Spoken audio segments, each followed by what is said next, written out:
So why don't you? Do you need help? The matchmaker awaits you. Yes, dressmaker. I cannot wait to get dressed before taking a bath in my new dress. I hope I make a beautiful bride. Well, you better quickly give birth to one then. The most important thing to me, though, is that they even included the best Disney song of all time.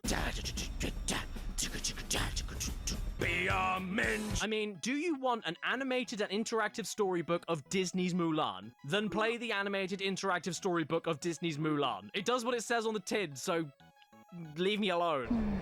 I think I know how to do this now. Yes, so do I. Have a brush.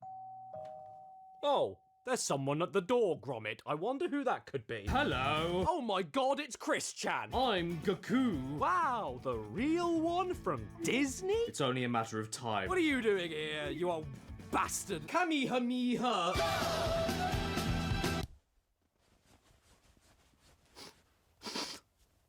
I can smell Atlantis the Lost Empire in there.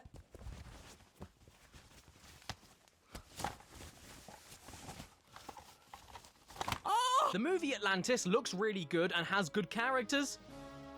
Yep.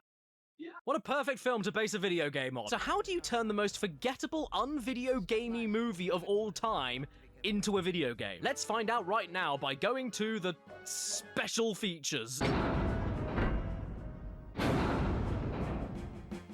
I'm going. The game starts up and we're forced into an extremely basic tutorial. And when I say basic... Whoa! Very good. I really mean basic. We're playing Simon Says with an old man. Hey, can you jump like me? Hey there, young man. Do you remember how to look? This is how you look. And unfortunately, the main game doesn't get any less basic. This here is an explorative adventure game with collectathon elements and swapping characters around to do certain tasks because Stronger characters like Vinny and Milo can push objects. women can't push things. You know what this reminds me of? Resident Evil mixed with Donkey Kong 64. It feels like Resident Evil with all the item collecting, examining, manually combining things together in the inventory, and then manually using them on the right objects in the environment directly from your inventory without it happening automatically. That's stuff I can appreciate. But it feels like Donkey Kong 64 with the sheer amount of backtracking and character swapping in order to get back to one particular obstacle that one character can clear, carrying on a little bit, finding another obstacle that another character has to interact with, so backtracking to another character swap station, passing that original obstruction, then getting blocked again later on in the level, going back to a character swap station and repeating it until your knob falls off. And all of this is annoying enough, but it starts to affect just basic moving along too, because some of the characters that should be able to do some things can't do them in specific situations when they can every other time. So the game has been designed to make me second guess absolutely everything I do. Have I got the wrong character for this situation? Is it even possible to do this with any character? Or is the game just a whiff? Some wooden crates can be blown up, but some can't. Some grabbing platforming can be done with one character, but some can't. Sometimes you have chronic heart pain, but sometimes you don't. Sometimes you don't. Sometimes you don't. Sometimes you don't! Not only that, but some character-specific items need to be interacted with by standing in a very specific area of the item that you're trying to interact with. And not only would you need to figure out that location to begin with by just pressing action all over the place until you get a message, but then you need to make sure you've got the right character equipped to interact with it, meaning more backtracking to a character switching station and then heading back again. And that's even if the characters are available, because most of the time, they can't be accessed from that particular station, and you've got to go even further back to find the right station to switch out. Other than that though, there's not much to say, just like the movie. It looks fine, it's not absolutely terrible, but it won't make me keep my hands below the blanket. Ugh, come on! Can't we get a good game for a change? Is that too much to ask? How about this one? Oh. Why? Because The Emperor's New Groove is the funniest Disney movie, so the game might be just as good. Oh. Yeah, alright. Gee, thanks, honey. You know what? My girlfriend and me couldn't be any more on the same wavelength, I swear. We know each other so well that we even finish each other's... What? Now, like I said, I've never played this game before until now, but as far as Disney PS1 games go, whenever you bring them up in casual conversation, don't worry, we've all been there. I have heard that this one is apparently one of the better ones, which I wouldn't be able to tell from the menu screen because what is that? And why is there a faceless Weidman? Oh, actually, I can see his face. He left it on the roof, and perhaps that face should have stayed there because, oh lord, his face came back and I am not happy with any of it. What is with these mouth animations? It looks like he's chewing on Gandhi's sandal. But let's get down to brass tacks. Ow. Is this game as good as everyone remembers it being?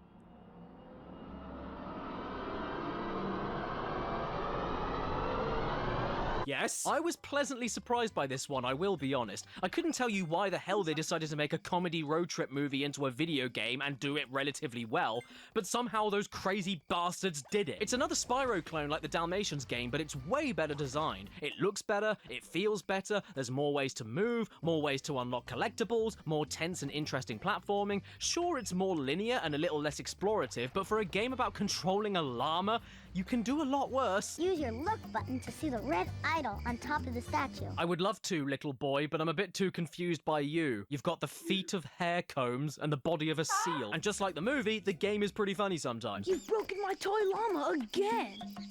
Oh no, bad llama, bad. Just don't charge around by the tree, okay? I mean, check out that walking animation. It's so good. How can you not love it? There's also the timed obstacle challenges while you charge, sliding races, aiming and shooting games, but with spit. What is it with Disney and Flem? There's even a stealth segment where you need to keep moving forward while hiding behind obstacles every time your target decides to turn around. I'm a secret agent. But this lady, though, woof, what happened to her? What's her name? Eczema? Yeah, eczema. She looks pretty bad. She's so filthy, even her breast milk has expired. Do you know what else expired? The dinosaurs. The box isn't lying. The game is called Dinosaur, and there are dinosaurs. Dinosaur, dinosaur, monkey. And before we get to the actual game, I really do just need to bring attention to the worst piece of shit picture of a dinosaur I've ever seen in my life on the back of this box. What is up with this? Did their printer break? Oh, look! Big Grub! I love Big Grub. Enough joshing, though. Let's sit down and play some Dinosaur. Or we could open up the encyclopedia instead. Yes, I've always wanted to play a game to study. And would you look at that? How interesting is this? It's so interesting, in fact, that the game couldn't handle itself and broke. The information text randomly disappeared entirely, and now I can't quit this mode and go back to the main menu. All I can do now is scroll through a load of depressing, lonely dinosaurs with no friends, and I'm not surprised. Who'd want to be friends with that? Eventually, though, the game completely stopped reading my inputs altogether, and now I'm stuck staring at lemurs having a shit in the woods.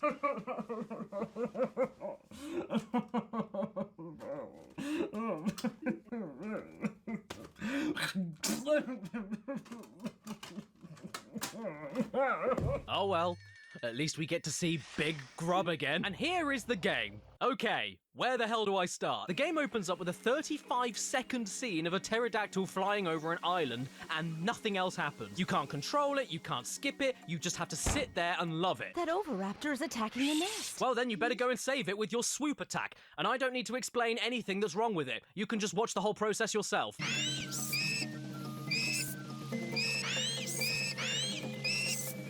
We save the egg and put it down safely on another part of the island. Great! At which point it immediately hatches, and this is where it begins to never shut up. At which point you're suddenly controlling a monkey, and he likes to make this noise every single time he attacks. But you can't do that for too long, because after a few seconds you get another. So off we go to find some fruit hanging in specific trees. And while I'm doing this, no less than 3 times in a row, the game decides to throw the crying little mistake at me. Which is very annoying, don't get me wrong, but at least it isn't as bad as... Look at how slow we're moving here, and we can't go any faster. In a game about looking around a giant island for things. Isn't this fun? Oh look, an enemy, time to attack it. Great, so I've been doing it all throughout the game so far, and when I finally need to actually use it, it doesn't work. Oh dear. And that's great because what I was looking for isn't even here, so I better move off back to the left. Oh, damn!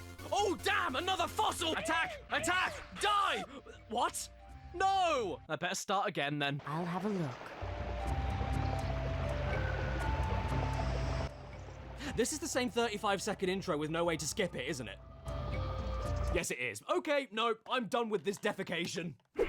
Right, now, what's next? Please, it has to be good. Surely there can't be any more half-baked, doughy splats of Disney games on PS1. Surely there has to be a classic out there that's hiding for... Mickey's Wild Adventure. Hey, I remember this. Did you guys ever play Mickey Mania on the Super Nintendo and Sega Genesis? It was a 2D Mickey Mouse platformer from 1994, and 2 years later, in 1996, it got an enhanced PlayStation version with much better music and prettier graphics. I never played the original, but this version in particular I remember borrowing from my cousin many times. Just this box art alone is making me revert back to a kid again. Super nostalgic. And speaking of the box, this game is so confident that it doesn't even list any features on the back of it, or mention that it's a remaster. It's that full of itself that it thinks it can sell you on the screenshots alone.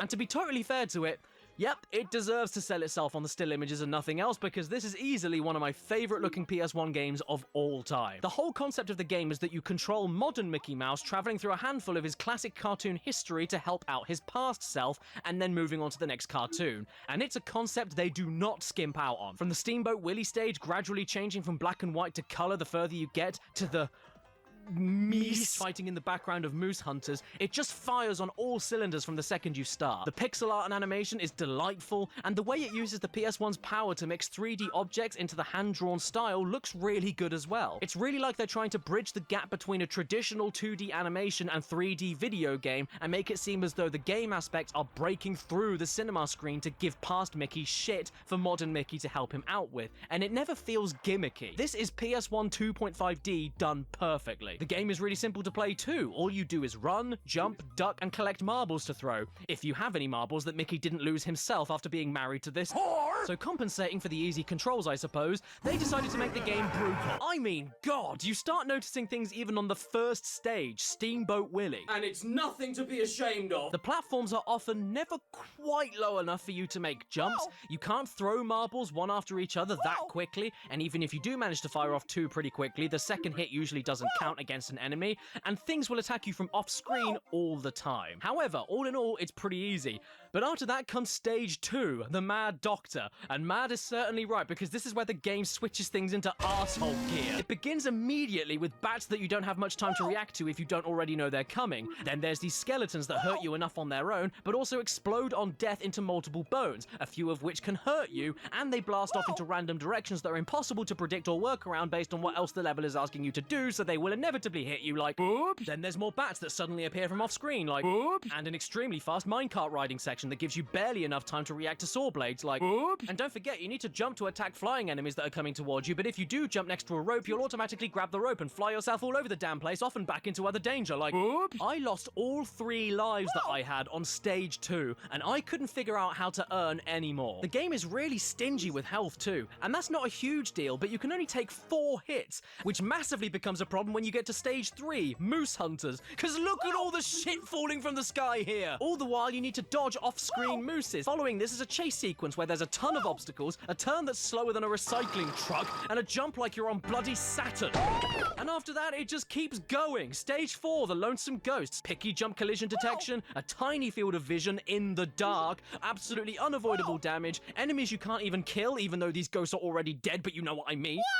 Projectiles flying at you from off screen, and it doesn't stop there. Stage 5, Mickey and the Beanstalk, where there are butterflies that are nearly impossible to hit, and dragonflies that take up half the damn screen and appear from nowhere while you're platforming across sinking leaves. And if you get a game over, you begin the entire stage all over again, which means, for an example, on stage 2, if you lose all of your lives at the last boss level, you need to redo all of the 8 mini stages that make up that single stage all over again. Look at how I'm playing here. This overly cautious tippy tapping. It's not a fun way to play a tricky platformer, and most of the time that didn't even really help me. Mickey, get up there, you stupid bratwurst! Plus, the game itself, in its box and everything, was not one of the cheaper ones to find on eBay, so save your money.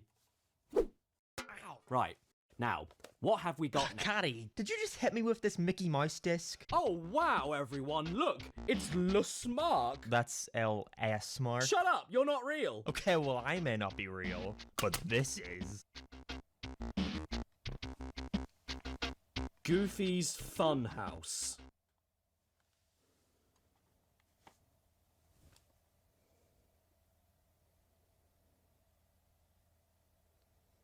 More like Goofy's house. First off, I really appreciate them clarifying that this is Disney's Goofy we're talking about, and not a Serbian film's Goofy. This here's my very own home entertainment room.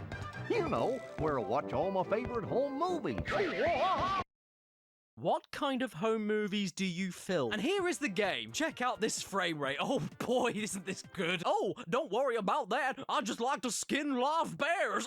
So yes, welcome everybody to Goofy's Funhouse, where everything you touch, you make noises from hell happen. Essentially, this is a 3D point-and-click adventure game where you find items, put them in other items, your mouse cursor is this gangly moron, you move Goofy around this slow even when he's running, and half the stuff you click on nearly kills him. I sure do have a lot of books. It's just a shame I can't read. Then you eventually find a load of mini-games that you need to win in order to collect more items and put them in other items. Yes! I did a win-win! You know what? The name of this game is incorrect. This is definitely not Goofy's Funhouse, it's Goofy's Hell House. There's fish and peas on the kitchen table smoking a cigarette, urine in the blender, posters of steroid abuse in his son's bedroom, the walls are made of cheese, the garden is made of anus, Pluto has one singular giant eye, there's crying mannequins, ghosts and skeletons in the attic. Oh, you're kinda... And Goofy himself climbs the stairs like a molester before entering a single door at the top of the stairs that then opens up to a room with an impossible door that suddenly appears with demon magic, which if it was there before should lead him out to thin air, but instead ends up in a bedroom. This is the scariest game I've ever played and I wanted to stop. Brr. How does it go? Brr. Brr. Brr. Brr. Huh? We've been entered into a phone quiz. Ooh, a phone quiz. How fan. Where do you wear a golfing hat? Easy. Legs. How dare you? What do you hit a golf ball with? Easy. Golf cart. How dare you? What room in a house is for sleeping in? Easy. The bathroom. Well, you've clearly never had a heavy night before. Even though you definitely have. Goofy referencing Nintendo. Bowser? You know what? Max isn't home, so I want to snoop around my son's bedroom. Nothing will go wrong there. Oh, Maxie's secret videos. Better take them with me and bash one out. I will say, though, that after all of this nonsense, you're actually rewarded with full-length classic Goofy short films. There's 6 of them on the disc, actually. And I've got to admit, that's the best thing in the game. This is a really good reward. Now, where's that pump Mickey gave me for my birthday? I need it right now. I want to make it bigger. And I don't know why, but I oddly got into this one. Yeah, I enjoyed it. Does that make me a psychopath? In which case, I'm the perfect target audience for Tigger's treasure hunt. There's a party, but there's no honey, and we need to find more honey to quench this lump's insatiable hunger. So Tigger heads off to get the honey. Guess it's time to rocket up to space and die then. It's all very simple, and the name of the game tells you all you need to know. It is Tigger's Honey Hunt. Featuring Winnie the Fecal Matter. First off, I really do like this old storybook setup. It's just like it is in the movies, and to give credit, for a 2000 PS1 game, it doesn't look that bad. I even really like those pre-rendered backgrounds that emulate the sketchy hand-drawn style of the original movie. It's cute. And what a nice game this is. You move left and right, jump, and duck. That's it. It's so friendly. You explore side-scrolling levels and find items for your friends. That's all you do. Tiggers like being the top. You can't even attack enemies that hurt you back, because in Winnie the Pooh, we don't confront our problems, we run from them. The odd thing, though, is that despite all of that, this is actually a decent platformer. Specifically for toddlers, I'm aware, but there's a lot more care put into this than your average baby game. Like I just said, there are enemies as well as plenty of hazards with timings to learn. There's a lot of obstacles to platform around, many of the levels branch off into different pathways and non-linear extra areas. You need to explore these areas to find enough honey pots in order to unlock the next levels, and there's even unlockable new abilities to make the platforming more interesting. I had no clue what to expect going into this game, but it sure wasn't any of this. Blah! Tiggers don't like foot fetishes. I mean, I can't be horrible about it because the game isn't horrible. It's not trying to be anything massive, it's just trying to give your kids a nice relaxing side-scroller with a bit of challenge and good controls. I don't know what else to say.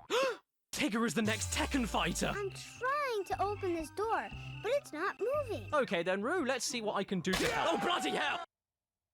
Oh, hello everyone. Sorry, I got bored. You just caught me in the middle of watching the classic rom-com. 4 weddings and a funnel. But is it as classic as the movie that our next game is based on?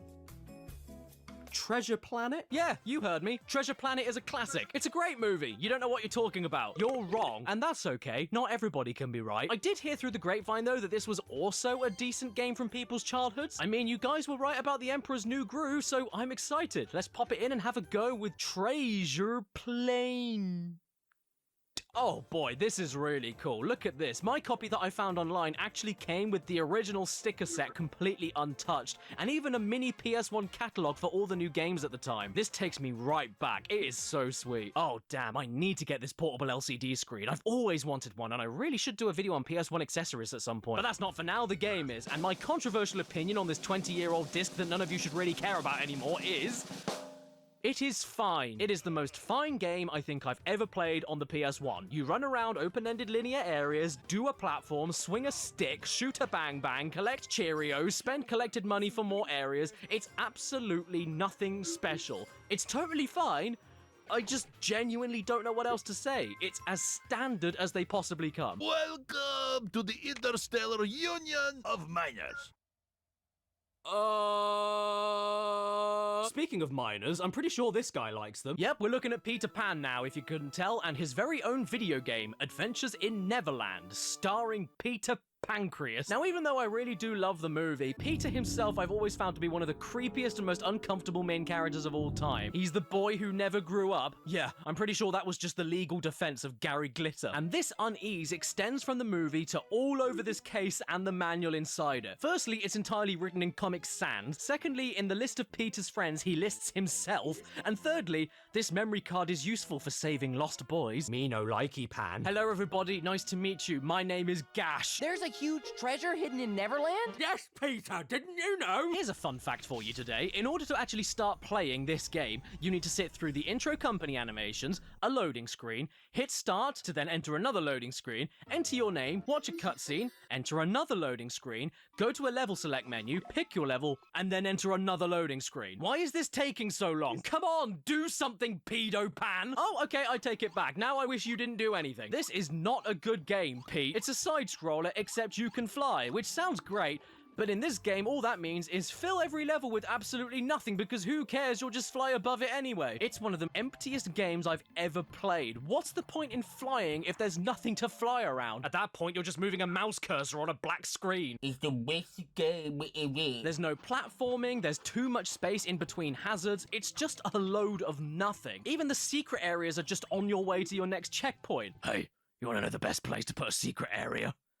Right next to another secret area. And the first level loves telling you over and over again, whoops, you can't go there yet. Whoops, you can't go there yet. Whoops, you can't go there. Well, at least that isn't as irritating as the amount of loading screens in this game. There's a loading screen for everything. There's a loading screen when you start a level, a loading screen for beating a level, a loading screen for getting back to the menu. These can all last up to 20 seconds every single time, by the way. And considering most of these stages last no longer than a minute or two, you're spending more time looking at Peter having a wee than actually playing the game he's on the damn cover for. He's the boy who never grew up, when he must have done at some point, because kids don't like sitting around doing nothing for 20 seconds every 1 minute. Here is the combat.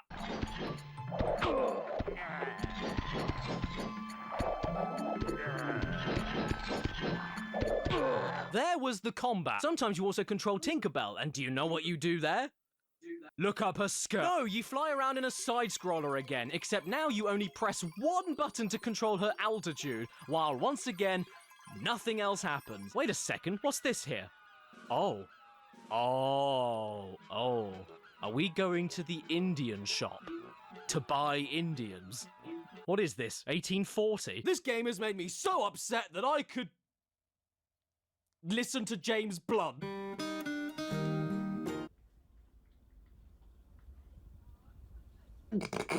Okay, what's next?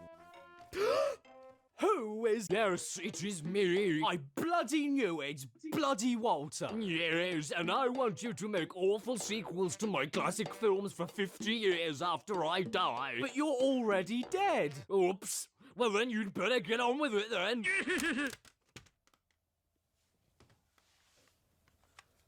Peter Pan in Return to Neverland? He went back? Yes, we've got another US exclusive, so if we didn't get it over here, we must have been really offended by it. Maybe Peter finally touched them. It's the same game. Are you shitting me? It's the same game.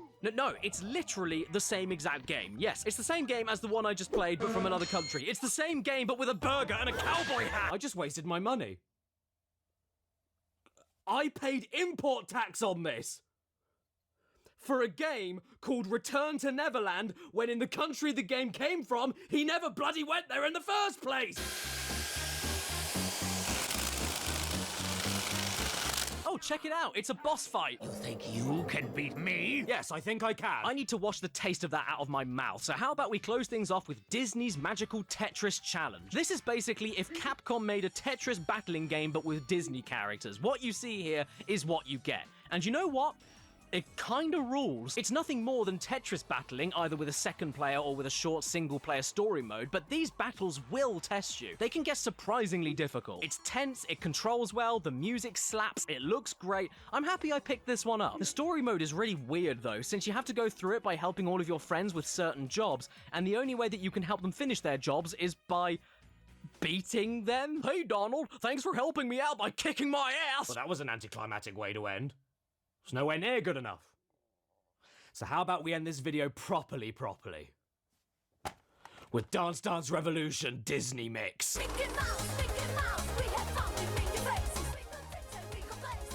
I regret every decision I've ever made in my life. Once again, we've got another game that explains itself better than I ever could. It's DDR, but with Disney songs. Have you played DDR? Have you heard Disney songs? Then you've already played DDR Disney Mix. It's DDR, Disney, right? The only thing I guess I need to make clear is that Dance Dance Revolution used to be called Dancing Stage in the UK all those years ago, but that is about the most complicated thing I will be saying about this game today. It's made by Konami, it looks like DDR, and that is because it's DDR. Hello Caddy, it's me Baby Yoda from Disney's Star Wars The Mandalorian registered trademark now available on Disney+. Oh, how cute! Hello, you're looking very marketable today. Take my dance mat so that you can look ha-ha funny-wunny when you play this game. No! If you don't use it I will skin your cat and wear it. I mean, yes!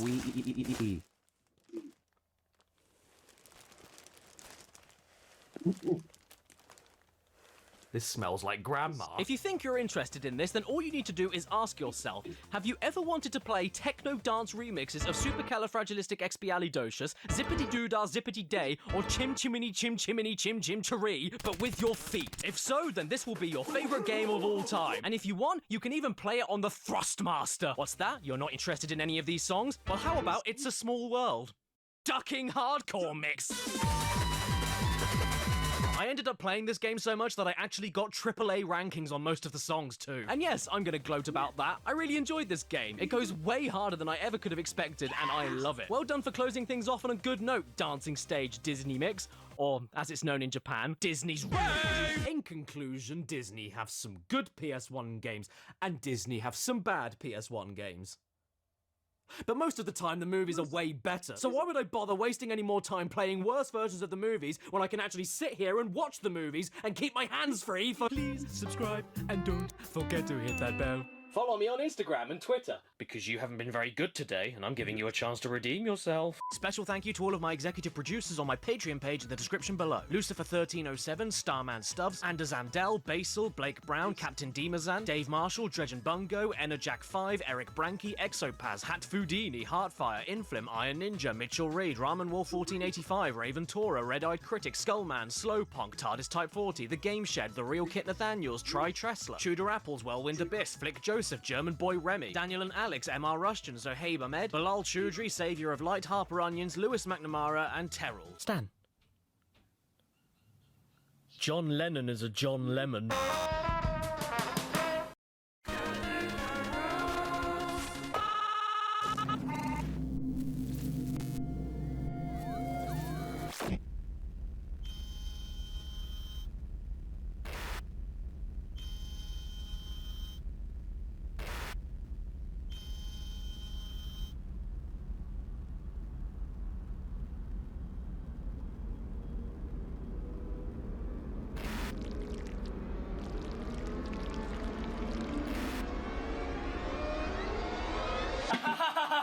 What? I wasn't looking at my secret stash of illegal games. What? Today we're taking a look at banned video games. You know, like Rock Band. It's a topic you don't often see people on YouTube discussing nowadays, and I don't know why that is. Maybe it's because these games are just that offensive to the general public, and you'd need to be a mental delinquent to play them. Oh shit, the kids are still here! Amy! What? Look under your bed! Why? I got you a present! Wow, thanks. What's in this box? Okay, we're safe. As silly as this sounds, video games and controversy go hand in hand, like bread and butter, or beer and my father. Unless you're thinking about games hiding in the deep web like Sad Satan, the first series you think of when controversy and games come together is most probably Grand Theft Auto, which has been altered, censored, cut, or outright banned in multiple countries for the subjects it tackles like drugs, violence, misogyny, racism, and even... And no, I'm not just talking about the hot coffee mod, although this image is making my hot coffee go cold. My point is, games are often censored, changed, or outright banned all over the world for a variety of reasons all the time. And it could be for understandable reasons, like Omega Labyrinth Z for the inclusion of inappropriate scenes with people who appear to be underage. This game because, well, why do you think? Or this game, which is a JFK assassination simulator. Oh, this isn't how I remember the footage looking! They could be banned for utterly boring reasons, like publisher arguments or legal disputes, which I honestly have no interest in whatsoever. Or they could be banned for morbidly over-the-top reasons, like Crash Bandicoot 2 being censored in Japan, because this death animation of Crash being flattened looked remarkably similar to a severed head and shoes left behind by a Japanese serial killer going around at the time. No, that is not a joke. And if you live in the US or the UK, you'd be surprised at the sheer volume of games that just aren't legally available in many other countries. I mean, seriously, just go to Wikipedia and see for yourself. You've got the usual suspects like China, who banned Animal Crossing New Horizons, probably because Tom Nook was a threat to their government. But that's to be expected, since China are well known for banning a lot of things, including Facebook, Google, and babies. But did you know that Roblox was banned in Guatemala because of it putting children at risk online? Or that Half-Life 2 was banned in Greece because of its dystopian setting? What is this? 1984? See? I get the joke! And if you want to talk about countries banning things, look no further than Germany. My god, look at all of these banned games. They're just as good at banning video games as they are at losing wars. Aliens vs. Predator, Dead Rising, Mortal Kombat 2011, Resident Evil Umbrella Chronicles, Little Britain, the video game. No one is safe. Quick, everybody, hide that paper cut, or Germany will ban you for excessive violence. Problem is, though, most of these examples are related to more recent games, and I'm sure you can imagine in today's day and age, there's just way too many to go through, and there's way too many overly specific reasons on why some games do get banned in some countries. So I thought it would be funnier to look at retro banned games instead, from much longer ago, when the world was in a different place, and we weren't sure if the latest copy of Night Trap was just a stupid FMV game, or an instructional video teaching our kids how to kidnap and murder young women while walking around like chimps. You know, back in the good old days, like when the UK refused to release the Rockstar game Bully unless the name was changed, because of the awful school bullying problem we had at the time. Couldn't call it Bully. So when we got it, we had to change the name to Canis Canum Edit. But you still run around a school kicking fat kids, so well done for fixing the bullying problem. Plus, you get a weird rush discovering physical games that were initially banned or deemed illegal in other countries. It's a lot different from just downloading something online. So today I managed to get my hands on 8 physical copies of elusive retro games that were banned in all sorts of countries for all sorts of reasons. But don't tell anyone, or else the policeman will come and get me. Guys, I told you not to tell anybody! Great! Now I'm gonna go to prison, aren't I? I can't go there, I'll get thrown around like a tea towel. Good day, my name is Mr. Bookcase, and I'll give you a box. Oh, thanks. What's in it? Awesome! How lucky am I, eh? You know, for a second I was really worried that it was a warrant for my arrest or something. Hello, I'm Spons! Oh... kill me. If you couldn't tell, this video is 100% going to be demonetized and blacklisted by YouTube, so because of that, I'm extremely thankful for today's video's sponsor, the new mobile action game, Mech Arena. And look, Cads, they sent you a care package. Yes, they certainly did, didn't they? So, what have we got here? Brown paper! Oh, okay, we got some tissue. Oh, that's cool. I've always wanted some of that. And we've got... oh, dude! There's a tin of biscuits! Oh, cool, what's this? Oh, we got an art book? Sweet. Oh, nice, awesome. Add that to my shelf. And apparently we also have some blueprints here, in case you want to build a mech yourself. And we got this thing here, which is really heavy. I'm not sure what it is, though. Wait. What's going on here? What's this? Mech Arena is a new third-person mech shooter built from the ground up to promote friendly I've never seen a company ever do this before. This is so cool. This is like if you go to a party shop and Elvis sings to you in a birthday card. Oh, lovely. Look at that. You've got a metal circle. I've always wanted one of those. The heads or tails, Ollie? Tails. Tails. Actually, don't bother, that hurts. And underneath the metal circle, we've got some foam. You can take that home with you, Ollie. Then we have at the very bottom of this little tin. Oh, look! Oh, it's my little man. It's my little man, and he can stand up there on his own. But apparently, he also, if you don't want him to stand on the filthy floor, he even has a little plate to be served for your main course. I think I know what this may be. Yes.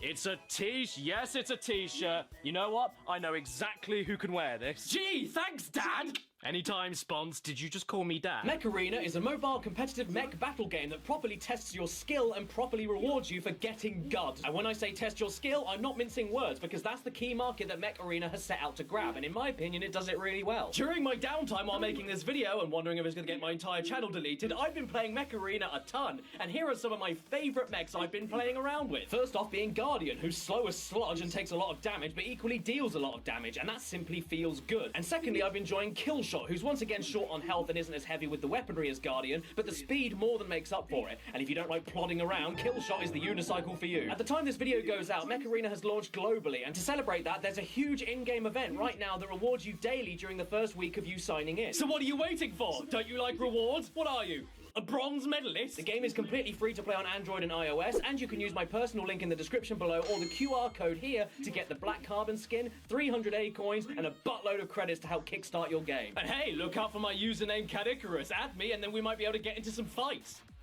In real life. On the street. Thanks again to Mech Arena for the sponsor, and now I have legs. Time to run away. Ah, get off! Legs are overrated. I want wheels. You can't run anyone over with legs. But you can do that in Carmageddon, our first banned retro game from 1997. At least it was banned in a lot of countries when it first came out on the PC, including the UK to begin with, because the fact that you got points for deliberately ploughing down pedestrians and collecting their wheat didn't go down too well for our cute little government, and the UK refused to even certify an age rating to the original game for 10 months unless all blood and gore was removed. In a game about running people over. Because of this, most of the legal UK PC copies you can get of Carmageddon are censored with zombies and green blood, including the opening cutscene. Oh no, what a disaster! What I'm playing though is the 1999 PS1 re-release exclusive to Europe, which was the same thing as the original game that was first banned, but with added new tracks and cars, and reinstated with a higher age rating for UK audiences. And they are desperate to make that perfectly clear. Don't play this game if you're under 18! Don't play this game if you're under 18! Don't play this game if you're under 18! But if you're 15 years old, it's all good. You know what's really bizarre though? The PS1 version I'm playing for this video is more or less the same kind of thing as the original PC release, but only slightly different in the weirdest, tiniest possible ways that still keeps all the violence perfectly intact. So, why did they bother changing anything? So right, we originally banned this game because it was glorifying roadkill but with people instead of badgers, and that's cool, whatever. So this PS1 re-release has zombies walking around instead of people, sure. I'm with you so far. But despite that, we don't have the green zombie blood in this version. We have red people blood, which was one of the original issues that the UK forced the developers to change for the PC version in the first place. So in essence, this means the PS1 version is just as violent as the original, but the pedestrian models are just coloured a bit different, which is even funnier considering that the graphics are so awful you can't even tell what these things are to begin with. Is it a zombie? A person? A dog standing up? A collection of assorted baguettes? With the constant gushing torrents of red blood, I honestly had no idea these were supposed to be zombies until I watched this footage back and checked it again. So this change is absolutely redundant as far as I'm concerned, and that means that this version of the game is practically identical to the very game they wanted banned in the first place. But then, what else do you expect from an initially banned version of a game that has 18+ plastered all over it, but is also suitable for 15-year-olds? Even the intro cutscene is totally different, which is even more confusing because the original uncensored opening didn't even have any blood in it, yet the gameplay here does. And what is this cutscene supposed to be anyway? This isn't violent mayhem and destruction as much as it is a game of bumper cars. Then your man makes this grin like he's eating his own face, and then this Texan appears and makes this face, which should have been enough of a reason to keep the game banned forever. And even after all of that, they don't even hit the sheep. Can't run over people, can't run over sheep, whatever next. Soon we won't be allowed to run over anybody. Not to mention, check out Die Hard trilogy that came out the previous year. This wasn't banned, this wasn't banned, and this specific moment of running over an innocent bystander with blood all over the windshield was not banned. But this? Oh, no, this is too much. At the end of the day, though, is the PS1 version of this game worth going out of your way to get a copy of? No. I don't remember the last time I drove a car in a game that was this stiff. It barely feels like the wheels even turn. You're supposed to be racing in all of these different tracks, but if the one thing that you need to be able to race, that is, being able to drive the car, doesn't work that good, then you haven't got much of a racing game, have you? The handbrake is terrible, the brakes in general are terrible, you've got no other choice of car at the start of the game with better steering. Oh, actually, scratch that. This isn't steering, it's a frontal lobotomy. A crash course in survival, eh? More like a crash course in how to make a bad game. Yeah! In fact, if these zombies were supposed to be people to begin with, why are they all gathering in their dozens in the middle of a toxic waste factory with steaming sewage and bombs everywhere? You didn't need to change this game, Britain. These people clearly deserve to die. But oh no, we are good little boys and girls from the land of bad teeth and a big clock, so we're not allowed to run over anybody, even if it's fake. Well, you know what? That changes now. Hello, it's me. Yeah, that'll teach you a lesson, UK government. And speaking of lessons, I didn't learn any. What are you buying? No, nothing, thank you. What are you selling? We get these door-to-door salesman types a lot around here. FIFA! Excuse me, you need to leave. This is a neighborhood watch area. Well, okay, if you've got things that upset the church. Minute! Okay, what have you got then? Oh wow, The Punisher! A Marvel game that was banned? Now I'm interested. Is that all? So here's The Punisher, a Marvel comic book character video game that was banned in multiple countries. With Marvel being owned by Disney nowadays, that is a sentence I don't think we'll ever read again.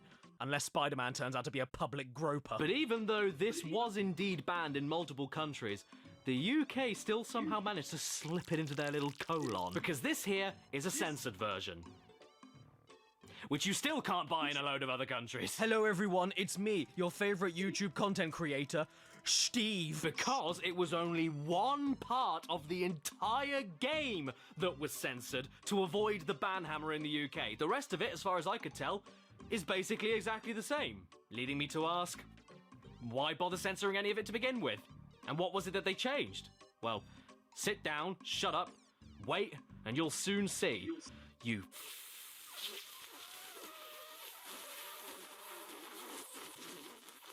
foot. So the game starts up and we have a cutscene. Last bullet. Oh. Well, this isn't going to be a very long shooting game, is it? And so far, I've got to say, I'm starting to understand why the game was banned in other territories. It was banned because they couldn't see any of it. Time to pick a level, then, I guess. Oh, that's pleasant. Yes! We're going to the crack house! And just in case you didn't see it, the level description has you covered. Crack house. Crack house. One of New York's many crack houses. Sorry, are we going to a crack house? I don't know, but wherever we're going, the Punisher's heading there with a spring in his step. Shooting baddies, shooting baddies, shooting baddies. That's all that's really going on here. And hey, look, the game incentivizes you to not mindlessly kill innocents in order to get your own health back. So why was this banned? It all seems above board to me. And just look at how the Punisher moves. That's not a raving lunatic looking to shoot up a zoo. That's your neighbor having a comfortable jog in a trench coat. Now that I say that out loud, actually, yeah, that's almost scarier. Don't talk to that neighbor. Hey, you're the Punisher. Thanks, man. For what? For saving my life? Right. Our hero, ladies and gentlemen. In fact, the only thing here that made me feel even vaguely uncomfortable is a button that switches the game to an ear-sniffing camera. Yep, I'm sorry, I am totally failing to see why any of this was deemed controversial. You're a guy taking out drug dealers who are shooting at you first. What's not to love? And just listen to the noises they make.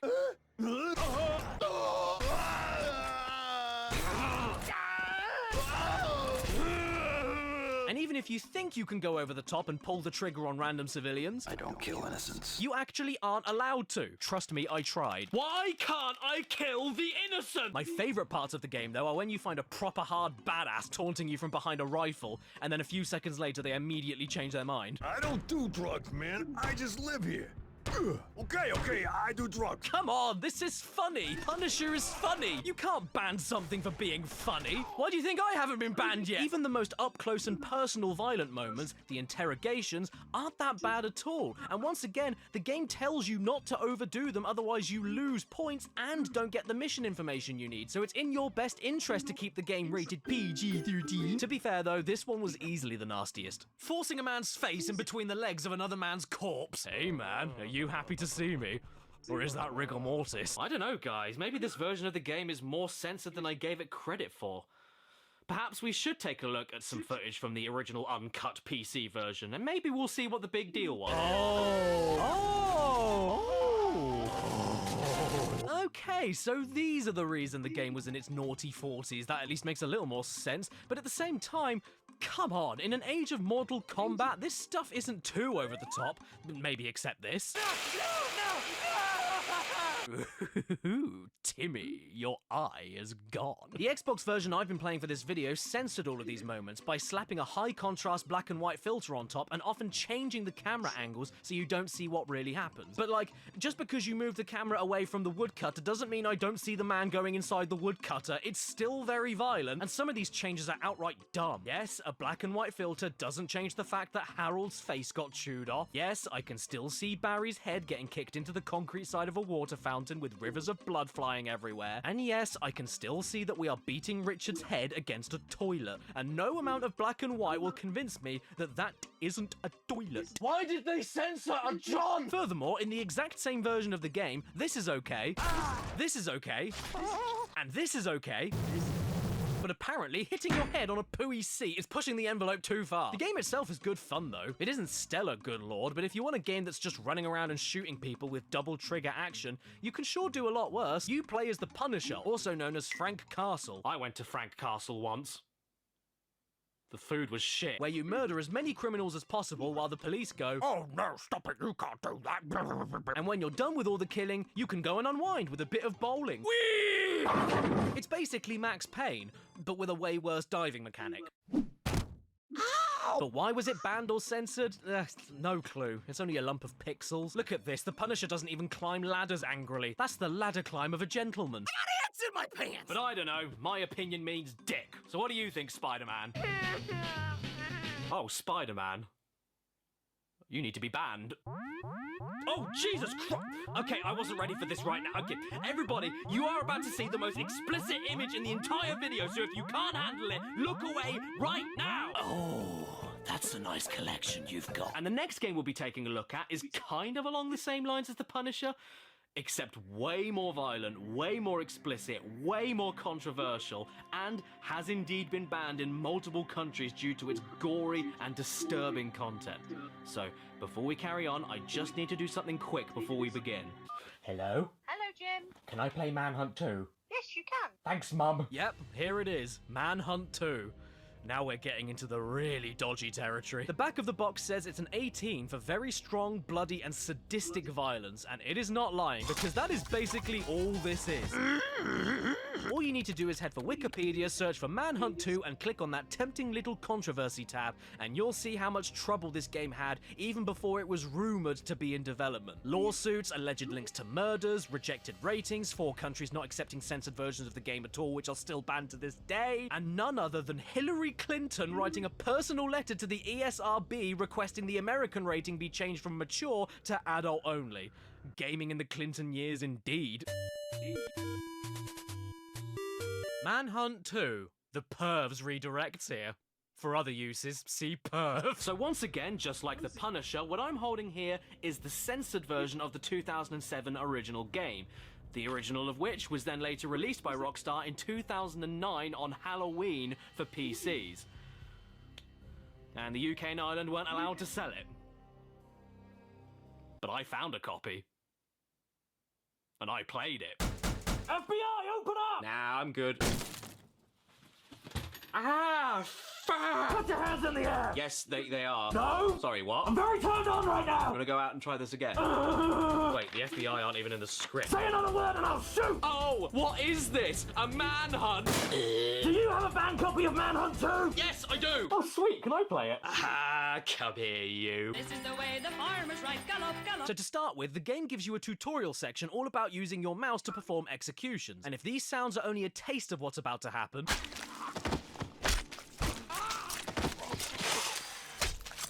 I desperately want to see the rest. For those of you too much of a whiny little bitch to find out yourself, Manhunt 2 is a stealth horror game with light combat elements, the funniest body carrying animation I've ever seen, and a lot, and I mean a lot, of killing. My god, there's so much killing. And in toilets again, seems to be a running theme. But I'm clearly not very good at the killing, because this guy just hung himself, yet his lifeless body still managed to knock me out. You can kill people with basically anything. Syringes, pocket knives, sledgehammers, broken bottles, crowbars, shards of glass, baseball bats, fire axes, and someone's head. But I don't think this is why the game was banned all over the world. I reckon it's because we get to see the inside of your own body. Oh, hello there. You're having a nice brown time. I'm gonna leave you to it. Well, I may be dead, but at least no one's been sick all over me. Oh no! To call Manhunt 2 nothing but sadistic violence, though, is quite unfair. Because it's also horny. One of the first areas you explore is an S&M dungeon run by a man with a tuba for a head. And it even has a secret basement, a lot like the movie Hostel, with people torturing other people for sport. But if they like doing that so much, I guess they won't mind if I do it back to them. I'm torturing! I mean, don't get me wrong, some of these executions are brutal. I was uncomfortable a few times, even. And the fact that you are actively rewarded more style points for charging your stealth attacks for even more savage kills is probably what rubbed people the wrong way back then. But come on, what's the point in killing anyone if you can't do it in style? And just like The Punisher, the PS2 version I have here is censored. But unlike The Punisher, it's censored in a much more aggressive way. Many executions and ways to kill are outright removed, and whenever you do activate an execution of any type, you get layers on top of layers of the ugliest filters and effects I've ever seen. Glitches, jitters, color bleeding, blurring, caked onto the screen. It'll give you a headache. And to be honest, because you can't see what the hell is even going on, your imagination ends up doing most of the work, which makes these executions appear even more sadistic than the uncut version. I mean, if you walk up behind someone with a syringe to stab them with the syringe, how does censoring it change the fact I'm still stabbing someone with a syringe? This is all your fault, you scab! And you know what else I don't know? Why Australia are so strict with video games in particular. Seriously, out of every country that I looked into for lists of banned games or whatever, I was shocked to see how heavily regulated Australia were in particular for banning video games. I mean, if I did a video about the stuff that they've banned alone, I'd be here all day. They banned an NFL Blitz game because of drugs. They banned Mark Echo's Getting Up for promoting graffiti. They banned 50 Cent Bulletproof because they don't like 50 Cent. I don't want to rule out Australia entirely, though, so let's take a look at a few games that they've banned. I mean, after all, we do share a queen.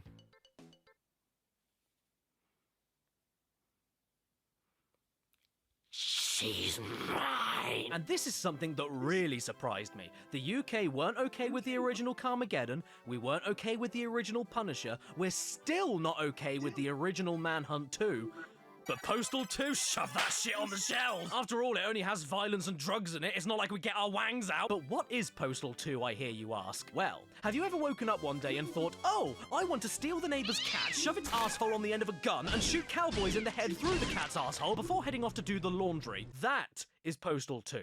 Postal 2.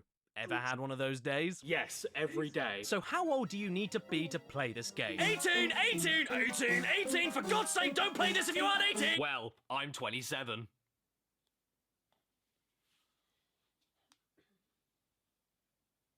I am a bit worried about showing this game off on this video though, because the gameplay description alone is enough to make me nervous. 5 days in a week. Multiple errands per day. Whoa, shit! Features: Epic's Unreal Warfare engine, liquid dynamics, sophisticated AI, absurd over-the-top violent content, and the most exciting gameplay addition of all, Gary Coleman. The game begins, and the very first thing we see is a strange man having a little dance with a cat, followed by a fart. And if that doesn't set the tone, I don't know what will. I made a list of errands for you on the fridge. Jesus, woman. This is our lovable and relatable main character, everybody. He's very nice. And he also has a dog that has a bit of a problem. Luckily, though, I know just how to fix it. Ugh! Wee! Our game can't have wee in it! Ban it right now! Dogs don't wee in real life! And just like the back of the box said, we have a day of the week and we have an errand. So it's time for us to go and collect our monthly paycheck from our job. So far, this is pretty mundane stuff. We're just going to the office right now. And on the way, we play a little bit of bastard fish and then follow mushroom-shaped police officers into Chinese restaurants called Cock Asian where they sell the crappy cheeseburger. I'm really failing to see the controversy so far. Hey you, why are you going into that condemned building? Get the hell out of here, you lunatic! Oh. When we get to the office, we then come across some protesters telling us how disgusting video games are. And I've got to say, they do bring up some good points, such as bottom. And this is where you figure out that you actually have a job at the game developers that make the Postal games themselves, running with scissors. We pick up our check, and then there's a cutscene where the protesters decide they've had enough of going bah, bah, bah, bah, bah. So they suddenly grab a load of assault rifles and storm the building. But I'm not here to kill these innocent people with a right to protest. I'm here to shoot people who insult me. How about some of this? What? Okay, right then. I gave all of you a chance. I tried to let you leave peacefully, but you've left me no choice but to shoot my way out.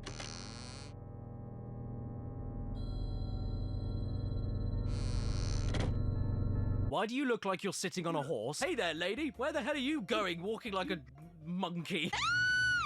Help me! It's gunfire! Better run into the building where the gunfire came from! Oh, hello there, PC plod. Nothing to see here. I was just protesting, and then I thought I'd fuck you! Phew, this day is already getting a little too much for me. I mean, this lady was so overwhelmed by everything, she fainted and died on the spot. Oh, Christ, now the butcher's after me. What did I ever do to you? Oh, man, this is not good. Absolutely everyone and their mother is out to get me now, so it's time for me to run away, hide in a tunnel, and set these homeless people on fire.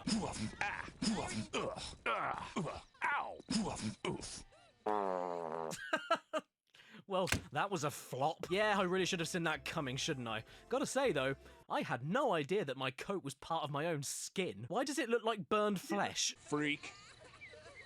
Here we are again, back to life like nothing happened. A fresh slate, a new start, and I'm here to help this community flourish with me and my dog. Are you shooting my dog? Good job, boy! Ah, but now the rest of the police are gunning for me after my dog killed another dog. That isn't right. What else am I supposed to do here? I mean, I haven't tried every key on the keyboard yet, so what happens if I press... Did I just unzip my flies? That's the ticket. Ow! Zip up your pants! Oh, can it, lady? You can't tell me what to do. Here, take that! Yeah, rub it right in. It's good for your skin. How much urine does this guy have? It's just a never-ending torrent of piss. It won't stop. And the pressure behind it. Look at my aim. There's no splashes off to the side or anything. And why does it look like Sunny D? I love this game. Oh, hello. Nice to meet you, Mrs. Gangley. You know what you could do with? A drink? That's the ticket. Well, would you look at that? Even though I've been doing my civic duty to provide free lemonade to the public during a hot day, I got arrested. I could always try and fight my way out with some matches and tripping the fire alarm, but nah, I'm too embarrassed. There's only one right way out for me. Okay, well, I'm not happy with the way any of that turned out, so I'm going to try all of this again. And you know what the funny thing about Postal 2 is? If you want to, you don't ever have to draw your weapon or fire it. Like the box says, you have a list of errands to run, you have a shitty little life in a shitty little house with shitty little curtains, and you are left to deal with the issues however you want to. Sure, you could massacre the entire town, set them on fire, and then piss all over them to put them out, but you can equally just find all of the neighborhood dogs and feed them treats, eat all of the dog treats yourself, or stand patiently in a corner shop queue and legally buy your goat's milk for the wife.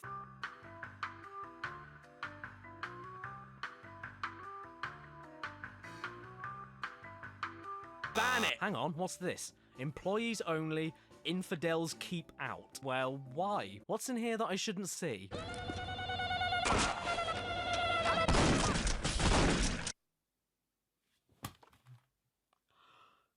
Look, I get that this is horrible and offensive. I know that. But it's so damn stupid! How could you not love this, Australia? Time to cash my check into the bank, I guess. And after a few delays, I managed to get the money into my account with no sweat. But oh no! Now the police have the bank surrounded, and I don't know why. Right, time to go into panic mode, and the only way out I can think of is to head to the power generators at the back of the bank, cover them in oil, set them on fire, and wait for the whole building to blow up. Oh, look at this, a river. What happens if I wee in it? Now it's Tuesday, and I have a petition that nobody is willing to sign. Would you please sign my What petition? are you doing in here? Well, fine. If none of you want to sign this form, I'll set the marching band on fire. That'll teach you. Oh, hey there, young man. Want to sign my petition? Is he getting faster? So in conclusion, why were we okay with this in 2002, but absolutely nothing else I've talked about in this video so far? No idea. Maybe during that year, the UK celebrated No Pussy June, I don't know. And you know what else Australia initially banned outright, but we managed to get totally uncensored on GameCube and Xbox? BMX XXX, which, if you search for footage on YouTube for, means you'll end up typing BMX XXX Xbox. And this is why spacebars are very important, otherwise you'll end up going for a drink at the Three Elms. And this game is particularly special because it's the first one we've seen so far with a special parental advisory sticker on the case, specifically because of its inclusion of extremely vulgar dialogue, actual footage of real-life nudity, and totally topless bikers that you can play as. BMX XXX takes the sport back to where it all began. On the street, in the street, and all over the street. Yeah, there's so much street in this game, you can't handle the street. We're in the street, on the street, under the street, over the street, inside the street. We are so inside the street, we're fornicating with it. We are so deep inside the street, we were conceived and birthed from it. It's harder, it's faster, and it's got XXX rated gameplay written all over it, with hookers, pimps, wackos, and dogs on heat. If you want hardcore, look no further. Yeah, do you want dogs on heat? Then play the booby biker game. Creator Rider. BMX's state-of-the-art Creator Rider empowers you to build virtually any type of male and female from head to toe. Yeah, exactly. That's the key word we're looking at here. Empowers. This is such an empowering video game. I mean, take a look at this bonus FMV clip of a random broad in a strip club, and you tell me that's not empowering. Speaking of, it's time for us to create our rider, and our default... Our default character is a man with a thumb for a head. I know you can't really improve on perfection, but I've got to at least try. I've got to go the full hog here, so here we go. Overweight man with a six-pack and lingerie. But that's not what you're here to see, is it? No. You're here to see 2002 original Xbox breeds, aren't you? Okay, fair enough. So let's go back to Creator Rider, find a female rider, and see what we can do. There's no topless option? What? But I wanted to see a pair of 12-polygon breeds! One of the main controversial selling points of this game nearly 20 years ago was that it had bare honkers in it, and you can't even let me have that right out of the gate? Well, fine. I didn't want to do this exactly, but if you're not going to let me do that, then you've given me absolutely no choice but to pick the stupidest option from every single category of the creation menu. Everyone, meet Windy, the queen of messing herself and sitting in it. Now... it's time to ride the bike. Oh my god. Oh, look at us guys going. Come on, Windy, do a manual. Ooh. Oh, wait, no, I can't leave the level. Turn around, Windy, turn around. You know what? I don't even care that we didn't get to see 2002 video game breeds. This is the best thing I've ever seen in my life. You ever seen a half-naked skinny woman fall off of a BMX and immediately turn into a bridge?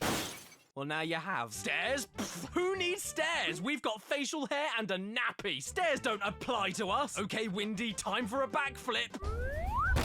Oh no, Windy, your beautiful legs. Okay, so to be fair, Australia did eventually get this game with all of the sex references and vulgar content removed, but that wasn't until way later when all of the controversial hype already died down. So at the end of the day, what you're left with at the core is a BMXing game.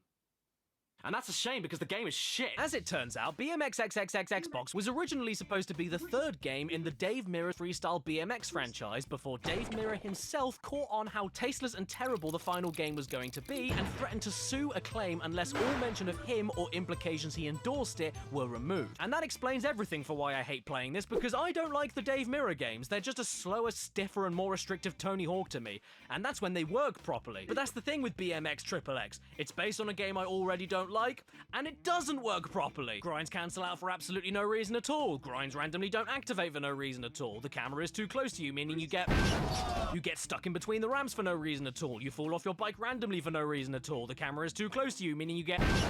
It's absolutely unplayable, and I know this is my fault, but I'm starting to get sick of looking at this overgrown, skinny clown baby, so surely there has to be a way for us to see what else is hiding on this disc. Aha! The cheat menu. Perfect. Unlock absolutely everything, and just for the hell of it, extra bouncy crash mode. Time to go back to create a rider, and let's see if this time we can get... What?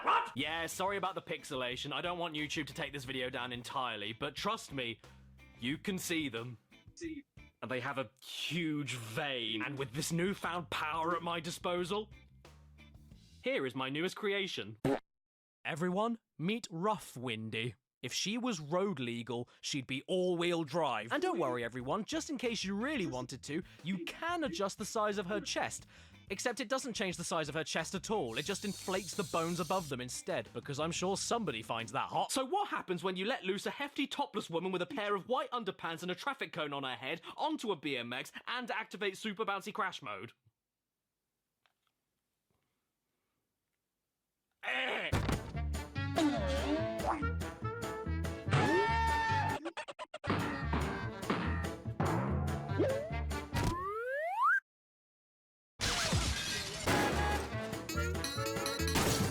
Oops, I guess Rough Windy was too heavy and she fell through the floor. The game broke, what a shame. Okay then, so now I want to take a look at some banned or controversial games that were just never released in the UK whatsoever. For whatever reason, they never made it to the shelves. You know, like... Thrill Kill on the PS1. Sorry, I don't need your mouth. I've actually got a physical version.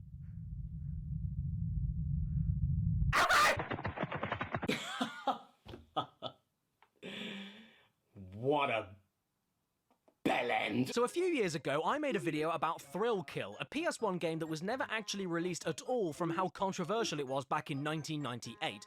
But since that video, I managed to grab myself a custom-made physical copy on eBay with a manual, soundtrack, and everything. Even better, it actually works on my hacked PS2, and it's just as I remember it. Right down to the flames that cut off from the bottom of the screen to make it look like they're really there. Belladonna with the stringy poo coming out of her head, Mammoth, who reminds me of a fig, Dr. Faustus, who might as well be called Dr. Fawcett because he looks like a tap, and Cletus, who has an alternate costume where he takes some of the blood from around his face and uses it to stick a wig on. And then of course there's the game itself in all of its glory, complete with the AI that all do nothing but gang up on you and tear your head off like you're a grandma on Black Friday, and everything else about the game being nowhere near as deserving to be banned as it was when I first laid eyes on it.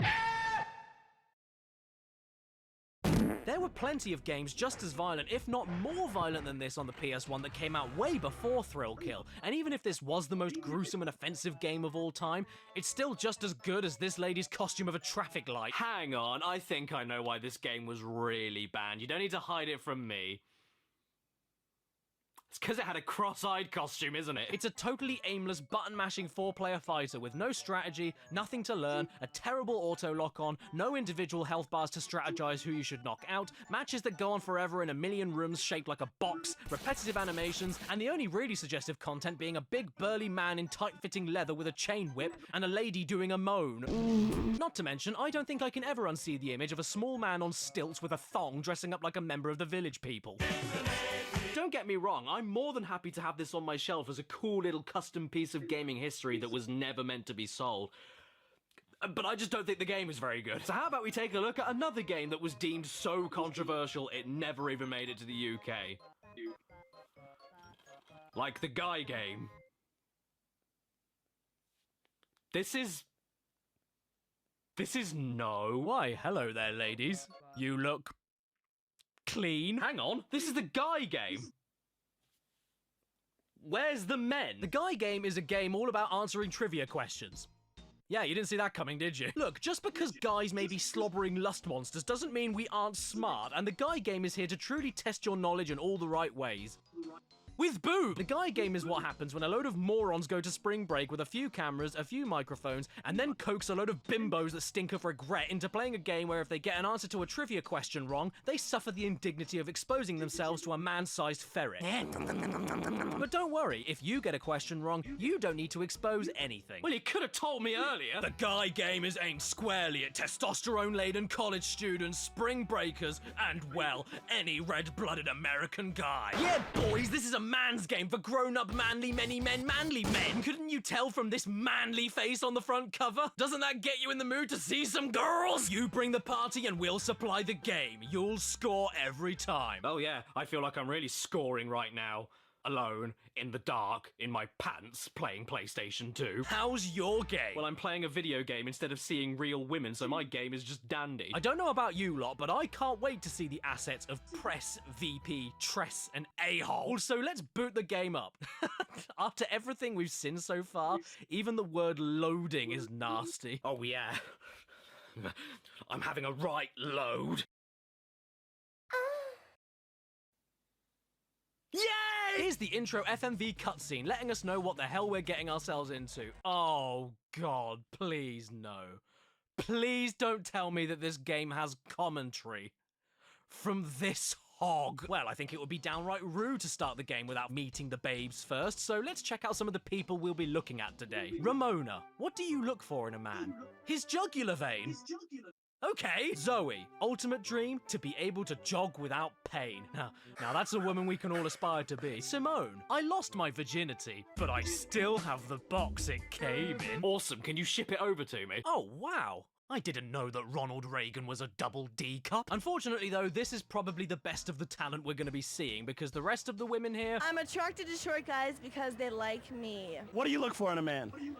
Tall. Aren't very bright. Maybe I'm being too harsh. So let's go to the behind-the-scenes photos and see if there's any more intelligent people lurking in there. Hot! Oh, I can smell the testosterone. My name is... Sticky, and to start with, we only have one episode, but that's not a big deal. Oh, okay, we also need a profile name, and... Big Daddy was the default, so I'm gonna change it only a tiny bit.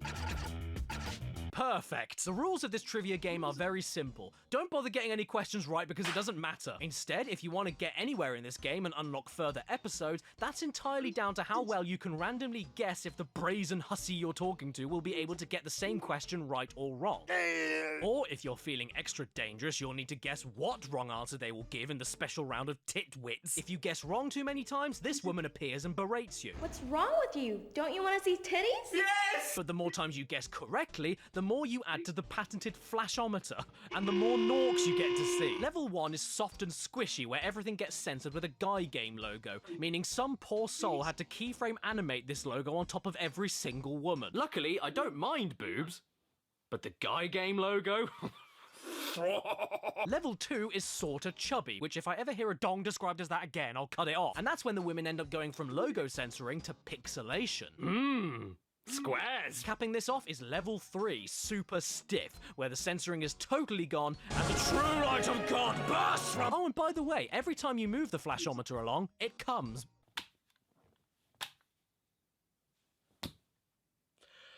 Why? And if all of this gets a little bit too much, you know, like if you can't handle the unbridled sexiness going on, it's okay, because you can quit the game whenever you want with the hottie bagger. This game is terrible. A quiz game is nothing without a good host, though, and the guy game doesn't disappoint with Matt Sadler. I'm trying to be an RN. Training to be an RN, a nurse. Yeah, and how about you?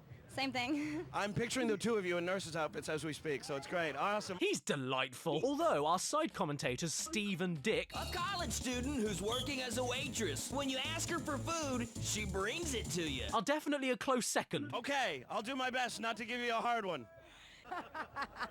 But I gotta tell you, I got a hard one. Stephanie is now causing problems with my shorts. If anything, I think there's only one missing piece that would complete this puzzle and make the game perfect.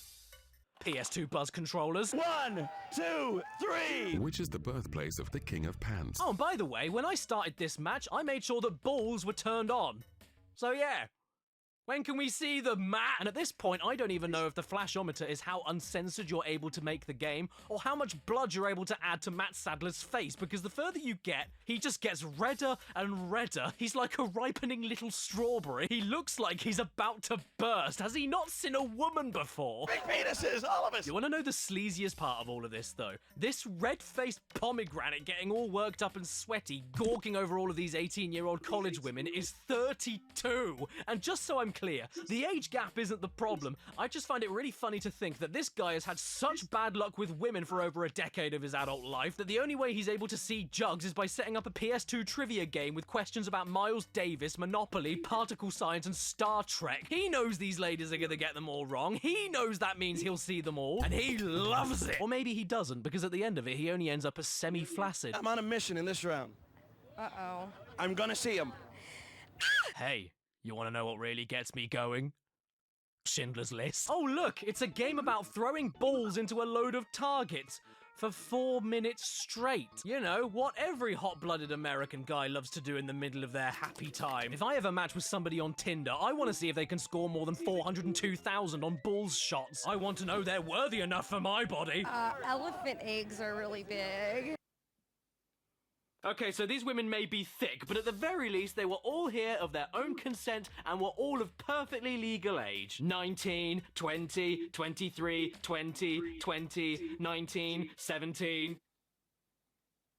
Yeah! So as it turns out, this game was not only never released anywhere else in the world other than the States for its content, but it was eventually taken off the shelves entirely because one girl in one of the very final episodes of the game was allegedly under legal age when she decided to throw herself on camera. I am holding a disc that contains illegal boob in it. Ah! It's got to be destroyed. I can't let anybody get their hands on this ever again. And more importantly, it doesn't match with my PS2 shelf!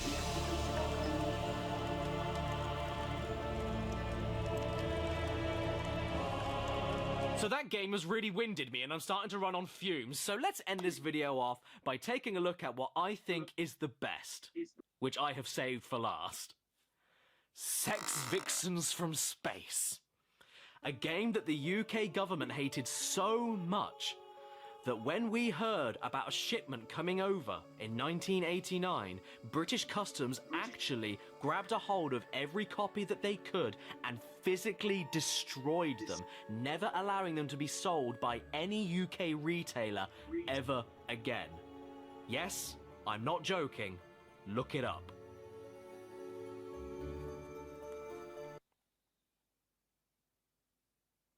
I got this from Canada. Yes, I can't believe I'm saying this, but I think I'm the only person in this country that owns an actual physical copy of Sex Vixens from Space. And guess what the game came on? Floppies. But I don't happen to own a working Amiga, so it's time to jump onto an emulator. Right, here we are at the boot up screen. Oh, and there's the copyright protection instructions. So all I've got to do is type in the...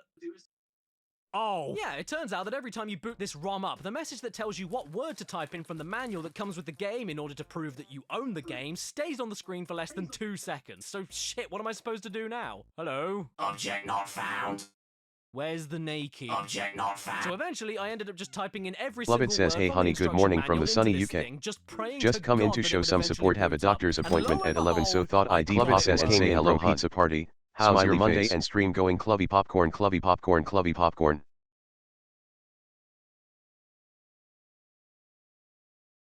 Whoa! The stuff! Ori, you are Captain Brad Stallion, owner and operator of the one-man space vehicle known throughout the galaxy as Big Thruster. For years, there have been rumors about this tribe, a colony of beautiful, sex-starved women hidden somewhere in space. According to many legends, they suddenly appear, raid the male-dominated rural planetary systems with their sex ray gun, leaving them— No! Stop there! The story is perfect. I don't need to read anymore. So here we go, the game has begun. You are in deep space aboard Big Thruster. I wonder why they call it that! And then you're thrown into a point-and-click interface where you can click on objects, look into your inventory, move north, east, south, and west, and type exact and specific commands onto the screen to interact with some other objects that you think you should just be able to click Clubbit on, says but I the am game lurking doesn't like just to cause explain awaiting that a one, so doctor's good luck and have a appointment nice 3. thrust. What you've got to do next is absolutely beyond my comprehension, though. The game just leaves you to figure out everything on your own, and with no music, no sound effects, no hints, and no nothing, you need to know what direction to walk, what to type and where, what to click on, and what to use from your inventory on what item. That sometimes means you've got to type how you want to use the thing instead of just clicking it. Why is this so complicated? I just want to see some big moo-moo milkers. I didn't spend too much time on this one. It's awful. The best I was able to do was make the spaceship move, and I couldn't even land it. But I don't want to miss out on a meager computer bonking, so let's look up a walkthrough. How do we play this game? Space N, push button, D, blast off, U, S, S, S, open, S, E, U, get car. No thanks, I'm looking it up online. What was so bad about this game that the UK Customs team just had to destroy all of them? Is that it? It's the policeman! They've come to destroy my sex vixens from Space Game! Well, what else should I have expected? We're still pretty sensitive even today, aren't we? I mean, we live in a world now where people got genuinely angry and upset that the upcoming Cuphead DLC had a female character in it. Why? Why does anyone care? She's a cup! Why does the gender matter? Nobody wants to fuck a cup! Please subscribe and don't forget to hit that bell. Follow me on Instagram and Twitter, or I'll piss on your cat. Special thank you to my executive producers on my Patreon page in the description below. Lucifer1307, Starman Stubbs, Anders Amdel, Basil, Blake Brown, Captain Demersan, Dave Marshall, Dredge and Bungo, Enerjack5, Eric Branke, Exopaz, Hat Foodini, Heartfire, Inflim, Iron Ninja, Mitchell Reed, Ramen Wolf 1485, Raven Tora, Red Eye Critic, Skullman, Slowpong, TARDIS Type 40, The Game Shed, The Real Kit Nathaniels, Try Tressler, Tudor Apples, Whirlwind Abyss, Flick Joseph, Dan and Alex, MR Rushton, Bilal Choudhury, Saviour of Light, Chris Rainbird, Dylan Croller, Harper Onions, Lewis McNamara, and Terrell. Stan.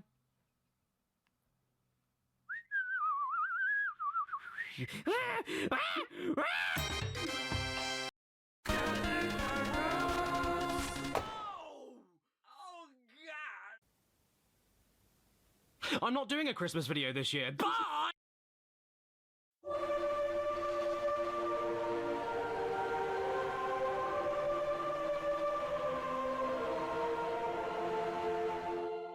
Hello, I'm JC. Jesus Christ. It's Christmas time, the best time of year, named after my dad, God Christmas. And you know what that means?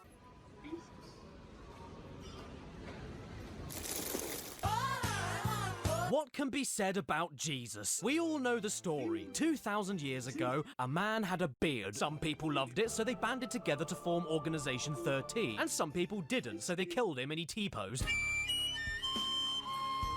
His name backwards is Sausage. And as you can probably imagine, with a fan base as loyal as Jesus's, it was inevitable that at some point there'd be tons of video games based off of his stories from the Holy Bible. And there are a lot of them. Trust me, there are a lot of them. There are too many of them. I'm not even kidding. I have too many of them. There are so many Bible games. And why do I have so many of them? That's because Jesus Christ is my... No! I've even talked about one of them nearly 8 years ago on this very channel called The Zoo Race. Even though you probably can't tell, it's a racing game about Noah's Ark. Except in this version of the story, Noah tries to bomb all of the animals with explosive barrels and the losers get left behind in the Great Flood. Move out of the way, sheep! I'm getting on that ark! Every man for himself! And you, Reuben? You're a rhinoceros! The video I did about that single game was 25 minutes long with an 8-minute filmed intro. You know, the Dark Ages. And that's extra embarrassing because you don't need that much time to talk about it. You can sum it up entirely with, What's this? What's this? I'm sick of all your shit! But the thing is, games like that, and the Bible game on PS2 are a bit too nebulous for me today. They're about the whole Bible, and today I wanted to specifically look at games that were only about Jesus. Starring Jesus, controlling Jesus, loving Jesus. And this also means I'm not going to be looking at dance praise, praise champion, or guitar praise, because they're all basically the same thing, and they all play like... Jesus is a friend of mine. Jesus is my friend. So let's not waste any time and jump right into it. Oh no, it's that guy, the sensitive one that gets really upset about everything. What's his name? Max.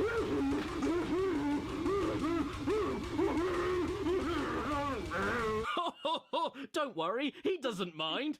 He's dead. He's been gone for 2,000 years. Where have you been? Oh, can you get your phone and give him a call then? Can you add him on WhatsApp? Well, I don't want him there. Can you get him out? I want Jesus heart surgery! The first game we have today is called Run, Jesus, Run! The feds are after you! Well, let's see what this is all about then.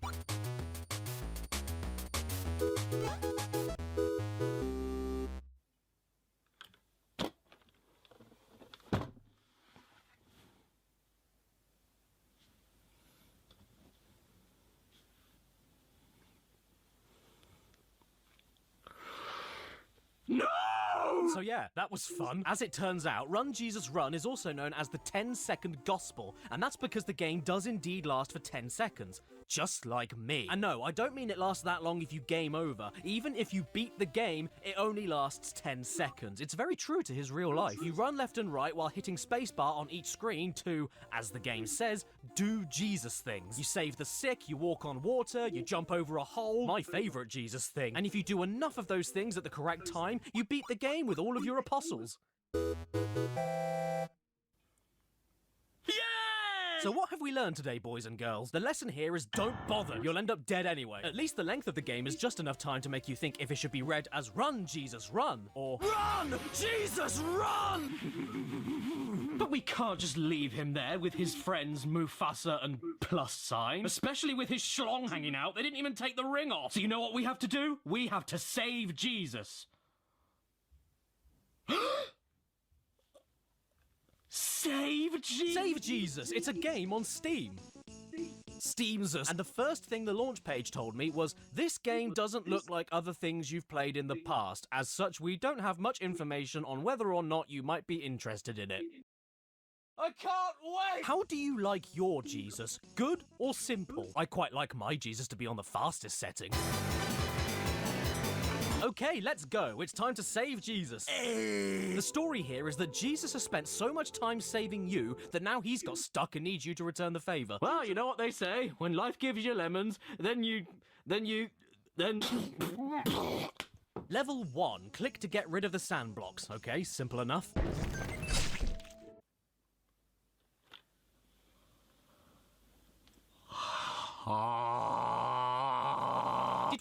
Did we just murder a Roman centurion by dropping a bundled collection of human skulls on his head? That was metal as shit! And yep, that's basically what you do here. You click on blocks to make a boulder roll on top of Romans and then go... Yeah!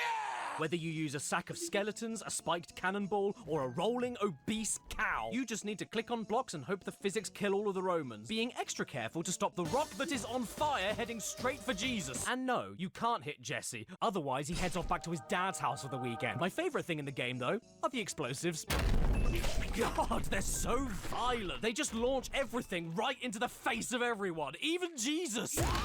I haven't had this much fun since the last time I sang a hymn. Sadly, though, I'm getting bored, so I got to this old whiffly Johnny and stopped. Kill Jesus! Okay. You know something about those Romans? They'll gladly die for their Caesar.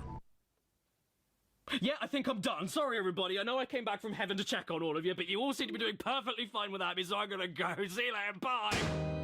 Did you know that there is a fighting game on Steam where you get to play as Jesus Christ. I'm sorry, I think I just pooed myself. Hello. This is Fight of Gods, and even though the game isn't explicitly about Jesus, who cares? You get to play as him beating the shit out of Moses. What more do you need? Fresh off the cross and ready to pound down. So what are the pros and cons of this game? Well, the pros are, it's a fighter, you can play as Jesus, you get to beat up Moses, and the cons are... There are no cons! Just look at how he arrives into the arena. I'm back for the people. Jesus doesn't need to try and get out of his prison. He takes the prison with him and kills you with it. And don't worry, if fighting Moses is a little bit too racy for you, then you can always beat up Father Christmas. Aha! Take that, you bearded nonce! This is for all the years you didn't get me the Hot Wheels garage set. In fact, you wouldn't even exist without me. Where do you think the name Christmas comes from? I am your daddy and you are my bitch! The only problem with Fight of Gods for me, though, is that I blow chunks. It's way too hard for me, and I can't tell if it's because the game isn't very good or I just can't play it right. Every special move I tried happened by complete accident, and even when I changed the difficulty down to very easy, I still got destroyed. This game nails you harder than me. Seriously though, this is far too hard for me. I just can't keep up with it. What do you think I am? A priest? If you don't stop kicking my ass, then I'm gonna stigmata all over the floor. I'm so sorry for failing you, Jesus. Can you please forgive me? Right then, on to the next game. Oh, damn! I forgot to bring it with me. Well, I'm not getting it. I'll send a disciple. Oi! Uh-huh. Go to my flat. Yes, Jesus. I left a game in my bedroom. Okay, I'll be back in a second. Do you want anything from the shops? Yeah, get me a Monster Energy.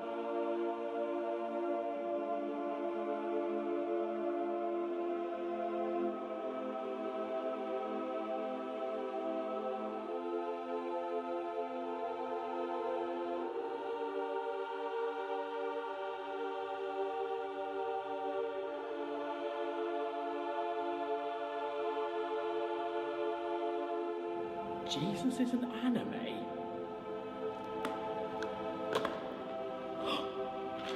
Jesus! What am I getting into with this game, then?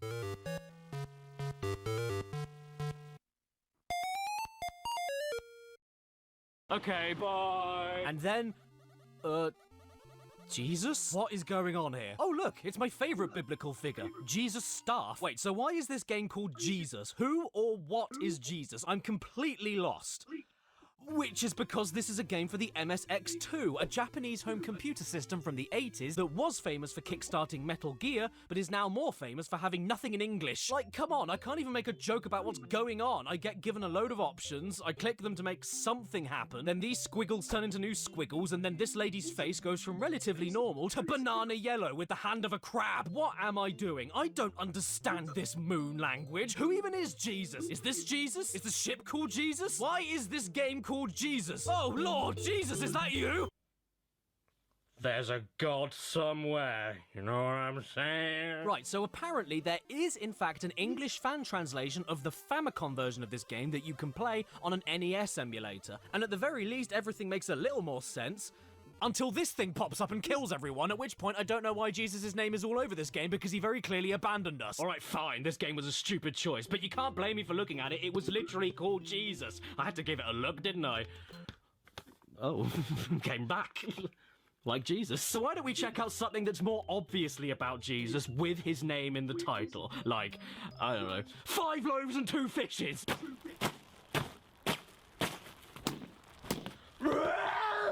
You all know the story. One day, a man went to the corner shop to get groceries for 5,000 people, but they only had 5 loaves of bread and 2 fish. Oh no! Luckily though, Jesus was there, and he turned that small shopping bag into a feast. Only one time, though. Sorry, Ethiopia. You know what? With stories like this, people eating nothing but bread and fish, kids nowadays don't realise how lucky they have it. They've got all the food in the world and they still complain it isn't good enough. Hey, I want my pudding! No, you haven't eaten your fingers yet! But, Mom! Here's another story for you. In order to play this game, I actually had to sign up to a Bible study forum and purchase a yearly subscription to access the download page. You're welcome, zealots. My username is... Goddy has a great body. Now we need to pick a profile picture, and there are some fantastic ones. Here are some of my favourites. Yippee! Sunday school! The famous religious figure, R2-D2. My superpower is Jesus! On a mug. I love Sunday school! Help. The one I ended up picking, though, is definitely the best.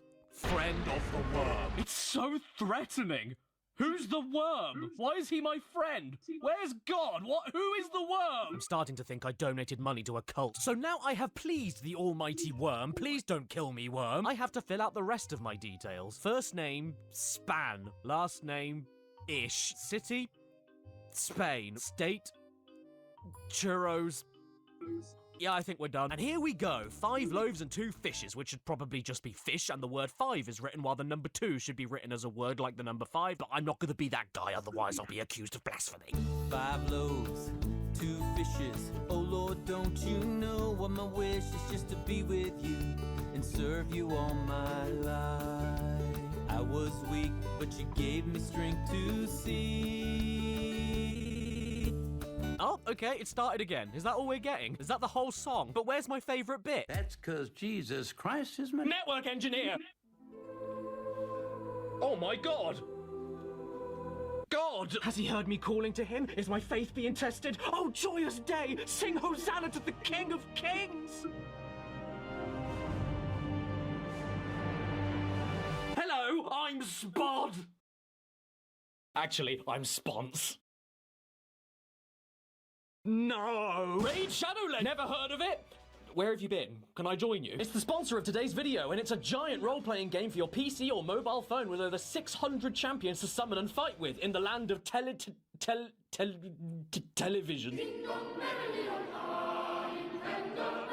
Downloading Raid Shadow Legends with my QR code or link in the description! I'm not joking when I say that I've been playing Raid ever since the first time I got sponsored by them, and I've never thought about deleting it once. It's incredibly addictive, and the high production values are my favourite thing about it. Along with my personal favourite champion, I give all my best gear to, Crimson Helm, but she isn't as good as... And of course, I must mention that I love the huge bosses. Speaking of, there's no better time to download Raid because of the newly added Hydra boss with 6 heads. Blight, Torment, Mischief, Wrath, Decay, and Suffering, which work together to poison you, steal your buffs, weaken your attacks, remove your healing. It's a nightmare. I'm supposed to make this game sound fun, aren't I? Oh, look, it's simple. He's in it. You want him? Well, then log in for 7 days total before January 28th, and this legendary champion is yours for free if you're old or new to the game. It's really that simple. And don't forget, it's a very special time of year, isn't it? Make Christmas spectacular. And tell them they have B.O. Golly gee, thanks, Grandma. And my present to you is my download link. And my QR code for Grampy. Which will get you the epic hero Tyrell, 200,000 silver, an XP boost, an energy refill, and 1 ancient shard so you can summon an awesome champion the second you begin the game. All of which will be hiding in your inbox within the game right here. Plus, you don't even need to worry about selling your auntie's present of socks to buy something better because Raid is totally free. Thanks again for the sponsor, and... bye. Let's start this thing up. Oh, hello, young man. Nice boat you have here. Oh, yeah, you've also got very nice hips. Yep. Oh, okay. Wait, what's going on? Why can't I look up? Why am I stuck staring at his lump? His eyes are up there. Well, it looks like you're steering us in the right direction. What are you talking about? I just got here. Wait, where did I come from? Where am I? Who is moving this boat? In fact, scratch that. Why isn't this boat moving? We're going slower than Mary Magdalene's libido. And bloody pissing hell, man, these controls are so broken. All it takes is the slightest feathery tap of the keyboard and you go apeshit flying off in every direction imaginable. I know we've only just started playing this deeply spiritual journey, but I think I'm already feeling the presence of Jesus. Oh wait, no, it's vomit. The boatman tells us we need to head to the town nearby and convince my uncle to come with us to see me. So off we go. And no, we can't go any faster, because going to see the Son of God is not that exciting. Even if he did get dressed up for the occasion. Hey, cool hat! Thanks, it hurts! We then find my uncle busy working in a well with his lovely collection of JPEGs. And he's not happy about us going off to see the G's, so now it's time to argue with him. I know it's a long boat ride here to Bethsaida, so why do you want to go now back to the shore and listen to this Jesus teacher all day? And if you think for a second that these dialogue choices affect anything, you're a complete wrong man. Because in every conversation, only one of these choices is the correct one to get the game moving on. And if you pick the wrong response, guess what happens? The Messiah? Here? Well, now I've heard everything. I know it's a long boat Oh, ride for the here to love of Bethsaida. my dad. What? You know what, though? He does bring up a very good point. Do you expect me to drop everything to go listen to a preacher from Nazareth? We all need bread. We do need to, you know, survive, so work is important, and I will stay to help you out. I mean, we'll get it done much faster if we work together, and then we can find Jesus quicker. Oh, well, that doesn't sound right. So why are you telling me not to go then? Now, what the game wants me to do is tell him that the real-life food and water we need to keep us alive isn't as important as Jesus' morning breath. And you know what? That convinces him. Don't worry, kids, I'll get you some food. In the beginning. At this point, Uncle Fester tells us to find some bread and fish in a nearby house for the trip. Only problem is, nothing here can be clicked on, or jumped on, or climbed on, or prayed on. We're stuck in perpetual misery that not even God could save us from. And I was stuck here for 15 minutes before deciding to give up and make my way over to some more buildings over there. And I walked the whole way.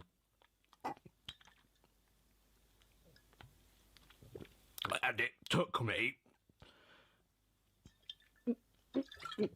2 entire minutes of nothing. And after all of that, I got there, and I can't even get in. Sorry, Jesus, I won't be there to hear your lecture. I guess I'll just have to go to hell. Thank you for playing our game and learning this important Bible story. We hope this story helps you believe Jesus is the Messiah sent by God to save the world. Well, actually, all I learned is that if you want to stop a man from finding Jesus, put a 2-foot wall in the way. May you feel fed by his presence and ready to serve him all your life. Yep, this is a cult. La la la la la la la la la. I really need to do a messy brow. Quick, everyone! We have to go to the toilet!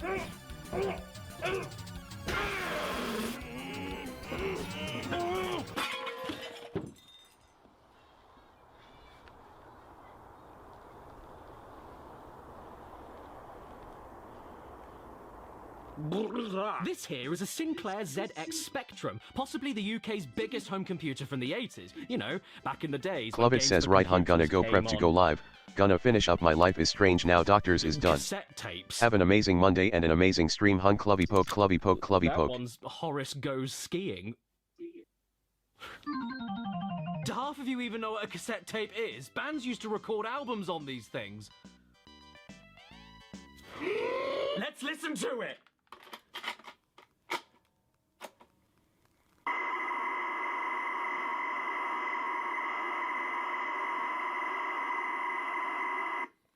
And that was, Why? Now, the Spectrum may have been revolutionary for the time, but going back to it today isn't that fun at all. Take the game Manic Miner, for instance. You boot it up, and then after 3 minutes and 13 seconds of loading, it takes you to this.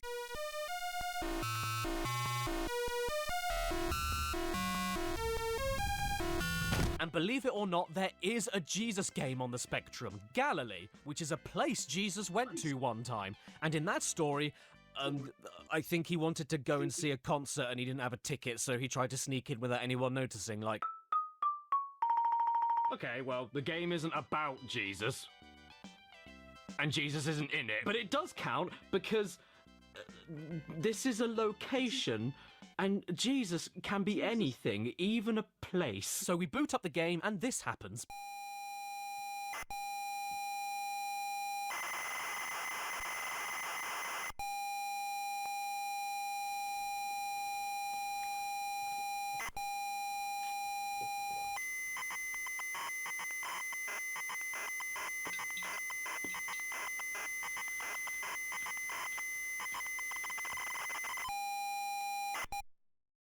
Oh, you thought it loaded? No! Because it takes a total of 4 minutes and 50 seconds to load, after which we finally get to a title screen. Time to play Galilee, Galilee, Galilee, Galilee, Galilee, Figaro, Magnifico, oh, oh, oh! Oh, it took 5 minutes to load text. What? Galilee is a text adventure. Yeah, no graphics, no music, just text. The real adventure is in your head, and that's the best thing about playing a video game. You wake up with a throbbing There is something very important to do, but you cannot remember what it is. What do you want to do now? Well, let's press enter and see. You are in the graveyard. In the distance, a field is ready for harvest. Obvious directions are north or west. Okay then, go north. You are in the graveyard. You hear groaning and screaming. What do you do now? Join in? Alright, fine. Oh, hang on. A maniac jumps on you and hits you. Holy shit, but we only just started! What is this, John Wick? What do I do now? Attack maniac. Okay, jump on him? Call him a cunt? Right then, I don't know what to do. He's been jumping on us like a trampoline for at least a minute and I can't get him off. So, what if I hit him back? You hurt your hand. The maniac says, I'll kill you again! Hang on, what? When did he kill me the first time? What do I do now? I don't know. Ask him why? I do not see why here. I'll kill you again! Alright, fine. Kill him. You do not have a weapon. The maniac leaves. Boy, this game's going a million miles an hour! Well, hey, I'm not done with him yet. Chase maniac. A maniac jumps on you and hits you. God damn it! What kind of a place am I living in where I can't walk 3 feet without a maniac leaping on top of me? You know what I want to do? Move house. Now he's saying he'll kill us again. What the hell is going on? I don't know. Steal weapon. Okay, I need to be smarter about this. We have to take another route. What would Jesus do? He's not real! Talk to maniac. The maniac says, I'll kill you again. Well, I'm glad we got that cleared up. I'm really running out of ideas now. Find weapon. You see the maniac. Yep, I saw him a while ago. Okay, well maybe he's just a bit glum. Take maniac on a date. You can't get that! What, is the maniac out of my league? You know what, screw it. I'm not giving him the satisfaction. Kill myself. You do not have a weapon. You are in the graveyard. You hear the rattling of chains. Well, that sounds sick. I'm going to record them for my mixtape. I can't follow all that! Well, in that case, I really haven't got any more ideas. Give up.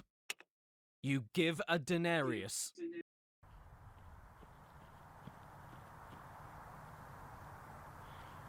What? You know what? I don't want to go to Galilee anymore. Galilee sucks. I think I'm going to have my holiday somewhere else, like Suckley. Or maybe even really push the boat out and go to Licky End. But I haven't decided yet. I need to figure out which is closer once I reach Piddle Bypass! Okay, let's get back on track. Jesus games, Jesus games. Well, they seem to be all over Steam, don't they? So let's go back on Steam and see what we can find next. Like, Jesus Christ RPG. Okay.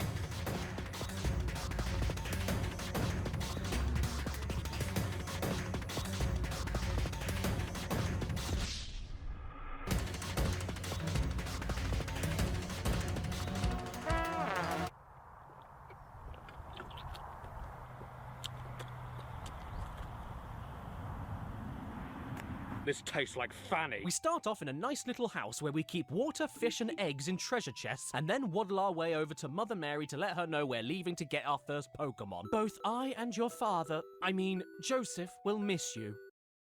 Ooh. Sniff. Sniff. We walk around the town, talk to people, and find out that we can't help the organ player get wrecked because I can't perform miracles yet without travelling to the desert to get baptised. Because even if you are the Son of God, you're still useless until you get wet. We go to the oasis to get baptised and come out looking like a stupid baby. Hello, I'm Jesus Christ, I just shat my pants. As it turns out, I learned exorcism, and all it took was me getting a little bit damp. Dude, I want that! Caddy? Caddy? Suddenly, Satan of all people appears, and he is looking fire. If this guy is supposed to be the root of all evil, why do I want to get a beer with him? He tries tempting us to jump off of a cliff to prove that we are as great as we say we are, and we reply, you are not to put the Lord your God to the test. Pussy. And because of that cop-out, Satan sends Beelzebub after us with all of his minions. In brown trousers. Time for a battle then, yeah! Demonic fly uses smelly finger. You know what? I don't want to fight anymore. Which is good, because in the game, I can always choose to refrain. I mean, after all, that is what Dad would want. Well, I died, and we get the greatest message I've ever read. Jesus Christ was defeated.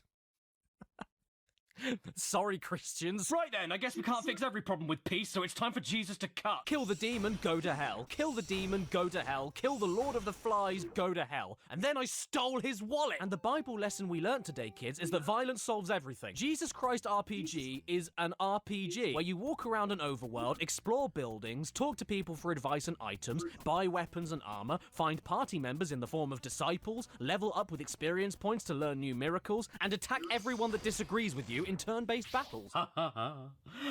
How tabled the turn. Sadly, though, you can't walk on water. You're not my Jesus. You can't progress throughout the game without obtaining certain miracles, which you can use in combat as well as the overworld. But in order to get those miracles, you have to do a lot of fights to get a lot of XP. I don't remember that bit in the Bible where Jesus had to grind. The thing is, though, this game may be on Steam, but it's totally free to download, and it's a totally functional RPG. I've got no complaints about it, really. Finally, after all the bollocks I've seen so far, playing Jesus Christ RPG is just like when you're starving and you finally get your food at a restaurant. Yes, my favourite!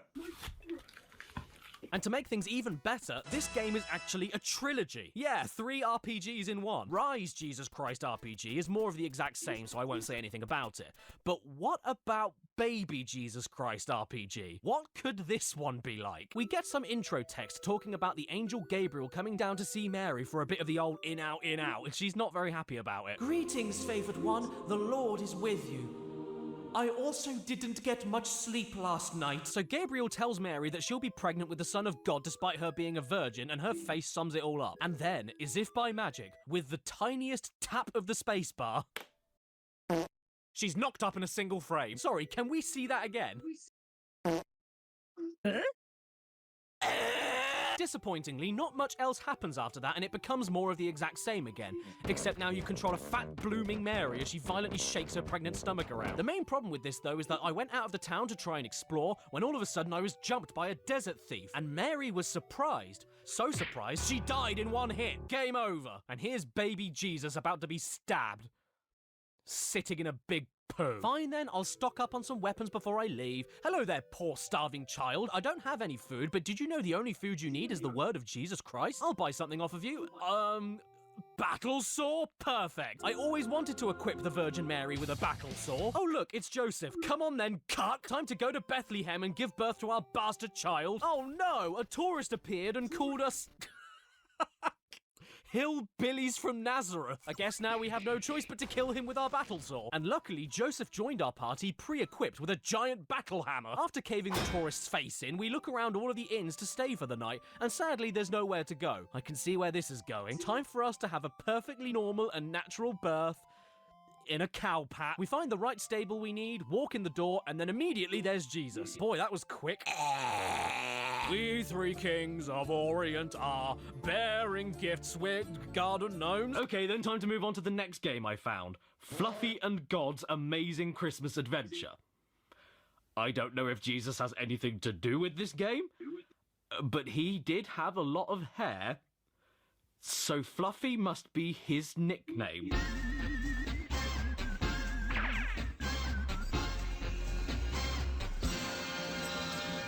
Oh dear. Fluffy is not Jesus. Fluffy is a sheep. I'm so sorry, Jesus. Can you please forgive me?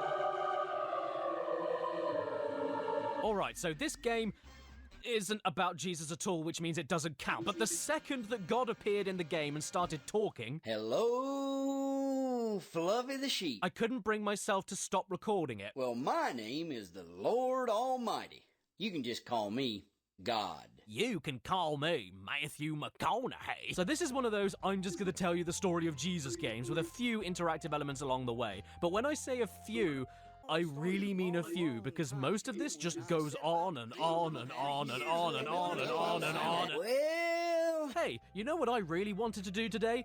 Become a prophet? And like all good prophets, I need to rewrite my own version of Isaiah 9, my favourite movie in the series. But we can only edit what's already there a few words at a time. Name a thing that is super good. Premarital sex. Name a thing that is really bright. My asshole. Name a form of restraint or force that is really strong. The policeman. 2 words that mean the same thing as smashed. Wasted and drunk. 1 word that describes what the whole world could use. YouTube.com/Caddicker. Name a profession that helps people. My dealer. A new, more exciting title for God. Mister? Name a royal title or government title given to a leader. Yas Queen. A good adjective. And good adjectives such as great man or loving mother. Bulging. Perfect. Time to export. The prophet Fluffy said in the 9th chapter of her book, there will be a time in the future when Galilee of the Gentiles will be filled with premarital sex. The people who walk in darkness will see a great asshole that will shine on all who live in the land where death casts its shadow. For God will break the policeman that binds his people. In that day of peace, battle gear will be wasted and drunk, for a child is born to us. A youtube.com/Kadika is given to us. These will be his royal titles. Wonderful Dealer, Mighty Mister, Yas Queen of Peace. He will rule forever with fairness and justice from the throne of his ancestor David. The bulging commitment of the Lord Almighty will guarantee this.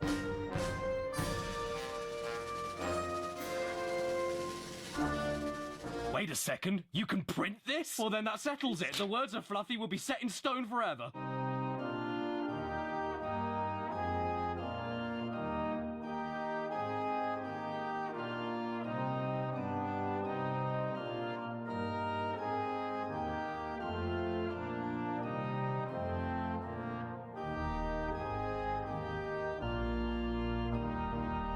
Now, to be honest, I was going to stop the game here, but then I discovered that you can have the game read this back to you. And that made it so much better. There will be a time in the future when Galilee of the Gentiles will be filled with premarital sex. To the people who walk in darkness will see a great asshole that will shine on all who live in the land, for a child is born to us. A youtube.com/Kadika is given to us. Everlasting Father, Yas Queen of Peace. The bulging commitment of the Lord Almighty will guarantee this. And then I was going to stop the game there, but then I found something else. Super Jesus. Time to fill in more text gaps and tell the world what really happened on Christmas Day. Super baby Jesus, the super Messiah, was born in the John Legend's house. Real baby Jesus' greatest powers were his giant feet and tiny fingers. Super baby Jesus wins friends and conquers enemies by his exploding balls. The real baby Jesus will grow up to conquer people's hearts with his blaspheming. And then I was going to stop the game there. I really was. But then on the main menu, I noticed this little thing in the bottom corner. DJ Fluffy Jams. I just had to. Stop looking at me like that. And what is this, I hark thou wail? Well, it's a drag and drop songs of praise beat mixer set to some Christmas hymns. And you can change a few words around and add in your own background noises. Here's what I came up with. Merry Pissmas.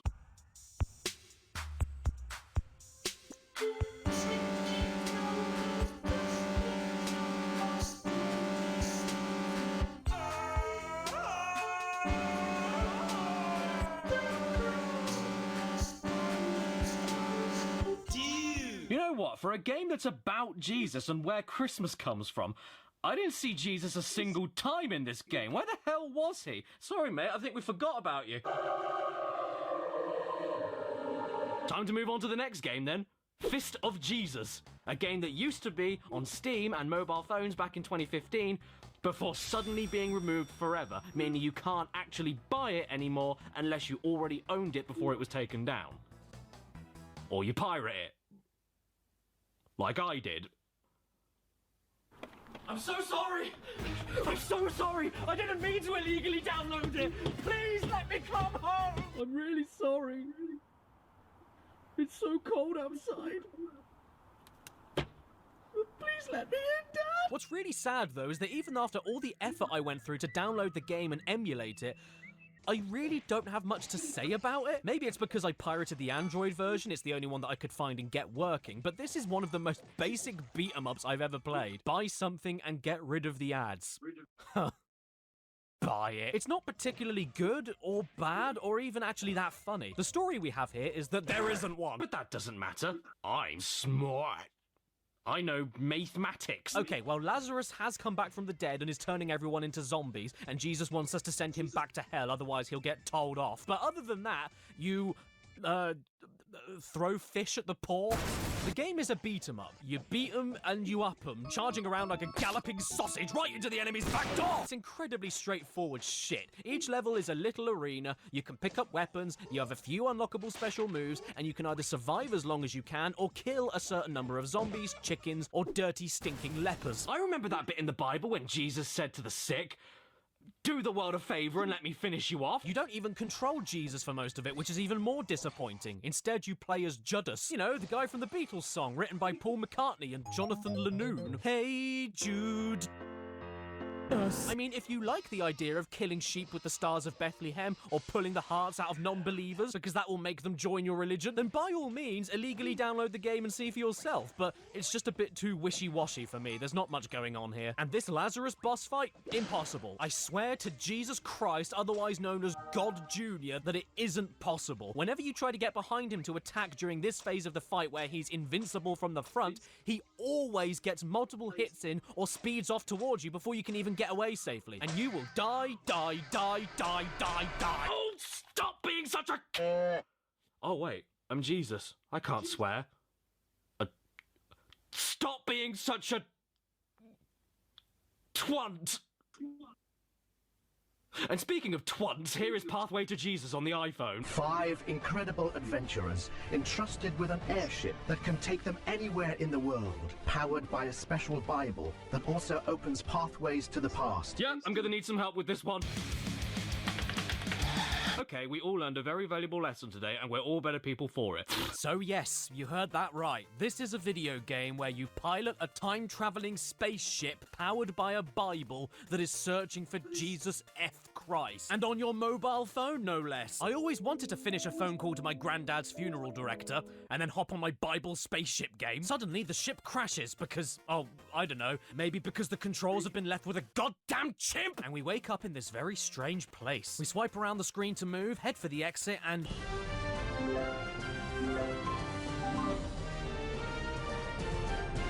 It's too hard. This is an extremely basic pushing puzzle game, and I mean extremely basic. This has solely been designed for the kiddywinks so they can easily get their daily dose of the man in the bathrobe. To be fair though, it isn't awful, it looks fine enough and it has decent production values, but what are we doing all of this for? I know where and when we are. This is Bethlehem, on the night Jesus was born. Wait, how did we time travel to the birth of Jesus? It didn't happen! Though our airship crashed and our team separated, it appears that God has used this moment to show us something incredible. Yeah, you hear that, kids? If your spaceship crashes and you don't know if anybody is left alive, screw them, it doesn't matter. Because God made you crash so that you could see his snotty little son. And that's more important than finding your dying friends. The Spirit of God descended on him like a dove, and a voice from heaven spoke on him, saying, "This is my son, whom I love." And that's why I'm going to let him die on a big wooden stick. Okay, I take it back. This game isn't that good at all. It's actually a little bit... I heard you. Hey, you're not supposed to be here. Completely broken? Just check out this AI here. I heard something. Who's there? Who's there? Do you just not like gingers? Is that what this is? Oh, and you'd think I wouldn't complain about the controls here when all you do is swipe the screen, but man, it is non-stop. You swipe for every single individual space you need to move. After a while, it kills your finger. It's just constant rubbing. I feel like Jesus is fluffer. Jesus was only 12 when he was teaching in the temple. Wow, kids really can do amazing things. Yeah, kids, I know you don't want to tidy your room or wash a plate, but feel free to teach Christianity. You don't even need to do your homework, it's fine. God can work any problem for good. I have the hope that he will do just that in this situation. Sweet, he'll finish the game for me then. And I think he might actually have to because I can't go any further. I distract this guy with the only rock available, which means I have no more rocks to distract this guy, and I physically can't continue. Hey, what do I do? Where do I go? I can't move! Help me, Squeezy Jeezy. Wait a second, why am I playing this? I'm the son of G! I can do whatever I want! I'm hungry. I want free food. Yes! Hi there, welcome to the Beefy Boys. How can I help? Hi, yeah, I came back to save you from sin. I want a burger. Actually, no, scratch that. I want 2. Hi, come on in, it's you. Come on. Yeah, it's me. Someone gets it, finally. Thank you very much. Dying for a burger. Congratulations, it's a boy. Right, sit me down and give me all your meat. Okay, thank you. This way. They think I'm Jesus, but I'm actually not. Okay then, guys, here you go. Here's your table. Actually, can I go to the kitchen instead? I need to bless it. Whoa, that smells great. You mind if I add my own thing?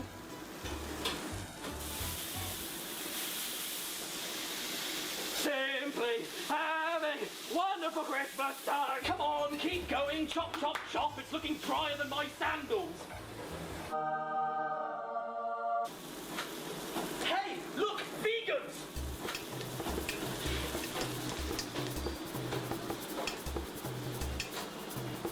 Miracles of Jesus for Windows 95. If you want eternal salvation in heaven, all you need is 32 megabytes of RAM. And thus Jesus said unto his disciples, it is better to set the system color depth to 256. Yes.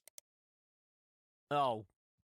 No. We boot the game up and I'm in love with the fact that Jesus' corpse is the mouse pointer.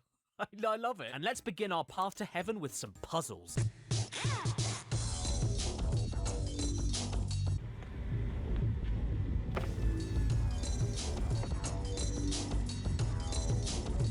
Shit, man, this music is banging. Where can I get the album? I didn't know Jesus grew up in the project. First off, there's this painting game, and I made my own masterpiece that I call Leprosy Babe. Then there's Spot the Difference, and if you get it wrong too many times, you burn in hell. I don't know. Hey. Then finally, there's these jigsaws to solve, where every finished piece makes a lovely noise that sounds like Satan's...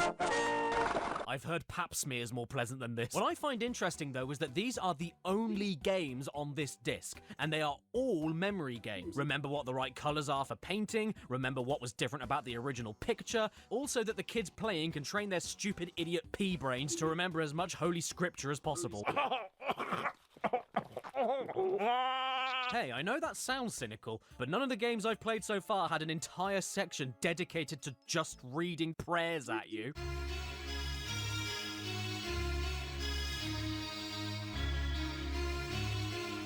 Aww, a prayer before going to sleep in case we don't wake up. How sweet. I want to pray for those who have no shelter, that you protect them and keep them from harm. Well... I come to your presence and pray for the people who are suffering from illness. You are the healer, Lord. Heal their wounds, cure their illness. Oh, that's good. I guess you won't need hospitals then. Guide me, Lord, throughout this night and in the days to come. Yours truly, Princess Toadstool. Bitch! Okay, time to head off to my favourite biblical game, Information. And let's check out some of the characters of the Bible. Oh, wow! I didn't know Pavarotti was in it! And by the way, Joseph, you could really do with a haircut. And David, you could do with a new face. Hang on, where's Mary? Why isn't she a main character in Jesus' life? Well, I guess she didn't do too much. She only birthed him. Right, fine then. Let's go and see what weapons is. Joy to the world, I did come. Time to check out the word of God now. What does he say about wisdom? What is wisdom? I don't know. Okay then, how about obedience? He who does not love God and does not keep his words is in for eternal damnation. So you're saying I need to be gay? And finally, we have the story, the main event of this ancient holy artifact. From Windows 95. And don't let the horrifying Silent Hill rusted text put you off. This is simply a very basic retelling of the life of Jesus without any interactivity, and that's it.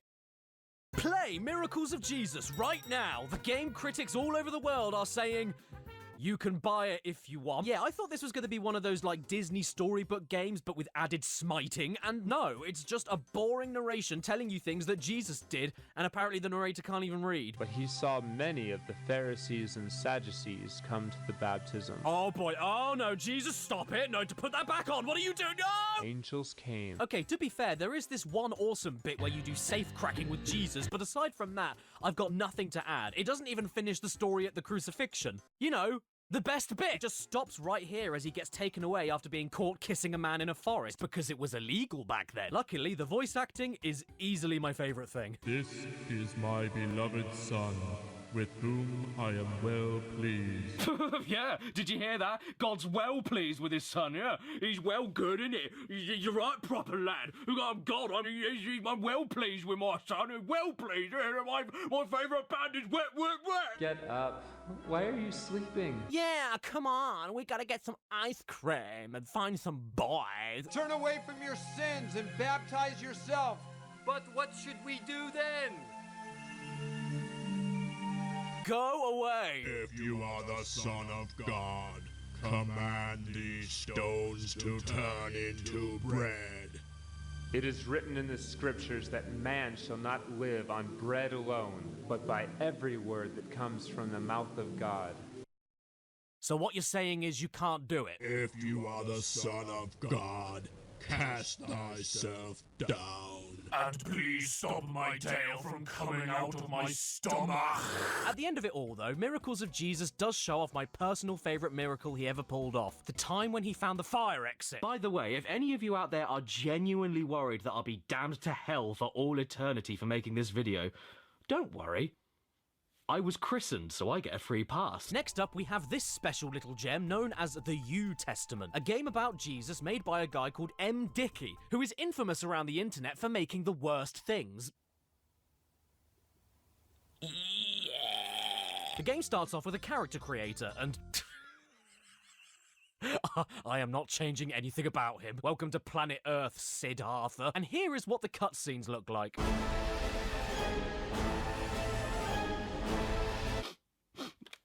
I wish Dad was here to see this. I can't see it. It's a load of fine shit. The game follows your journey to meet Jesus Christ and become besties with him. But first we need to get baptized, which ends up not happening because we're told we're a fool. And then, oh, look at that. Oh, look, the quality just got worse. Good. And then this woman appears claiming to be God.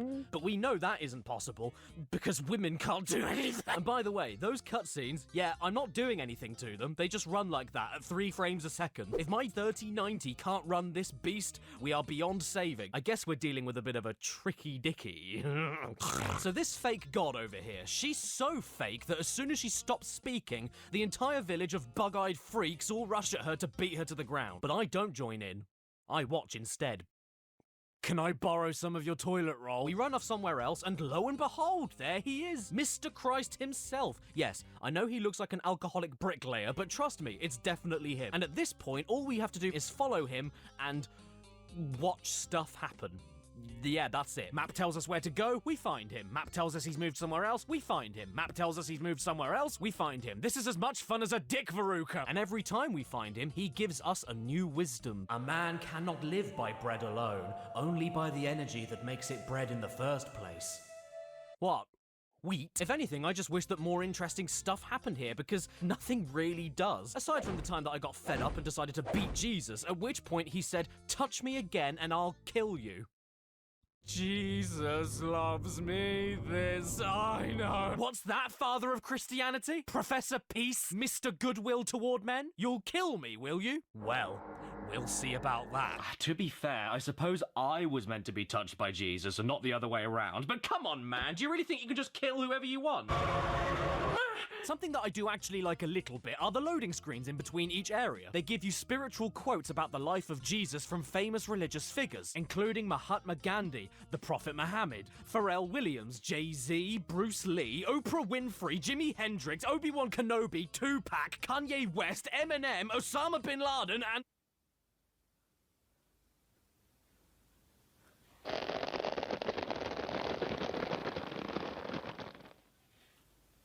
Osama Bin Laden! Osama Bin Laden! Well, I suppose we did manage to find him, and nobody's found Jesus yet, so... Oh no, his name popped up and he made everything go pink. Silly Bin Laden! By the way, on the character creation screen, you can make some absolute freaks of nature, let me tell you. Like Peter, the 33-year-old, 1-foot-tall, fat and angry old man. I don't have a small wang, it's proportionally very big! And then there's Elijah, the 11-foot-tall, topless, bearded woman with a receding hairline. Now, I know there's a few of you out there that like getting stepped on, but is this too too much, or do you consider it a challenge? Do you need to conquer Mount Everest? But hey, at least I know that if I want to get to heaven, all I gotta do is fly a plane into a building. And I'm not suggesting anything here, but Osama did run away and hide in a cave, and Jesus was resurrected and walked out of a cave. I'm not saying he's Jesus, but... New game time! Here is Secrets of Jesus, and there is Jesus telling us a secret. But keep it to yourself, because the policeman's after him. Hey, do you want to see the scariest thing of all time? I love this artwork. It's the angriest hushing face I've ever seen. Shh. Why does Jesus look so intimidating? It's like I caught him in the church touching kids. Oh, wait a minute. Here are some of the Steam achievements. Jesus gets assassinated. Jesus is ticklish and pissed. And here we are, the title screen. The Secrets of Jesus. The game starts off in Italy, where a lonely fisherman can't catch any fish, so then he starts whinging about having pizza again, and then starts complaining about his weight, and then, oh Jesus, Lord in heaven, please don't make me eat pizza again. I'm praying to the almighty Lord, please don't make me eat pizza again. Please do not make me eat Domino's again. So then the angels say, fine, shut up. And God himself hands him a message in a bottle that reads, don't get too excited, there's nothing actually useful in this message, but have you heard of a man named Jesus? Immediately we forget the plight of the starving fish man and end up in Jesus's crib. And guess what? He won't stop bitching either. I don't like my house. I can't sleep. My neck hurts. I have OCD. Just get to the point already. Look, here's Mary doing something weird with her arm legs. Let's give her a pat. Good boy. Surprise! For God's sake, Jesus! Where's the Writer's Nobel Prize? Secrets of Jesus is boring. There is so much talking in this damn thing. I know point-and-click games tend to be a bit talky, but no joke, this is mostly dialogue. Absolutely insipid dialogue that doesn't mean anything, explain anything, contribute to the plot. It's like walking into someone else's text messages from the year 30 AD. Well, at the very least, Jesus does give us a bit of the look. He goes around the town being so high and mighty, it makes me sick. He finds an old man, demands his name, and then when he asks for Jesus' name in return, he replies, don't worry, simpleton, you can't pronounce it anyway. He disturbs the home of a naked woman, demands that she come outside because he's going to heal people. She says no thanks because I'm, you know, naked. And he says back to her that if she comes out right now, he'll use his powers to enlarge some of her. Even candles are beneath this man. Who does he think he is, the son of God? I'm the light. Candles are useless compared to me. Well, okay then, Mr. Big Shot. If you're so bright and wonderful, you can be my hallway lamp. Oh no, what's this now? Jesus Christ himself refuses to carry on walking forward on this path because there are 2 rabbits in the way. What kind of Messiah are you? Clicking around, clicking around, clicking around. I have no idea what I'm doing. Can't go this way, can't go that way, can't pick this up, can't pick that up. Ruin this person's day, ruin that person's day. Shall I jump? Yes. Do you want to know what the name of the next game is? Jesus in space? Jesus in space? Da, da, da, da, da, da. This will look perfect on my desktop next to Manhunt 2. Stardate 9/10/18, somewhere in the Alpha Gamer system. Christians aboard the Starship Tarsus are on a mission to... Oh man, let me guess. A mission to save an entire planet's ecosystem? A mission to end a centuries-long war? A mission to rescue a captured galactic diplomat? A mission to share the gospel.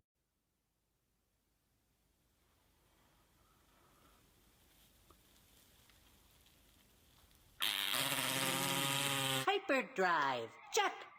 Bibles? Check. Sorry, dude. Bibles aren't going to save you from your own hair growing out of your eyes. This is Stu Dent, and he's a lovable little Christian boy whose sole mission is to explore other planets and share... Oh, I get it! And share the good word of Jesus. With aliens. Sadly, you never get to see Jesus in space in... Jesus in space. But it's okay. Instead, you get to see Humpty Dumpty. Oh, and they also have this robot dressed as a Sunday school teacher.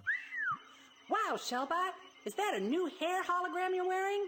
Nice. I would take you out back, but luckily for you, thou shalt not covet thy robot ass. By the way, look at this picture. I've never seen a game screenshot where absolutely nothing looks like it belongs together, and I love it. All of a sudden, we get an extreme close-up of sunburned Buzz Lightyear, and then we're attacked by asteroids. Oh no! But don't worry, if you don't want to do it, you can skip every single minigame if you want with this little menu up here. You can't lock out the gospel of Jesus behind a difficulty wall. I do recommend that you do that anyway, though, because otherwise you'll be stuck listening to these noises whenever you do anything right. Nice shot, Stu. Nice shot, Stu. Nice shot, Stu. Nice shot, Stu. Oh, and one more thing. Shut up! Okay, right, so here are 3 missions we need to do, and Stu Dent is very excited about them. Jeez, Gromit! And to be honest, I'm very curious how they're going to tell the baptism of Jesus Christ in space. Well, this is how. By explaining it with a fish priest. But little do they know, at my primary school, this is what all my vicars looked like. Just like with that fluffy game from earlier, we need to fill in blank parts of a sentence with our own words.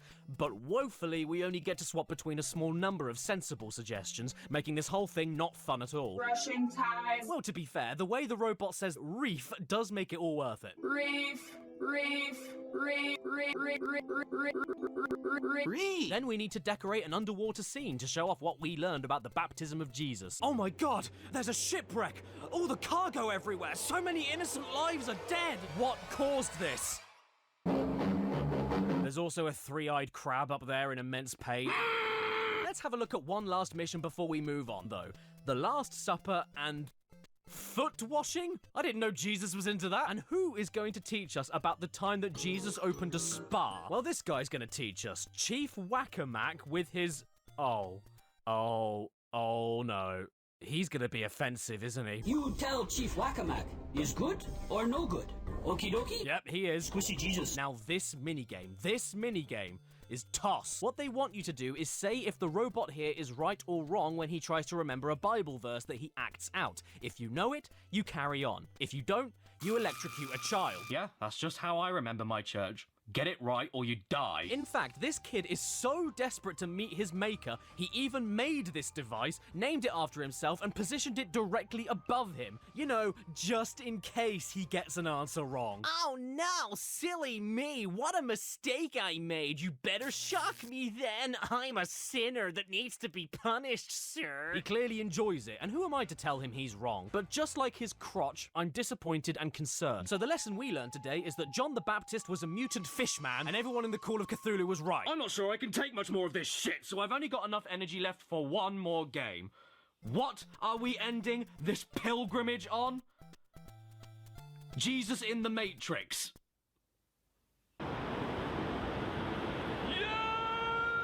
This game begins with... and then... He knocks on the door of your heart. What will be your answer to that now? Where am I? What am I doing? Who are you? Why are there Christian Facebook minion memes? I think Jesus is pretty G-sus. I don't think I've ever been this confused jumping into anything in my life. What am I supposed to make of any of this? The red pill? The red pill? Are you telling me I need to take the red pill to believe in Jesus and earn everlasting life in heaven? I thought it was just so you could vote for Trump. You there! Yes, frightening woman? Why are you hiding from the Lord? Excellent question, and I don't know, but maybe it's because he's scaring me with billboards trying to get me to buy his merch from owmyhandshurt.com. Hallelujah. Hallelujah, hallelujah, hallelujah, hallelujah, hallelujah. Actually, do you know what these things are? They are not subliminal billboard ads. They're cards, and they're a core part of the game. Cards, according to the website, penetrate into the lives of men and crushes the fetters of the lies, brackets, of the Matrix, asterisk, asterisk, asterisk, so that anyone who has understood and accepted Jesus' sacrifice can freely see and breathe. What's that? That didn't make any damn sense to you whatsoever? Good, because the whole game doesn't either. But then again, why am I trying to find sense in this when the website also says the target of this game is that it creates a community where everyone can express their opinions, beliefs, or conclusions, but then also says 5 seconds later that the most important event in the universe was the death of Jesus Christ on the cross, so your opinion is wrong. Now, I know you're all dying to know. How do you play Jesus in the Matrix?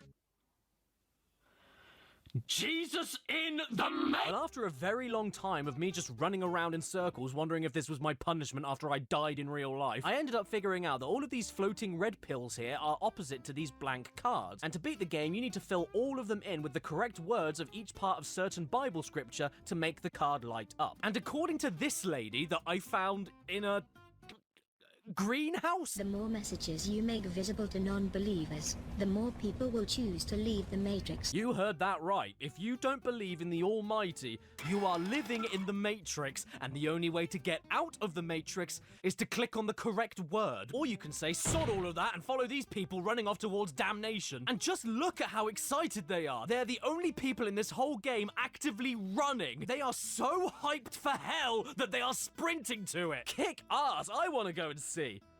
Oh. Well. Hell looks a lot like the place I just came from. If you hear my voice and open the door, I will come in and we will have dinner together. This is terrifying. Is this game a joke? Is it taking the piss? I actually can't tell. If this is all supposed to convince me not to go to hell, it isn't working, so off I go. Whee! Oh Christ! Oh my fucking Jesus, Mother and fucking Mary and God's fucking pants! Get me out of here right fucking now! And I trapped myself in the game forever. Yep, I'm stuck. I can't kill myself, I can't respawn, I'm just stuck. But hey, I did kill Satan because I found his one single weakness. Draw distance. My favorite thing about this whole situation, though, is that absolutely nothing in this game can kill me. Not warfare, not heights, not lava, not even the devil himself. But getting a Bible verse incorrect does kill me. Bible, see you next week! And I know what you're all thinking. Where is Jesus in the Matrix?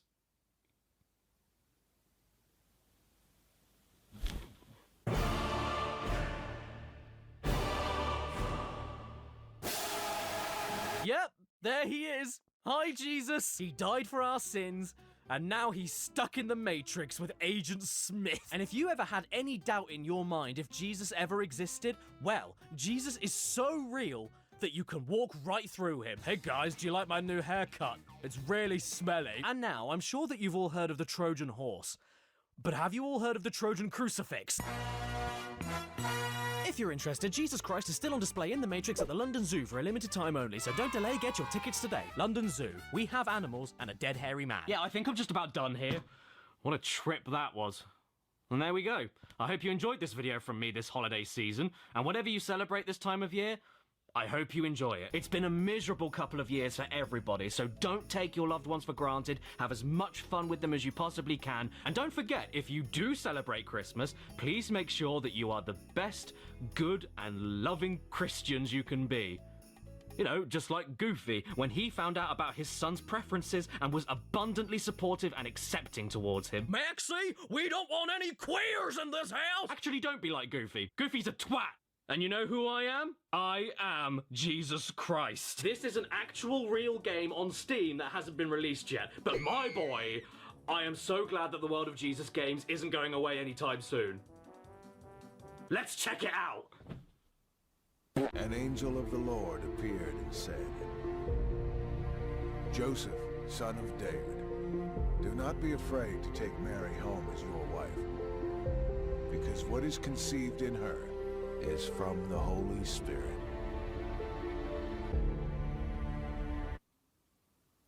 This game is gonna kill me!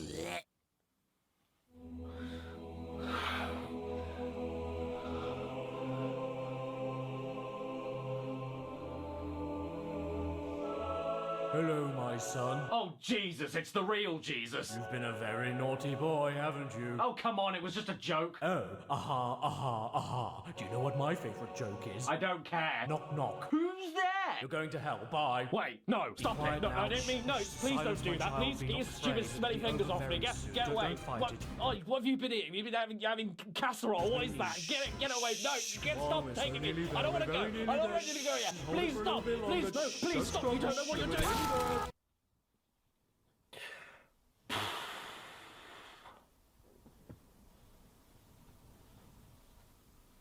Well, at least my body's on Amazon Prime.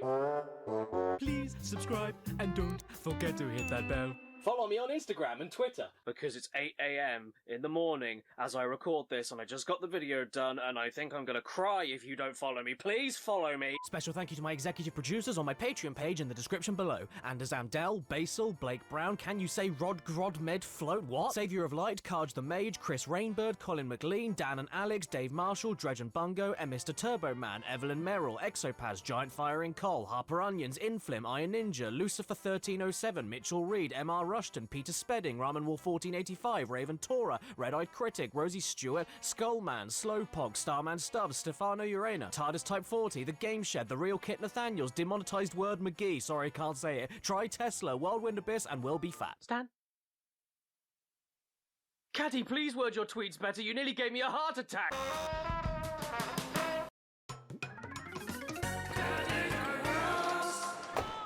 Where are you? No, I didn't say go to New Zealand, I said go and get me New Zealand! Well...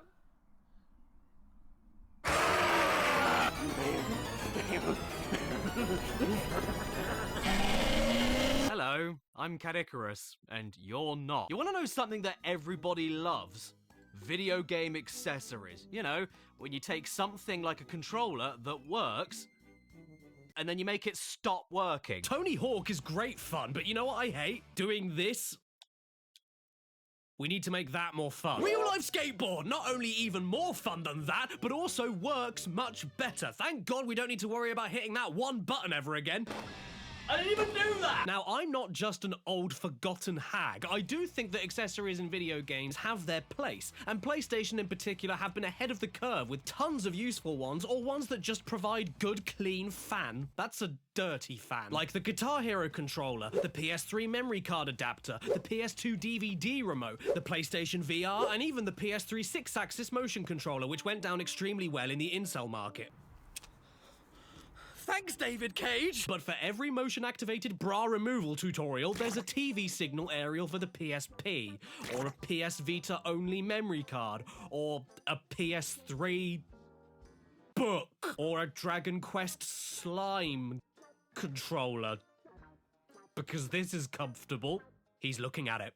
I'm okay with this. Or even PlayStation Move boxing gloves. Yes, these are real. It's just a regular boxing glove with an elastic strap for the controller. It does absolutely nothing. You still have to hold the controller. What else am I supposed to do with this? Punch someone and then immediately celebrate?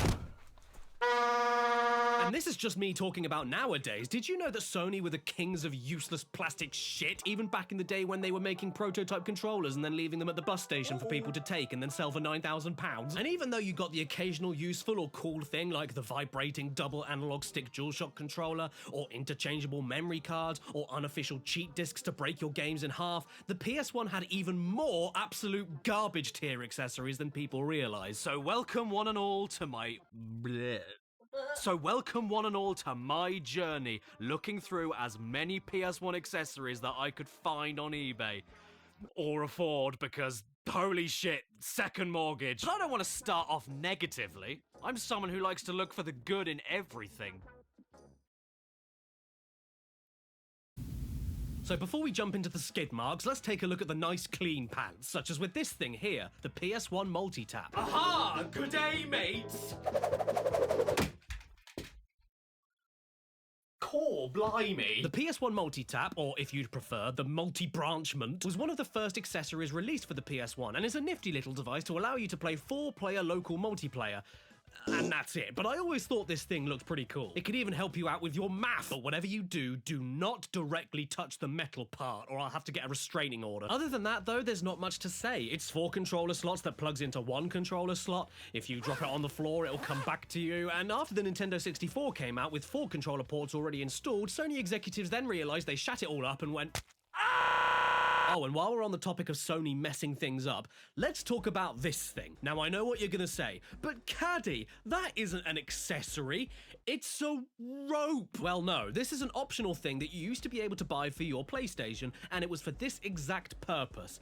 If you happen to have 2 giant CRT TVs, which are just like regular TVs nowadays, but with diabetes, 2 PS1 controllers, 2 copies of a certain game, and then put all of them together in the same room, You could play 2-player multiplayer. Yes, I'm not joking. Only about 5 PS1 games in total were compatible with 4-player with this thing, so mostly you were doing this for the sake of 2-player. Probably because they knew that you wouldn't be able to fit 4 people in a room where you set it all up. When the PS1 first launched in 1995, many of its multiplayer games were not compatible with 2 controllers out of the box, even though there's 2 slots for 2 controllers on it out of the box. So that meant if you were a kid in the mid-90s, you needed to go through all of this effort just to play Wipeout 2097 with little Johnny Toe Rag. Sony justified this baffling thing by arguing it was like an arcade experience at home, but you weren't in an arcade, you were in Mummy's study.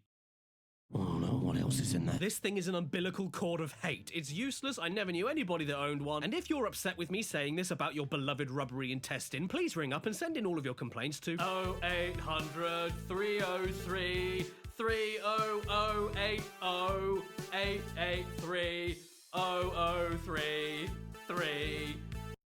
0838 38.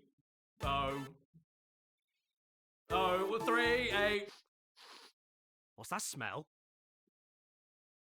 Ah! It's a rat! It's a rat! Kill it! Kill it! This is the PS1 mouse, a Walmart special for $14.96, including tax. And honestly, I think that's a bargain. It even comes with a free piece of gum from 1995. Yes, my friends, if you lived in the 90s and were too cheap for a... then this was the best compromise you could deal with to get a PC experience on your TV. Check it out, you even got a really sweet mouse mat. Isn't it supposed to be white? Now, I actually think this is one of the coolest additions to the PS1. At this point, I'd usually make some comment about P, but this thing works perfectly for the few point-and-click games available on the PS1, and it gives you smoother mouse movement than Will Smooth. Yes, very smooth. It even allows you to aim and shoot in a few first-person shooters. Well, that's very good. The best thing about it, though, undoubtedly, is that it can be used to play Irritating Stick. This is what made the PS1 mouse fly off the shelves, the chance to turn Irritating Stick into Reasonable Stick. Come on, come on, come on, come on. Come on.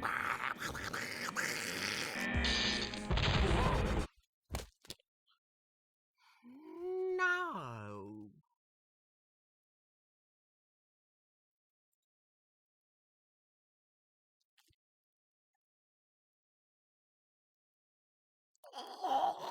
Here's another thing you could choke on, the Pocket Station, the first ever portable Sony console. Yeah, you thought the PSP was the first? You're thick. And here it is. Isn't it precious? No, it isn't a gravestone for moths. It's a Japanese-only, ultra-tiny game console that triples as a PS1 save game manager and an alarm clock.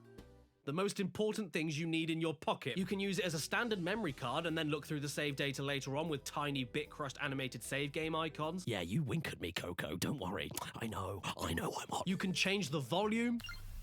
Yes, that's a separate feature, but the best thing is when it works with certain PS1 games for extra features and to download mini-games directly onto it to play portably, like Block QT, which sounds like a Minecraft babe, but is actually a Breakout clone that triples the length of the stage and makes the ball the size of measles. There's also Pocket Moo Moo, a space shooter with absolutely no cows, and Tales of Eternia, a rhythm game mixed with Tamagotchi but with a real woman. And just like in real life, I can never seem to make her happy. Some of these save icons though look like phlegm. Believe it or not, this is Solid Snake.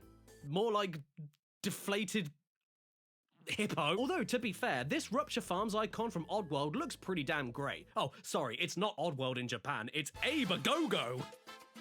Why is he coming out of his own? Honestly, this version of the game is worth owning alone just for the Japanese Abe voice. Listen to how cute it is. Hello. Hello. It's like if Abe was voiced by Michael Jackson. Hello. Hello. Doo-doo, feces. And as far as the Slig voices go, I think he's having a hernia. But Abe is just too damn cute. Hey guys, come down and see this. Oh, wait. She took the kids. Like I said, this thing was sadly Japanese only and never made it out of its home country. But Sony did at one point have bigger plans for it, since a few Western games do work with it, like Ridge Racer Type 4 and even Final Fantasy VIII. But it really is only a few. You'll find that 98% of all compatible games have to be the Japanese copies. So make sure you dig up your Japanese Metal Gear Solid from Konami the best. Yeah, they sure are. And get ready to learn a brand new language from space, otherwise you're better off just... Oh no, scratch that, you don't need to learn Japanese. The Crash 3 manual is English. I mean, don't you remember his famous Ringo bazooka?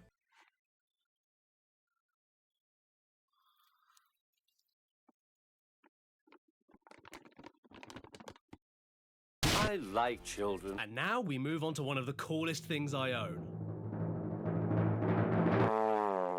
Yes, if you didn't think your PS1 already looked enough like a toilet, Oh, shit. then feast your eyes on this bastard. Eat your heart out, Steam Deck. Steam Deck, what is that? A cruise ship? Nintendo Switch? What's that? I thought I already had one of them. If you wanted to play 3D games on the go in the late 90s and early 2000s, you got this thing, the PS1 LCD screen. The PS1 little crinkly dentist. I have wanted this thing desperately ever since I was a kid when I first saw an ad for it in the front cover inlay for Stuart Little 2. Sometimes the best things come in little packages. The PS1 LCD screen for men below the national average. Oh, lovely. Now I'm thinking about Stuart Little's Little Stuart. The screen itself comes with built-in speakers, brightness buttons, and even a headphone jack. All you need is a power supply wall socket near you and you're ready to go. I've always wanted to play Goofy's Funhouse in McDonald's. As long as you can plug it in and have a PS1 disc and controller, you can use it. You can even play it on the train if you want. Yes! I beat Psycho Mantis! I cannot deny that this is probably my favourite PS1 accessory of all time, even for as toilety as it looks. You see, this is where the brown goes, and this is the secret bit. Do you think they animated it under his trousers? Oh, I completely forgot to tell all of you. Recently, I noticed that fuel prices were going up, so I did the sensible thing and I got me one of them new hybrid cars. Kill me! But this next thing I'm gonna show you, way cooler than that. And it cost me more money. I'm broke. Now, the LCD screen may be my favourite PS1 accessory, but this is without a doubt the crown jewel of my PS1 collection so far. See this box? It isn't any ordinary PS1 console box, because inside it is a Net Eurose development kit PS1, which is not only able to play any PlayStation game from any region, but is also in matte black. Oh! It's an American plug, so I can't use it. This thing looks so good, man. Look at it. Oh, it's pretty. Oh, be my wife. I'm not even kidding. It's making me hyperventilate. For those who don't know, all the way back in the late 90s, this system was available for sale bundled with a development kit to connect to your computer, allowing the public to create their own PS1 games from scratch just for fun, after which these nutcases would then give their games away for free via PlayStation demo discs in magazines, the ultimate form of unpaid labour. Take notes, EA. The console I personally own does have the original system and box it came in, but none of the software discs, manuals, or coding books, so me making my own game is not going to happen today. Or probably ever, but at the very least I can finally say that I own the piece of hardware that birthed the greatest death sound of all time. That was done with this. Surprisingly though, there's tons of rules for it. Just look at this. Don't use a mining drill on it, don't set it on fire, and while you're at it, don't touch it. But that's not all. Don't plug it in, don't feed it, don't paint it, don't plug it in, don't put games in it, don't boil a kettle on it, don't slap it while a window's open, don't use it in an earthquake, don't sleep on it, don't use it as a shoe, and whatever you do, don't listen to music. Just in general. You'll die. In fact, the only rule here that doesn't have a giant no next to it is a picture of a baby reaching for it, so make sure you teach your kids to climb up and grab it.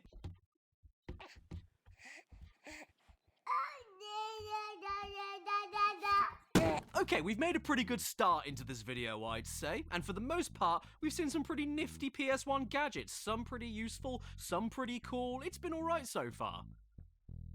But not anymore. It's time to turn up the vomit volume, because from now on, until the end of this video, we are scraping the bottom of the crusty barrel. Oh, you want to know what I think we really need for the PS1? Oh, no, Bill, what do we need? Oh, well, John, I'll tell you what we need. I don't know, we need a mobile phone adapter! No, I'm not joking. This is a device to connect a 90s cell phone to your PS1 with a software disc. Hello? Is that PlayStation? The best way I can describe this ridiculous thing is that if you owned a Japanese cell phone that was compatible with Docomo's iMode, you could wire your brick into your PS1 and basically unlock it as a retro smartphone. Think of it like an external display. You could do all of your contact and office organizing, transfer data and games to your phone, and even use your phone's network provider to browse the internet on your TV. Hello? Oh.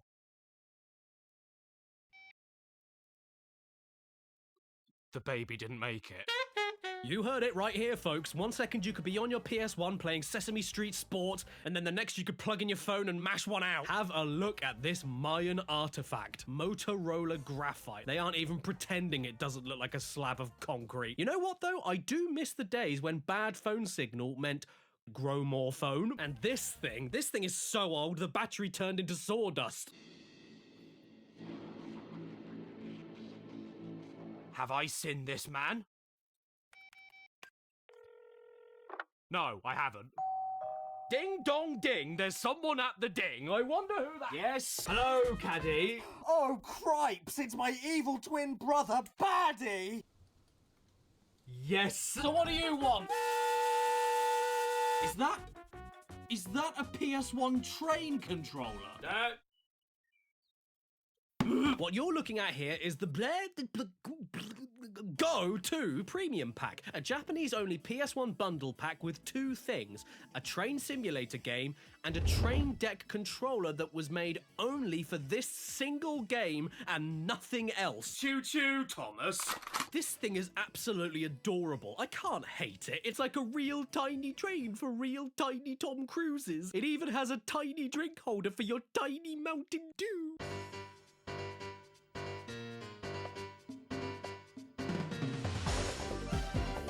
Well, this is the single most seductive train simulator I've ever played. Look at the high energy, the passion, the craft of the editing. It's bordering on 18+. Oh, watch out! It's an anime girl! On the train! Okay. Go! So here we are at the main menu. Now, the menu is navigated by you pushing and pulling this little mushroom while the horn buttons confirm and go back. And to be honest, I'm terrified by whatever the material hall of train is, so let's keep things simple in arcade mode. That one. Yeah. He's got a friendly face. Okay, so now we have our objective. Drive a train. Thanks for the hints. I can't read them. And with that, we unlock the brakes with this thing here, pull this thing back to give it gas, and oh my god, we're a train! And you know the best thing? That's all you need to know. It's really that simple. You move this to the right whenever you want to tighten the brakes, and pull this back whenever you want to... So even though I don't know what this is or what that is, it doesn't matter because I know the speed limit, I know how much time I have left, and I know how far away I am from my next checkpoint. Oh no, I'm running out of time. Oh god, come on, come on, come on. I'm gonna make it, I'm gonna make it. Come on, I'm gonna make it, I'm gonna make it. You're welcome. Oh, damn it. I failed. Fine, I'll continue. Huh? Game over? I lost the whole game because I wanted to keep going? Oh, what's that? I got a high score? That's nice of you. What's my name? Soil. And this is all very well and good. But can you play Crash Bash with it? We boot up the game and unfortunately we can't move the cursor, but I can select whatever option is already highlighted, meaning I can actually boot up single player no problem. And this was all gearing up to be a massive disappointment until we got to the warp room, at which point all hell broke loose. Your eyes don't deceive you. I am perpetually running in place without actually moving anywhere as a monkey with a crocodile tail and a blowhole for a face. In fact, I can't do anything other than run left, run right, and run towards the camera. I can't go forward at all. And because I can't go forward, I can't pick any levels. But at least I can do a damn good running, man. Yeah, boy! Work it, sink to lips! Okay, so maybe this controller only works with left and right movements, so... why don't we try a racing game like Roll Cage? Well, for some reason, whenever the game starts up with the train controller plugged in, it boots up in French. It must be because it reminds it of the Eurostar. As you can see, it is absolutely unplayable chaos, which is a massive shame because now I have to quit la course when I really want to continue here. The French. But now we have to ask a real question. Can you drive Legacy of Kain Soul Reaver with a train? Here is the game. As you can see, we've left the station, and the weird thing is that every single position on the train does something slightly different. I don't think I can get out of this... Oh, I don't want to get out of this room anymore. This is a great time. Yeah, go on, fit off. Well, I mean, you've got more movement than Crash Bash. And much like Roll Cage, every single notch on both sticks does a completely different combination of things. Do you want to move forward while keeping the camera rotating? Do you want to crawl while shifting back and forth? Do you want to jump around in a stupid circle like some sort of Maytime fertility ritual? Then there's a gear stick position for you. If you ever wanted to feel like a tiny man trying to pilot somebody's brain while they have a blood clot, then this is the game for you. But what about a 2D platformer like the original Gex? Sadly, that doesn't work whatsoever. But do you know what does? Rival schools. Apparently I'm picking them. Well, these kids must love school so much they can't stop themselves jumping 30 feet in the air every 2 seconds. Whoa, slow down, old horse. And aside from the non-stop jumping, I could only figure out how to move left and right with one end of the controller and grab or kick with the other end. Amazingly though, I'm somehow winning. Oh yeah, I'm drop-kicking kids in the face with a train brake. And that was the train controller. Ow! What? You don't think it can get any worse? Oh, trust me, it gets weirder than that from here on out, let me tell you. That is far from the end of the treasure trove. I mean, take a look at this thing even. Yeah, it's a Resident Evil gamepad, made specifically and only for Resident Evil games. The run button is right next to the ready weapon button. Firing your weapon is a separate trigger on the back, with that half of the controller being shaped like a handgun. Your map and inventory have separate buttons each, and it even has a turbo mode in case you want to do this. Yeah, what's coming up next gets even more demented than that. Even in the world of something as simple and innocuous as the PS1 memory card.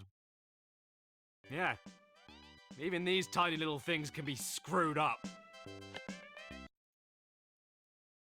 That memory card looks like it's about to sell me something. Hello, I'm Spons! And today I'm here to talk to you about NordVPN, the #1 rated VPN from Nord. NordVPN is a service that gives your devices their own private encrypted network when connected to the internet to stop prying eyes getting your good stuff. Look at him. He thinks your credit card looks hot. And who can blame him? That jawline could cut a salmon. Well, don't worry, because with NordVPN, you can remove him. With their new threat protection feature, keeping you extra safe from trackers, nasty ads, and harmful websites or files, especially on public Wi-Fi. And I should know, because I've been making parts of this video away from home using NordVPN on public Wi-Fi while keeping completely secure. But you still need to keep your door secure! Hello? There are thousands of servers around the world, so wherever you are, you can remain private, safe, and with the fastest possible speeds. Not to mention, if you can't access a website in your country, just change your virtual location and get in there. Unblock region-locked games, find discounts from other countries, avoid DDoS attacks, block malware-ridden websites. If all of this sounds good to you, then head to the description right now to nordvpn.com/Cadicarus and use the promo code Cadicarus. CADDICAR. Can we get an easier code? And you'll get an exclusive offer of a 2-year plan with the first month entirely free. Not to mention, if you don't like this service, there's a 30-day money-back guarantee for you and me. So get NordVPN today. Oh my god! Once again, the web address and promo code, nordvpn.com/Cadicarus. Now, if you don't mind, I'm going to bed.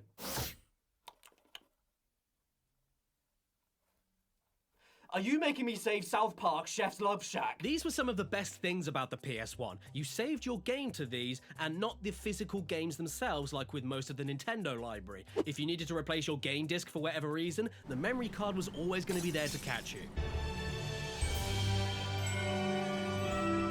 You got your basic grey official ones, but for a lot of people they were a little too expensive-wency, so instead you got yourself a third-party one, usually from a video game store with its branding spat all over it, but sometimes with cool little extra benefits like digital displays to let you know how many memory blocks you had left on that card, or extra info printed on the back like how many megabytes it is, which doesn't help you in any single way even slightly. And then you have the ones where you're sitting there and you say to yourself, oh boy, I really like this plastic shell that saves my games, but I really wish it had more driver on it, and then boom! Well, there you go, wish granted. Check out this disgraceful turd. This was officially licensed by the makers of the game, by the way. It's one thing adding a monocle on top of a thing that does absolutely nothing, but they went the extra step to assure that the bloody logo is upside down whenever you use it. Gee, thanks, Mum. I always wanted to play that game, Benibd. Well, thankfully, if you don't like Driver 1, or you don't want your memory card looking like an Egyptian hieroglyphic slab, you can have a Driver 2 memory card instead. Much better. Simple, sophisticated, the right way up, and surprisingly curvy. Why does this memory card have childbearing hips? And then, all the way in Murica, a hotshot business CEO heard someone say this and got an idea. Jerry, we need to make our memory cards hot! No, sir, stop it! Isn't this enough? It needs tits, Jerry! And so we ended up with this, the Tomb Raider 3 character memory card that is literally just the top half of Lara Croft surgically fused onto a bit of plastic. The attention to detail of which is so accurate, they made extra sure to put holes where they would be in real life, although there are 3 here, so I guess she had a bad tear. Special serial numbered collector's edition. Wow, sounds rare. I'd better make sure to be extra careful when I remove it. Oops. I heard you liked Lara's babs. I mean, if you want to talk about unnecessary, this is probably where the definition of the word came from. Sure, it's a functional PS1 memory card, but that's all there is to it. You can't use it as an action figure. She's upside down while you're using it. Her waistline doesn't fit on the plastic. Her entire back half doesn't exist. I mean, I've definitely heard of being flat-chested, but how about being flat-backed? And I'm sorry, but I still can't get over the fact that my memory card has a rack. I suppose you could argue at least they focused on the right end, but just let that sink in for a second. This is the only thing in the world that saves your PS1 games and has breets. And then your dad would come in. And then he'd say to you, "Oh, hi, son. I'm sorry I was gone for a while." Say, that's a nice Playtendo you've got there. Can I use my floppy disks from my computer on that? And then you turn around and say, "No, Dad." And then he'd turn back to you and say, "You lie! You lie! He's a child!" No, I am not making this up. This is a PS1 computer floppy disk adapter for your memory card slot. Perfect for storing your school bag in. This is an exceedingly rare piece of tech from the 90s, and at the time I'm sure it was useful since floppy disks were so much cheaper than memory cards, but nowadays, because it's so rare, I forked out $450 for it. $450 so that you can save your copy of Anna Kournikovas Smash Court Tennis on your dad's old naked picture drive. So yeah, if you want to play your old PS1 games and save your data, do not get these. They're too rare, too expensive, no one even uses floppy disks anymore, and to sum it up in one word, screw off. Here's a relatable situation. When you're playing your PS1, do you ever find that you're struggling so much on Chicken Run that you get so mad and it's enough for you to do this? Yeah. Well then, get therapy. And then buy yourself the Namco NEGCon. Yes, it's called the NEGCon. N-E-G-Con, NEGCon. I don't know, I don't care. I'm calling it the NEGCon. And if you don't like that and try to correct me, then I know you're somebody I don't want to hang out with. Check this out. Yes, the NEGCon allows you to twist your controller. My favorite pastime next to beat the dog up. And to give credit, it does feel surprisingly natural. But these buttons here do not. These top buttons here are just regular controller buttons, but these ones here are like 8 times the height of those buttons, and whenever you want them to work, you've got to push them all the way in, like your gut after a roast. It really does feel horrible, and I mean, just no R2, no L2, no select button. This thing is a freak of nature, like a really ugly baby. And just like any good ugly baby, I don't want to kill it until I've pretended to drive it around like a racing car. And I'm glad I did, because I have to be honest, the original Ridge Racer on this thing is actually my preferred way to play that game. It feels really good to steer twisting the controller, and it even steers by the exact amount of pressure you apply to each rotation. But let's get creative here. This thing is a Namco controller, so why don't we try out another Namco game on it, like Soul Blade? Well, this is why, because all that twisting the controller does is block, which actually makes you look like you're blocking yourself from Voldo's scary colander knob. And if you try the NEGCon with Pac-Man World, you'll find that you can actually customize the controls in the options to whatever buttons you'd like. Meaning that, oh yeah, I can shoot by twisting left and jump and butt bounce by twisting right. This makes the game an instant 10 out of 10. Every jump in every game should be mapped to a twisting controller. It looks like you've got problems and you're mapping your own buttons on Pac-Man World, so you probably do, but imagine how great real life would be if jumping worked like And you know what's great? Namco didn't even stop there. Those mental cases made another lovely souffle with gone-off eggs, the Namco JogCon, the only product in the world with jog in the title that requires you sit down to use it. Get this, you've got a regular PS1 controller, right? But with a wheel stapled in between its legs, and the wheel doesn't ever centralize when you spin it, meaning that one single turn of it makes you... Yeah, it's basically a miniature record player Frankenstein on top of a controller, and it's even loud enough to sound like you're scratching records as well. But to be fair, it does sound much better when you put it on a real record player.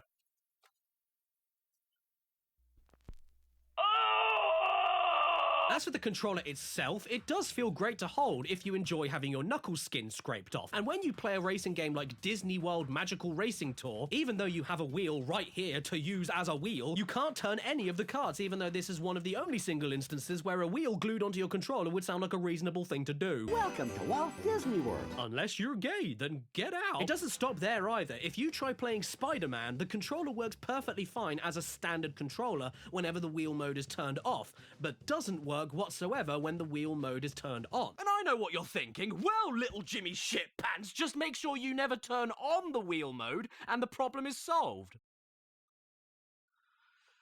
Except it isn't, because whenever you do turn wheel mode off, the game itself automatically turns it back on and stops itself from being able to be played. Have you ever seen a game actively spit out the controller you're trying to use with it, even though it does have a mode that works? Has Spider-Man on the PS1 learned to hate? Is it racist? And you know what other game discriminates against this controller? Barbie Explorer should be a match made in heaven, right? Namco JogCon, Barbie Jogs. Yeah, that's it. But no, the controller does not work. She's clearly far too Aryan for this. Why do these games allow the controller to work and then override it immediately? I would love to use the JogCon to unlock the secret of the Mystic Mirror with Barbeatum, but she just won't let me. What the hell else can we try then? Breakout? To move the paddle? Surely no. It works. I mean, don't get me wrong, the edges of the wheel are horribly jagged and this little round dip is just sharp enough around its edges to eventually blister your thumb, but amazingly, this controller works with the Atari 3D remake of Breakout with the story mode about a rectangle with a face that gets thrown in prison and puts up a swimsuit picture of his rectangle girlfriend because that makes his rectangle feel like a rectangle. And I know what's probably on your mind. Well, this is a Namco controller, so the wheel bit here is probably only compatible fully with Namco games. And if you were gonna say Ridge Racer Type 4, you'd be correct, yeah. And that's it! That's the only Namco game I could get working with it. In fact, out of my entire PS1 collection, do you want to know what I managed to get working with this wheel? Ridge Racer Type 4, Breakout, and V-Rally 2. That was it. So if you want a controller for the worst possible way to play these 3 games and nothing else, then I highly recommend it. Chances are, if you were a kid in the 90s and owned a PS1, you really wanted to shoot someone with a gun. And luckily, when Namco weren't making controllers compatible with as many games as hair on a teenage lip, they were the frontrunners of the PS1 gun accessory with their classic G-Con 45, featuring a big ol' bee sting. Personally, I have 2 PS1 G-Con gun game bundle packs, the original Time Crisis one and the original Point Blank one, and both of these games are the true definition of classic. These are a special kind of cardboard box, you know, the really old ones stored in someone's loft for decades, so they have that distinctive musk that makes you... Motion controls and gyro controls are alright for gun games nowadays, but nothing quite matches the same raw satisfaction as aiming an actual gun at your TV, looking down the sights and then letting them have your barrel. The biggest disappointment with this technology nowadays, though, is that it doesn't work on any modern-day TVs. 4K, HD, it doesn't matter. If it's LCD and has a flat screen, this isn't gonna work. If you want to get this working, you need to get yourself an old, boxy CRT TV. So I decided to get myself one, and now I feel like a kid again. Point Blank, Time Crisis, Lethal Enforcers, Die Hard Trilogy, it's all just as great as I remembered. But if this isn't your kind of thing, or you were a bit worried that you didn't look enough like a specky nerd, you can always use a Star Trek phaser instead. That's why this gun deserves the salvage. This phaser gun in particular is from a company I'm sure you've all heard of before, Mad Catz, the #1 controller brand for unloved brothers and sisters. But the advantage of it not being made for PlayStation is that it's Saturn compatible too, and that's pretty neat. But none of this matters, because at the end of the day, none of the guns work on modern flat screen TVs. So what you need to do is get yourself a Sinden light gun. Oh yeah, this here is a USB camera-based gun controller that you can use on most PC console emulators that have light gun shooters, and it works scarily well for whenever you want to point your blanks on a big telly. Hey everybody, it's Caddy. I just wanted to stop this video briefly for a sec, because it'll be public information soon anyway, so I figured I might as well burst the bubble myself before you hear it from secondhand from someone else. But I didn't have enough time to set up the Sinden light gun and record footage of me using it on an emulator. I can't apologize enough. And if that still isn't enough for you, you can always pick up this. This is a handgun. There's no two ways about it. This is a Glock. This is a bloody gun. It looks exactly like a goddamn handgun. It's a gun! Oh yeah, we're stepping out of the boy zone and into the man zone! They couldn't make this thing look any more like a gun if they tried. We're going straight up Coolio's greatest hits over here. No orange tip, no weird shape. I actually had this idea to go to the city and point this at random people for a joke and then show them, haha, look, it's a toy gun. But the more I look at it, the more it looks like I actually want to kill them, and I don't think the balaclava was a good idea either. I mean, did you want to look even more badass when playing Resident Evil Survivor? Because with this thing now, you can. It even has vibration feedback so that you can, and I quote, feel every shot. It's not bad enough being Detective John McClane shooting an innocent woman at the airport. You need to feel like you've done it, and make sure you do it with the built-in machine gun mode. PlayStation, teaching children police brutality is okay since 1995. The wheels on the bus go round and round all day long.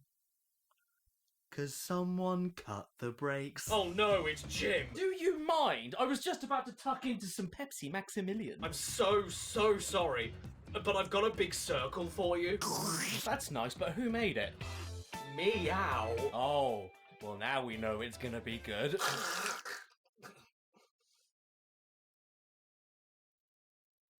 Remind me to stop kissing you. The steering wheel, the quintessential console peripheral. Basically every console has their own version of the wheel, even today. It's like the Cenozoic era. This wheel is probably what Mad Catz is best known for, and for good reason. It's a wheel that steers cars on PlayStation and doesn't break.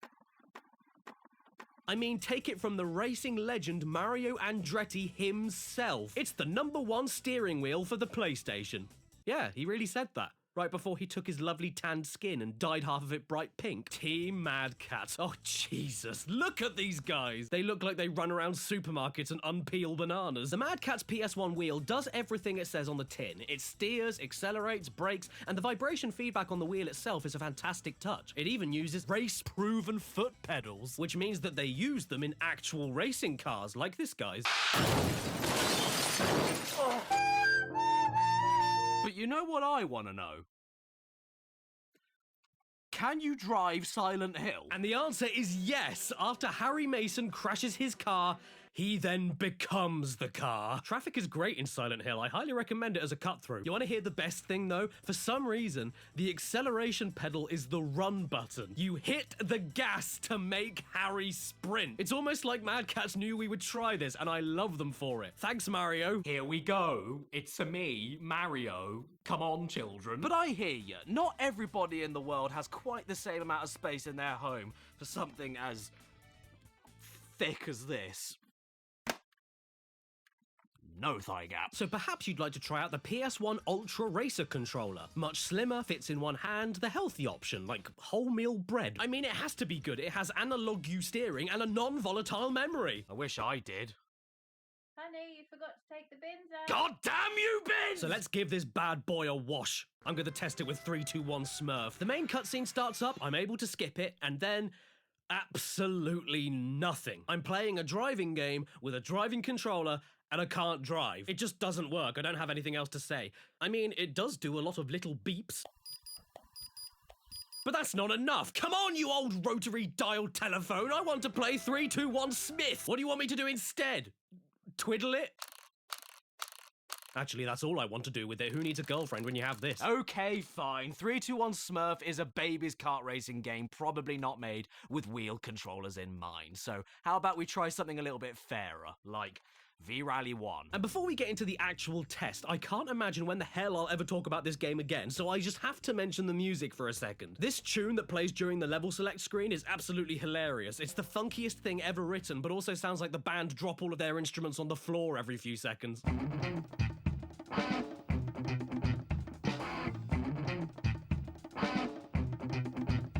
As for the game itself with the controller, yep, it works. It's a wheel, it steers, it moves the car with the same level of sensitivity you put on the wheel. It's a wheel.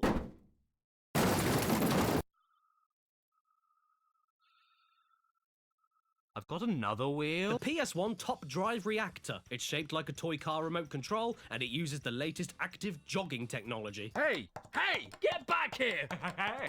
This thing is an absolute disgrace. It's not a game controller, it's an assault rifle. L2, L3, R2, R3, and select is down here. There's multiple switches here, a D-pad in the middle of the action buttons like a DVD remote, a start button up here, 2 separate triggers right on top of each other, L1 and R1 here, -2, -1, 0, +1, +2. Did the Zodiac Killer make this? Converts DualShock games into active feedback. What the hell are you talking about? Am I having a stroke? Logic 3? More like Unlogic 4? Okay, well, to give this thing a little bit of credit, to start with, the wheel didn't centralize just like the one on the Jog-Con. But then immediately after plugging it into the console, the wheel springs magically into position. That's pretty high-tech. And it definitely works, for sure, but if you're trying to play slippery old Toy Story Racer with it, you're going to want to exit your own life very quick and painlessly. You will just oversteer all the time and flip your shit around constantly. So next I thought I'd try Micro Machines V3. Only one problem, though.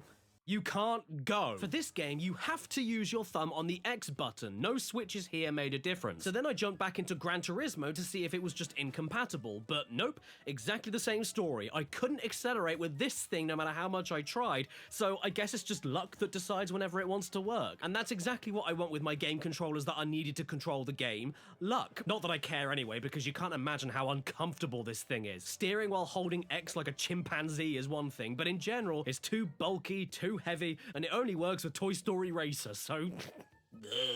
And I would just throw this thing in the skip, but there's one very important question I need to answer with it. Can you drive the Grinch? Yes, you can. Very gradually. The D-pad here does not work, but all the other buttons do, so you're basically just stuck nudging him left and right with the steering wheel over and over again to make him step forward. Grinch Turismo. Hey, have you got anything else other than wheels? Ooh, dog. What? A guitar controller? For the PS1? That's strange, isn't it? Back in 1999, it was actually Konami that came up with the idea for an arcade-based rhythm game featuring a guitar controller, which would then go on to inspire the much more well-known Guitar Hero and Rock Band years later. It was called Guitar Freaks, just like this guy. The cabinets later got some ports onto the PS1 with the guitar peripheral in Japan only again. And you know what? Aside from the 2 missing fret buttons, this thing is practically indistinguishable from Guitar Hero. It even has a built-in motion-activated command to go into extra scoring mode, but the game calls it wailing play.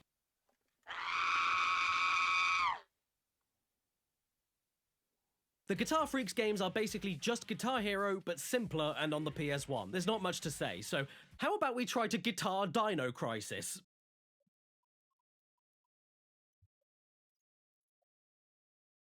I'm not doing anything. Okay, so the strumming bar does absolutely nothing at all, and all you can do with the 3 fret buttons is open your menu or waddle forward like Santa in a buffet. You do not stop turning left, no matter how much you shout at the game, so the only way to move forward is to wait for the lady to orbit around to the correct direction, move forward for a little bit, stop, and repeat. It's not so much like you're playing Dino Crisis, and more like you're making your way back to your bed in the middle of the night cosplaying as the moon. So why don't we try out Pandemonium instead? Whoa, Jesus H. Christ in slippers! Calm down, woman! Stop it! Slow down!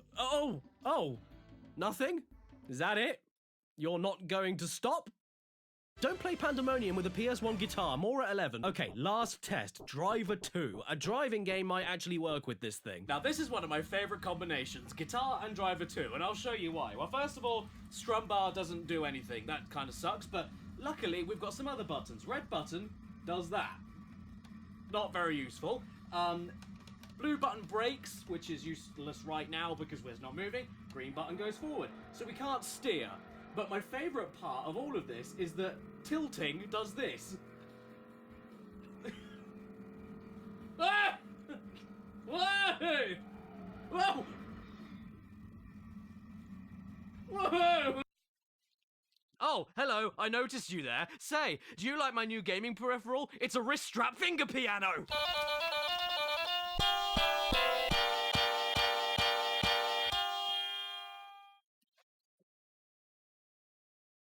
Is that another pissing wheel? It's the PS1 Mega Racer controller. Yes, just when you thought we were done, it's the sequel to Oh no. Is this thing a controller or a shitting banana? The D-pad feels horrible. It's really stiff, like an old sponge is stuck underneath it. But the strange thing is that the wheel itself works absolutely fine. I'd say it was better than the Namco one, and this was made by Who Cares Limited. I'm getting so sick of racing games, though. Can we please Holy shit, you can. Yes, lads, this actually works. If you ever wanted to steer Yoshimitsu into a little Japanese nature activist, then pick up this controller right now and relish in the fact that you can't jump, duck, or do any moves that involve pressing up or down while wondering where all of the grease on the rubber came from. Finally, now I can sit down and enjoy my maximum pep. Excuse me? It's another wheel. I think. The Formula Racer wheel by Gamester, so we must be in safe hands. This is the biggest piss of the lot. Look at this madman contraption. What do you do with it? Play games or do garden landscaping? Here's a good quote: "For an incredible racing experience," said no one. This is a contagious mass that doesn't know if it's a game controller or a wheel, so ends up looking like it wants to kill itself. I can practically hear it crying at me to end it. It's only 1/4 of a wheel, and the rest is a big red roof tile. Plus, all of the R triggers and buttons are sprinkled randomly all over the back and extremely hard to press, making it look like you're tickling a giant clam. And the worst thing about it is that it works. But at what cost? Because I can't figure out if I should hold it like this, or this, or this. Let's try playing Tombi on it. I'm very happy I did, because I actually prefer using this controller for side-scrollers instead of racers. It works surprisingly brilliantly and even has vibration support. What the hell am I doing with my life? I'm driving a caveman with pink hair into a farting bum tree, and the best feature of the whole controller is plastered right on the box. It turns. Yep, it's a wheel. I'd like to think it does. Okay, I swear to God, that's it. No more wheels, I promise. There's way too many other stupid controllers to look at, so I'm done with all of the wheels. That reminds me, I haven't looked over at this end of the room for a while. Here we go! Oh, hello. I'm Long Dennis! Ooh, hoo-hoo. How fun. Yeah. I want to play a game with you! In one hand, I'll have another accessory, and in the other hand, I'll have the wicked itch. That one. Oh no! Get ready for the wicked itch! The other one. Yeah! Gee, thank you so much, Long Dennis. I can't wait to play with the Gamester motion controller. Oh, Long. Control is thing. Control games with the slightest movement. That sounds utterly miserable. This is the Gamester Evolution Motion Sensitive Control System, an entirely motion-based PlayStation supermarket barcode scanner with a wrist attachment that looks like it could send drones to a small village. The strap smells like weed. When you use it, you hold onto one end while strapping the other on for the motion stuff.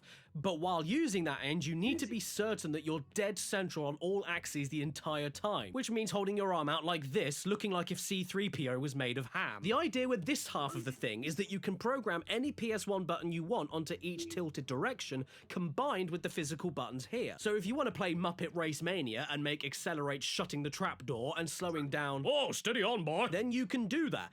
But what you can't do is turn off any of the tilted inputs. You have to assign a command to every direction, and it's so easy to accidentally activate all of them at once that in a racing game you might as well make left and right tilting the steering, meaning that Kermit just goes off on one wherever the hell he feels like, leaving you overcorrecting your own twisted arm as if you're puppeteering an actual Muppet that kidnapped your family. You can get creative with this thing though, no doubt, like if you play Moto Racer 2 and set accelerate to tilting your arm back like a real bicycle, or Tomb Raider where you can twist left to get your guns out and then lift your arm back to fire them, like a real woman.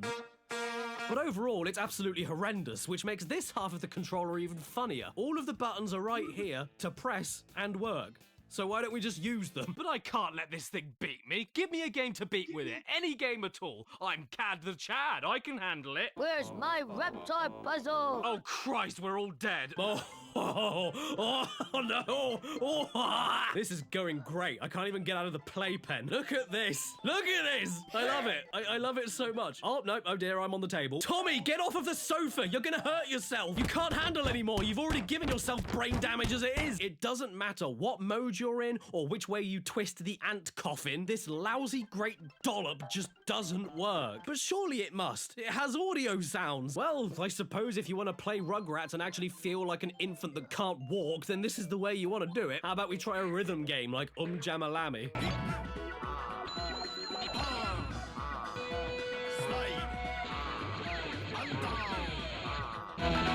You know, this controller is supposed to make you feel like...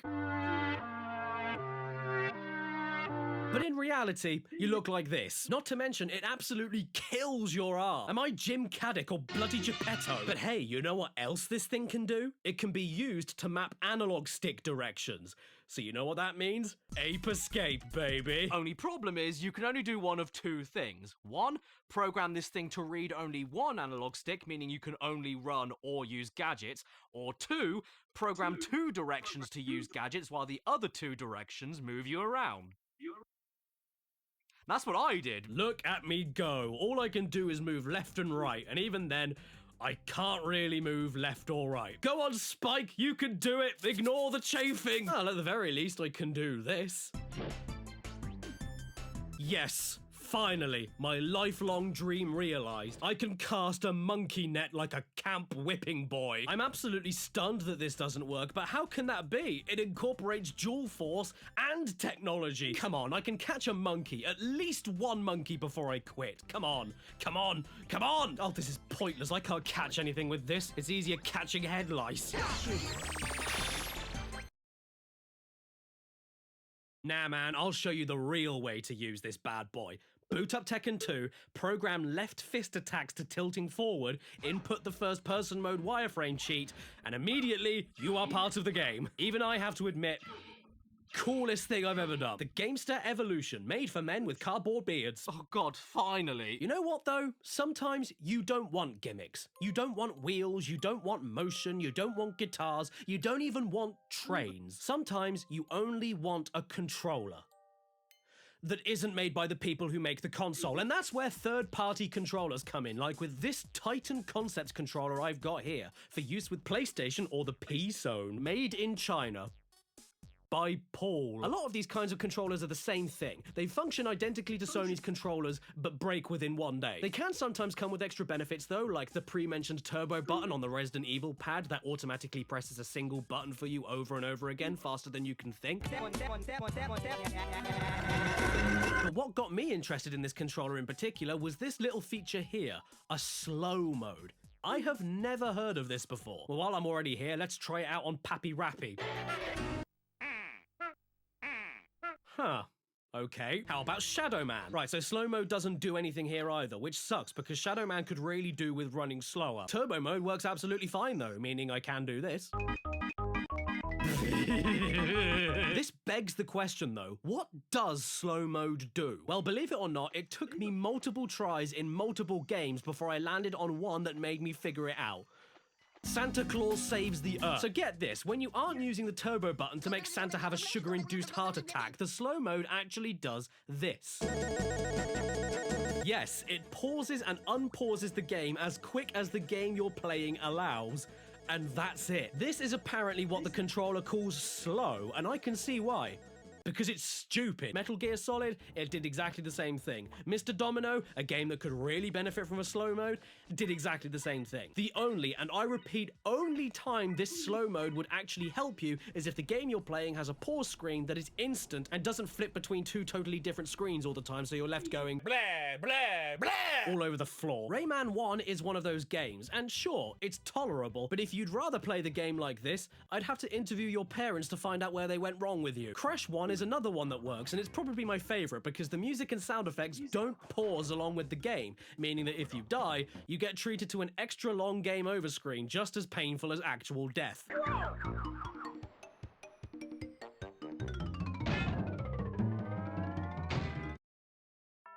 Oh God, now who's at the door? Hello again. Oh great, is my evil twin... Oh no, okay. So this controller by Titan Concepts, yeah, it wasn't the only third-party controller for the PS1, and if you thought there were only a few third-party manufacturers out there, you couldn't be more wrong. They were everywhere. There were hundreds of them.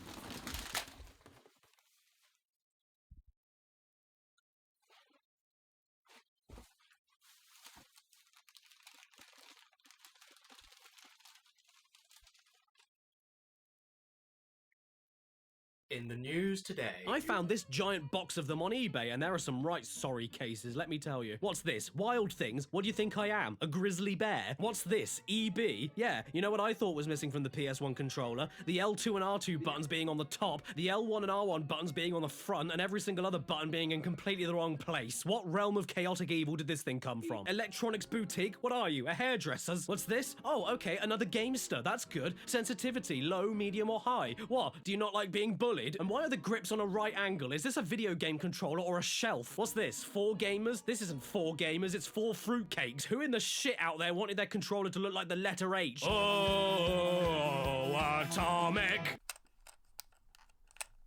Thank you for putting an udder on my controller. Oh, what's this? The AirPad. Why is it called that? Is it... Oh god. It's another motion controller.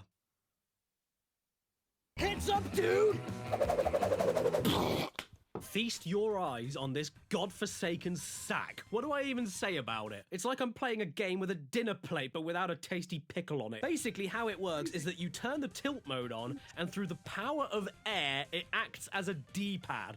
Except it doesn't. It says right here that it's registering movement, but it won't actually move anything until you've poured your gravy and potatoes all over the floor. And that makes racing games an absolute joy. You need to practically turn it upside down to get it to register anything. And no, you don't hold it like a steering wheel and turn it for racing games. You hold it flat out in front of you like a begging Victorian orphan. And it's even better when you play a driving game with slippery steering and car crash physics like Destruction Derby 2.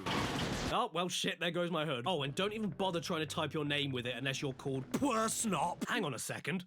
If you turn it upside down, it becomes an alien spacecraft.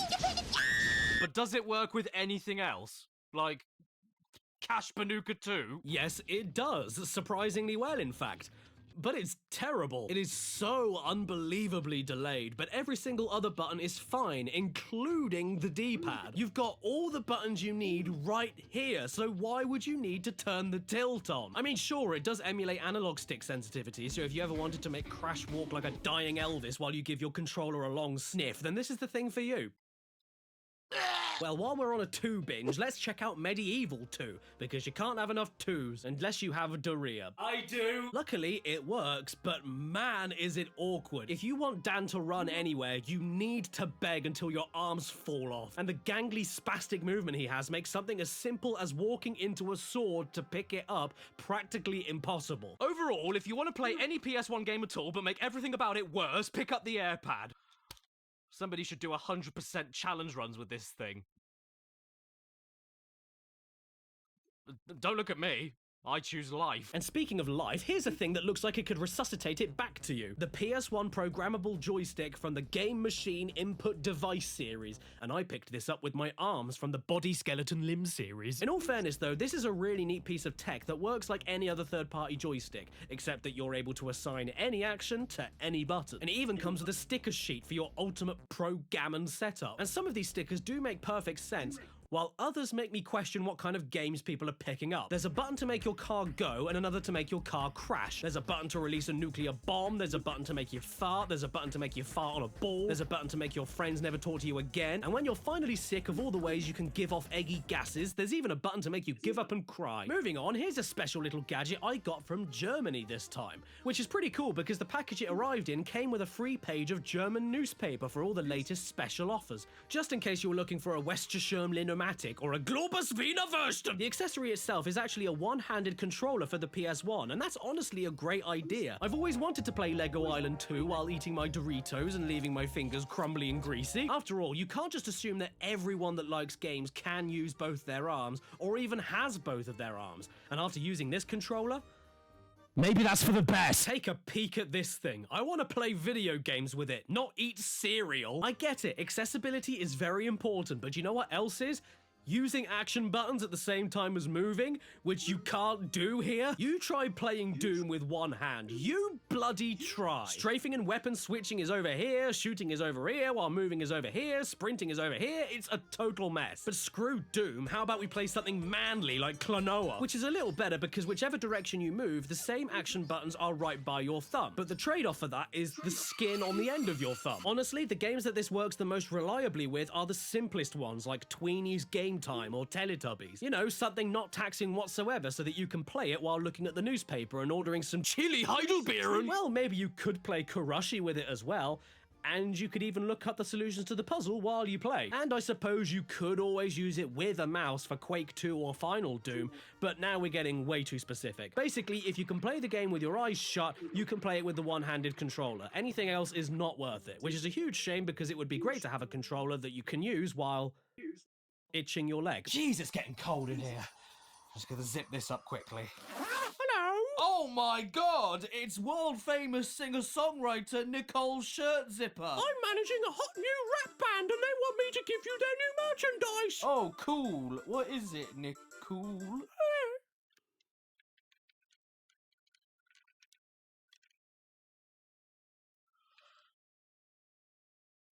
You guys remember Thrill Kill? Ultra violent, ultra naughty, boring and badly controlling PS1 cage fighter that was banned for being too full of fishnets?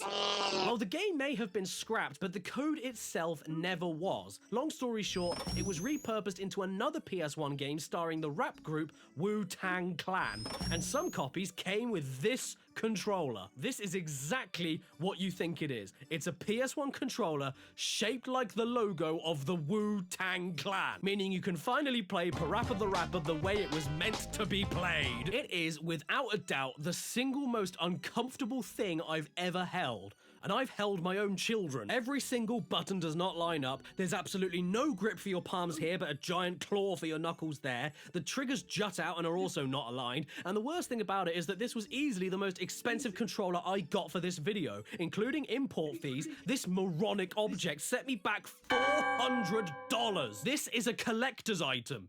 And by that I mean I now use it to collect nuts. Anyway, what the hell is the game itself like? Not sure when I'll ever talk about it again, so let's take a quick look. Why not? Are you for real? A parental lock? I had to be 18 to buy the game to begin with, and now you think I'm 6? What, you don't think kids can look in the manual and read shapes? I want to see dismemberment! Oh, I'd like to see that as well! Oh, no! Not me! And hey, the parental lock maybe was a good idea after all, because I am inconceivably offended by all of this. Which is more offensive to you? The quality of the FMV, or that everybody in the intro looks like a balloon? I'm gonna pick, Old Dirty Bastard, also known as Dirt McGirt.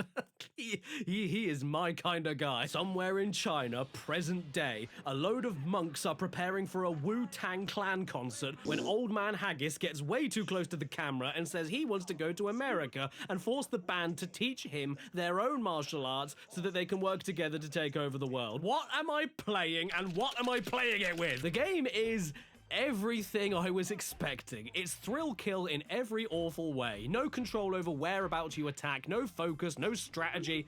But now I'm playing it with a worse controller. Dirty has 3 chambers. Oh no. Shall I call the cleaners? Look at this. Why does he run even when not moving anywhere? All of this is disgusting. I don't even know if I should be playing the game with this thing or holding up a bank. The D-pad is so spongy and stiff, you end up pressing multiple directions accidentally all the time. And it's not just in Wu-Tang. Playing anything on this thing is agonizing. From something as hard as Rayman 1 to as easy as Tigger's Honey Hunt. I mean, if anything, playing this game with this controller has really connected me with gangster rap culture. In fact, I think I could do a great rap right now. Hello boys, I'm number one, playing on my PS1. I like eggs, I eat 'em. Controller shaped like a w. Pull my hair, I don't care. Grab my hair, I'll care a lot. Play the game, it's so hot. I smoke pot in a pot with a pot. Stop.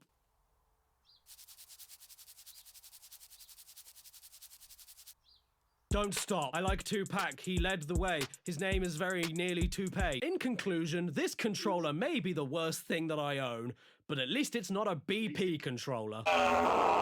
In fact, next time you want a band logo to be used as a video game controller, make sure it's from my favorite metal band. I think I need to wash my mouth out after that, so how about instead we take a look at the coolest box for a thing that I own. Oh yeah.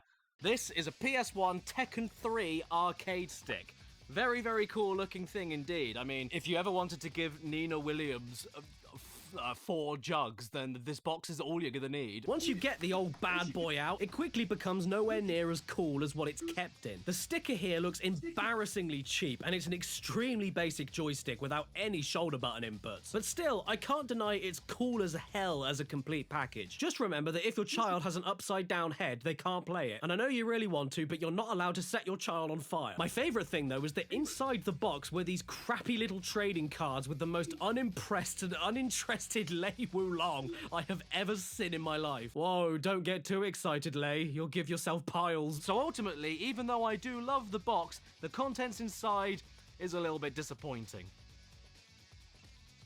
But at least it isn't a giant grey dump like this. Hey kids, that's a neat console you've got there. Do you want to play it with another console? This is the PS1 ASCII-ware joystick, and even though it gives you every button that was missing from the Tekken 3 pad, they're all bundled together in illogical places. And by the way, it's bigger than the damn console you plug it into. At least it has a turbo function and even an auto turbo function, so you don't even need to hold down the button you want to rapid fire, making backwards dash running in Castlevania absolutely no issue at all, making you an indestructible god in Street Fighter, or making Tetris absolutely goddamn impossible. 36 punches a second, blimey, that's a lot, isn't it?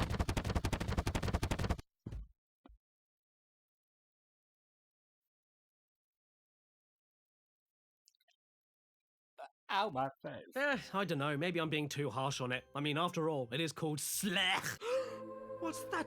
What's that on the horizon? Oh my god, it's so beautiful. It's on the horizon, like the sea. Well, my son, it's one of the rarest PS1 accessories out there.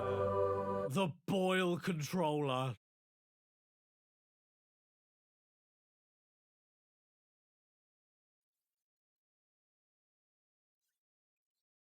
Seriously though, the ASCII sphere means business. Look at this box. The fake steel crate holes, the mention of 6-axis, even though I thought that was a PS3 thing, but no, here it is. It even has a training disc. It's a controller so advanced, it requires a degree to use it. I have never heard of a situation where if you're playing a difficult game, you start looking up how to beat it, and then look up how to beat the controller. So you admire the box for a second and then open it up. Or you could enter your hand through the perfectly cut Stanley knife slot from when you accidentally slice into it from taking it out the box it's shipped in. And here it is. The lovely little cancerous lump. It looks like if you left it on the floor, it would leave a sticky trail behind it. But before I write it off entirely, let's check out this training disc. You are now in sector 375-95. You want me to learn how to use this thing, right? Right, so the basic training is pretty straightforward. The magical testy up here is designed to be physically pushed in all sorts of directions. And the game tells you to be gentle with your pushes and pulls because every subtle movement you make against the ball here does something different. Pushing it away from you, pulling it up, pushing it down, twisting it, all so that you can steer this little spaceship around the map. It's ambitious, I'll give it that. But you know who else was ambitious? Stalin? Once you're left alone in the void of space, freely controlling yourself, it falls apart. The game wants you to do things like push forward gently to move forward, but then push hard forward to dip downwards, or push left gently to strafe left, but push hard left to bank left. It's so damn unnatural. When you're doing it one move at a time, it's absolutely fine, but strangely, flying through space at 500 miles a second doesn't mix well with you remembering every single angle this sack wants to be tickled on, and you end up not being able to control anything. So why don't we try out the obvious test choice, Cooler World? I mean, I already have his mother's head on a pike. Yeah, as I suspected, the second we take the ulcer out of the mouth, it doesn't work. The controller worked fine with the spaceship test disc, but look at this. The ball doesn't know if it's rolling, or turning, or looking, or boinging, or splatting, or blinking, or blonking. Thanks for responding perfectly to all my pushes and pulls and squeezes and twists. It's like if Jigsaw created Bop It. How about we try out Shrek Treasure Hunt? Well, to start with, the menus were absolutely fine. That's okay. But the game itself, I mean... It kind of speaks for itself, right? The controller is all about finesse. I mean, fair enough. I know Shrek isn't exactly a swan-leg ballerina, but however gently I touch the ball, he absolutely freaks out. Why does this thing exist? Who asked for it? Who was sitting at home playing Metal Gear Solid and said to themselves, oh boy, I really wish this was Rubber Gear Squishy. This thing is an abomination, and I'm putting it down because I'm absolutely certain this is malignant. And you know what else nobody likes and wishes they could put down? Toddlers, but that's not legal. So instead what we do is push them aside and leave them entertained with baby controllers for the PlayStation. Oh yeah, these are also real. It's a controller for the PS1 for a dumb, stupid, smelly baby. You can give it to a toddler to chew on and beat Croc at the same time, without the ability to attack no less. This is a very clever baby. This controller in particular was Japanese only and came bundled with a game called Guru Torn Orangutan. This is perhaps the most unassuming box for a game I've ever seen. There is absolutely zero information on it. Not even the back of it can help you out. If you play around, please clean up. Sound advice. The game starts up and... Please get out of my personal space. Okay, so I'm on this screen and nothing is working. I'm not sure what I'm supposed to... Oh! Hang on. This is a microphone? Sweet, I wasn't expecting that. Just gotta say hello to the cute little dog and away we go. Did you know they eat you in Korea? Okay, cool. Now I've got to put my name in and... What? Is that a naked toad? Ah!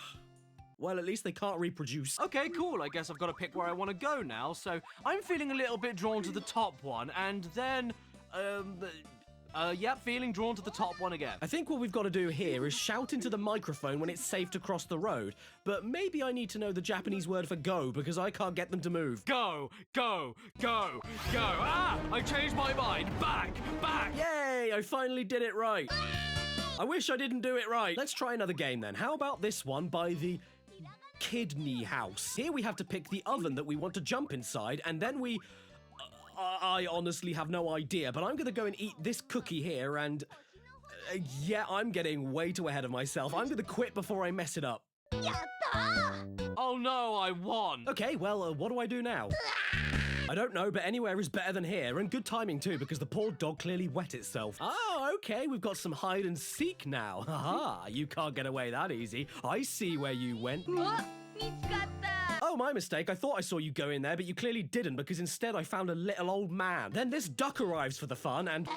Why does everyone in this game sound like they're being sick? The controller itself is kind of neat, though. It's cute, it has all the buttons it needs, it stands up on its own so it can be doubled as a toy, but using it for anything else other than the game it was made for is a death sentence. There's only 2 buttons and a D-pad in between them, for Christ's sake.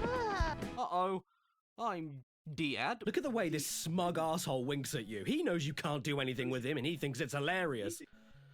Or he wants you to press that button down there. Well, if I can give it any credit whatsoever, the D-pad, X, circle...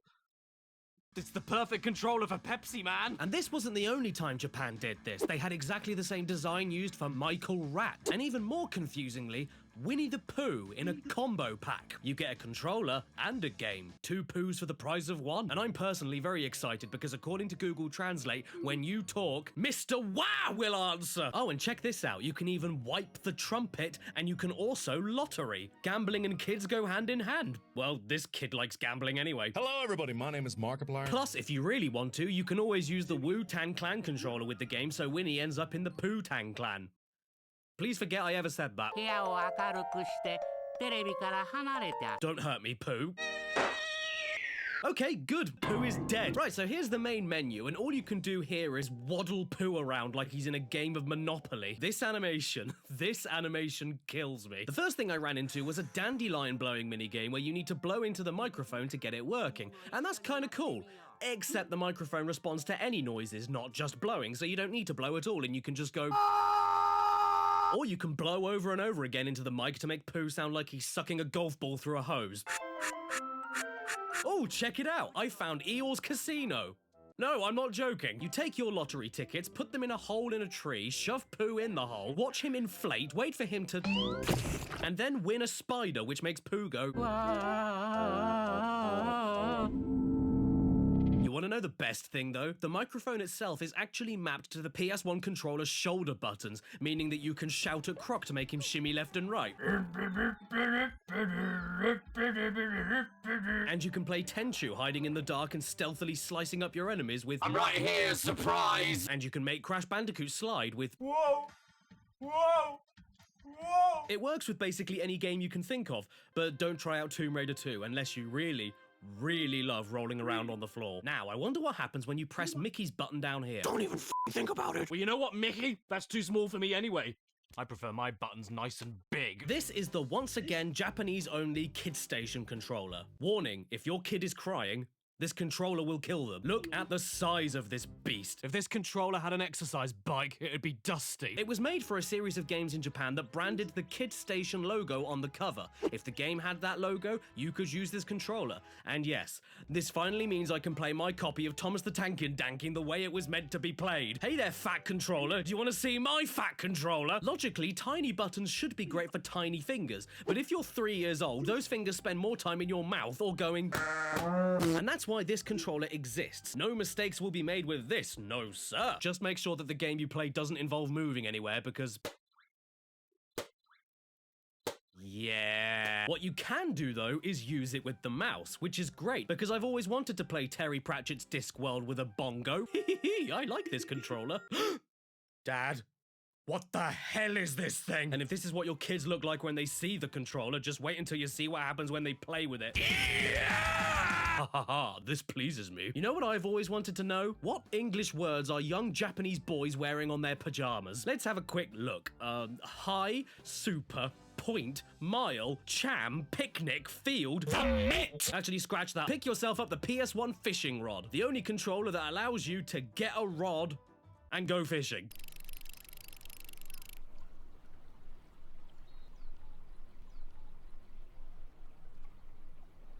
The fish ain't biting today. I only have one game that this thing is 100% compatible with. Real Fishing 2, because Real Fishing 1 didn't have enough real fishing in it. And the game is...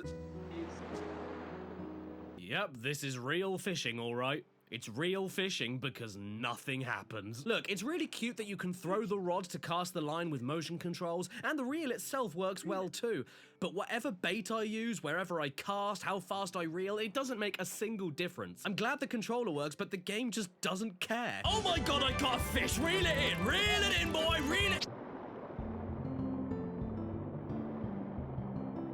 Oh. Bye then. Why do people like fishing? Oh my god, I got another fish! Reel it in slower, reel it in slower, reel it in slower. Slowly does it. Oh. Bye then. Balls to this. Let's try playing the game that the fishing rod was really made for. Nightmare Creatures. Oh my god, it's working. It works. I can't believe it. And the casting motion control, for some alien reason, is mapped to the staff attacks. Yes, I'm slicing zombies in half with a fishing pole. This makes me feel so powerful, but the jump scares are still very, you know.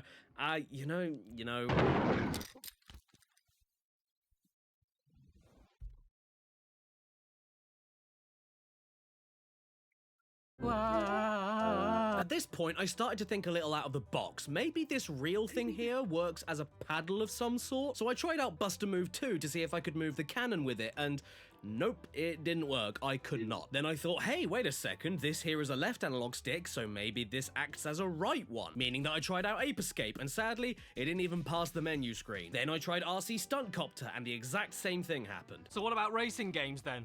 Like Colin McRae Rally? No? Gran Turismo. No. So then I tried a load of other random games like Spider-Man 2, no. Mortal Kombat, no. SpongeBob, no. Wipeout, no. And none of these did anything. And then I tried Gex 3D. For some completely unfathomable reason against all human decency, when I play the game with a normal controller, everything works absolutely fine. But the second I put the fishing rod in, the noises began. What in God's ripe, greeny pastures is going on here? What's happened to the music, the sound effects, and why does the fishing rod of all things cause it to happen? Oh my God, what's that, boy? You have a bite? Oh, well, hot Jiminy, let's crank it up then.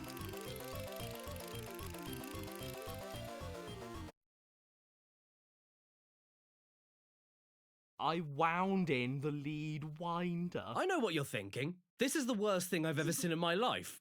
What is it? Well, ladies and gents, this thing, this inside-out rubber Johnny is apparently a controller lead winder, and it's as useful as a carpet shop in a hospital. It calls itself a lead winder, but in reality it does absolutely nothing. It's just a loose and floppy pair of old lips that gets in the way of your cables and adds a million steps to something that's supposed to be one. You fold the end of the controller extension lead through here, unravel it slowly as it chews on its own cable, fold it back through the same hole to keep it in place, and when you leave it on the floor, it looks like a chewed up foreskin. In fact, the more I look at it, it's not even a lead winder for your own controller. It's a lead winder for the extension lead that's compatible with the winder. So all you're doing here is winding up the extra controller length on top of the standard length. Who designed this? Oh, of course, it's Mad Cats. Who else would it be? You know what? I'm gonna make this process 10 times easier and fold you inside out to be used as an ornamental vase. Look at my poor little controller.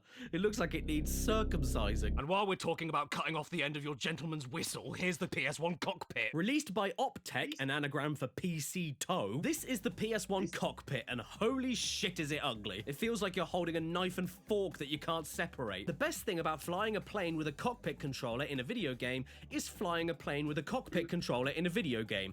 And this thing does not let you fly a plane with a cockpit controller in a video game. At least not on Ace Combat 3. No matter what settings I use, the steering outright doesn't work, but everything else seems to work fine, including pushing and pulling back on the deck to change my height, which is completely awful because this is what happens every time you do that. Does it work on Independence Day? No. Duke Nukem? No. Driver? No. Point Blank? No. Simpsons Wrestling? No. Stuart Little 2? Yes. The PS1 cockpit controller works with Stuart Little 2 and nothing else that I tried. Out of all of the flight games I own, I honestly couldn't believe it. Why does this work? You can even turn left and right to move the sewage hamster, and the accelerator pedal is your jump. So instead of stepping on a mouse, we're shooting it off to space.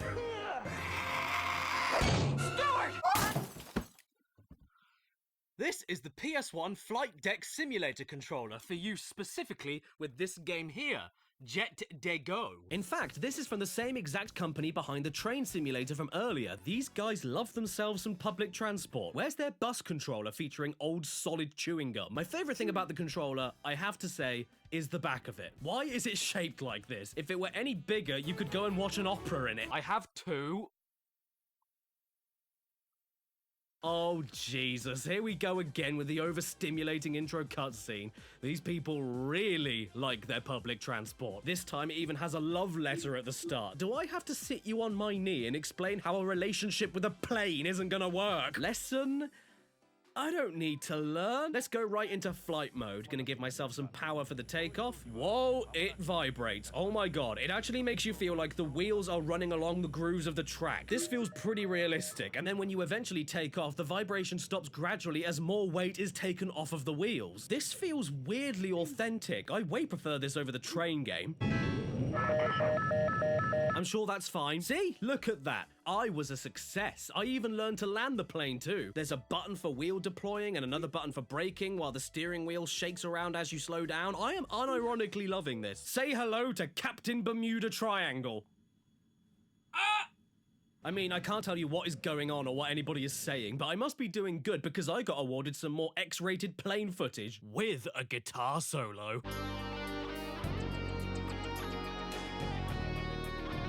think the FBI will be after me soon, so does it work with Wipeout 3? Short answer, yes it does, but to accelerate you have to put your thumb over here like some sort of angry lobster because this here doesn't do anything. I then tried Mortal Kombat and sadly I couldn't even get past the menus, but then I got into Spyro 2, and where the menus were a little bit glitchy, I actually managed to get the game fully working. You're seeing this right. I am steering Spyro, not only on the ground, but in the air as he glides like a plane, just like our Lord Jesus intended. If though, for whatever reason, you decide to stop steering Spyro, he won't stop, so just get ready to play a version of Spyro 2 where he's trying to hold it in, and you'll be right as rain. What if there was another?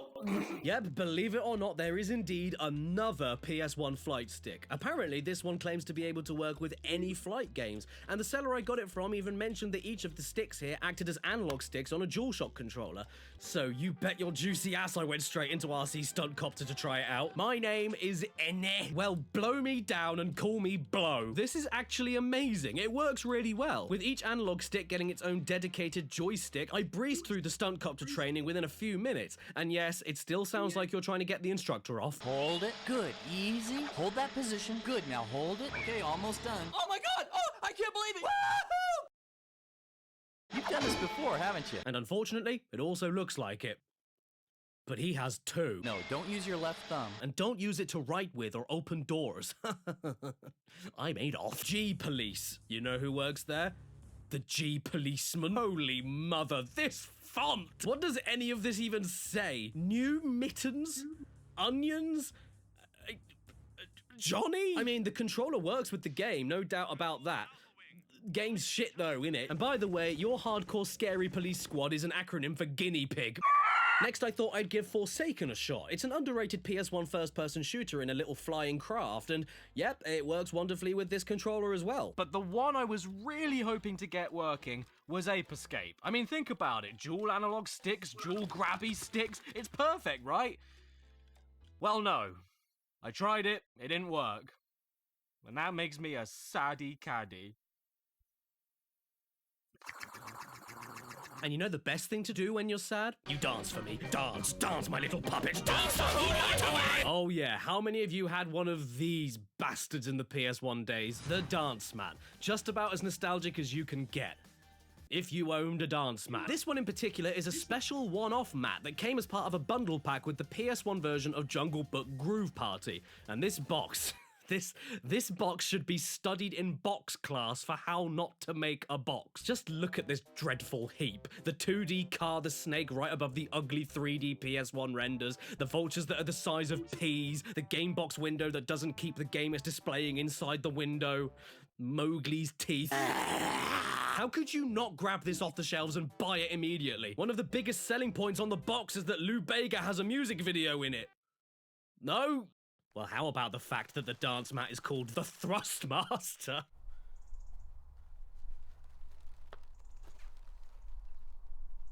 Join the ranks and walk in line. And the best thing about dance mats is that you don't only have to use them with dancing games like Jungle Book or DDR. All the controller buttons you need are on the mat, so you can play anything from Spyro 3 to Tony Hawk. Hey look, it's like I'm actually using a real skateboard. I hope they make that a reality in the future. Oh, wait a minute. I seriously don't recommend that you play Overboard with it, though. I feel like I'm playing Twister while being shot at. But I seriously do recommend taping the dance mat onto a wall and playing the first stage in Parappa the Rapper for the next best thing to Parappa the Rapper VR as you can get. Now kick, punch, jump, tap, and block. And then that crazy country over there, you know, Japan, they saw that dance mats were selling like hotcakes on the PS1, so you know what they decided to make? They decided to make a dance mat for people with hand fits. This is the PS1 Poppin' controller for a series of games labelled Poppin' Music from Konami again. The sad thing though is that it's only for Japan, so please don't tell anyone. or else... The policeman. This was made by Be Manny because we don't want you to be womany, and it was ported to the home console market after a very successful Japanese arcade cabinet of the same name. Personally, I have 6 games in the Poppin' Music collection as you follow the adventures of Grandma's Kitchen Tile Hair Girl. Let's party Poppin' Music! Yeah! That's push! Poppin' Music is kind of like DDR mixed with rock band drums. It's pretty straightforward. You see a bop, you bop it. You see a fly, you swat it. You see a spot, you pop it. But surely there's got to be more to it than that. How to play. Good. Glad we got that cleared up. Honestly, there's not much to say, but what you hear is this. I have always wanted to play along to my favourite disco hits while smashing a jackhammer on the table. Won't you take me to Funky Town? And the most adorable feature, it even has Pocket Station compatibility. I like this thing a lot. I'm gonna ring them up and tell them how much I like it.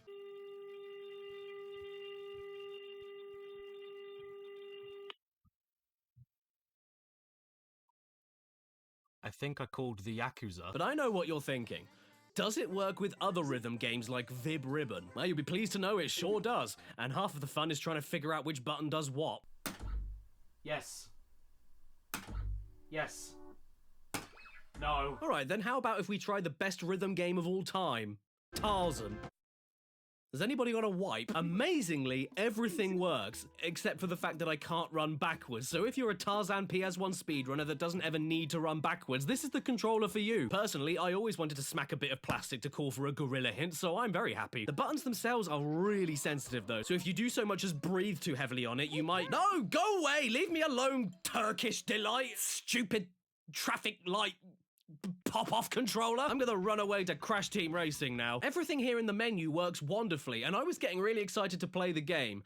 But then the character select screen happens, and I officially turned the game into a roundabout. I have absolutely no idea why it's doing this. I'm not touching anything. You spin me right round, baby, right round, like a cash bazooka, right round, right. Crash Team Racing, more like Crash Team Retching. Then I tried out Bugs Bunny and Taz Time Busters, and I have the same issue. I can only move in one direction forever, but at least now I'm in a 3D space, which means I can also jump, kick, change characters, and move a total of 15 degrees to the right. I'm pretty sure that's a feature on the back of the box. Then I got a hold of Taz, threw him into the lake, and watched him struggle as he slowly drowned because I couldn't get him back up. What is it that the kids say in Twitch chat nowadays? Poppers? So yeah, Konami were the kings of PS1 musical instruments, weren't they? They basically did Guitar Hero, DDR, and Rock Band drums before anyone else on the PS1. And they also did this. What in the fuck? Oh, bonjour everyone! It's the hardest working chef who keeps cooking for his customers even though he has COVID, Sandwich! Cover your mouth when you cough. And today we're going to be frying sausages with my new gadget, a hob with an organ. Right, I feel like I'm going insane. Okay, so along with everything else Konami did for musical instrument rhythm games on the PlayStation, they also did this, Beatmania. And where I was initially expecting it to make me feel like... I later discovered it's basically a primitive version of DJ Hero with a keyboard, so instead I felt like... It works. Yeah, it's pretty fun. There's not much to say about it. It's just your typical rhythm game, but with a wiki woo and a DJ. But what I really want to know is, can you play Lego Racers on it? Well, you tell me. Even though a few buttons on the controller are mapped to the keyboard end of the deck, the disc scratching bit is only mapped to up and down, so you can't turn. And the same rules apply to Alien Trilogy, which even though is very depressing that I can only move forward and back and strafe, makes it all worth it when I can say out loud, Look, Mom, I shot an alien with a piano! Well, I guess it works perfectly with Pong. Playing Pong with a gas hob. Now I've seen everything. Oh my man, this has been absolutely exhausting. I'm starting to flag a bit now. But trust me, don't go away yet, because I think I've saved the best for last. Do you remember a few years back, I made a video all about retro PlayStation 1 magazines? In some of those issues were picture adverts for upcoming gaming controllers and peripherals, including a PS1 controller cup holder, a G-Con light gun bazooka, a PS1 controller with the England flag on it, and a PS1 controller that is also a shoe. And you are all gonna be so sad to hear that no matter how many Google searches I did, and no matter how many eBay searches I did, I couldn't find these things anywhere. And even worse, I couldn't find even a mention of them on the internet outside of those magazines. So I think they were jokes. Ha ha ha! You got me! But there was one thing I managed to uncover from those magazines. One single thing. And I'm so happy I did, because... Hey kids, meet your new stepdad! Hello there, little scamps! I did it! I found it! The PS1 glove! You thought that the Nintendo Power Glove was the only one? No siree, no Williams. Here is the officially licensed video game control glove for the PlayStation. The only controller to get you in the game.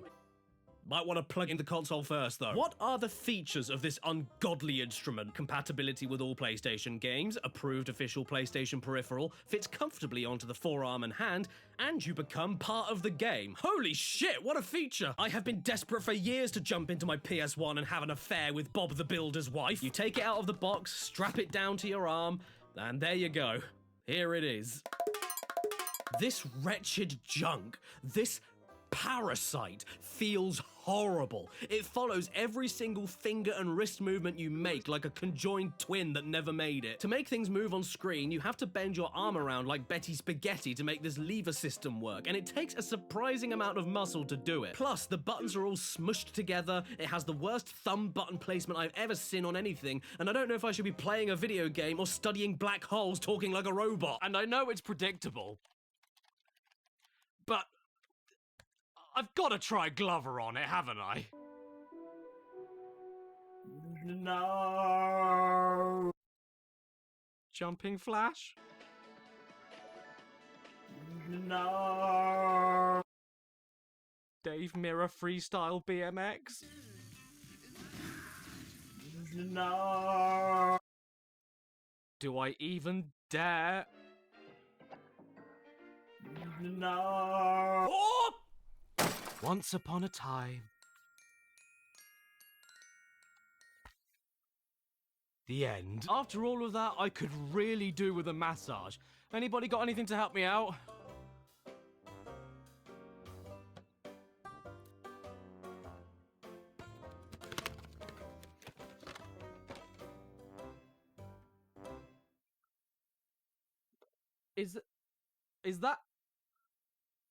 Is that a PS2 vibrator?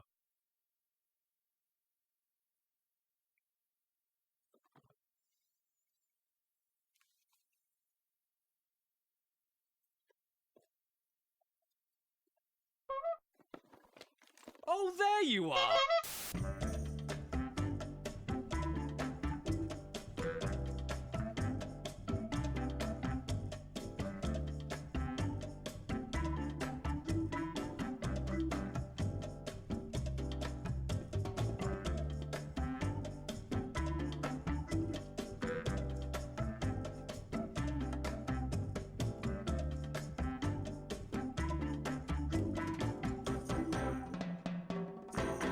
Stan? My rabbit likes to shit on my sofa.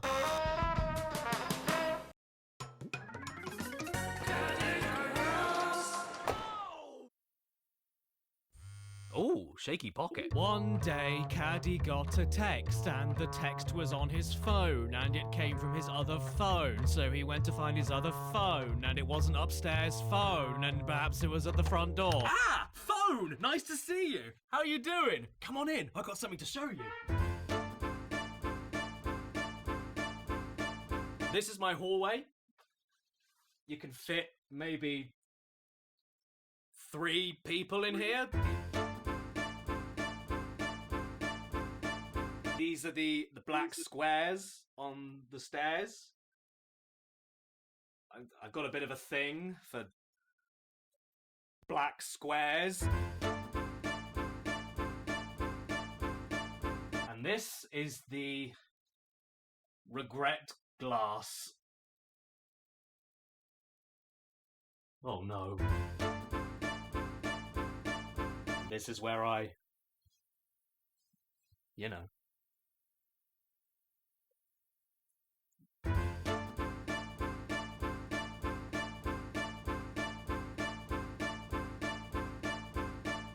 And this is where I film. Hi. I like you. You know that situation when you've been posting YouTube videos for 10 years, and then 8 years into the job, you end up having to look for other work because even though you have 700,000 subscribers, your channel is practically dead, and so in a last-ditch effort to save it, you change your entire video style and then accidentally revive your channel with the highest viewing figures it's ever seen in its last 10 years? We've all been there. Well, that happened to me, and now we're at a point where I'm creeping up to 1 million subscribers, which is insane. In fact, by the time this video goes up, it might already be at 1 million subscribers, and if that's the case, shut up. I never started this channel with the intent of it going this far and for this long, but you know how it is? Once a new avalanche starts, you can't exactly stop it, and instead of running away from it, I decided to grab a surfboard and be a big dude. Ever since my channel started properly taking off at the start of 2020, I've had at least 4 people ask me, how do you do it? Where do you do it? Why do you do it? Can you do me? So I figured, to fill in some time before my giant 1 million subscriber video, that I would spend a bit of time showing you how I do these things, while answering a load of commonly asked questions at the same time, and then presenting to you a brand new, exclusive Cadicarus segment that I will be making during the making of this video, showing you how I make the video where I make. And to start off by answering one question I get all the time and answer it immediately off the bat, do I learn all of my lines off by heart before going into making a video? No. I read them as I go, remember the lines basically right before the take, and then just give it a big old go.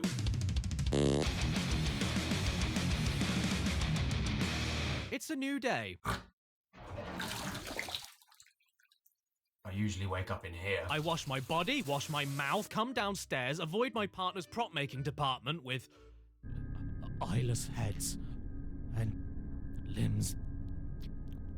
Baby limbs everywhere. Ignore the rest of my family and head to the office. This here is the nerve center. Basically, whenever anybody asks me, have I played this new game? Have I played this old game? Have I seen this new show? Have I seen this new movie? Have I had fun? Then most of the time, my answer will be no. Now, it's not because I don't want to or anything, it's because I genuinely spend about 80% of my time in this room getting work shit done. The other 20% delved out between family stuff, streaming, and, you know, just day-to-day living. This here is my house within my house. Now, depending on the type of video I'm working on, the prep work will slightly differ, but for the sake of today's demonstration, I'm going to show you what happens if I look at a game. For many of the topics I cover, i.e. Disney games, DreamWorks games, etc., I'll usually start by jumping on Google to see what games I can find under that umbrella. If I don't have it, I go on eBay, and a lot of the time, I end up starving my children. But if I do have it, I'll go over to the shelves and pick it out. And for today, we're going to be having a look at Family Feud on the PlayStation. Now, the main thing I try to get across in my videos is just goofing off. I do not go into any video nowadays with the intent to review something seriously or critique it in depth. If you're looking for that, there's so many other better places that you can go. Like The Times. And I have to say this because when looking at a video game in particular, for this example, first of all I take the packaging and I look at the front, the back, the inserts and the disc, and all I do when I'm looking at this stuff is look for things that make me laugh. And it can be something that's just funny on its own, like this wacky bitch, but other times I look at things that aren't considerably funny on their own, but then think of a gag involving it or think of something funny around it. Basically, I am not interested in looking at any of this stuff Violence265 says I'm you just will. here for the jokes. Is that why they fired me? I don't know how to tell you this, but your son has passed on. Through the police station, he's just in the cafe. Hey Billy, come back, your mum's here! Either way, something that I end up doing a lot is making notes. Note-taking is probably the third longest process of a video behind filming and editing. For work specifically, I use my iPhone and a 2022 MacBook Pro, which are synced with each other 24/7, meaning that if I can think of any last-minute gags, or I don't have either the MacBook or phone nearby while doing something else, I can add and remove notes for videos literally any second of the day, no matter what I'm doing, which can get a little awkward during meals out. Yes, that's how I'm gonna kill myself. And people often ask me how I come up with some of the stupid shit in my videos that has little to do with anything, and the answer to that is, if I see someone walking down the street that makes me laugh for whatever reason, I write it down. If a family member does something stupid or says something weird out of left field, I write it down. If I see a name in any context that makes me laugh, I write it down. If an event or memory pops into my head and makes me go all puffy face, red cheek, green giant, then I just write it down. Whatever around you in the world makes you laugh, write it down. Except if it's other people's jokes or published writing, that's illegal. I'm talking more about original ideas that spring into your head based on things that happen around you, in the world as it is. Even if it has no context, means nothing to nobody else, doesn't even make much sense to you even when you look it back, it doesn't matter, because you'll be surprised how frequently you'll be able to take those notes and bring them forward to make it relevant to what you're talking about. It doesn't matter if I use it soon or if I use it in 2 years' time, the point is that it's there, and I can always refer to it if I need to. After the initial judging a book by its cover note-taking, we head off to the living room to play the game and record it. So what are we waiting for? Let's go!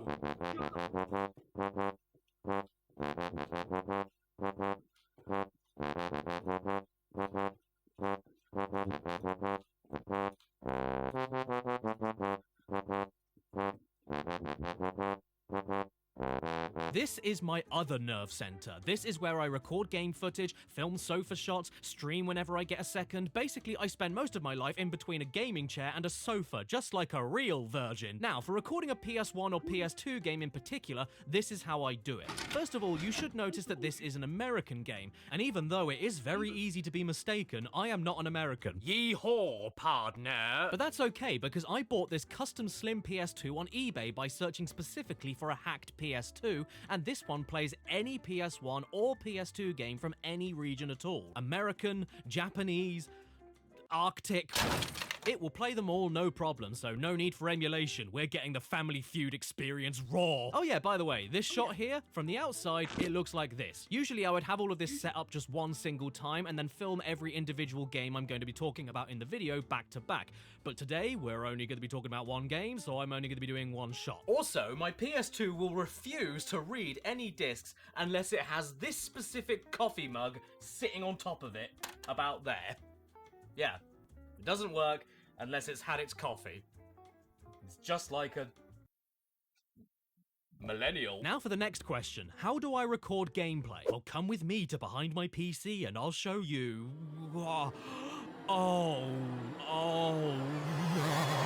Just by looking at this, we have set fire to another room in the house. The PS2 SCART cable is fed into the back of this device here, the RetroTink 5X, which is then hooked up by a HDMI cable into an Elgato HD60S Plus capture card, which is then connected by USB-C into my living room PC. You know, that one that basically created my first ever viral video. Yeah, that lovely prick. Am I going to fix this tangled disaster back here?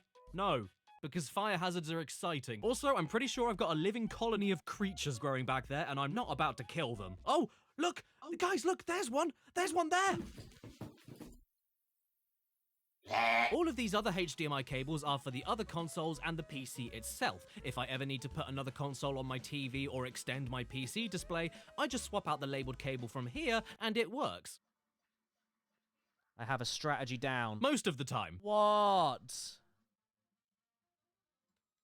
This is why I don't stream, guys. And not only does it display whatever I plug into it, as long as my PC is on, I can record whatever I see on the TV. So that's pretty balling, isn't it? And yes, the video cables you use does matter. You need extremely solid, high-quality video cables, not only to make your consoles look as good as possible, but to even work with some of these upscalers in the first place. If you do a bit of Googling, I'm sure you'll find something. This one here, this one SCART cable was like £25 or like $35-ish. But that's nothing compared to the price of the upscaler, which is... Oh! There is a reason for the price, though. I've been through multiple retro console upscalers, those cheap pieces of dirt you can find on Amazon, the Kaiko OSSC, the FrameMeister, but this is without a doubt the best one I have ever used. Not to mention, it requires minimal setup. You just plug it in and it works perfectly. All you need to do is set your own personal preferences while it's already working, and within seconds it'll be looking sharper than a hammer with a nail on it. And for those curious, with most consoles, you can just plug them into the capture card and start recording.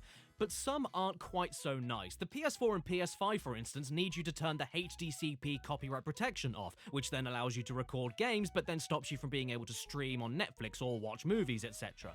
And the PS3... the PS3 just hates you. It has copyright protection built in with no way to turn it off. So how I get about it is by channeling the PS3 HDMI signal through this specific splitter. And then that tricks the capture card into thinking the split duplicated signal isn't coming from the PS3 and instead from the duplicated split display itself from the splitter, which isn't copyright protected. It's confusing. Don't ever make YouTube videos about video games. Oh, and these cables here, these are for my GameCube. These are the official Nintendo component cables in order to make the GameCube look as crisp and as nice as possible for the upscaler. And you can get one of these yourself for only... It's expensive. Don't ever make YouTube videos about video... Right, so now we're at the part where less than 5% of the process is spent while having a career in video games. Playing a video game. Yeah, you may be shocked to hear that I don't actually spend most of my time sat around enjoying my whole library of twat. In comparison to the rest of the work making a video, this is the thing I easily spend the least amount of time doing. Either way, at this point, I sit myself down, grab my phone out or my MacBook from the office, depending on if it's doing something else in the background at the time, play the game, and make more notes. With love. From Spons.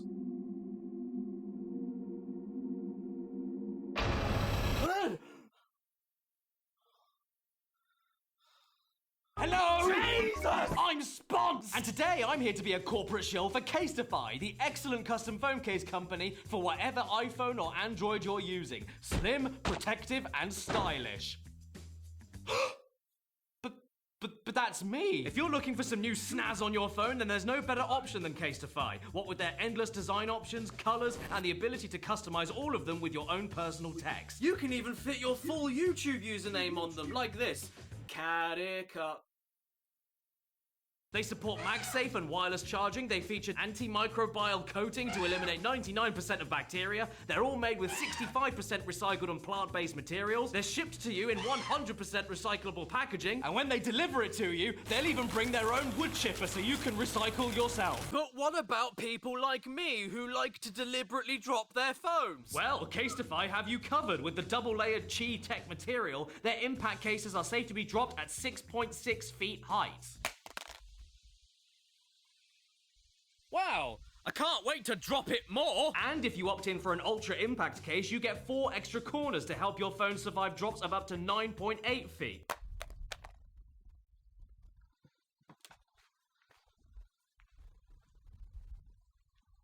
Wow. It still works.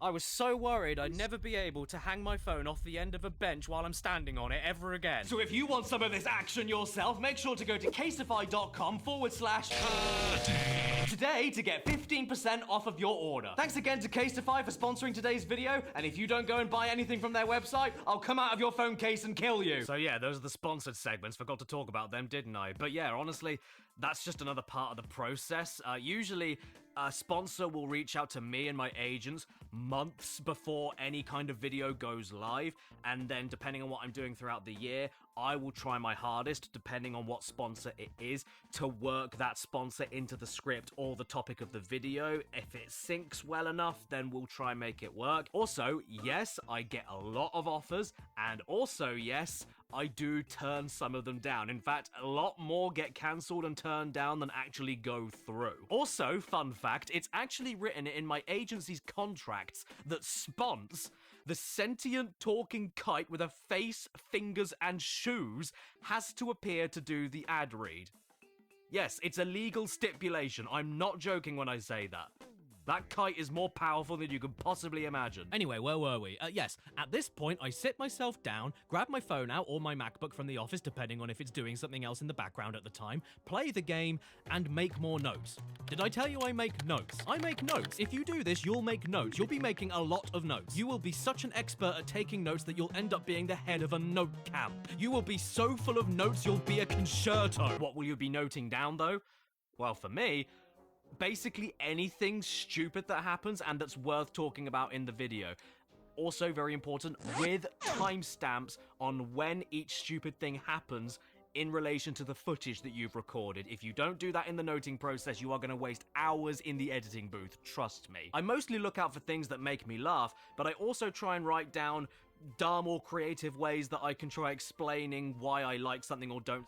Which sounds like I'm going into a review mindset, but trust me, I'm really not, because if I was, I'm an insult to good reviewers out there. I feel like I only ever explain the mechanics or visuals of a video game, just for instance, only to emphasize a joke or the conclusion to the segment on whether I liked it or didn't, and then I just like to trash it and forget it and move on to the next thing. For me, I feel like it's very base level. That's why you'll notice that most of the individual game segments on my massive videos don't tend to last more than like 2 to 3 minutes tops. Not just because the video will end up being 10 hours long if I went into depth, but also because I just want to point and laugh at the thing, give you a ride through my personal experience with the game, usually with chronological moments, say if I liked it or not, and then move on quickly. If you can see what I see and hear what I hear with something that's so clearly, obviously terrible, there's only so much depth I can go into anyway, so in my opinion, with my videos, there's no point. Also, I did try and do the whole look at me and my big important opinions, I'm old retro gamer, listen to me, I know what I'm talking about, youngsters, ho ho, I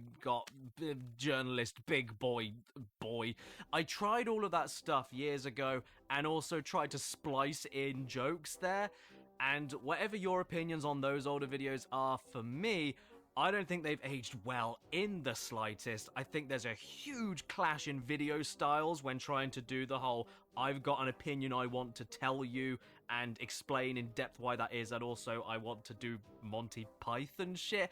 I think that's way too much of a clash, and to put it bluntly, a few years of doing that kind of routine, structured kind of video and having to approach them exactly the same way and having them come out in more or less the same way and doing it week after week after week, it made me miserable. I tried my hardest, I put everything that I could into it, the passion was there, but you can only do so much in a week, and all I want to do is make sure that I'm entertaining enough to whoever's watching so that you don't quit the video and then don't run on the internet to try and dox me. Right, so we played the game, made the notes, saved the footage, moved it to a USB drive, stood outside for a second to question if any of this was a good idea, fell over, copied the footage to the Mac, and now it's time to start the script. Believe it or not, whenever I go to conventions, I think I get asked more questions about my scripting process than anything else.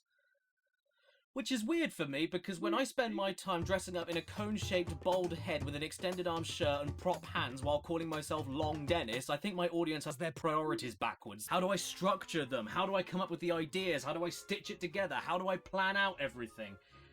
The honest but annoying answer is that I just sit here and write.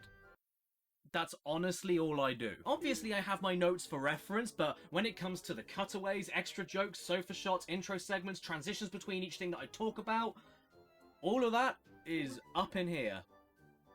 And then I put it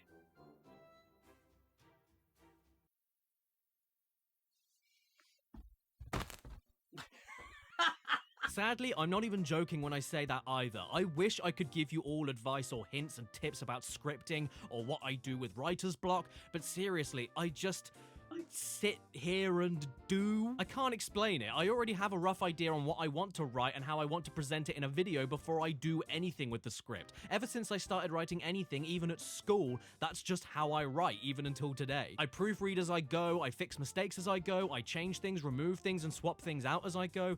I suppose the only advice I could give anybody is to not get too worked up, except that you will not be a master of this on your first few attempts, and just let it all out on the page. If it sounds right to you when when you write it, then it's probably right. Unless you write this, then maybe change it. And if your friends, family, or comments end up telling you that it isn't right, or not funny, or not informative, or whatever you're going for, then that means you just need more practice. It's like anything. You get better at guitar the more you play, you get better at driving the more you drive, you get better at riding a bike the more you ride a bike. You know, explaining how fast you should bend your knees and stiffen your ankles doesn't really do much. Just go with the flow, don't be afraid to experiment and make mistakes, and then eventually you'll look back and think, God, I was shit. But then give it another few years and you'll look back to yourself at that point and think, God, I was shit. Having a creative job is basically a never-ending loop of getting incrementally better while also shitting on yourself, so I really hope you're into that. Now, what do my scripts look like?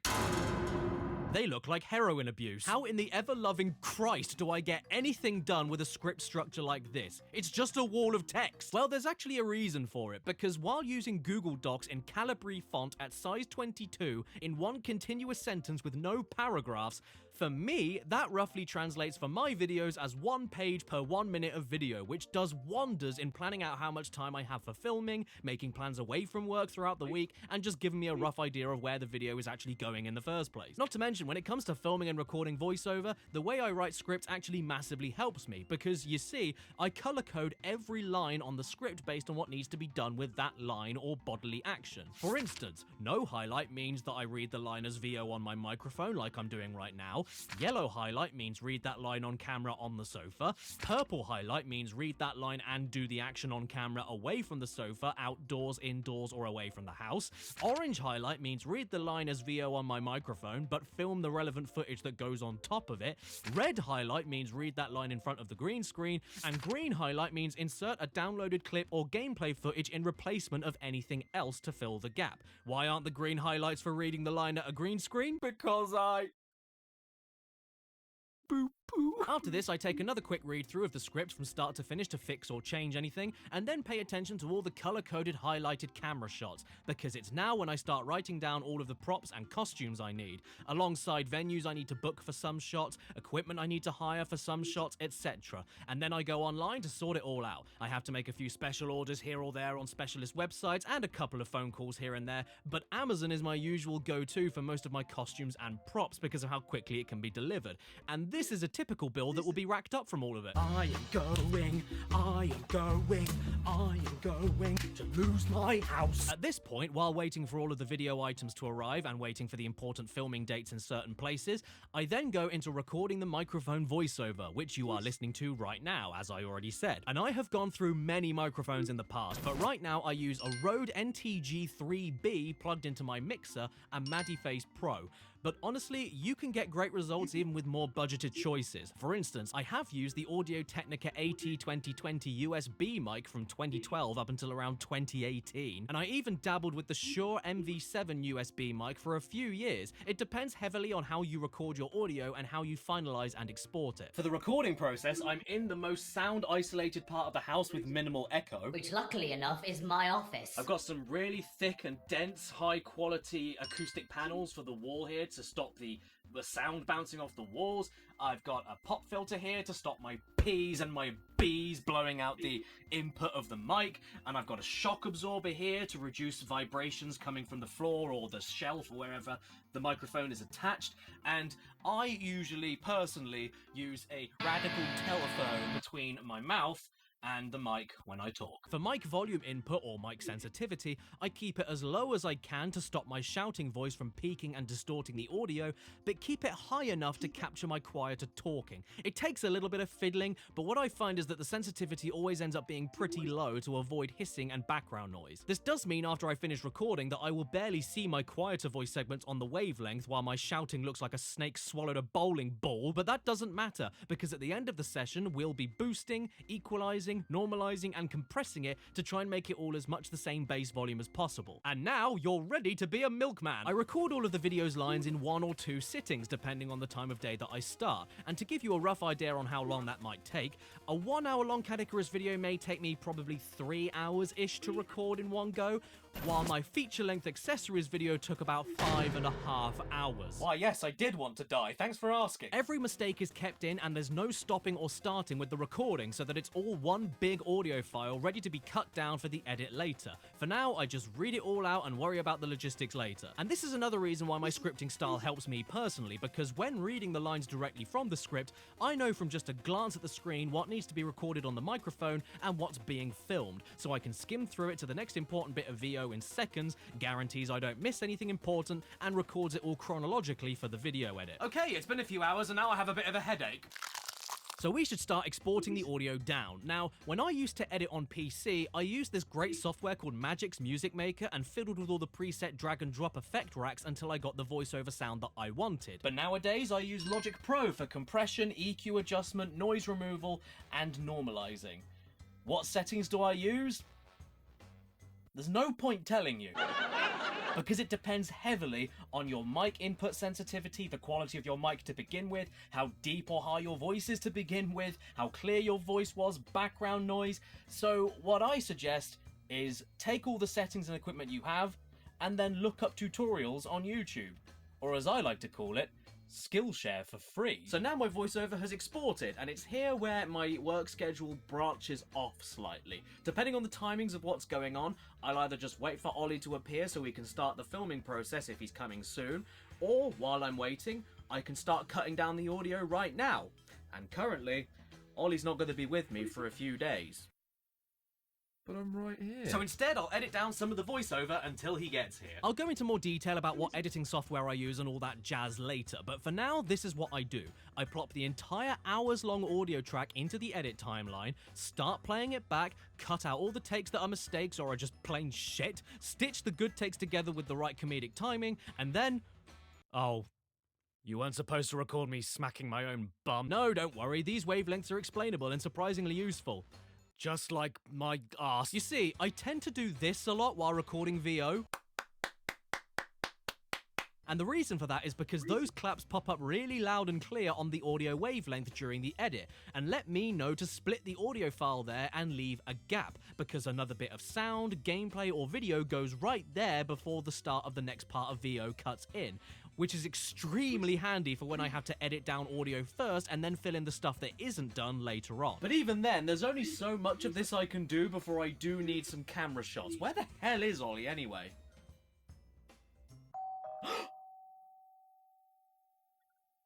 Who could that? I'm Ollie. I'm Ollie. I'm here. Let's do this. Yes, but before all of that, we need to go and get the bricks. Oh no.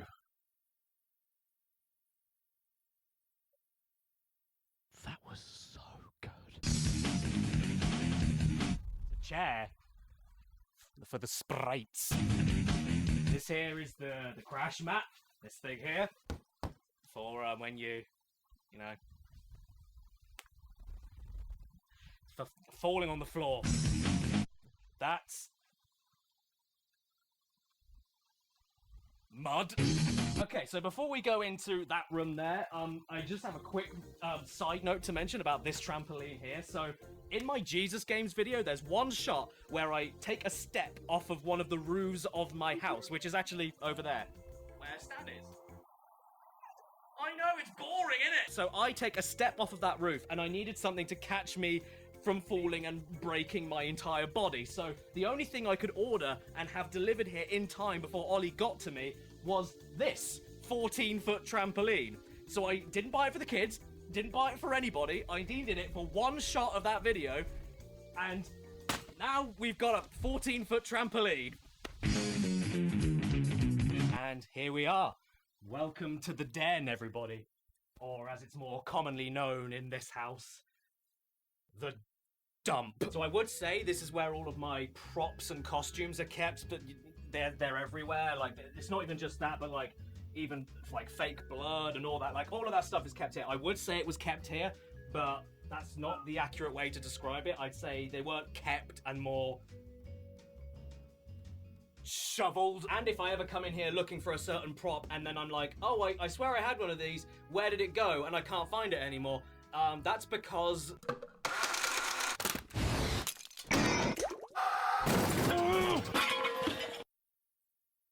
I I waste a lot of money. This here is the homemade, like, emergency green screen room. If there's an emergency green screen shot I forgot to do or I need to do, this is where it's done.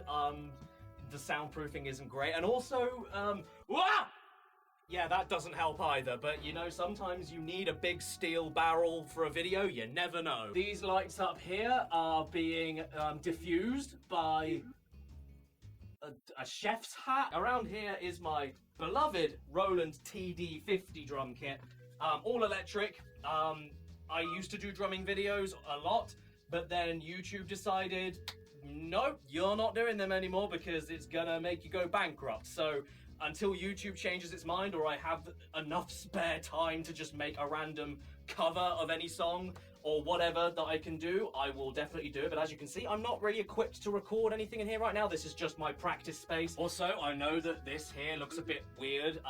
There used to be more posters here, but then I grew up. That's it. You have an overactive imagination. It is time to grow up. This goes, this, and this. Look at this stuff. They're mine! You clean this up!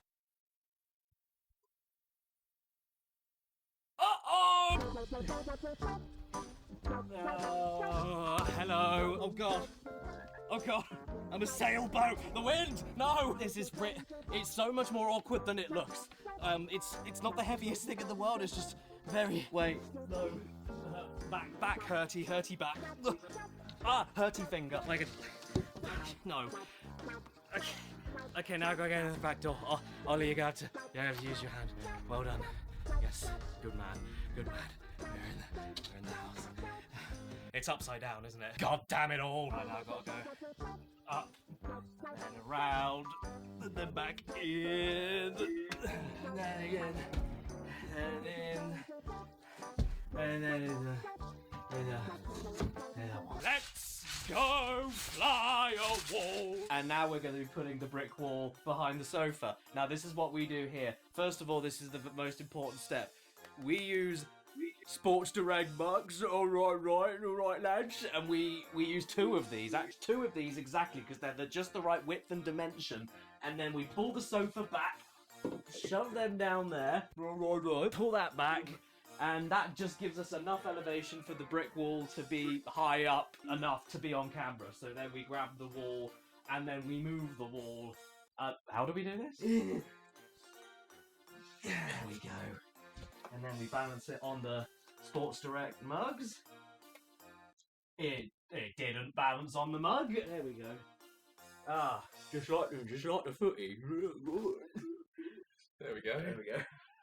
Sports Direct, Go get more shorts. Oh, by the way, totally forgot to mention, the camera setup itself. I use a Sony Alpha 7S III DSLR camera with a Sony FE 24-70mm lens. The microphone attached is a Rode NTG video mic, which is basically the camera-ready version of my VO mic, and a Westcott Icelite 2 on a weighted mic stand for emergency cool and warm lighting, or to guide ships away from the rocks and back to port. And side note, this is the amount of camera gear and specialist equipment Ollie ends up taking with him in his car, ready for whatever shots need doing at my place. Stabilizers, drones, jibs, you name it, he has it. Oh dear, it's an improvised shot. So you're probably wondering, based on this shot I'm doing now, how much of the script is improvised, as in like when we go into filming, or when I do VO, how much of it is improvised. And I would say, if I had to wager a guess, about 10% is improvised, where the rest of it is solidly written down. But the improvisation can be from like different body actions or faces or noises I make, or the way I say a certain line, or maybe on that moment when we hit go on the record button, I think of something on the spot that's funnier than what I wrote down, to me anyway, or something will happen during a filming session that will make Ollie laugh more than what the actual line was, so we'll keep that in instead. So yeah, I'd say roughly 10%. 10% is roughly improv. So now we've prepped the sofa ready for all of those iconic shots, but we can't film them yet because it's still daylight outside and we need total darkness for the sofa shots to look as good as possible. Meaning at this point we use the remaining daylight and dry weather to get outdoor shots filmed in random locations. So come on mates, let's go ahead to the filming. Oh boy, away we go. Now, when we film out and about, it doesn't always end up being off campus, miles away from my house, but whenever the sun is out and the weather is decent, we will just try and get any kind of filming done wherever, whenever we can. They can be just outside the front or back of the house, or even on the street. Yes, people see me all the time. Yes, I end up having to explain to the public what I'm doing. Yes, it's mortifying, and no, I can't run away and hide because I'm usually wearing high-heeled thigh boots or an inflatable post box. There's a ton of stories I have about being seen doing something messed up while filming in public, and I would be here way too long if I went into all of them. The Jesus video alone got some people's eyebrows raised so high that they flew off. But just for one of the more recent examples, for the intro on my Crash Bandicoot bootlegs video, I leap over that fence from the back with my Crash Bandicoot costume on, and because I couldn't see anybody coming down the road here because I'm behind the fence and I have an obscure mask on, and Ollie wasn't looking because he's obviously facing that way, filming me.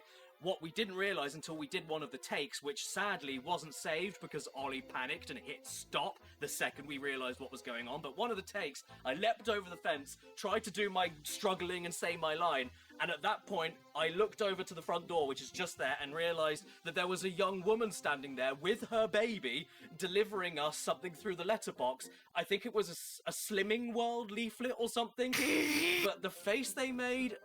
I've never seen a human make that face before. If I had to compare it to anything, an angry lizard.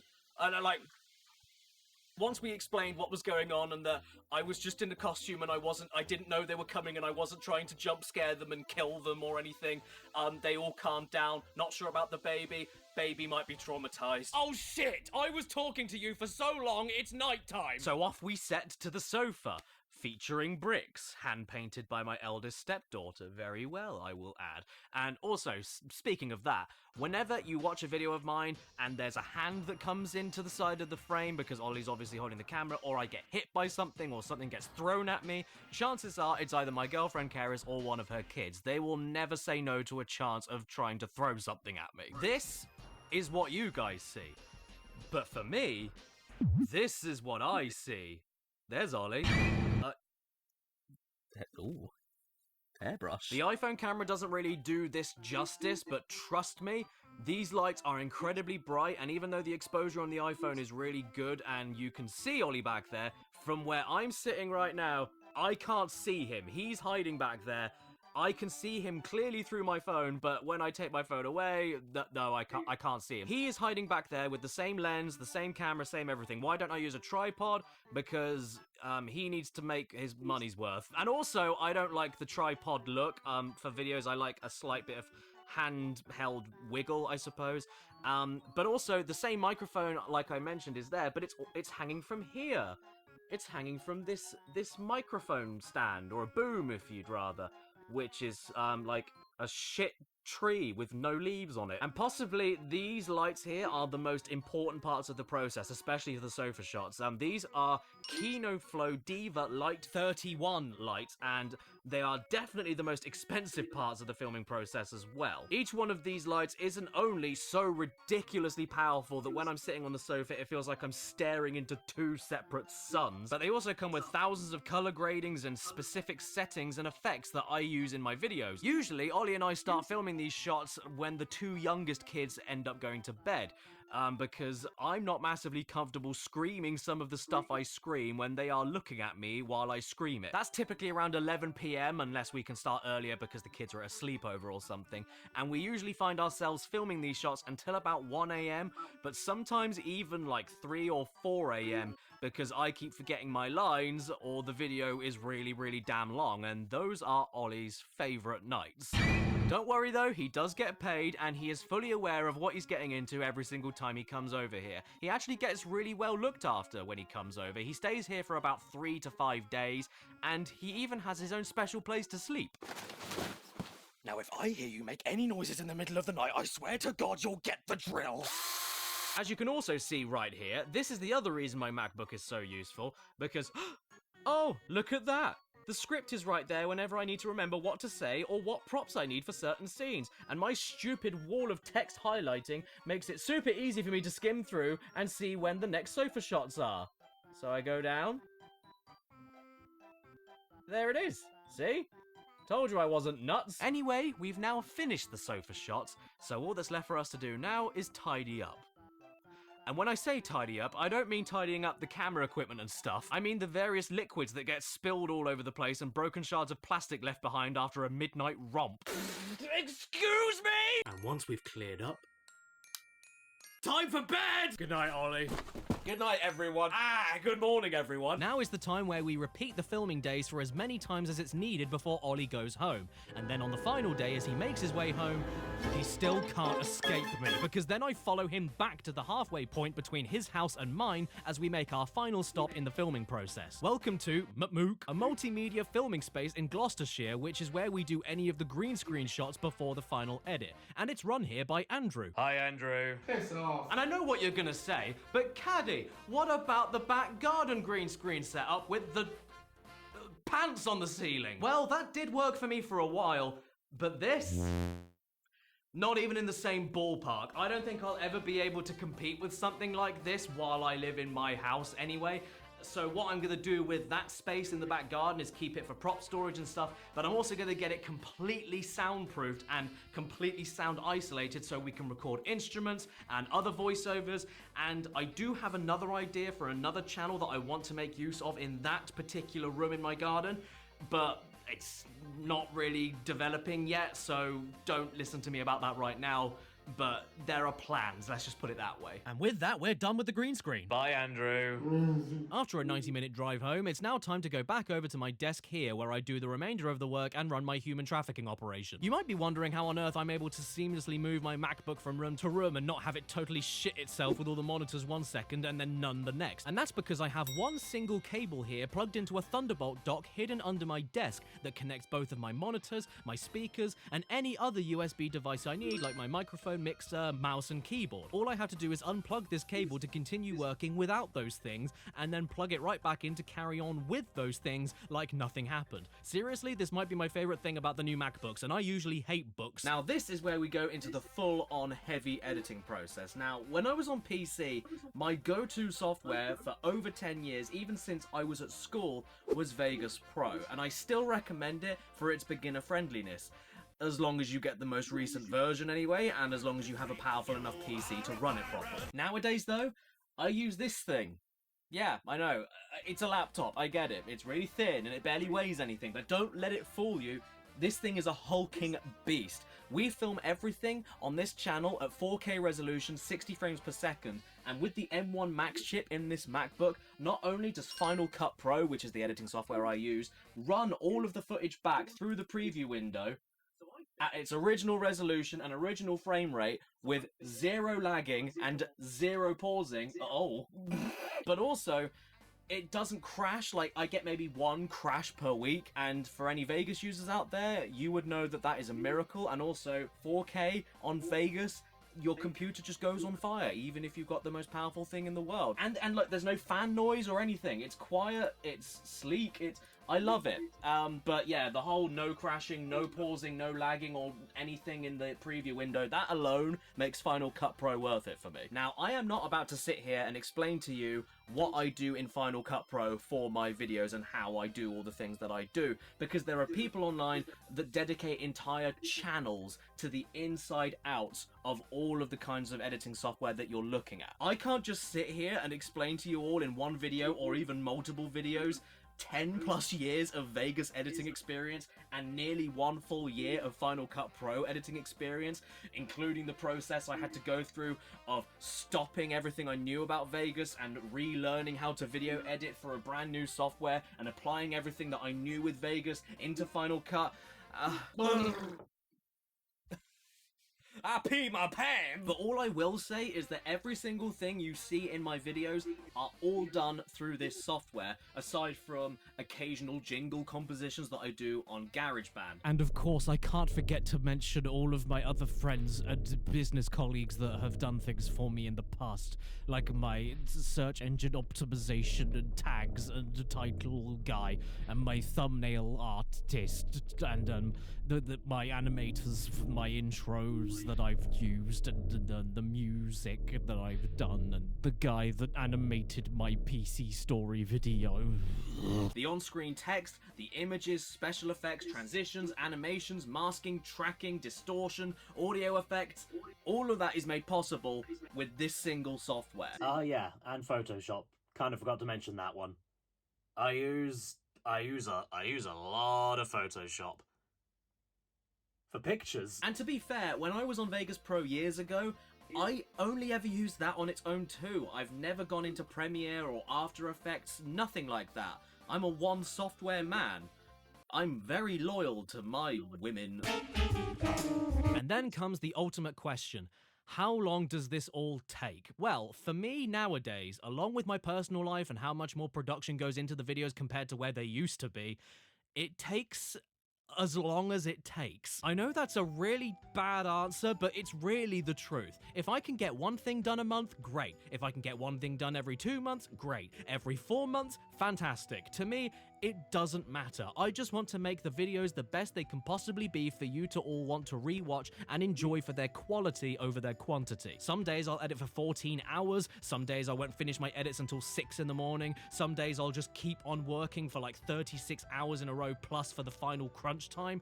And sometimes I'll actually get a reasonable bedtime like a good boy, but there's no real clock on this kind of work. You just do what needs to be done, when it needs to be done, and however fast you can do it, especially if you have a sponsor deadline. Although if you want a rough idea how long these things can take to edit as a whole, here is a picture I took of the editing timeline for my 95-minute PS1 accessories video. This literally took me about 3 weeks solid to edit on its own, and initially I thought it was only going to take 1 week, so never underestimate your workload. It can really sting your little peepee. But why don't you get another editor? Why don't you hire another editor entirely and stop editing altogether? Why don't you edit yourself to die and then die in real life? Well, you'd be surprised how many people reach out to me on my business email and on Twitter offering their services because of how tired I get and how I love complaining about it.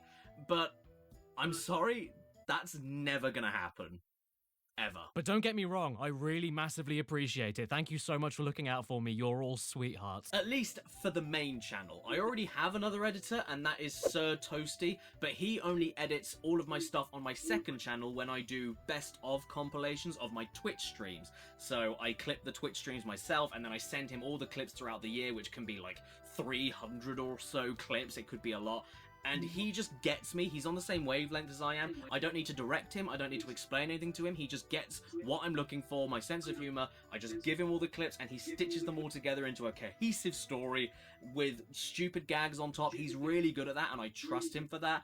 But when it comes to my own stuff, I just want to keep it to my own stuff. I am more than happy being a one-man show that writes, acts, and edits all on my own. Ultimately, only I know in my head how I want everything to be written, how I want the comedy to look, how I want the editing to be timed, how I want it to be edited in general. It's all preconceived in my head before I even start making it happen, and I just don't think I'd be able to communicate or direct that to anybody else without feeling like there was something missing. I wouldn't be 100% happy with it, and that's not good enough for me personally. If I got another video editor, I'd be spending more time trying to just explain to them what I want and directing them and having things sent to me and then sending them back with improvements or whatever the hell, more than just editing it myself. Especially now since I've got all my keyboard shortcuts and mouse shortcuts set up for this software, and I can just jump in naturally and start editing without really thinking about it.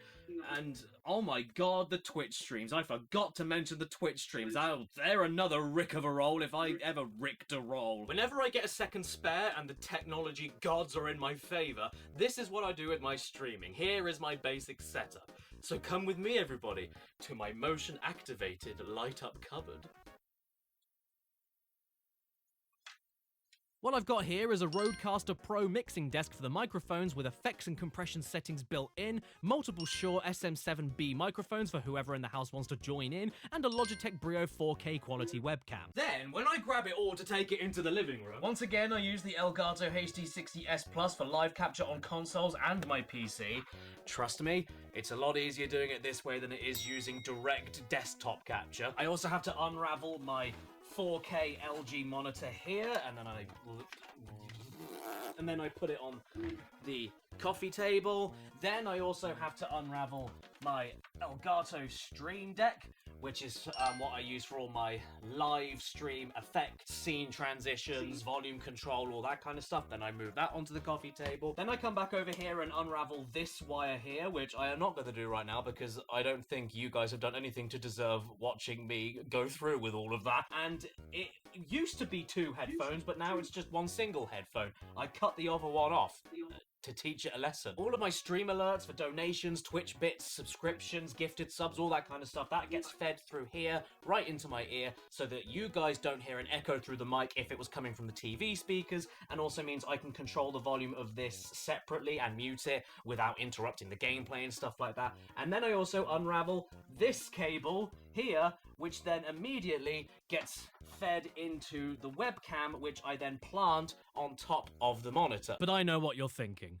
How does this look when it's all set up? Womp womp, here it is. Welcome everybody to Cable Station. The next stop is more fucking cables. It is an absolute mess, and not exactly ideal for de-stressing or unwinding, because whenever I stream, I have to set all of this up and remove all of it again before the morning, which would be fine and it wouldn't bother me. But if you've seen any stream of mine, then you would know that streams go wrong all the damn time for seemingly no reason, which gets extra deflating when things go wrong with no specific fix because of the half an hour it takes to get set up and check that everything is working to begin with. You guys wonder where I go for weeks on end? This is why. Because the shit doesn't work! It doesn't matter how good or powerful your equipment is, it will all break down eventually, most often when everything is already working perfectly, and then it all goes wrong the second you hit the big old go live button. And often you've got to sort it all out while broadcasting live, while concentrating on the game you're playing, while making sure to try engaging with the chat, while realizing you're slowly becoming a sadomasochist without any of the fun bum stuff. This isn't... Oh, what? What's happened? I've frozen. Why have I frozen on that face? Stream, what have you done? What has happened to my stream? Why has it done that? I don't, wait. What's happening? I can't fix it. Properties. Deactivate, activate. Oh shit. Oh my god, the whole thing has broken. What's happened? Why? Why did that happen? Why is that? Why? But the game has come back on screen, but it's like slightly nudged over to the right. I've got like a black border on the left. Oh my god. Right, Logitech Stream Cam. Okay, I'm back, but it's completely... Welcome to my high quality stream, everybody. I'm a professional. What happens if I hit zoom in? Oh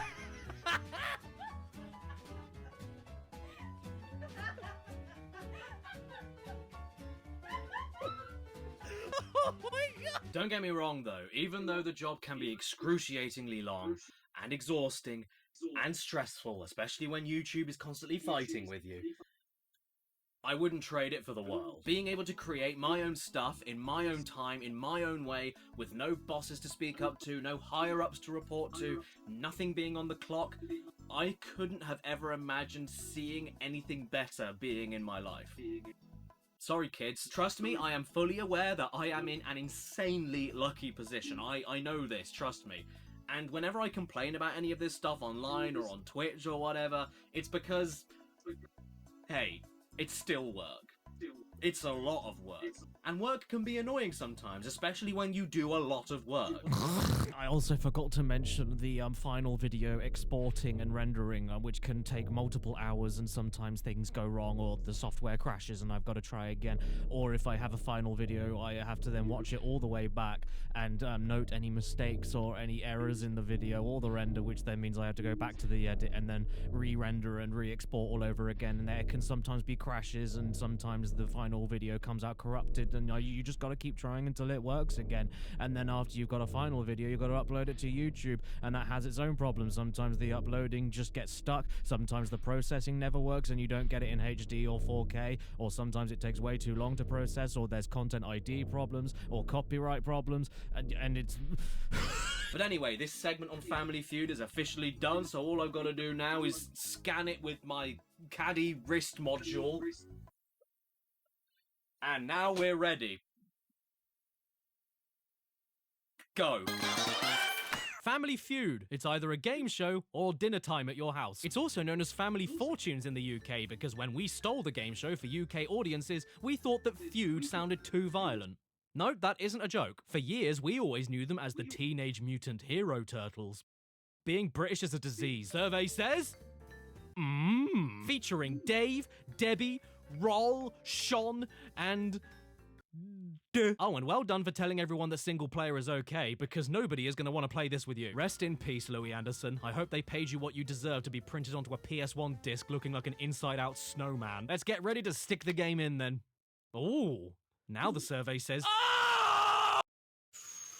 Oh, no. Louis. Oh, God. Louis, think about what you're doing. Stop! Please don't! No! No! No! Hi, welcome to the Family Feud. You can go directly backstage and prepare for the show, or you can go to our Create Your Family selection.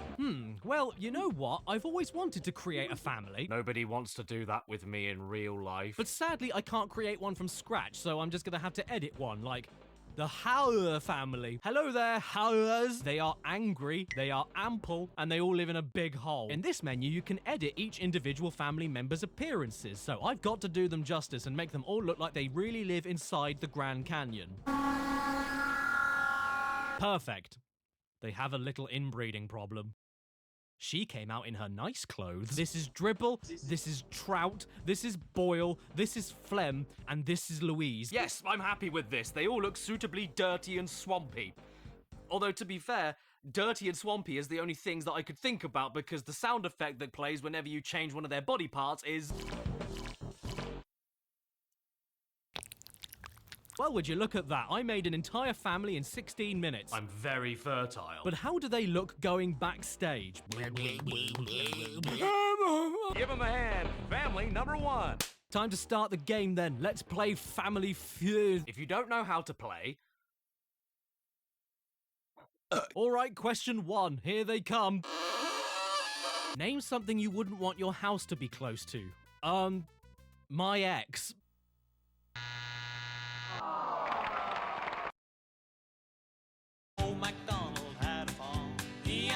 Alright then, no need to shame me, family number two. What kind of great answer do you have? Train tracks.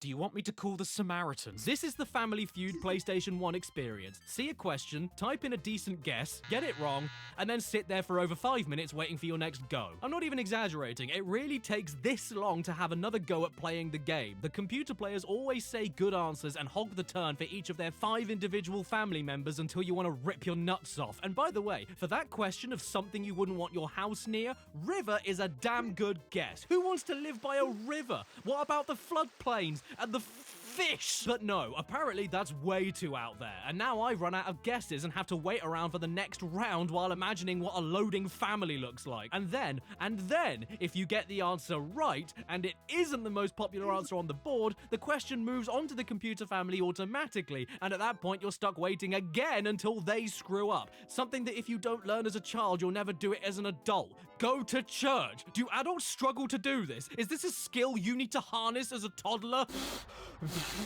If only I learned that as a child. By the way, if you don't learn to read as a kid, you'll never learn when you get older. But if you don't learn to write as a kid, that's fine, don't worry, you'll figure it out. Exercise. Exactly. Excellent. Expanding!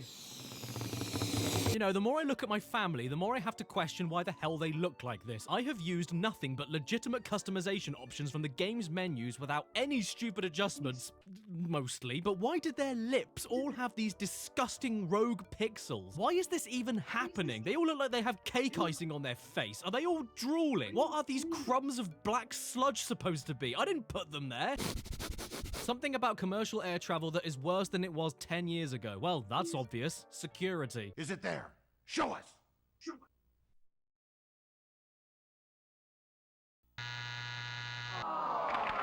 What?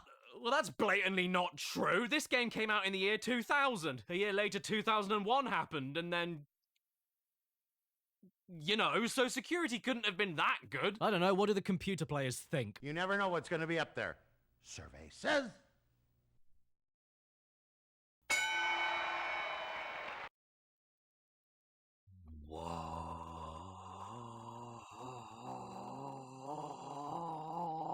By the way, all of these quick fades to black and quick fades back out whenever the camera angle changes makes me feel like I've got narcolepsy. And whatever you do, don't you dare hit pass when you have the chance to guess. Otherwise, it means you're just waiting around doing nothing again for another 5 damn minutes. I'm not even trying to come up with funny answers because it isn't worth it. I just want to play more of the game and get one single point, but I just can't. On this question about what people put on top of their pianos, I said photos and it didn't go through. But then the computer players said pictures and it counts. How am I supposed to win this? Hope you had fun on the feud. See you soon. Be good to your family. Remember, you're stuck with them. Oh great, I came here to play a game, not a reminder on why I moved out.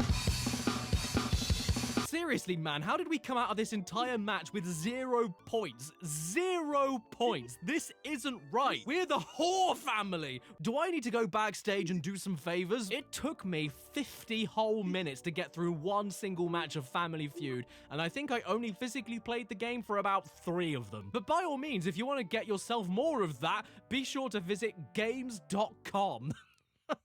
I wonder what they have on that website. What's next? If I want to see a picture of a man, do I go to men.com? Oh. I mean, if anything, I do have to give them credit for sticking with a naming theme on the back of the box. Everybody's name here starts with a D. Dave, Debbie, Dead. What? You thought I wasn't gonna use the nail hammer that I invented? Oh dear. Oh, wait a sec. Yeah, it went through the hole. It went through the hole. Not in the table. It didn't go in the table. Now it's in the table. Shit! And then all you have to do is do all of that all over again another 20 times for each other game that you're going to be talking about, and then stitch it together all in one big video.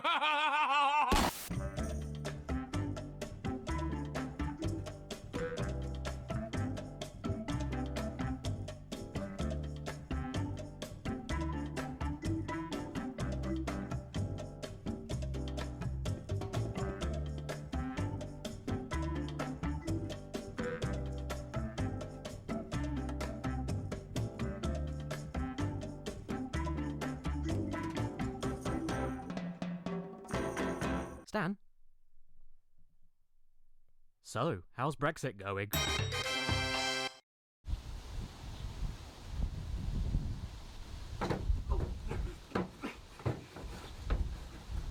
Help!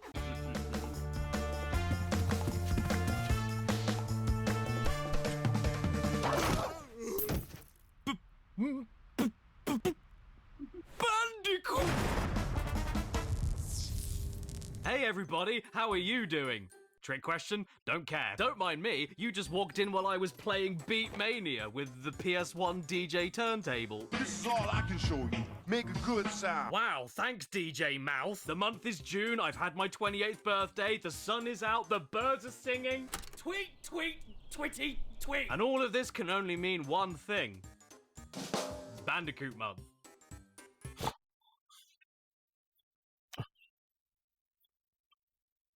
Bandicoots. Did you know that there are a surprising number of illegal copies of Crash Bandicoot games made by random members of the public completely unofficially and then sold on the shelves?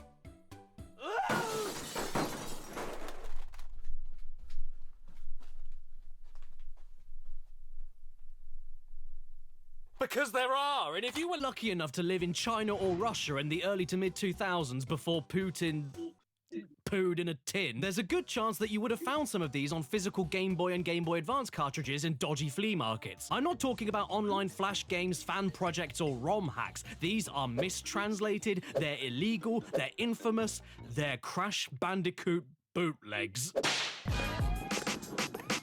But if you couldn't tell, I'm not Chinese. I'm Caddy, but that doesn't mean I couldn't find any of these things. In fact, I found these 3 right here. And the first one is known as 2003 Crash 2 Advance for the Game Boy Color. And when you look at the...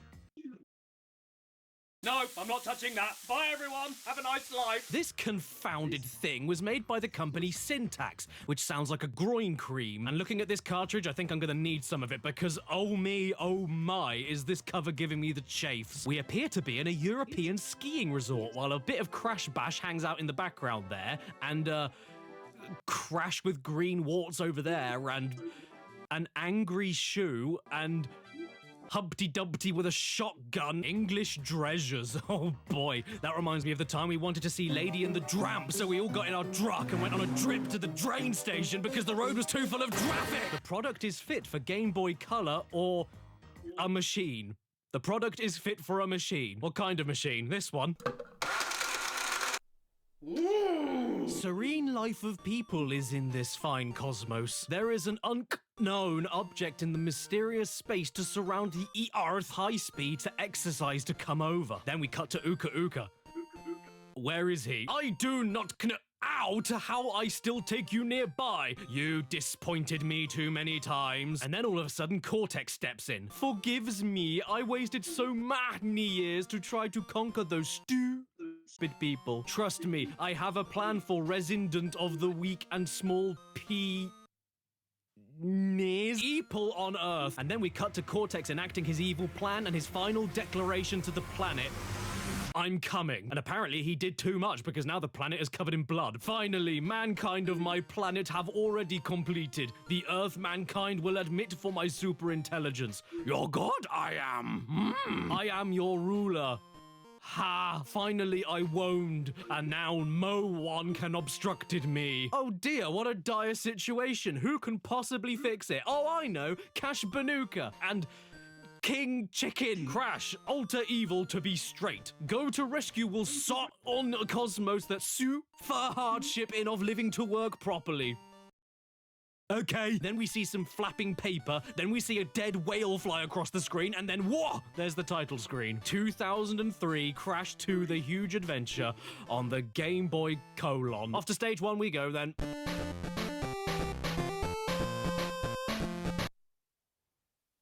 Now this is a story all about how I caught Ebola and then I died.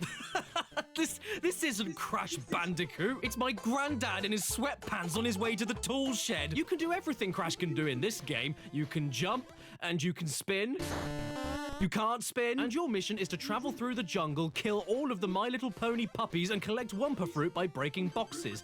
Or by breaking the same invisible box forever until you die, and then you wake up again and wish you were still dead, and then eat your own face and die. Check it out, you can even crouch in this game. This is great. Who needs a bucket and mop when you've got Crash's mouth? Oh wait, oh god, I can't stand up. Why can't I stand up? Why am I still crouching? There's an enemy coming for me. What am I supposed to do? Get out of the way, get out of the way!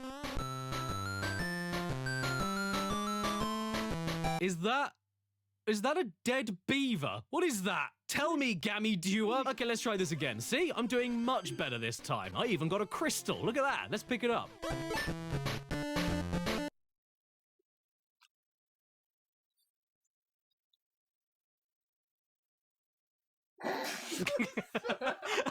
This is fine. No, this is fine. I'm okay. It's only Crash Bandicoot with a sawn-off shotgun. Nothing to see. This is good, actually. He went from looking like my granddad running for the garage to my granddad going duck hunting with his shirt off. I mean, the gun itself is totally worthless since you can't shoot downwards and every enemy is too small to hit, like the dreaded fiendish rabbit. But this image alone makes it all worth it. Oh, cool, a platform. Is this the end of the level? No? Why aren't you moving? What do I do? Can I go back? No. Well, I can get behind the waterfall and go... But I can't jump back up to the start of the level and I can't reset the level. I'm completely stuck. Is this the end of the game? Did I win? Did it break? Call now and receive a free toaster for your sandwich. This is Crash Advance 4 on the Game Boy Advance, and from the offset, this is some disappointing cover art. From a distance, you'd actually think it was the real thing, and that sucks. Crash doesn't even have his nipple knees, and it gets even more disappointing when you start the game because it looks really normal too, aside from the slightly lawsuity music. There's something strange in your neighborhood. Who you gonna call? The policeman. Level 1, Dreamlike Water City. And The environment is fine. The enemies are taken straight out of other Crash GBA games. Crash himself doesn't look like an orange toilet with suspenders on. What could there possibly be to talk about? Well, how about this? Where the hell am I going? Where am I landing? Where are the pits? Where are the enemies? I have no clue because everything is too zoomed in. Oh, and by the way, this isn't a special attack or anything. Crash just throws shit now, and it's bright blue because he's throwing his own tears since his own face up here makes him cry. You better stop crying though and keep yourself hydrated, Cash, because this place you're in has like 5 million suns. Whenever you think you've seen the last one, another one pops in. How is everything here not a liquid? Oh, does this mean that I can get my Bandicoot medium rare? All you do here is run, jump, play bowling, bounce on solid gold prolapses, and pray to God that wherever you jump doesn't immediately end with you falling into a pit and dying instantly. But it doesn't matter how much you pray, you will keep falling. Your God does not listen. There is a way around this though. Whenever you throw things, you freeze in midair, so whenever you want to make your jump a big old longy, you can keep it going basically forever and land wherever you want nice and safely. Haha, gimme 5. 1, 2, 3, 4, 5. Yeah. You want to see something weird? Even if you die and start the level over again, whenever you kill this specific enemy, the music completely changes.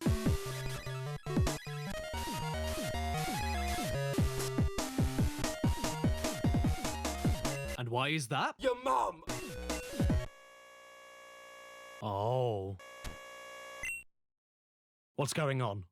Why has it gone quiet? Is this a creepypasta? Is this cashpanuka.exe? Is it because I got this game from that man who lived in the rubbish? Is it gonna be a jump scare? Where's Squidward? I couldn't get past level 1. I tried at least twice. I give up easily. But it's just too hard. It controls like gob. Not to mention the game is quite obviously horrible, which is extra sneaky because the way the cartridge looks and the way the game itself looks gives you the impression that it might at least be a tiny bit decent. But no, in the end, it's just as pleasant as finding a nasty surprise on your foot. What? There's something on my other foot now? How dirty is this floor? Hello, I'm Spunts!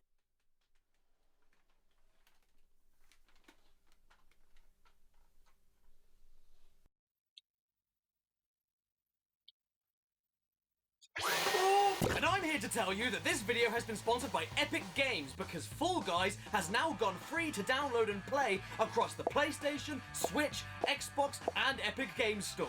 Although there are still extra items you can purchase with your own money. At this point, you must all know what Fall Guys is, and it's treasured all over the world for not being frustrating at all and being beloved by absolutely everybody. What? No, I didn't say those things. What are you talking about? Shut up! Well, it's very lucky then that my past thoughts no longer apply because the game is free to play now. With this new June 21st launch, there is even a new online season called Free For All, with new rounds, shows, costumes, gameplay situations, and the added bonus of cross-platform play and cross-progression to keep your old save data updated on every console, like when you share your granddad's teeth with all the food still stuck in them. Plus, if you played Fall Guys at any point before June 21st, you get awarded a new legacy pack with a load of stuff like a veggie dog costume, feisty dwarf costume, and a season pass for season 1. So don't delay, head to the description and download and play Fall Guys across all platforms today. And it's across all platforms because when you play the game, you're across all platforms. Oh, there's a cornflake in here. Right, so Nintendo have failed us, but have no fear, because Sega are here to sweep us off our feet with Crash Bandicoot Mega Drive. And I, for one, have a lot of faith in this one. I mean, after all, Crash and I go way back. We're so in sync. That was good. The cartridge of this is once again thoroughly disappointing. Everything is spelled correctly, it's an official render of Crash, it has balloons, and come on, who doesn't love balloons? Hey, where's Crash gone? Hello? Who have we got to thank for this game then? Ah, I see, KDS, which of course stands for Kids, Dad's playing a new game, come and see. Oh my God, were you just sick? Okay, we've got a sketchy title screen. Okay, we've got some words, I think that's what they are. What does Google Translate think it says? Dr. Cortex kidnaps the cream girl Theone in order for the cream to fill his Ilovi. Yep, I don't need to see anymore. Bye! Then the game starts up and... This is This is just Zero the Kamikaze Squirrel. No, I'm not trying to make a comparison joke, even though they are extremely funny. I mean, this is literally just Zero the Kamikaze Squirrel for the Sega Genesis. It's more of a ROM hack than anything, and even with that being said, it's a terrible one because the only hacked parts I could see were that you are a little bit sunburned, and instead of throwing ninja stars, you throw apples, because we all know how Crash Bandicoot loves his apples. Yes, they're apples. No, they're not what you think they are. They're apples. The conspiracy theories have to stop. They are apples. You're wrong. Crash Bandicoot on the Mega Drive told me so. And Alex Jones. I can't say anything interesting about this. It isn't Cash Banuka. It's a squirrel named after how many shits I give about him. So, Nintendo have failed us. Sega have failed us. So in these dire times, where can one turn to? This way? Or this way? Whoa! Oh! Screw me! It's the real life, actual Colin! Whoa! What's that? There's one more Crash Bandicoot bootleg that I forgot to talk about? Whoa! What will I do without you and your smell? Whoa, whoa, whoa, whoa, whoa, whoa, whoa. Okay, more accurately, there's one more Nintendo Crash bootleg that isn't actually on a Nintendo console, but is based off of NES code and dumped alongside dozens of other NES games on this thing here, the Family Karaoto, an entire knockoff console only sold in Brazil. It looks like a slim PS1, it has a gun, and it has teeth. My ideal spouse. And if you can find any of these things to buy online, then you're a better human than me, because I scoured for ages looking for somewhere to buy one safely, but all I could find were the company's Facebook page, a load of sketchy photos taken with an old pair of trousers, and a baby made of lard. This is starting to creep me out. Basically, wherever I looked, I could not get this console itself. Which is honestly a huge blow to my ego, because if I was able to find a fully boxed Japanese PS1 Winnie the Pooh microphone controller and a PS1 memory card floppy disk adapter, I have absolutely no excuse for this. Isn't too late now to say sorry! Either way, on this special little device is a huge collection of illegal copies of 8-bit Nintendo games, including all the classics you'd expect, like Mario, Kirby, Mega Man, Alien 3, Nuts, Milk, Arabian, and Door, but even better, it also has a Crash Bandicoot game that is completely original and only available on this console. Unless you do a little bit of digging on foreign websites and find yourself a website. And find a website where someone from Portugal decided to take the console and rip all of the games that are on it individually and upload them for you to download. Yes, ladies and gents, this game we're going to emulate. And that makes me pretty cool. Crash, are you reaching for me? Are you reaching out to touch my heart? This game isn't hideous. It's playable. I'm speechless. But I'm gonna talk anyway. This is basically an 8-bit Crash game. What else is there to say? It looks like Crash, you've got the moves like Crash. There's Wumpa Fruit, boxes, the stages end and bring you to new stages. I was actually able to finish this game, if you can believe it. Sure, it only took me 4 minutes and 51 seconds, but I did it. Crash, I would do anything for you in those leather hot pants. Sadly, it is still a bootleg. It runs like a waste disposal unit. You can't spin while jumping, you change races when you die, and most of the time it isn't so much like you're playing a game and instead more like you're watching your nan fall over in the kitchen. But damn it, I wouldn't be surprised if you told me this was an 8-bit Crash Bandicoot fan project, not a weird Brazilian bootleg. Don't you just love it when choppy games like this struggle to load anything at the edges of the screen and it just shows you a load of garbled stomach acids and random colors? Running forward is always a surprise. You never know what's going to materialize from the edge next, like Crash's worst enemy, the salamander. Crash Bandicoot NES has not left me disgruntled. I'm gruntled. And if you can believe it, that is the last Crash bootleg that the internet seems to know about. Yeah, no kidding.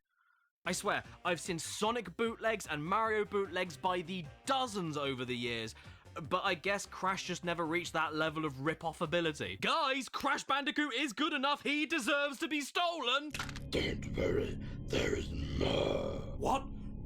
What do you mean? There are Crash bootlegs that no one else has spoken of. You mean the iPhone games? Yes. Yes. Yes. Well then, then, hot diggity. It turns out that there's more games to see, even though we all thought it was over. So you know what that means? Yes, everyone, it's time for yet another Canicarus Bounds round. Yeah, my phone was just in the other room. Yeah, believe it or not, I couldn't find anyone online talking about these illegal rip-off games on smartphone stores, so allow me to pop the lesion. Let's start off with this gem, Crash Fox Skate Runner, developed by Crash Bandicoot himself. You can enjoy this Crash Fox skating games and cube block games by simply controlling your players, that is, stand upon rolling cylinders in Sky Roller games. Do you need help? App privacy. The developer Crash Bandicoot indicated that the app's privacy practices may include handling of data as described below. Crash Bandicoot is going to steal my location data! I can't wait any longer. Let's play.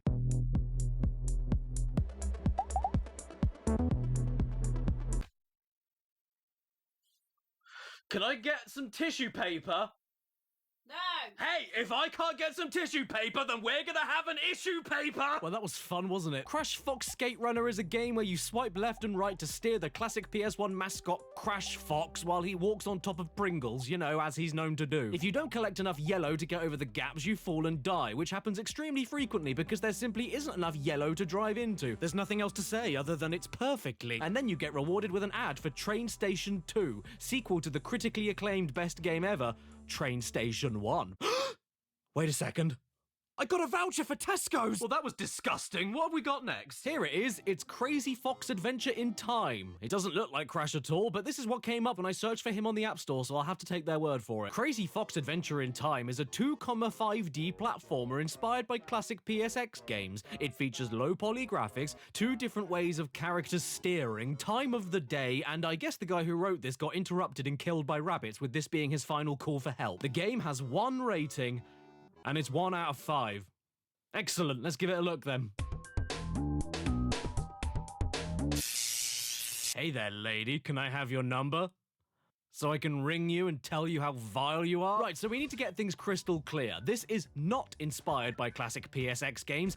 This is a classic PSX game. It's called Crash Bandicoot. Ever heard of it? It's a great game. It has a warp room with level pads to stand on, wooden boxes with symbols on them, crystals to collect, red TNT crates, green nitro crates, spinning, crouching and slide jumping, and not being able to jump on top of enemies without dying. I highly recommend it. It's a classic! So yeah, take Crash Bandicoot side-scrolling levels and just make it not as good. That's what Crazy Fox Adventure in Time is. It's not awful at all. It works, but it just makes you wish you were playing an actual Crash game instead, which is as close to a compliment as I can get. Why does Crash Bandicoot keep wanting me to play Train Station 2? Oh, it even has this vehicle segment where you're on rollerblades and can't stop moving. But it controls like arse, it's totally impossible, it isn't interesting, and it's as fun to deal with as Taco Bell Bumwee.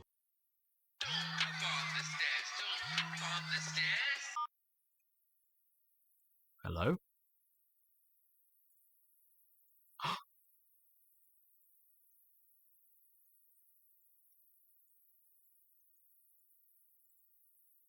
There was no one there. Next up, we've got Zombies Run. Crash Bandicoot. Drive ahead through the zombie highway in a race to save your family. Arm yourself with an arsenal of powerful weapons. And is this a joke? Are you okay?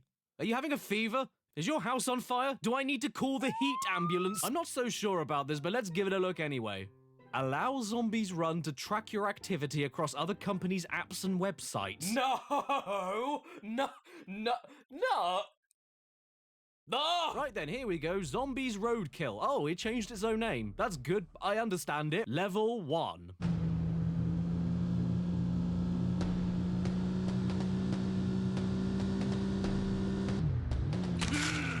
Damn, guys, I feel just like a kid again. Playing Crash Bandicoot on my PlayStation. Look, it's got the taxis and the school bus and the machine gun. And don't forget, you'd better run over every zombie you come across, though, because if you don't, then they'll jump onto your car and... By the way, the truck here is impossible to steer. Look at this. What the hell am I supposed to do here? Stop it! Then all of a sudden, out of completely nowhere, we get my favourite cutscene in all of the Crash Bandicoot games. The bit in the cafe starring Robbie Williams, and he signs something which makes this woman lose her goddamn mind. There you go. What'd you do that for? Oh, you ruined it! Look, man, if you're gonna do a sponsored ad, you're going to upset people, so at least do it right. Excuse me, can I ask you a favour? It's not for me, it's for my mum. Hello, I'm Ronce Williams! Oh, come on now. I've been playing for all of 90 seconds and you want me to rate the game? Fine. If you're asking for it, you're getting it. 1 star. Write a review.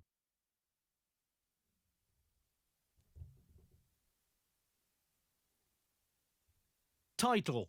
Cortex is too hard. This game is so hard that it made me scratch my scalp off my pretty head. Time to send and... Enter a nickname.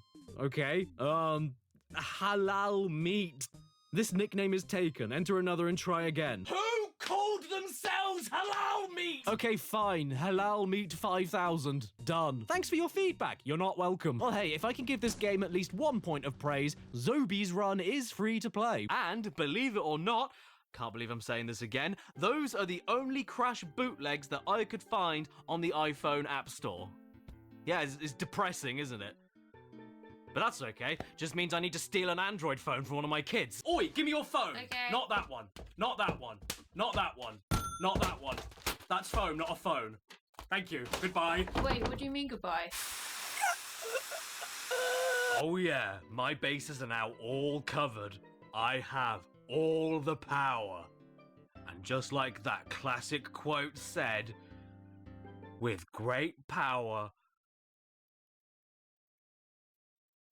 The first thing we're going to look at is wallpapers for Crash HD 4K. Nice and simple. Let's give it a look.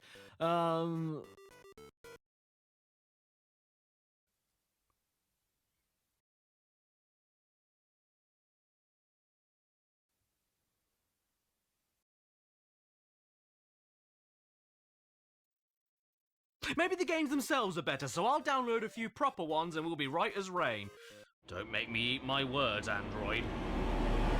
Although saying that, I might just eat them anyway because they're very nice. But kids, don't just stop there. Why don't you make it a complete breakfast and sprinkle it with some of the fluff from your couch? 'Cause we'd rather have a bowl of embedded pet hair. So the first proper game we're going to be looking at is Crash Bandy. Hang on. Wow, I'm Jump, just like Crash Bandy. I said that. Did I make this? Time to start the game up then. You know what? I don't want to play games on YouTube anymore. I want to be an animal fact channel. Did you know that the zebra eats grass, lives for up to 25 years, and is one of the few mammals that can actually see in colour? No, I did not know this. And there's more. Did you know that the giraffe eats leaves, lives up to 25 years, and...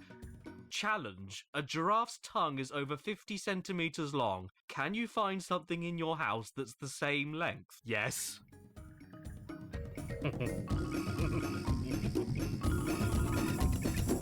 My tapeworm. So yeah, Crash Bandy on Android. A game where crabs slide on oil, you walk into crates to make them fall apart, you jump on bouncy boxes without ever moving your legs, and Aku Aku is bald. Oh, hole. A shit. Well, I just broke the only box I could use to get around it, so what do I do now? Oh, of course. Well, hey, at least they managed to steal the Crash Bandicoot staples like TNTs. Oh, okay. Should I spin it? I'm gonna spin it. This game's too good for this Earth. Have it, God! Yeah, that game was pretty good, but I've got to say, the worst part of it was the title. Come on, guys. Work on your grammar. And maybe even work on your grammar. Maybe the next game we check out will be better, and surely they can at least spell it right. Crush Bandy Fox Adventure. Caddy, you gotta come out for that. Well, you know what? You should never judge a book by its cover unless it's this one. Let's give it a look.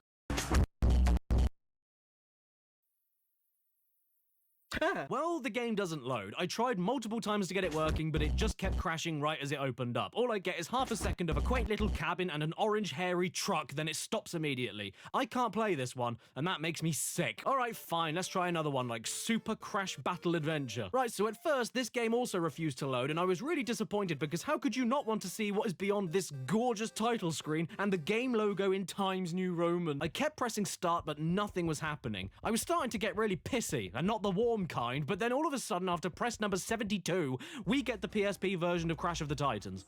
Yeah, that is all that this is. A direct port of the PSP version of Crash of the Titans, but interrupted every 60 seconds with an ad for Victoria's Plums. I mean, if you ever wanted to play the PSP version of Crash of the Titans with touch controls and constant adverts, then you're all set.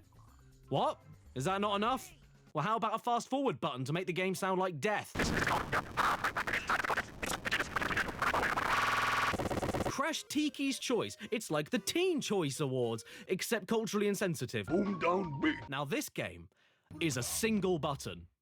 Yeah, that's it. Make a question, then touch the tiki mask. Okay. How do I become more attractive? Eat fruit! Can I command an army of angry bats? Anything is possible if you try. Oh, you know what? This thing isn't too bad. What should we ask now? How many spoons of sugar is best for a cup of tea? Eat fruit! Oh, okay. We were doing so well. Right, let's go heavier. How do we solve world hunger? Eat fruit! How do I lose weight? Eat fruit! How do I gain weight? Eat fruit! When am I allowed back in the rowing club? Eat fruit! How do I grow fruit? Eat fruit! How many babies am I legally allowed to step on? Ooga booga! Oh, screw this fool. I'm gonna ask Ooga Ooka for his advice. When is the best time to take pasta off of a boil? What is the cure for AIDS? That's not my problem.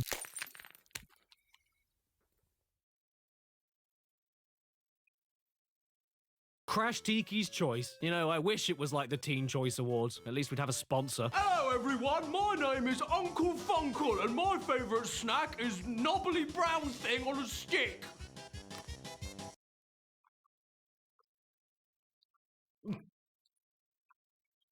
It's not shit!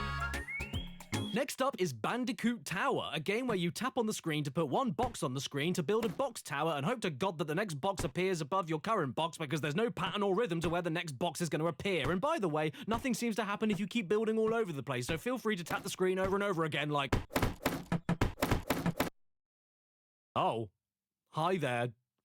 Old. Next up we have Coco Crash Adventure Rescue. Jumming Mission. Jumming Mission. What the hell is jumming? I know what it is. Let me tell you about it. No! Let's boot it up then. Oh, shit off. Do half of these games not even load? I don't get it. Why would you spend any time making a game only to put it on an app store and not even have it start? Look, it just doesn't go. I'm trying. Go, Jumming Mission. Go! I want to jump! To give them credit, though, they so nearly got the title correct. They were so close. It's like if the new Duke Nukem game was called Duke Unkempt. Or if the Dire Straits were called the... Diarrheas. Well, perhaps the next game we look at will have a completely normal title that makes perfect sense and is spelled correctly. Crash the Fox Bandy. Where are you? I got tuberculosis. Your favourite Hogwild, Crash the Fox Bandy, is back.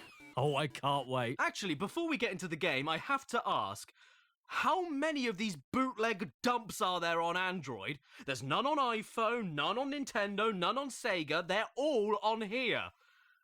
I'm more shocked than that Ethiopian kid that went to a water park. Do you know what Crash the Fox Bandy is? Oh, sorry, I mean Crash the V2 Bandy. I guess that's his engine size. Well, it's Subway Surfers. Yeah, that's all it is. It's an endless runner game for your phone, like Temple Run, or even Crash Bandicoot on the Run if you want to be a dick. Except in this game, you're controlling a blinding yellow fox in a baby onesie melting through the floor, and when the Fox Bandy gets caught, the racially questionable tribal men chasing you start making cowboy noises. Because why pick a side in the American Indian Wars when you can have both? And then all of a sudden there's a lovely ad that says how not to kill a plant. So you're saying you don't like it? I'm just about ready to cut off my own arms at this point, so before I go, I'm going to take a look at one more Android game that I was able to download and get working. And it's called Super Crashing Bird. Time is nearly up and my pants are nearly down, so let's get this over with.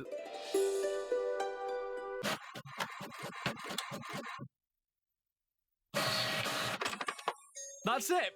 Everyone, we've ascended. Life could cease tomorrow and we'd all be happy. The crossover to defeat Avengers Endgame finally happened. Crash Bandicoot and Angry Birds. From what I was able to stomach, this is basically the first Crash Bandicoot game remade entirely with this thing, some of the floatiest, gassiest controls I've ever seen, and boxes with the troll face on. 'Cause that's what the kids are into these days. Oh no!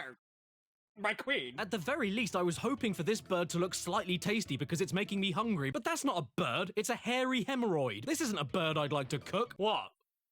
You don't like eating birds? What are you? A vegetarian? I mean, look at it. Look at it! You want me to explain why this is bad?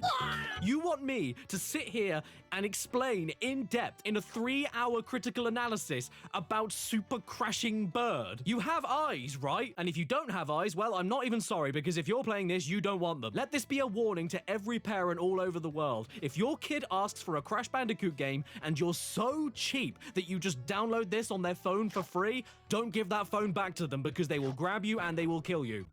Oh! No! Don't do it! I'm so sorry! Stop it! No! No! Don't take me away! And that's it. No more Crash Bandicoot bootlegs. It's kind of sad, isn't it? I was expecting to go on a lot longer than this, but I guess Cash Banuka never made that much of an impact on the bootleg world. But still, only these 3 cartridges exist? Give me a break, that's pathetic. Could I at least get one more physical Crash Bandicoot bootleg to look at for this video? What's that? There is one more physical bootleg? Are you sure about that, Coddy?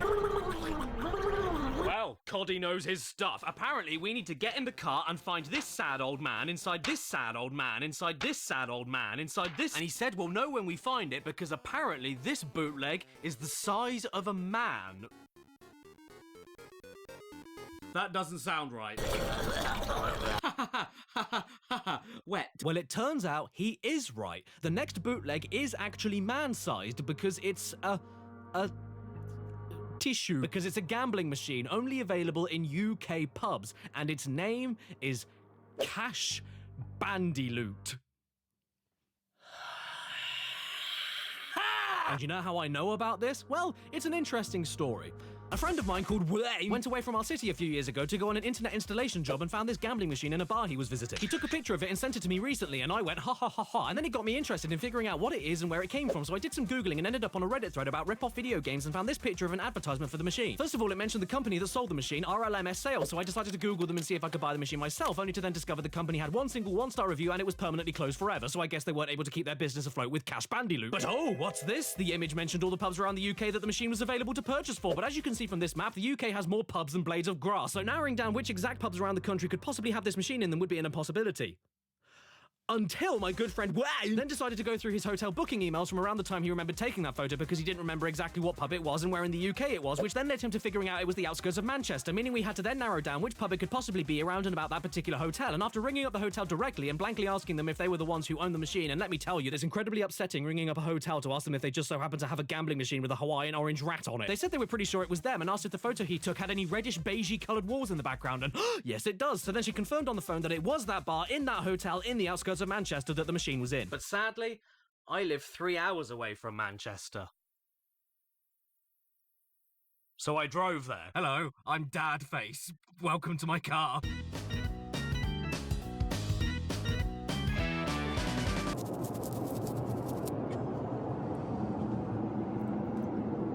Yeah, he's my son. You have to check he's clean. I just thought, Christ, what if after all of this driving and getting to the hotel and finding the pub and all of this shit that we're doing, we get there and the machine isn't there. I know they said on the phone it was, but what if it isn't? All right, calm down. Don't start huffing and puffing. Don't tell me to start huffing and puffing, or I'll start hissing and pissing. Now, I know what you're thinking. There's no way in hell that Caddy would drive all this way out in the middle of nowhere, far away from home, for the sake of one joke to look at one bootleg Crash Bandicoot gambling machine. Well, that's where you're wrong. There's a service station. We're at a service station. I don't know where it is exactly, because all of the road signs leading up to this point have just said the north in big capital letters, so we're somewhere north, which is where Manchester is. But that's where we are, and so I didn't get in the car and drive, and he's pretending to go to Manchester for this. No, here is a video of me at the road sign of the location where this pub supposedly is. Hello, Manchester. Hello, Terrace as well. Service station salad. Yeah, there you go. There's proof there. That was from M&S Food, and it was sweet and crunchy, and reduced. Was it? Yeah, it was old and mouldy. I didn't know that. Did you want to die in the north? No. You had to die of food poisoning in the north. The north! I didn't have any food because I wasn't hungry, thanks for asking, and then we managed to find the place. We're on our way now. Oh, please be there, please be there. That's the building, please, please be there. Right, okay, here we go. This is gonna look really weird, isn't it? I'm sorry, everybody. Could it be around its corner? No. Oh, we've got some machines here. We've got some machines. They're not the ones. No, okay, it's fine. I think I can see another one over there. I'm just gonna quick mosey along here. No, that's not it either. Okay, I've been all over this goddamn pub now, and I really can't find it. I've even been in the family eating section, and I'm getting some looks that I can't even describe them. They are looks. They are looks. But I didn't want to come out all this way for nothing, so I went to the bar and talked to some staff. Hiya, this is a really weird question, so please forgive me. I explained the situation to the lovely barman, asked him if he knew anything about this elusive cash bandiloot gambling machine, and then he delivered some extremely bad news. The pub actually changed the machines out every 6 months. Okay. The walls repainted since then.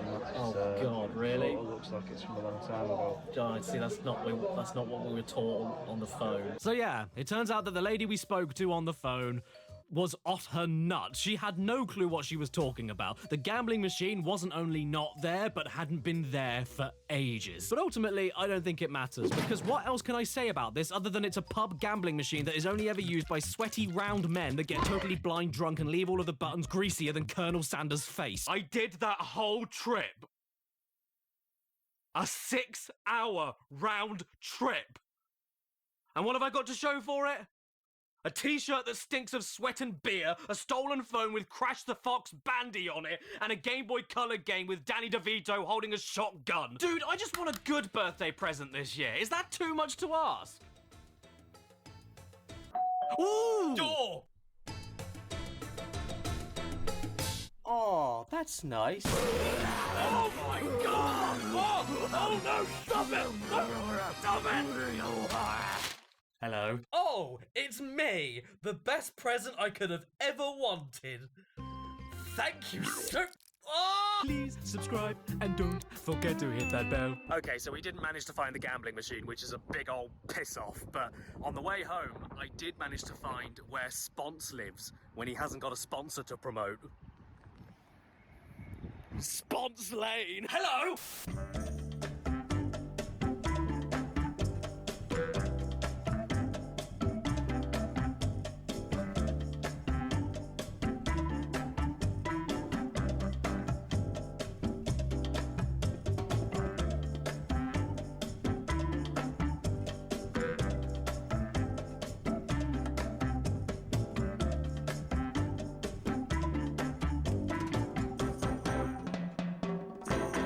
Stan,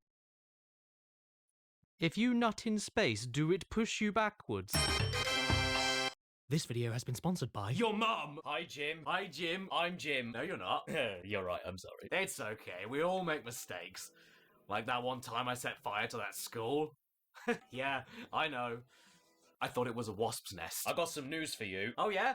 Don't care. No, I really think you need to hear this news. Shut up! You're a news. Oh, come on, stop being such a baby. It'll only take 5 seconds, I promise. I want Cumpy. Excuse me? Cumpy. I want Cumpy. I swear to God I'm gonna go. Give me Cumpy! Okay, fine. You want Cumpy? I'll go and get you your damn Cumpy. What is it with you and your Cumpy? There, here you go. There's your Cumpy. You happy now? Yes. I've had enough, I'm off. Thank you for Cumpy. You're not welcome. Oh, and by the way, you just hit 1 million subscribers, so, yeah. Oh my god! Paddy, I'm over here. Look over here. Oh! So yeah, you know, I agree. Shadow the Hedgehog, not the worst Sonic game. Guys, I just hit 1 million subscribers!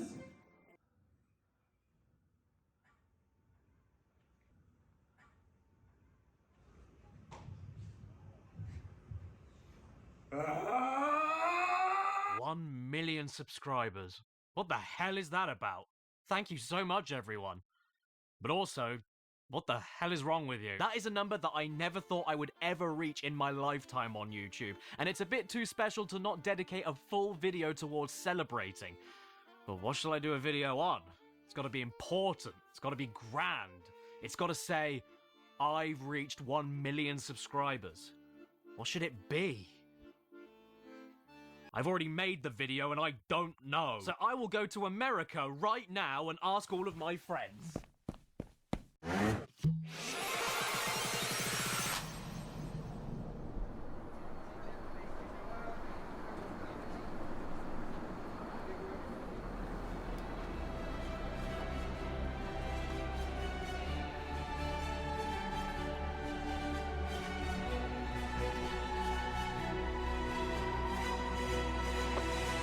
Right guys, for this video, I want to cover every single Spyro game known to existence on every portable and main console. Is that a good idea?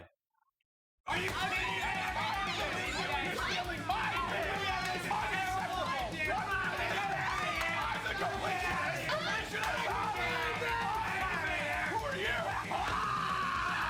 Oh no, look who it is. It's him. It's Simon, the door. Yes, of course I was going to talk about Spyro when I hit 1 million subs. I've only been promising that since your Labrador was born. It's dead now. There is a reason I've avoided everything to do with Spyro up until now, though, because he's easily the most requested thing I've ever had to talk about on my channel ever since I started it. So for the sake of saving it for something special, I always told myself, not yet, Purple Prince. I'll save you for 1 million. So come on, you blokes, let's get him out! Spyro, it's finally time! Save money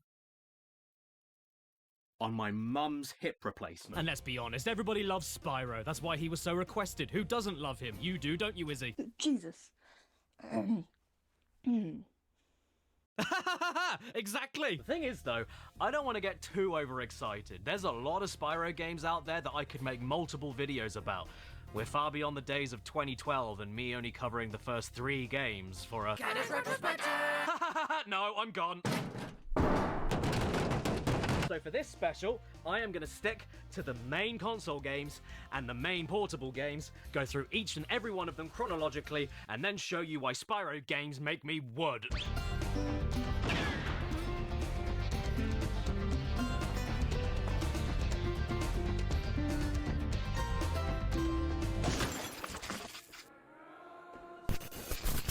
Part 1.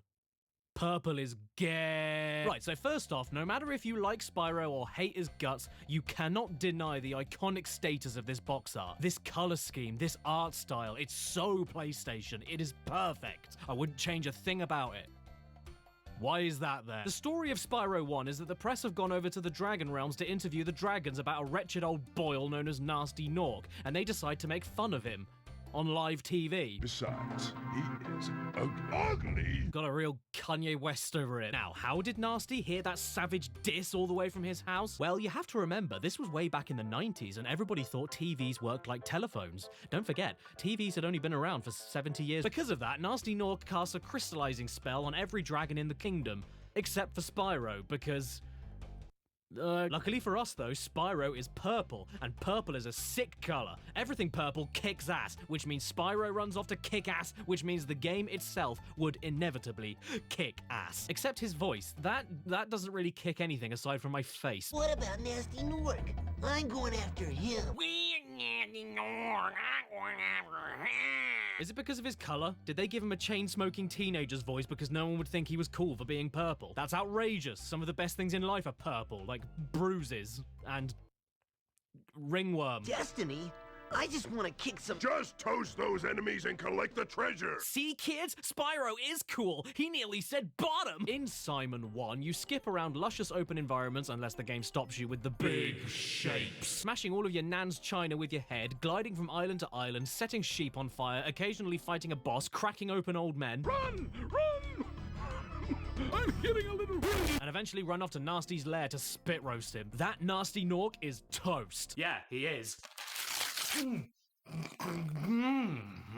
And honestly, that's kind of it. This is a fairly standard collectathon platformer from the time. Find as many gems, dragon eggs, and crystallized perverts as possible in order to unlock more hub worlds to find as many gems, dragon eggs, and crystallized perverts as possible. But Simon does have some tricks up his sleeve to stick out above your Banjo-Kazooies and your Super Martins. Let's-a go, yahoo! In case you didn't notice, Spyro is a dragon, and that means he has 5 unique things that make the game work entirely on their own. 1.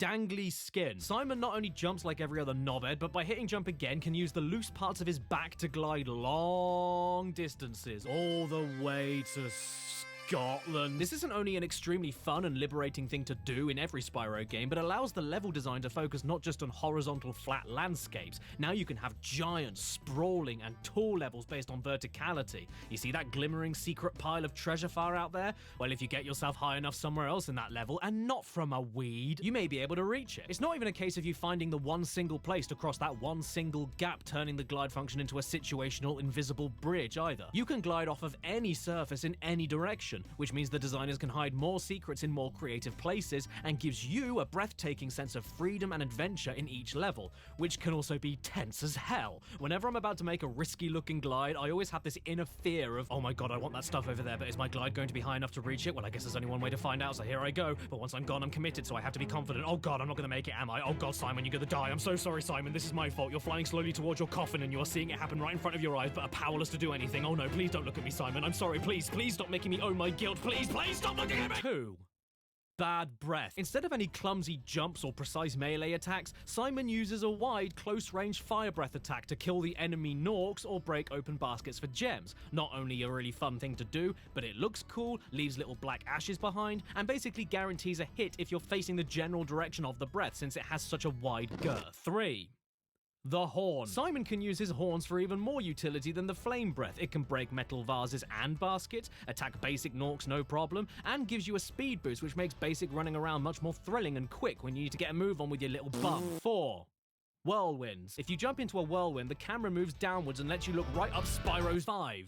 Small thing that isn't a dragon and has nothing to do with dragons at all. That wispy little skinny lemon is Sparks the Dragonfly, and he is your health bar somehow. Yellow means you've got 4 hits left, blue is 3 hits left, green is 2 hits left, gone is 1 hit left, and then you keep yourself healthy by murdering smaller creatures that have no ways of fighting back, just like in real life. But honestly, I couldn't care less about health points. I just want Sparks to look yellow as often as possible, because blue and yellow look like spoiled cheese. I don't want Sparks to look ill, so I give him as many butterflies as possible. I will even go all the way back to the beginning of an empty level to top him up if I have to. No small animal is too far away for me to gut. In fact, we do it just for fun in our spare time, don't we, Scott? What? Haha! You can say that again. But here's where things get interesting. On their own, the moves that Spyro can pull off are pretty sweet. But when you mix them together, whoa. You get big enemies that can only be flamed and armored enemies that can only be charged with your horns. Then you get enemies that are too big to charge but also armored from your flame, so a new weakness needs to be discovered. You get collectible dragon eggs that are stolen by thieves that are too quick to be flamed, so need to be charged towards all over the level while they go... This noise triggers my stomach acids. You get supercharge panels on the floor to make your charge get faster and faster the more time you spend on the panels, and the more time you spend on the panels, the further your jump and glide becomes. And it's because of that example in particular why I love levels like Treetops, because once you get going, it's like... Yeah, most people hate it. But you're all morons. Sure, it takes me a few attempts to remember the routes, and I die a few times every time I come back to it after a while, but the satisfaction of finding the correct starting point of a supercharge panel, jumping over to another island to keep gaining speed on another supercharge panel, and then making that one final gigantic glide over to the hardest to reach area of the whole game is ingenious and incredible to get right. The game isn't full of stuff like this, but when it is, it nails it and makes me go... I even like the little balance things going on with how you control Spyro, like flame breathing, for example, being an easier and safer attack to do against baskets and enemies, but the trade-off for that is that everything is slower and the gems that drop from them float up into the air and fall loose. But if you try and go for a risky charge attack as much as possible, you'll find it's not only faster, but then the gems will follow immediately after you once you break the basket or kill the enemy. I even love how you can charge different barrels towards the end of the game to attack the... Then you get those one-off bonus levels for each world that turns the game into a free-flying time trial of destruction. These will be known from now on as speedways. Why can't Simon fly all over the place whenever he wants at any other point in the game? Because you ask too many questions. Actually, it's most likely because whenever he does fly on his own, he can get... This is the reason people still love the original Spyro PS1 series even until today. It's the fine mix of all of these moves to make the series a blast to play, with a couple of extra references to other games for good measure. I always believed in you, Spyro. You gotta believe. Time to get romantic. Ha ha ha ha. The charm of the world around you is off the charts too, and there's so much detail put into the tiniest things. If you charge into a bull instead of flaming it, it'll get stuck in the ground by its horns. If you move up a steep hill, Simon's walk cycle changes. Set fire to cacti and watch them shake the ashes off. Watch enemies capture smaller creatures and then get too distracted celebrating to attack you. See how terrified enemies look as you walk towards them, but once you look away from them, they... Oh.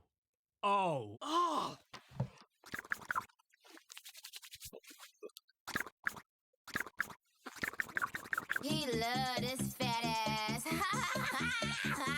Seriously though, there are Norks everywhere, and nearly every single level gives you a different variant of them, which the game really didn't need to do. There's Norks with swords, Norks with clubs, Norks with flags, Norks with tasers, Norks with guns. Norks with guns. Easy does it, I'm too small and I can't reach that. Also, I'm British, which means you probably hate me, but it also means that I love saying the word Norks. The hills have Norks, the castles have Norks, the harbours have Norks, the fairies have Norks. You know what's sad as well? In the Reignited Trilogy remake, they got rid of the Norks with guns and replaced them with purple water pistols. Oh, come on now. What? You don't like seeing guns in your video games? What are you, a cuckwoke? And hey, I may really dislike Spyro's voice in this game, but the other dragons you rescue are another thing entirely. Spyro, my friend, how about a hint on gliding? How about you get fun? I love all of these guys. They're only ever on screen for like 5 seconds each, but they're the most memorable part of the game for me. Ever since you're a wee puff of smoke, we've known, I forget. They mostly serve as hints and tips when you find them, even though the hints are all horrible. Big enemies like this Gnorc with the club cannot be charged, but a quick flame, that should defeat them. Yes, I already killed that guy to rescue you.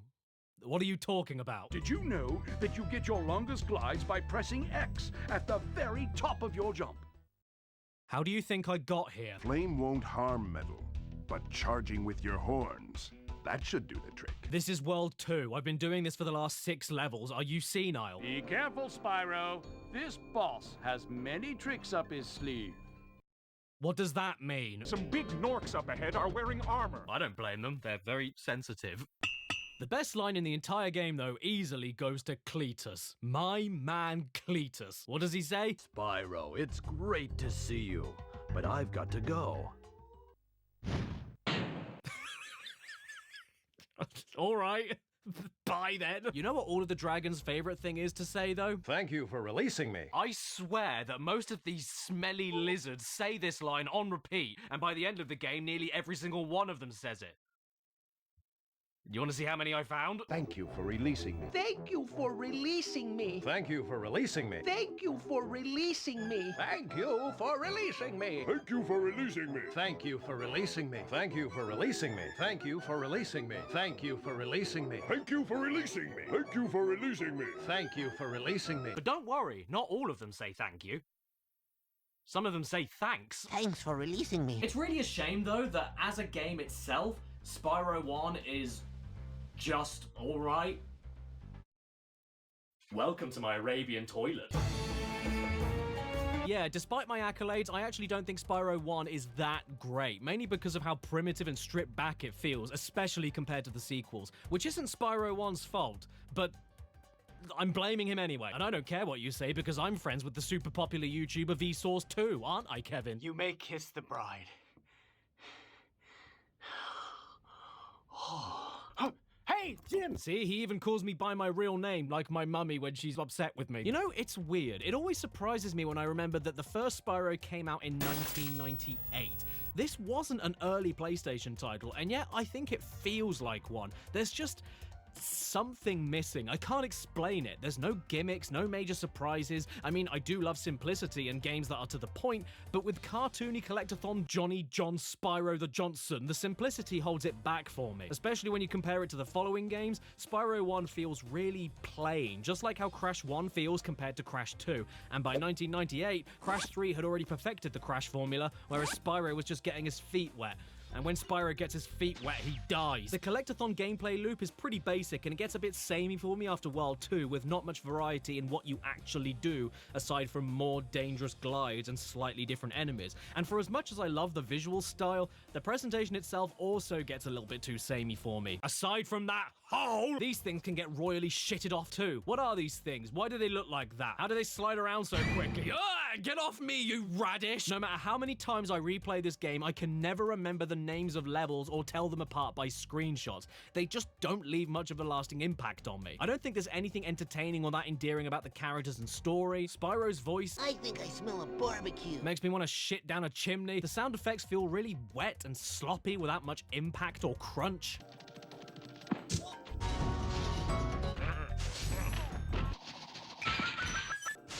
The charge controls are pretty damn loose and slippery. The charging jump height is shorter than a stand for a toddler trying to reach a sink. The glide can sometimes feel really heavy that doesn't always make its target even when you feel like it should.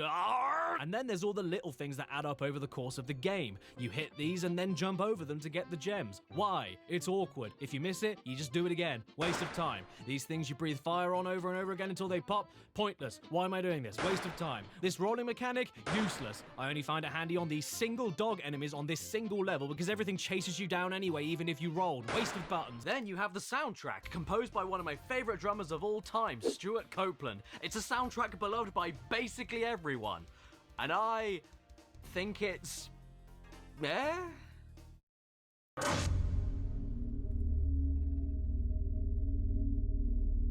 my god. Yes, it's that Stuart Copeland, the drummer from the all-time classic rock band, The Policeman. And look, I don't hate the music. It's good music. In fact, it's one of Barry Kramer's favorites, and he's going to play a little bit of it for us right now.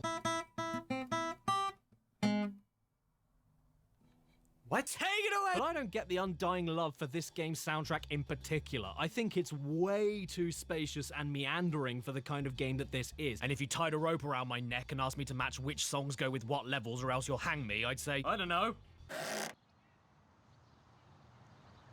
But then I'd say that anyway because I don't mind this. Don't get me wrong though, when the visuals and music come together into a gourmet, creamy cereal, it's downright incredible. Now with added hair. My go-to example being Dark Hollow in World 1.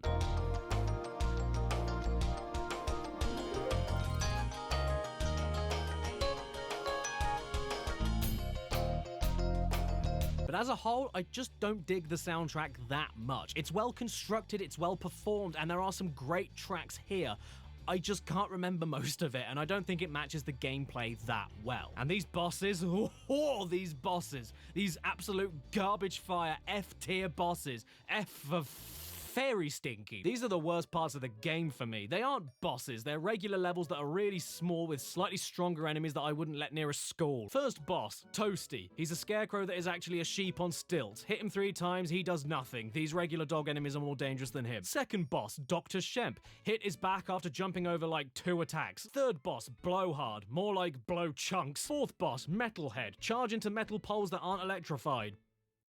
You win. Boss 5, Jacques. Do some platforming and then question why the hell he has a regular French name. Final boss, Nasty Nork, is sadly just as easy to kill as any other regular Nork. You chase him, he does nothing, you win. When the edge of the walkway is more threatening than the final boss, you know you've ballsed it. At least you got a pretty sweet reward for 100% in the game though. You get access to Nasty's loot. The only actual free-flying level where you just explore everywhere, blow up everything, and steal all of his treasure. Thanks for the stimulus check, Nasty breasts. Then the credits roll. Ah, nostalgia.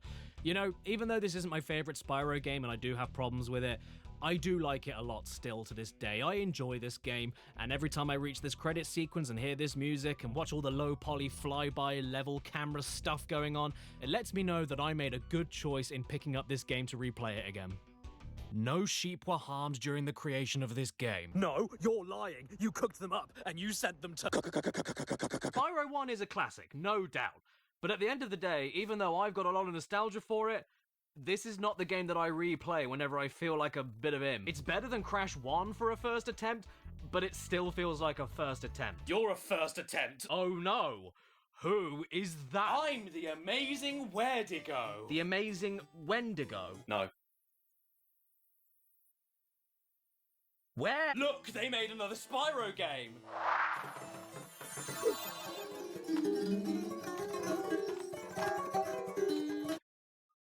Now this is where shit starts getting good. Thank you, the amazing Where'd he go? Oh, fuck! Yes, you lads, it's Spyro 2. He's back, and I'm back. Look alive, everyone. It's Simon 2, Ripped My Ropes. Or as I personally know it, Simon 2, Great. A garden. To be honest, I prefer the European name of Gateway to Glimmer against Ripto's Rage, but I will admit it is strange. Glimmer is just the first level of the game. You're never looking for a gateway to it. That'd be like if this was called Crash Bandicoot Sand. Straight away, we've got much better cutscenes with actual story in them, and boom, bang, bing, we've got new characters who are better than anything we saw in Spyro 1. You've got the Professor, who's a bastard mole, Digging up all of my lawn! You've got Alora, who's a fawn, you dork, and Hunter the Cheetah, who always looks like he wipes with his fingers. Even Simon's voice is improved. Is this rain ever gonna stop?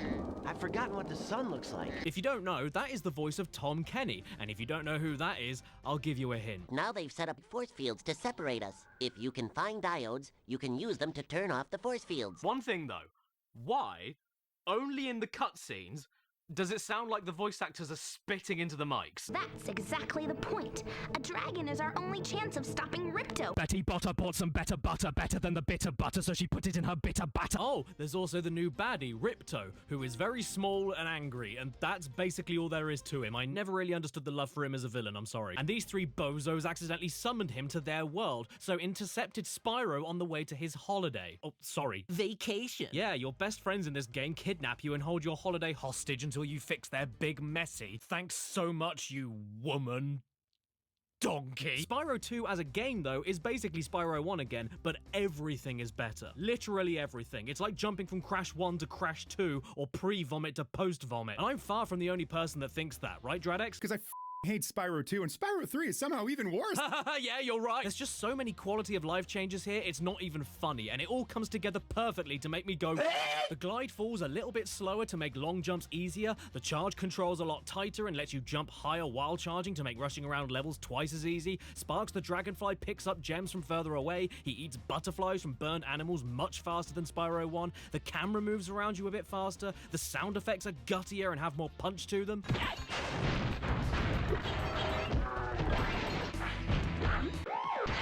And on top of the updates to existing ideas, there's all of the new stuff added in too, like auto-saving, which was a massive deal, because back in those days, we didn't have it. Instead of the stop immediately and splat on the floor triangle move you could do mid-glide in Simon 1, now you have a hover move to give you extra time to correct a glide and give you a tad more height and distance at the end of your glide. Now, instead of getting extra lives from the life clam, while Sparks is at full health, you can stack him with multiple burned animals to eventually give you a life if you eat enough. Spyro can spit. Enemies now don't drop gems to collect and instead add to a defeated enemy tally that can help you unlock a temporary power-up specific to that level, giving you way more chances for supercharging alongside brand new powers like spring jumping, projectile super breath attacks, and temporary flight in the level. And speaking of levels, you now only need to collect one thing at the end of the stage to beat it, with optional missions dotted around each level awarding you orbs that can be used to unlock further levels, bosses, and secrets. And they can sometimes be centered around the platforming that Spyro does best, or something totally new and different like hockey matches against this freak, various puzzles hidden around the stage, or blowing up a load of UFOs piloted by And to top it all off, when you collect everything, you get a little dote! The Speedway stages return and are exactly the same as previously. Okay, that wasn't new, I'm sorry, I don't know why I mentioned it. But now after you beat the main time travel challenge, you can then freely explore the Speedway level without a time limit to find secret hidden characters to talk to that then give you more unique orb missions that change up the gameplay even more. And then you can end your day by being a flag-burning, filthy hippie. Yeah, down with down with vegetables. Oh yeah, there's also way more cutscenes now too. Some for entertaining story bits, and others for whenever you enter and exit a new level, just to give them that extra dash of personality and depth to them. I like them. You see what the problems are in the level before you get there, help them out, then you fix the problem and see what happens after you leave the level. It's like mini stories within the main story. It's really cute. But as a kid, I hated the Aquaria Towers one. Poor little seahorse dying from lack of water and being baited over and over again for a drink he never gets. Just give him the damn water, you wretch! This isn't Saw 3! What's cool though is that every level has inhabitants to talk to now, and they're nearly all fully voice acted. The only other thing you could interact with in Simon 1 was the balloonist, and sorry man, not only did you not actually speak, but you were only ever good for being a stepladder. Even the fairy checkpoint talks to you now. She's called Zoe, and she likes to pitch shift her voice at random. That zap means that if you get into trouble, I'll return you to this place. Each time you defeat an enemy, it will release a spirit particle. What's up with you, Zoe? Have you got a bad cough? The water workers have boxed up most of our baby turtles. The boxes are incredibly strong. Oh no, what are we going to do, Gromit? But then there's another character introduced in this game that would go on to become a Spyro staple. A character that dredges up the worst of a human being. A character that inspires fear, hatred, spite. Bags. Hello there, Spyro. Would you like to learn to swim underwater? I suppose I could teach you for a small fee? Moneybags is a round bell end, seems to exist everywhere all at once on every level, and only lives for one thing: locking things away from you and stealing your gems in order to unlock them for you. That's all he is. He's a fat, greedy barrier that has no conscience, no dignity, and only cares about Munty, Munty, Munty. Must be funty. In a rich man's cunt. He is a leech, a stain. He's an alt-right Winnie the Pooh that converted a generation of kids into anti-capitalists. And to be perfectly frank, he makes me want to get my killing shoes on.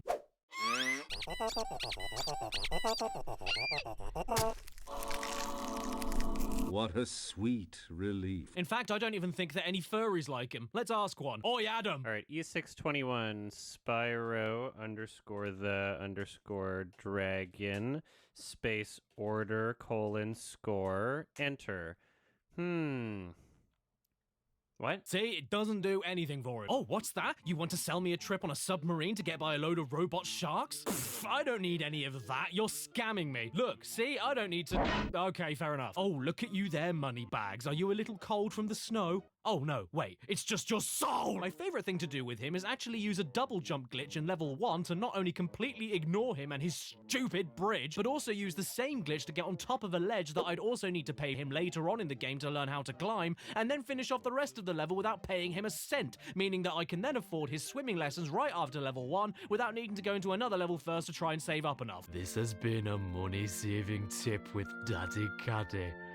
Next week, we'll find out how to stop yourself from spending your own money by learning how to keep pennies in your ass. The levels are bigger and give you way more stuff to do and leave a longer lasting impression, but they aren't so big as to make you go, oh no, I can't eat that. And the music is miles better as well. In fact, I'd go as far as to say it sucks. Milkshake through a big straw. It's way more creative, zesty, multi-instrumental, and more percussive. There's even vocals on some of the tracks, my favorites being the one that sounds like a meditating Mr. Bean.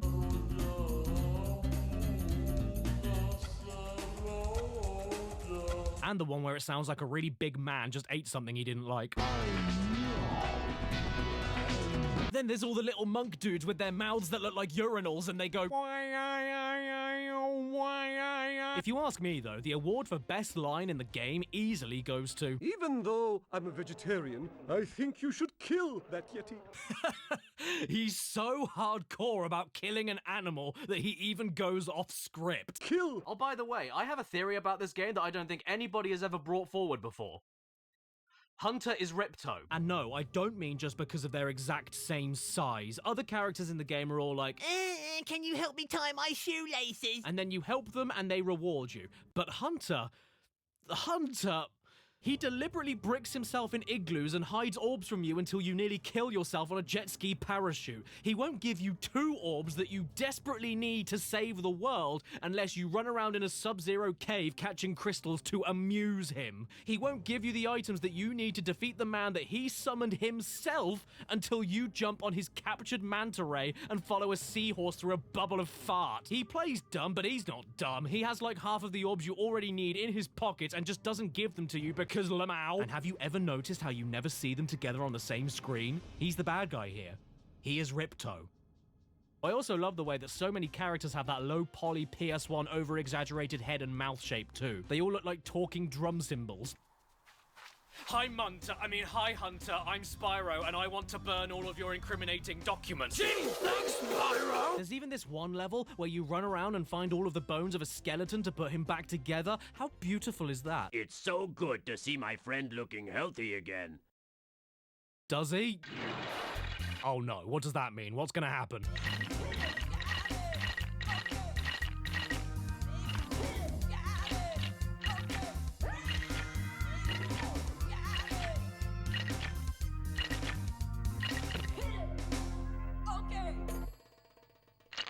Yes, I had to sit through the whole thing, so you had to as well. Now, let's move on to... I think he wants to dance for you. Oh, no. Oh, hello. My favorite part of the whole game, though, is when you get to World 2, Autumn Plains, and find this level called Zeph, where there are all these slugs on the ground in the middle of a civil war with these birds from the sky, and you help out the slugs by destroying the birds' ammunitions building.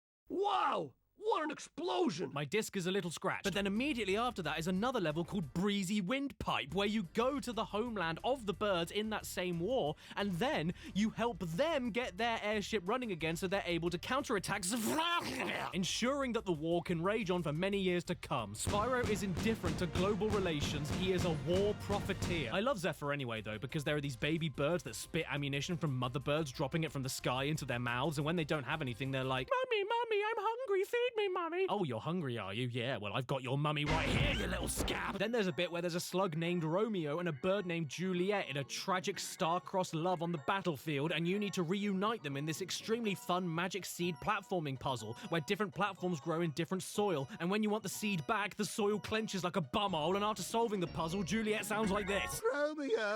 Romeo, wherefore art thou, Romeo? Oh, there's Romeo. There's just so many fantastic moments here. How about that mission where you have to get the professor's pencil back by trading an egg with a nest that spits out a seed to go into a plant pot that spits out a rubber duck that goes with the duck family to give you a turnip, okay, which then needs to go into a cauldron which spits out a coin that goes into a water fountain that gives you a very soggy pencil. It's so good, man. And how about the secret agent that sounds like, I'm a secret agent. And when he's looking around to make sure you aren't following him, he does... He does that. That is how I'm looking around for things for the rest of my life. And the robots in Metropolis, they're adorable. Listen to them. These elevators need serious work, see? Even the bosses are an improvement. There's only 3 this time, but it doesn't matter because they all make up for the wet jokes that were in Spyro 1. They actually have attacks. They're fun fights, and in Gulp's case, even a little bit challenging. This is one of the better bosses in the whole Spyro series, actually. As great as Simon 2 is, though, I don't think it's perfect. In fact, there's a couple of major real low points for me. This is way too hot. And Pushing Up Roses can name like 50 of them, can't you? Oh, Spyro. No! The mission in Hurricos where you have to put lightning stones into power generators and then have to defeat the thieves that keep removing them and throwing them around the level. I mean, look, I'm very glad that I finally get some representation. But man, does this take forever. It isn't difficult, just immeasurably boring. This part here where you need to flame fish into this angry Tiki's mouth, I can't stand this bit. You need to get 10 fish in his mouth, and any red fish reset the counter by like 1 billion fish. But by the time you see the yellow ones and decide that they're the ones to flame, it's too late to flame and you miss the mouth. So you end up prematurely hitting flame all the time, thinking that you're flaming a yellow fish, but it's actually a red fish, and then, oh god, not that one, Spyro the Drag-Off! Nowadays, I just cheat this bit by looking directly into the water in first-person mode to see what fish is coming. Well, is it cheating? I'm just using what the game gives me. I'm a good boy. I wash under my arms. And of course, there's another bit, which is possibly the most infamous part of the whole game. But before we get there, I just have to ask you a quick question.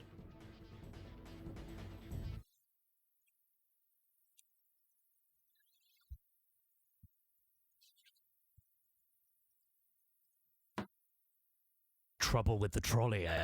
Okay, well actually, get ready for me to be a contrarian. This isn't hard. It's not easy, but it's really not that bad. I don't know what you're talking about, you whinging wets. In fact, while recording footage for this video, I finished the mission first time and then had to start the mission again and deliberately blow up in order to record the guy saying, "Trouble with the trolley, eh?" I mean, I don't know what to add. It just isn't that hard. And you know what else isn't? The turtle soup mission. Yeah, I said it. What's the big deal? Just keep looping around the pipes that they spawn from and then knock the turtles away if you come across them. They'll bounce all over the place and it gives you plenty of time to get them back in the water. What's the big deal, you baby bitch buggers? And the dinosaur egg hatching and eating the village people. Yeah, sure, I failed this one like once or twice, but once you get the pattern down, it's just like Simon Says, but if Simon only had 8 Simon noises for you to copy, and then Simon played the same Simons every time you Simon. And what about the bombing genie mission in Scorch? Not a big deal either. Did it on my first go. Here's a tip for you if you're struggling. Stop charging after him and stick to the wall so that you avoid most of the bombs bouncing off of them. You can't rush this bit, just go slowly, especially around the steps. You're gonna hate it if you try charging, trust me. Nah, mate, you wanna know what the worst mission of the game is? Will you escort me past those Earth Shapers? No! How about instead you suck my nads? I hate this. I hate this so much. Why didn't you remind me I had to do this, Fushi? Oh, Spyro, you're such a bad dragon, aren't you? Yes, I am. Huh? Everything they say about VTubers is right. So you've got this motherless goat who has a potion to give Hunter because he wasted his month's rent on a new pair of concrete Nikes, and even though the goat is literally next door to where Hunter is, he momentarily forgets how to steer his own legs and ends up going on a cross-country marathon instead, deliberately walking right into all of the enemies, changing his mind on where he's going all the time, getting in the way of you rushing around, and you can't get rid of the enemies. All you can do is knock them back temporarily. So getting them all out of the way of him in advance won't work. And the best thing, the 10 out of 10 game of the year best thing that happens is that if you finish this mission, Hunter then says, "Thanks for getting me out, Spyro, but you need to learn a new move to help me kill all of these monsters, so come back and find me again when you learn it." So you carry on playing the game, learn the move, come back to the level to help out Hunter, and he couldn't wait 5 minutes to put his Adidas stones back on, meaning you've got to do the first part of the mission all over again. What's that? I already have this orb? I had no idea. But anyway, you finish the game and do everything. You get the orbs, grab the talismans, run away from this horrific face, and wonder who decided to bring back the bush munchers from Spyro 1 so you can place an Aztec curse on their family. You finally beat Ripto, and he just accepts his death. Oh, screw it, I can't win. Everybody celebrates, Hunter sits on Moneybag's face, and we finally go on a holiday in a lovely final cutscene. It isn't a cutscene, I got you. Dragon Shores is the final level that is literally just a fun fair that rewards you with tickets in order to unlock a theater to watch the game's cutscenes again. Internet. You play a game of water dunking, ride a roller coaster with a cannon to pop balloons, go to a duck shooting gallery, and never question why the biggest enemies from the first game are now welcoming you into a dark room inside a theme park with no one else in it. And you know what? I also really like the little love boat tunnel because it taught all the kids that played this game that you can love whoever you want. You can love the same gender. You can find love even if you're a smelly, hairy yeti. If that's not your style, you can be on your own. You can have a three-way, what? You can love children, excuse me? And after all of this, if you found every gem and every orb in the game, you unlock a door that grants you a permanent super breath attack, which is now obsolete because the game is already over. Screw off. Unless you do a Tiger Woods. And cheat. Yeah, just quit the game and then start a new game that overwrites the completed save file, and voila, you now have super breath from the minute you start the game. How sick is that? And that's not all that you can cheat. Do you want to make Simon look like he has leprosy? Because you can do that. What? That's still not enough? Well, how about a big head mode? Yeah, you can do that too. Finally, a game character just for me. What? Is that still not enough? Well, how about this? You put Spyro in a trouser press. The end. Okay, so where are we? We've done 1, 2, 3. Oh, look everyone, it's my good friend Face. We are now on game number 3, which is how many straws I need to drink my orange juice. Ha! You are so full of fact. Give me another one. Most people buy 1 face wash, but I have to buy 3. You are full of surprises, Face, and so is this game.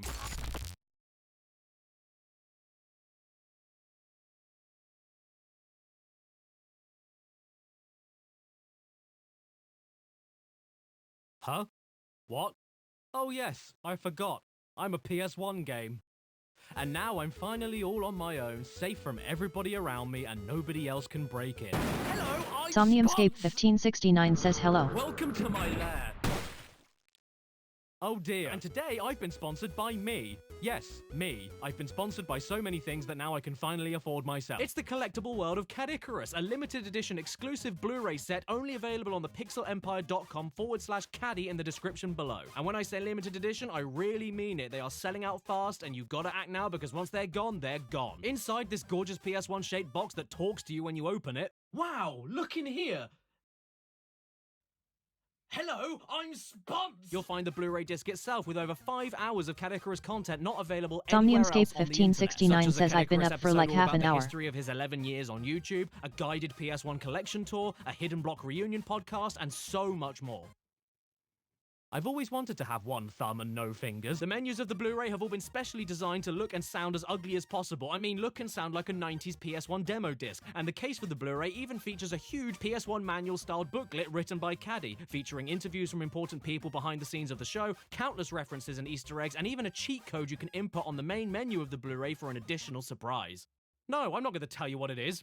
Find out yourself, buy it. And whenever I'm taking a ride on my favorite hurricane and praying it doesn't stop over the sea, I like to mention the other things in this box set, such as the exclusive sticker sheet, a double-sided movie poster, 3 exclusive pins for your bag or your face, just make sure you clean the wounds, an extra large sticker to show off what a huge sellout you are. It's the closest you'll ever get to touching the real Spons. Get used to it. A chance to grab one of 3 Crash Bandicoot Relic tickets for a variety of different awards like signed Caddy U2's figures, face-to-face Zoom calls, and $10 to $100 of Pixel Empire gift cards. And to top it all off, a hand-signed card with a scratch and sniff of Caddy's beard. That is not a joke. Do I look like I'm joking to you? I shouldn't need to explain to you why this is so cool, but I just did. And please buy it because this PS1 animation wasn't cheap. Wow, wasn't that an interruption? Here's the rest of the video. Spons, come in. Spons, are you there? Spons! Spons! Spons! Oh boy, everyone, it's Simon 3. Yay, a donut. The final in the original classic trilogy made by Insomniac Games, and what a fitting developer, because as a kid, Spyro 3 made me into an Insomniac. I adore Spyro 3 with every nerve ending, and every time I pop it in, it makes me want to... The hills are alive with the sound of... 6-year-old me played this game until he ate his own hands off. True story. It's the best game of the original trilogy to me, without a doubt. I know people think it's the second one, but this game has a kangaroo doggy paddling in a lake. You're wrong. Is it because of nostalgia? Yes. Oh, sweet. You can pick your save file icon now? I don't know. Who should I pick, Vinny? What? You're right. Banana! So to kick things off, even though I love Spyro 2's characters, I was never really fussed about Ripto or whatever his beef was. I didn't find him that funny, that entertaining, or that endearing, which made me not really care about what he was planning to do. But this time, I actually kind of cared about what was going on. You've got this haggard old Minger called the Sorceress, who's so hefty you could send her out to the front line, and her apprentice, Bianca, who have decided to steal all of the baby dragon eggs that came from all of the adult male dragons. Very progressive, Spyro 3. Well done. And instead of stealing them and taking them back to their secret lair, they decide to just leave the eggs all over the damn place for anyone to find. Good plan, guys. I'm sure this won't rear up and ram into you. Those eggs belong to us now, and I've hidden them in places you'll never find in 1,000 years. The first egg is right next to where she was standing, and that means that this game's collectathon bread and butter are these dragon eggs this time, used to unlock more of the game. And the eggs are just so giddy over being found that they birth right in front of you, with no mess. Did that bow form in the uterus? You also have these baby dragons that don't like being caught unawares, and Does this mean the dragons have genets? Now, somebody as nasty as this old bint stealing all of these adorable little babies is bad enough and already makes her appear more like a threatening Cruella de Vil, except scaly and large. But as the game goes on, you then discover she wants to kill them all and rip off their wings for a new spell she's working on. It's not even like she wants to eat them to keep herself alive or anything like that. She just wants to kill them so she can try a new magic trick. If that's not evil, I don't know what is. This causes Bianca to change her mind about being evil, takes her hood off, and that makes Hunter go, "You're a fine-looking woman!" Taking that all aside, though, I also really appreciate how much more the gameplay and story are integrated together. There's way more cutscenes showing off what a cow the sorceress is, which builds up to her final boss really nicely. Throughout the whole game, Bianca keeps appearing out of nowhere and taunting you. And even with the levels in each world, instead of just going through each of them, helping the people out, and then getting a magical thing to open a door to get closer to the final boss, instead you go to the levels, help the creatures out, and then as thanks, they all work together to build you a new transport method to get to the next area where you can find more hidden dragon eggs. When Hunter gets kidnapped halfway through the game, for a brief amount of time, all of his side missions and all the levels are unavailable. So come on, get on your ass and save him so you can come back and get more dragon eggs. Everything you do in Spyro 3 has a reason, and it just fits into place better, you know? As for the game itself, well, everything that Spyro 2 did to improve on Spyro 1 is here. Everything from the controls to the weird and wonderful character designs that talk to you like they're grazing in a field. Hello, I'm Steak. Did you ever wonder where your milk came from?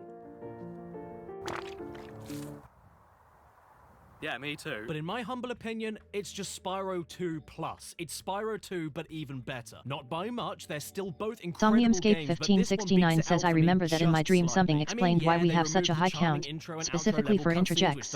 Like I read an article and everything, but I forget what it was. Kill them! And end with, here, take this egg. But everything else for me was chipped off and polished into the ultimate Simon experience. The camera is panned just a little further back to let you see more of what's around you. None of the temporary power-ups are gated off by enemy defeats. You can stop skating while ice skating now. They brought back way more long gliding platforming sections and secrets that Spyro 1 had, alongside more chances to supercharge than Spyro 1 and 2. Every character around you reacts to being set on fire now, which is a lot better than Spyro 2, where they just stand there, defiantly.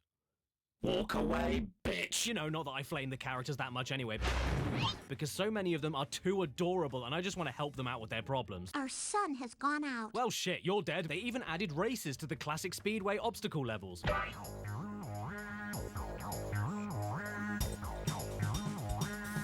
They're really boring, yeah. Oh, also, Sparks the Dragonfly talks now. I love it. Moneybags came back and he's still a festering wart. Although he doesn't sound like a drunk anymore. I can let you into the little castle over there in exchange for a few gems. And now sounds like this. Spyro! My, how funny to see you here. He's more like a naughty, jovial uncle that tries to sell his nieces and nephews the warm, opened, sticky sweets from his pocket. You know, bollock sweet. So yeah, he's back to make your life miserable, and so is the caveman with his skeleton friend who's lost all his bones. And yes, he even does the bone dance again. Although this time, he goes on for so long that the regular stage music comes back in the middle of it. Okay.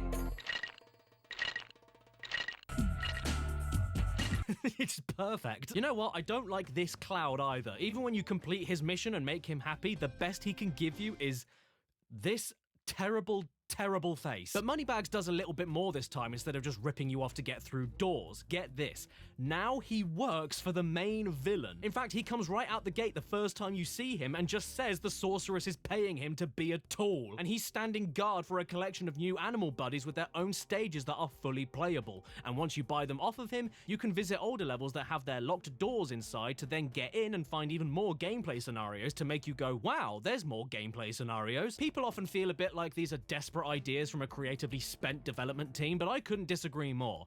They're desperate ideas from a creatively strong development team. First off is Sheila the Kangaroo, an adorable little muppet that takes the standard gameplay and flips it on its side to be about vertical height exploration more than long-distance gliding. And I find her levels extremely fun whenever you launch into the air and smash downwards. And according to the Reignited trilogy, she isn't female unless she has pigtails and a vag. Next up is Sergeant Bird. And just like that, with the wave of my wand, you're a secret spy just like James Bond.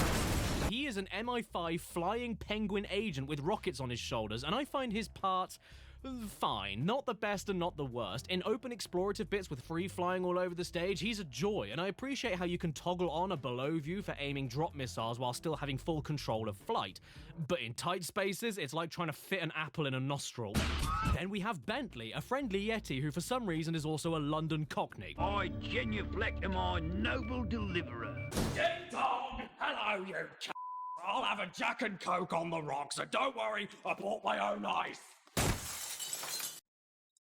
My ice popped. I don't dislike him whatsoever, but he is my least favorite character to play as, purely because he walks just a little bit too slow for me. I love how he stomps around and smashes everything without any effort and reflects projectiles, but a little bit more speed would have been appreciated. Not to mention, he's so big that he blocks off the screen from the dragon that you just saved. Move it! And lastly, there's Jim Carrey Monkey, who uses a rebounding laser gun, grenades, strafing, and first-person sniper shots to get through his sections. I like these a lot. They're good fun, especially when you find his most powerful weapon, the Child Beard Gun. Plus, in those hidden Speedway bonus levels, you get to do them as Hunter. And that makes them better and more fun than Spyro 2, because it does, and you are listening to me. And hey, did you know that the first ever water birth in a video game was in Spyro 3? Yeah, I'm not joking. Here it is. Welcome to Planet Earth, kid. That's what your lungs filling up with water feels like. Alongside all the animal buddies Simon can save for extra gameplay, you can even control Sparks for the first time ever in his own top-down explorative shooting sections, which I really enjoy as well. You can boost, strafe, use limited power-ups all over the place, and when you finish each one, you unlock a new permanent ability for Spyro, like pointing Sparks towards the direction of missing gems, an absolute godsend, or giving yourself one extra hit before losing a life. Sure, there's parts which aren't perfect. Ow! I went boom again. But there's literally nothing I dislike in this game or don't look forward to. Nothing. The worst part in any single Spyro game that's ever been released is in Spyro 3. Yes, I'm not exaggerating. Spyro 2 has more low points, but this single low point in 3 topples all of them on its own. The boxing match with Bentley and this filthy rat is utterly unplayable. You're supposed to have 3 attacks and a block, but absolutely none of these moves come out when you need them to. Either the delay is way too much, or Bentley is way too slow. Whatever the case, this stinking piss rag is able to perform every move at twice the speed as you, and somehow manages to combo when you're unable to, and blocks nearly every attack you perform like he's reading your mind. Hit him, goddamn hit him, Bentley, why are you missing him? Don't make me call you by your passport name! I could go on all day about this abominable challenge, especially when you win 1 egg for beating it once, but then need to survive for 3 rounds for a second egg and come out the other end with the most health, which if you aren't deathly lucky, will take you over half an hour, and it's enough to give me a Diane Weist infection. Now ask yourself this, if a video game about a platforming purple dragon came out in the year 2000, what will it add into it to make it immediately much better? That's right, skateboarding.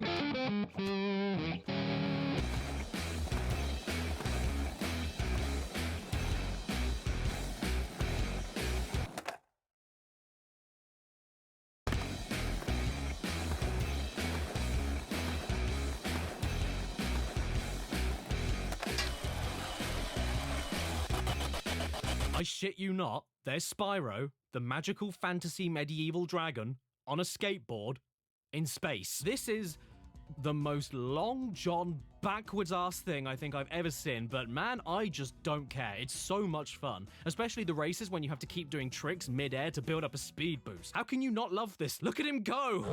That's how I feel about Simon 3 as a whole, actually. It can get pretty stupid, but I just don't care because I'm having too much fun with it. And even if I'm not completely enamored with some of the new stuff, it doesn't matter because most of the game is you and Simon. And the increased charging and gliding segments for his gameplay specifically when compared to Spyro 2 are great enough for me to not mind the more experimental angles. My copy of the game is so overplayed and so loved that some of the eggs won't hatch for ages.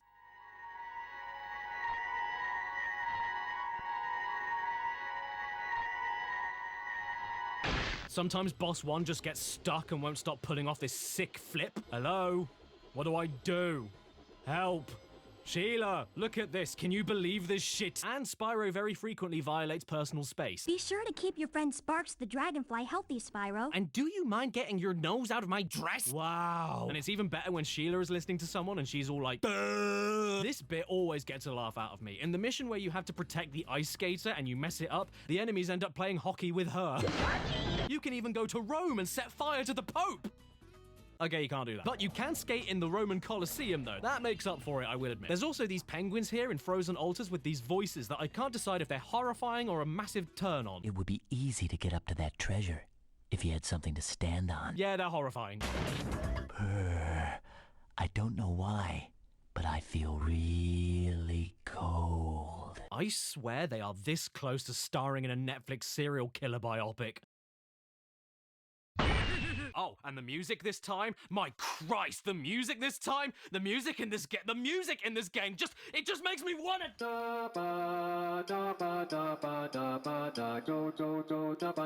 This is one of my favorite video game soundtracks ever, of all time, period. It's everything that made Spyro 2 music so great, but amped up to 11. It's catchier, more percussive and rhythmic, groovier, more varied in genres, and every time I hear any track from it, I go...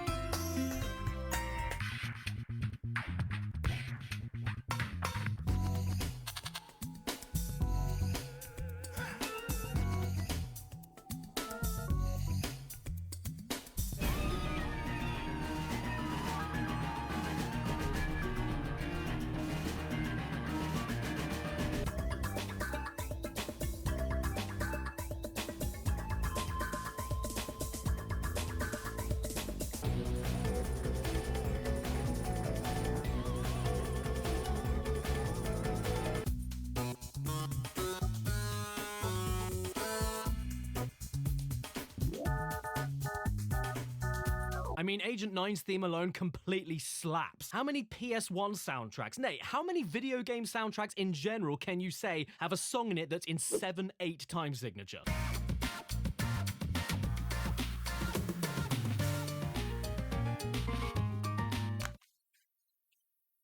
I'm sorry, everyone.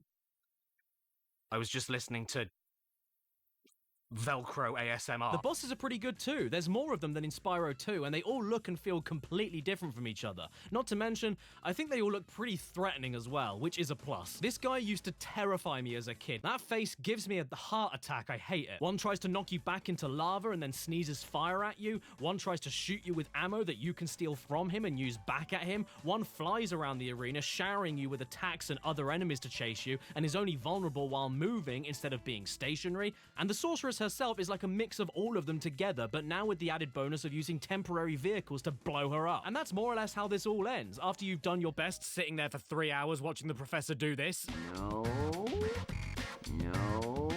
Aha! Putting up with Hunter's bullshit. Thanks. Did you bring any chips? And saving all the dragons like Mingus. Mingus? What kind of name is that? Actually, fair enough. He looks like a Mingus. Bianca becomes a good guy. You beat the sorceress by shooting her in the goddamn head. Then Hunter and Bianca become a couple. Ugh, guys, get a read. I don't want to see this shit. This is a kid's game. There's not supposed to be any lewd in it. Isn't that right, Chris? Oh my God. Okay, ignore him. Isn't that right, Jimmy D. Pooper? What? Okay, ignore him. Isn't that right, I Hate Everything? Huh? Okay, if I'm not careful, my channel's gonna be suspended. Help me out, Tom Scarp. Huh? Oh God, no! But just like any Simon game, we aren't done yet. After we grab every single gem and dragon egg in the game, we unlock one final endgame stage. We've been to Nasty's Loot, we've been to Dragon Shores, and now our next stop is Super Bonus Round. That's an awful name. But you know what it does mean? Yes, everybody, it's time for a surprise, I was about to say a surprise Mexican bounce round. What? In all fairness though, I think this is the best reward of all the games. It calls back to Nasty's Loot in terms of it being another actual level, but now there's way more treasure to steal, way more ways of interacting with the stage, way more interesting things to see, places to explore. It's a great unlockable final level, and then this follows on to the true final boss, the sorceress. Again. I don't know how she did it, Spyro, but the sorceress must have survived that last battle. What? Wait, how did you get another cameo? Yeah, I don't know either. It's almost like they ran out of ideas, and the worst thing is that she doesn't even come back stronger or angrier. She came back on her mobility scooter. This is honestly not a very good hidden boss, but you know, it's not Spyro 1, so I don't mind. Goodbye, Grandma. And as for the super secret 100% hidden ending, it is just that. And that's why this is the best fucking game ever. I'm not kidding either. I treasure Spyro 3. It has an adorable wolf puppy you can play fetch with. It has breets. It has a bit where you play Doom. It has a Matrix reference. I mean, who wasn't doing a Matrix reference in the year 2000?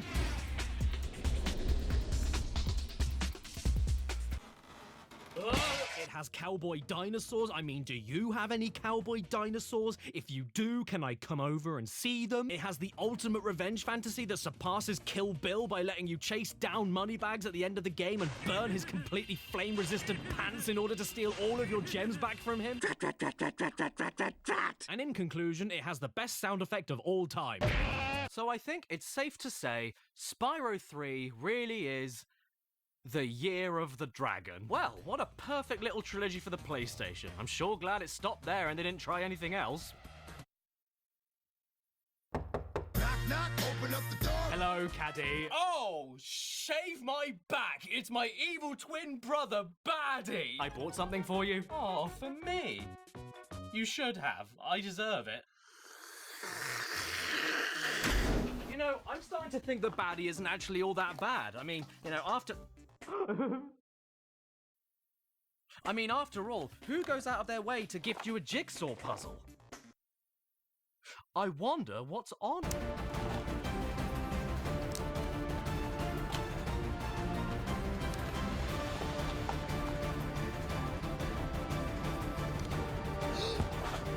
Oh my god, I can't believe it. It's me, and that means they made another Spyro game. Spyro, Enter the Dragonfly. No thanks. So after Insomniac Games left the franchise behind for Ratchet & Clank, we've now got Check 6 and Equinox teaming up to push this one out on the GameCube and PS2. As for the Xbox, and after they made Enter the Dragonfly, the reviews were so great, they closed down forever. Before anything else, I want to direct you to the demo screen of this game after you leave the start menu running a while, and you are going to watch it with me in its entirety.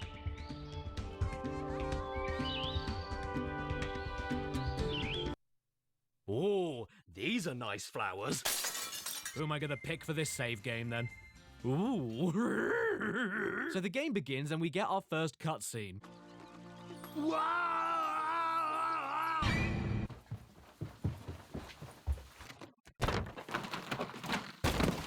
Yeah, this looks good. Nothing to see here. It all looks top form. This is exactly like an interactive electronic video game. Also, this cutscene cacks. It goes on forever and it really has no right to. Do you want me to paraphrase exactly what happens in this entire cutscene? Wow, isn't everything great? Hello, my G's. Oh no, it's Ripto. What are you doing here? That's a good question. Yeah, it is a good question. What are we doing here? What do you mean, what are we doing here? If you ask me one more question, I'm going to skin you. Now, where was I? Oh yes, that's a good question. I'm here because Yeah, that is more or less exactly how this cutscene plays out. It's just a massive one-sided conversation with Ripto and absolutely nobody else while they all just stand there and let him steal all of these baby dragonflies. You all deserve to lose everything you care about and watch all that you love turn to dust. After that, we all get an uncomfortable look into Bianca's flesh mouth and then off we go to save the dragonflies. Or else the other dragons won't be able to use them as human shields. And they have all sorts of cute names like Bonky. Hey, it's Fluffy. That's weird, because dragonflies aren't fluffy. Hey, it's Sandra. It's Sam. Oh my spoiled custard. Is this how the game runs? Is the whole game going to run like this? Well, then someone had better catch it then. Come on, Simon, exit my dartboard. Why are you like this? Are you dying? Oh no, there's an ice gate that can only be opened by ice breath. Yeah, alright. So here's the thing. Collecting the dragonflies is the main mission in this game, but it is much easier to do than you think because, yeah, the game is broken. Nah, it's not just broken. It's been shattered into 1,000 pieces. Infamously, you can even finish the entire game in less than 10 minutes by swimming through a hole in a net, flying over to the center of the hub world, and then pissing straight into the final boss portal. Oh.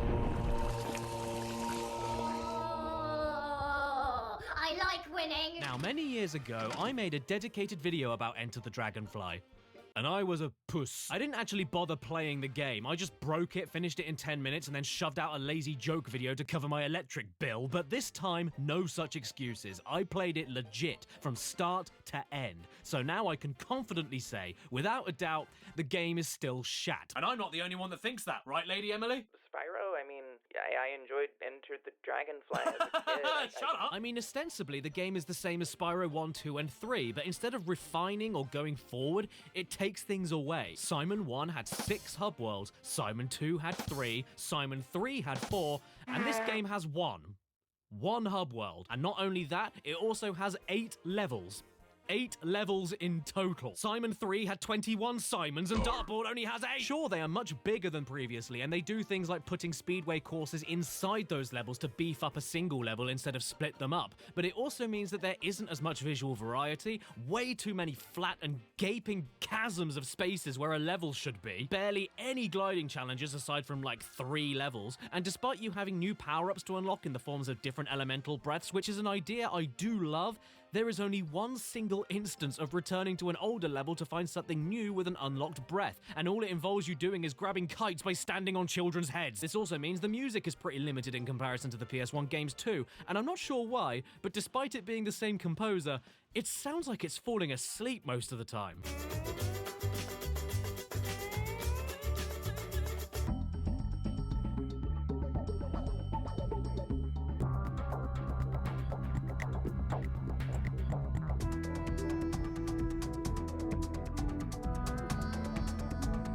I don't think the music's bad necessarily, it's just too atmospheric and rich for its own good, especially for a game that looks like this. Can't deny though, Cloud9 is a tune.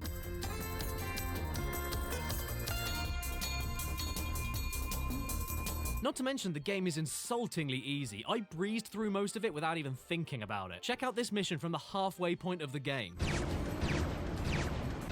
Great! Hey, it's Takahiro! And of course, I'm sure you've all noticed by now, the lag. Now, I can handle a bit of lag, that's not a problem, but what I can't handle is when the lag starts making things run in slow motion.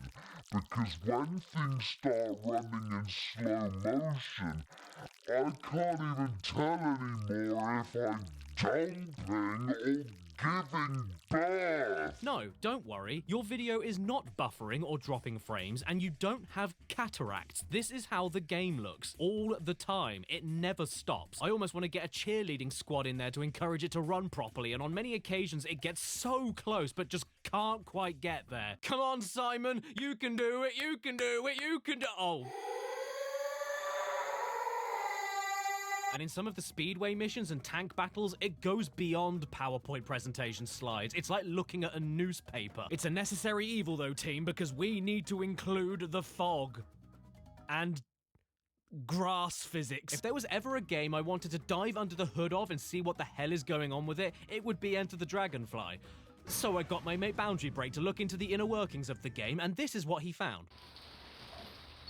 Oh god! Wow, how did the developers leave that in? And even if the game didn't run like a crusty pair of jeans, the whole thing still feels like it's underwater. Movement is so slow and extremely floaty. The gems take 3 years to hit the ground after you break them out of baskets, and oh man, oh geez, are you a go. I don't mind the general graphics and the level aesthetics. Sometimes it can be quite nice, but what is it with these mouth animations? Is your face trying to run away from itself? You can't just take the low poly PS1 toasty maker mouths and then smooth them out for the PS2. It was charming back in 1999, but in 2002 it all looks like a pair of old socks. And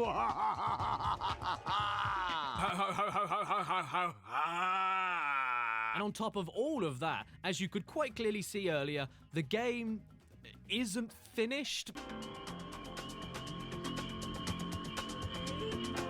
Spyro! And I'm not talking about the gameplay removals either. Technically, it's a disaster as well. Have you ever played a game where there's a loading screen? To load a loading screen. Spyro has no drop shadow, making gliding a total pain in the sphinx. Enemies don't attack you. Spyro gives up walking and just floats everywhere. The progression atlas disappears and turns black. Spyro gets stuck in ladders. Charging decides to stop working entirely. Sound effects disappear at random.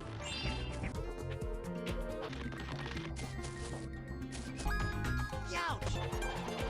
The wing deflect move you unlock, aside from only being needed for one single part of the game, doesn't even make its target when you do need it. Spyro loves to do these random falling animations after charge jumps and completely stop you in your tracks mid-air. The milk breath you get from space candy has no range. What? The camera controls often stop working entirely whenever you move. The camera forgets that it's supposed to be looking at you all the time. Sparks just refuses to eat butterflies when he desperately needs them for extra hit points. The Spitfire machine gun needs to be tapped over and over again to fire instead of just held down. Your flame breath sometimes doesn't attack at all. The characters are always turning into statues, especially during dialogue.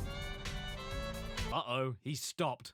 Can someone put a pound in him? Then there's my favorite one. Whenever you're in the tank, you're able to twist the turret with the shoulder buttons whenever you're stationary.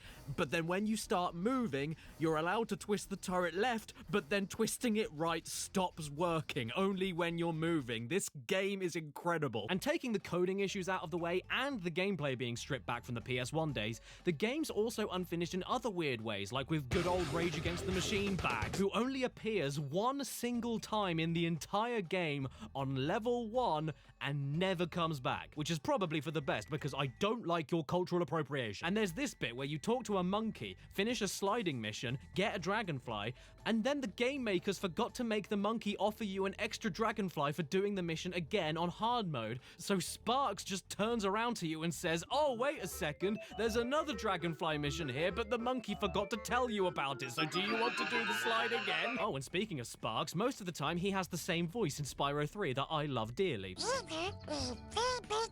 Except for one single instance when Spyro insults him and he outright just says the word "Hi!" You can look up reviews of this game when it first came out on the internet, but honestly, I don't think it's possible to review this game. They're all just encyclopedias of everything wrong with it. Hey, it's Shadow! So when all is said and done and you can't stomach it any longer, you end up at the final boss, Ripto. Oh no, wait, I meant the only boss, Ripto. What is this game's daddy issues? And the boss itself is... well, it's on brand, I'll give it that. Also worth mentioning that if you start this fight off, you have bricked your save file and can never leave the fight until you beat the game. So if you're going for 100%, do not go into the boss portal, you'll never come back. The fight itself is pretty but the best thing about it is that after you beat him, you get this cutscene.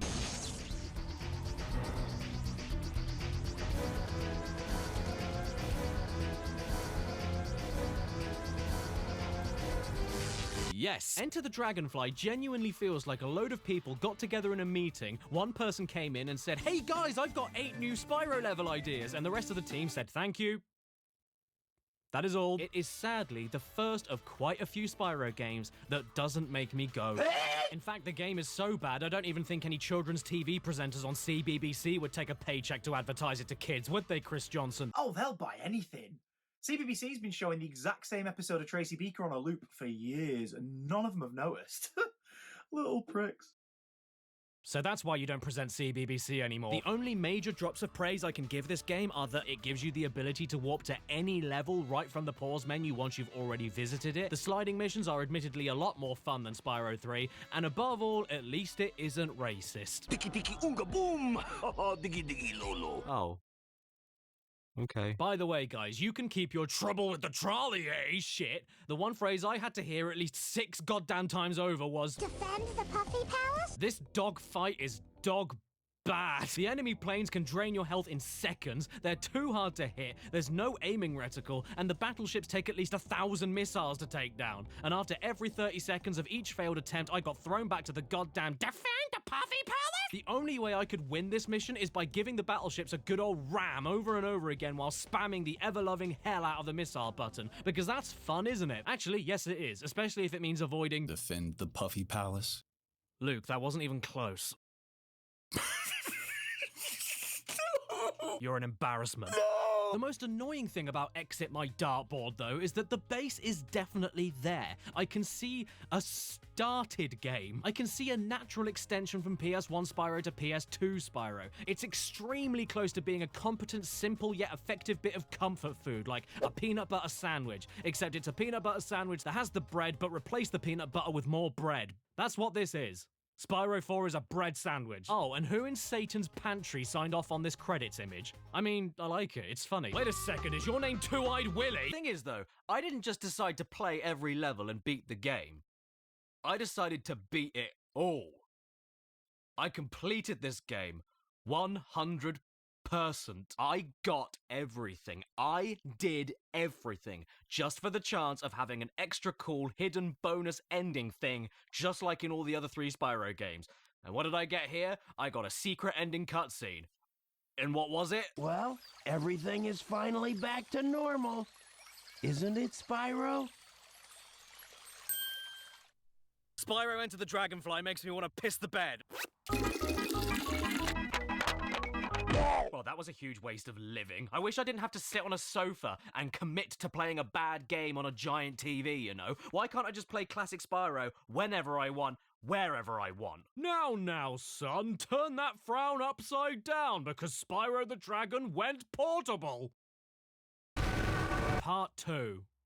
You're a bit small, aren't you? Yes, everyone. Even though the start of the PS2 was a bit of an old egg for the Dragon, Simon seemed to flourish on the Game Boy Advance for multiple games before the next mainline console title, starting off with Simon Silly Old Ink. Look at it. It's Spyro, all right. He's running, he's jumping, he's flaming, he's charging, he's gliding, he's even hovering. It's just like classic Spyro, but now you can't see it. This is Season of Ice, with Digital Eclipse being the ones who made it, and before they even started making the game, they had to leap over one major obstacle.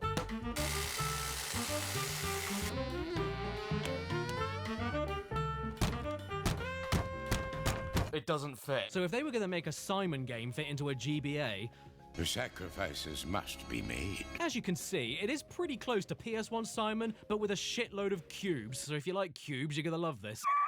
With it being a Game Boy Advance game, you can't see much of the screen around you. There's tons of moments you'll get hit off screen and die instantly. It's difficult to tell sometimes what height things are for longer glides, but all things considered, they did a great job here.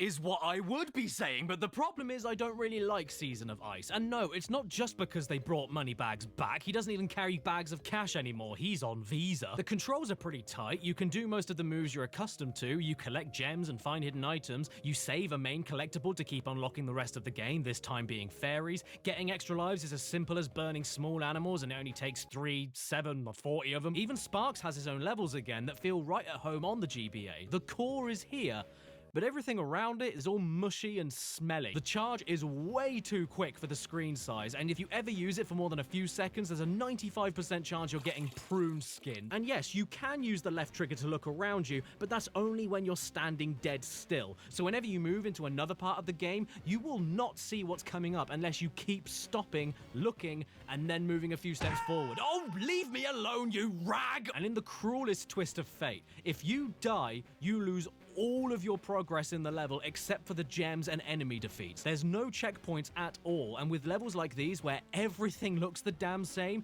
trying to re-find treasure chest keys that then stick into a treasure chest you have no clue where it was before, or re-finding all of the optional items to burn around the level for an extra fairy is utterly miserable. Made even worse when you were killed unfairly by an off-screen attack, or whenever Spyro gets hit in general and decides to slide backwards for like 5 hours until he falls right into his tomb. Oh, and even if you don't manage to die and complete objectives that involve exploring these copy-paste box factories, you get forcibly teleported to the middle of Dickville nowhere and then need to figure out how to get back to where you were before. I don't know what square I was at before. The game has no map to tell me. I can't do this all on my own. I'm not Biden. But at the absolute very least, you can do this. And I'm sure there's a million other things I forgot to mention about this game. Have you got anything, Thaf? What? Oh my god, you're right! I forgot to mention that! And while I'm whining about a 21-year-old game that nobody cares about, the bosses suck too. This is Grendor, the main villain. He appears twice. You fight him twice. He has a head. Twice. Who is he? What's his breakage? Why should I care? Why does Grendor sound like a cough syrup? I don't know, but I can give him credit for giving us a break from all of the cubes in the game by throwing balls at us instead. There's also these speedway levels in the game that are visually impressive and try to stay as faithful to the PS1 speedways as possible, and I don't mind these, but they share the same problem with the rest of the game, being that they're all the same. The visuals are the same, the challenges are the same, the level designs are the same, the bosses are the same. This is Spyro Sameson of Same. game! And then, for the cherry on top of this cake of potato and wee, you can only unlock the second boss, that is, the final boss, by beating the game 100%. Thanks for the reward of letting me finish the game by having to treat it like Elon Musk's hairline and comb it back to front. And the ending of the game, no joke, is Grendor having his two-headed problem fixed, followed by, okay, I'm sorry. Bye! And then the final insult to close it all off is that you unlock a bonus Sparks game, which is just asteroids, but with this face. Merry Christmas. You know what? I'm shocked. As a kid, I used to love this game. But now I just agree with his bullies. I don't want to play with this thing anymore. No, wait, don't get rid of it yet. Oh, hello. Look, everybody. It's Wallace Big. What are you doing here? I have a good game for you on the Game Boy. Don't give up on it now. Why are you shouting? You're already massive. Here, take this. It is usually much smaller, but in my big hand it is much bigger because I am so big. Wow. Thank you so much, Wallace Big. He's big, ain't he? So first off, we had Simon, silly old ink, and now we have Simon 2. Silly old fish. Gotta say, right now, I love this box art. It's incredible. Gone are the days of creative collages of characters and colourful new worlds. No, we're just gonna have face. And before I get into the nitty-gritty, I can definitely say out the gate that not only is Spyro 2 GBA so much better than the first one, but it's also actually probably one of my favorite GBA games of all time. No, I'm not pulling you. This is an unironically great game. And it's the first time for a few games now that I can finally say makes me go The idea is the same as the first, and from the initial glance, it looks exactly the same, but trust me, it's far from it. I mean, look, it has slopes. First off, the controls are way better. You've got more mid-air control while jumping, you move slightly slower while running and charging, but that just makes it way easier to charge everywhere without running off the stage. The camera moves automatically towards the direction you move, giving you more chance to see what's coming. They brought the changing elemental breaths back from Enter the Dragonfly for different styles of attack and puzzle solving. And yeah, there's puzzles now. It's not just a run around and pick everything up spiel. You have side missions with different things to do, more secrets to explore. Moneybags is... There's no more repetitive speedway shooting sections, and instead, these Sheila and Agent 9 levels that offer totally different and fun gameplay styles, like side-scrolling run-and-gun missions, which I really get a kick out of, or isometric, slower-paced puzzle platforming. And Sheila's dialogue face looks like... There's power-up gates now for extra powerful breath attacks for further puzzles, or even new ways of exploring the better-designed levels. And if you get lost, oh my god, there's a map! Which shows you where you are, blacks out the areas you haven't explored yet, and even shows you where level doorways are on the hub world. Sliding backwards when getting hit has been totally removed, which is great enough on its own, but even if you do die, it doesn't matter because all of your collection progress during the level is saved, except for the treasure chest key. Why? And you don't go back to the beginning of the level because there are checkpoints throughout now. And the music, oh, the music is so...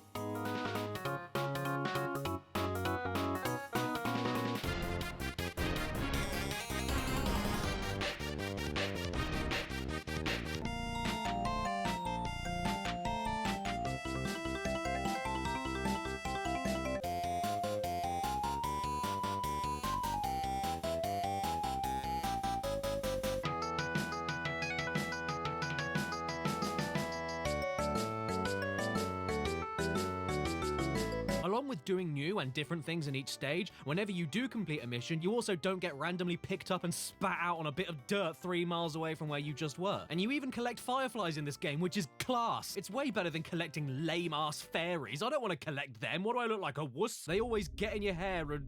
Oh, so itchy. Oh my head. Fairies in my fur! Fairies in my fur! Ah! Ah! There aren't only more bosses to fight, but there are also Crush, Gulp, and Ripto from Spyro 2. Not my favorites, but still more familiar and better executed than whatever this thing is that can service 2 at once. You know what else I noticed? Sparks keeps wanting to say ass and the game never lets him. He's always just about to say it, but then the game chickens out like it's E for everyone or something. This will not do, Nintendo. Sparks needs his ass. Hashtag let Sparks say ass. Literally everything wrong with Season of Ice is fixed here, and I couldn't be happier about that. Even the little things like each playable character flying back to the hub world is great. It's a flying ape. And character dialogue having these noises is great.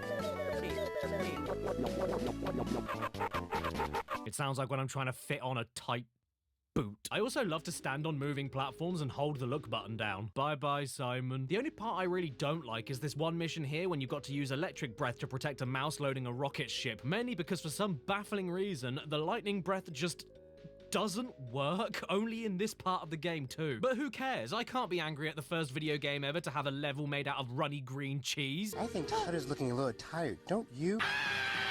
You don't have to 100% the whole game to finish it either, and if you do choose to 100% it, you unlock a bonus game from the main menu called Sparks Panic, which I thought he was doing in the other game. But now it's basically the exact same Sparks shooting you already know by this point, but it's wave-based now. And then you can even play Dragon Giraffes! Although, if you're playing with me, you don't play drafts. You lose it. Oh, I know that sound. Oh, you know, that's the great thing about Cash, isn't it? It doesn't matter wherever I go or whatever I do. He's always there. And that's what I love about him, is that he's never able to leave me alone. And you know what? That's fine with me. That's my lot in life. Crash and I, we're both linked at the hip. There's nothing that anybody can do about that. And wherever I go and whatever I do, he's always going to be there. That's totally fine with me. I've got no problem with it. And you know the small price to pay for such a great game? Every so often, you get a tiny tad of slowdown. But honestly, that really doesn't bother me. I like to look at Spyro 2 GBA like a little old man. Yeah, he may slow down occasionally, but he's got more wisdom to make up for it. And he hates foreigners. Well, Wallace Big, you weren't lying. This game actually turned out pretty great. So thanks so much for the wreck. Well, you know. No, I don't. Bye. Goodbye. Goodbye. No, great bye. Have a great bye.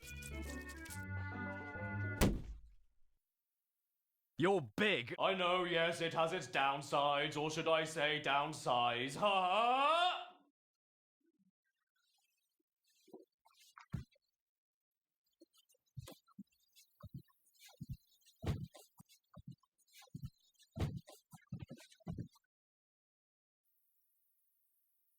So who wants to throw me the next game?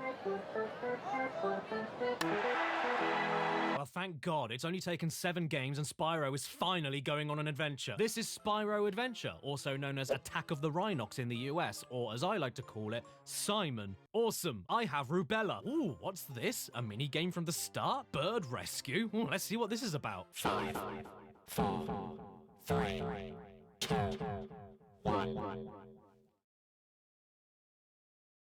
This is the 3rd game in the GBA series made by Digital Eclipse, and this one in particular eclipses the rest. Indy Mouse, please laugh at my Spyro joke. Caddy, what did I tell you about calling me about these stupid dragon games?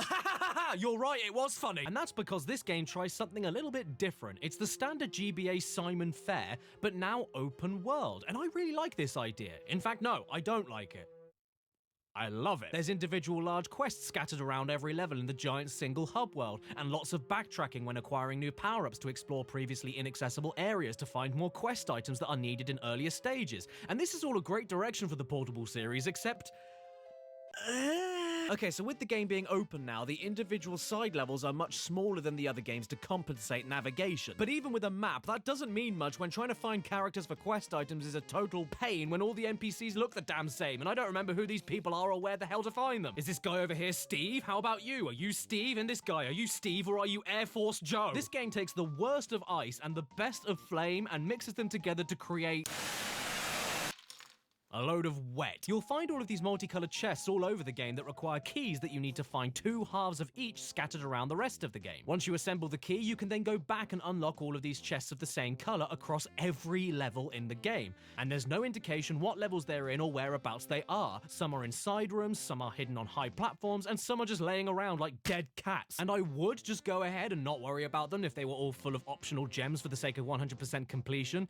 But I can't ignore them because some chests have gems and some have extremely valuable items to further progress the game. Meaning that whether you like it or not, you have to go back through the whole game every single time you assemble a new key and find all of the chests in every level just in case you missed one with a quest item in it. And if the chest is hiding in one of the side rooms, you'd better pray it's not one of the ones that need 2 buttons being pressed at totally opposite points of the level under a time limit every single time you need to get into that side room. No, it doesn't stay open happen. You have to do this every single time. And then the chances are you get in there and you haven't got the right colored key yet. But unless you write it down, how are you gonna know? I'm a kid playing this on a Game Boy Advance in the back of my car trying not to throw up. I'm not gonna do any note-taking. I'm not a policeman. It's pretty cool that Agent 9 came back, you know, good for him, but he ended up trading his laser pistol for a Dyson, which is because instead of the fun and tricky run and gun segments from Season of Flame, these are slow and awkward stealth segments where if you get spotted one single time, you have to start over at the previous checkpoint. This whole system just slows everything down. And if you want to talk about slow, take a look at Sergeant Bird making his first playable debut on the G-BAP. Well, what in the shit is this? I didn't realize Spyro's new animal friend was polio. These sections suck. I'm sorry. All you do is hit the A button over and over again to ascend, shoot machines trying to attack you, and save soldiers that are dotted all over the place. You can either save one at a time and keep going back and forth, which takes absolutely forever, or collect multiple ones all at once at the cost of being slower, heavier, and meaning you have to ram the fly button even faster, like you're angrily showing your crewmates where the hidden gold is. It sounds the same, looks the same, and mostly feels the same, but Spyro Adventure for me is just way too lofty and open-ended for its own good without giving you the necessary tools to make it feel as fun to play as Season of Flame. Well, actually, I say that it sounds the same, but I take that back because the music this time is...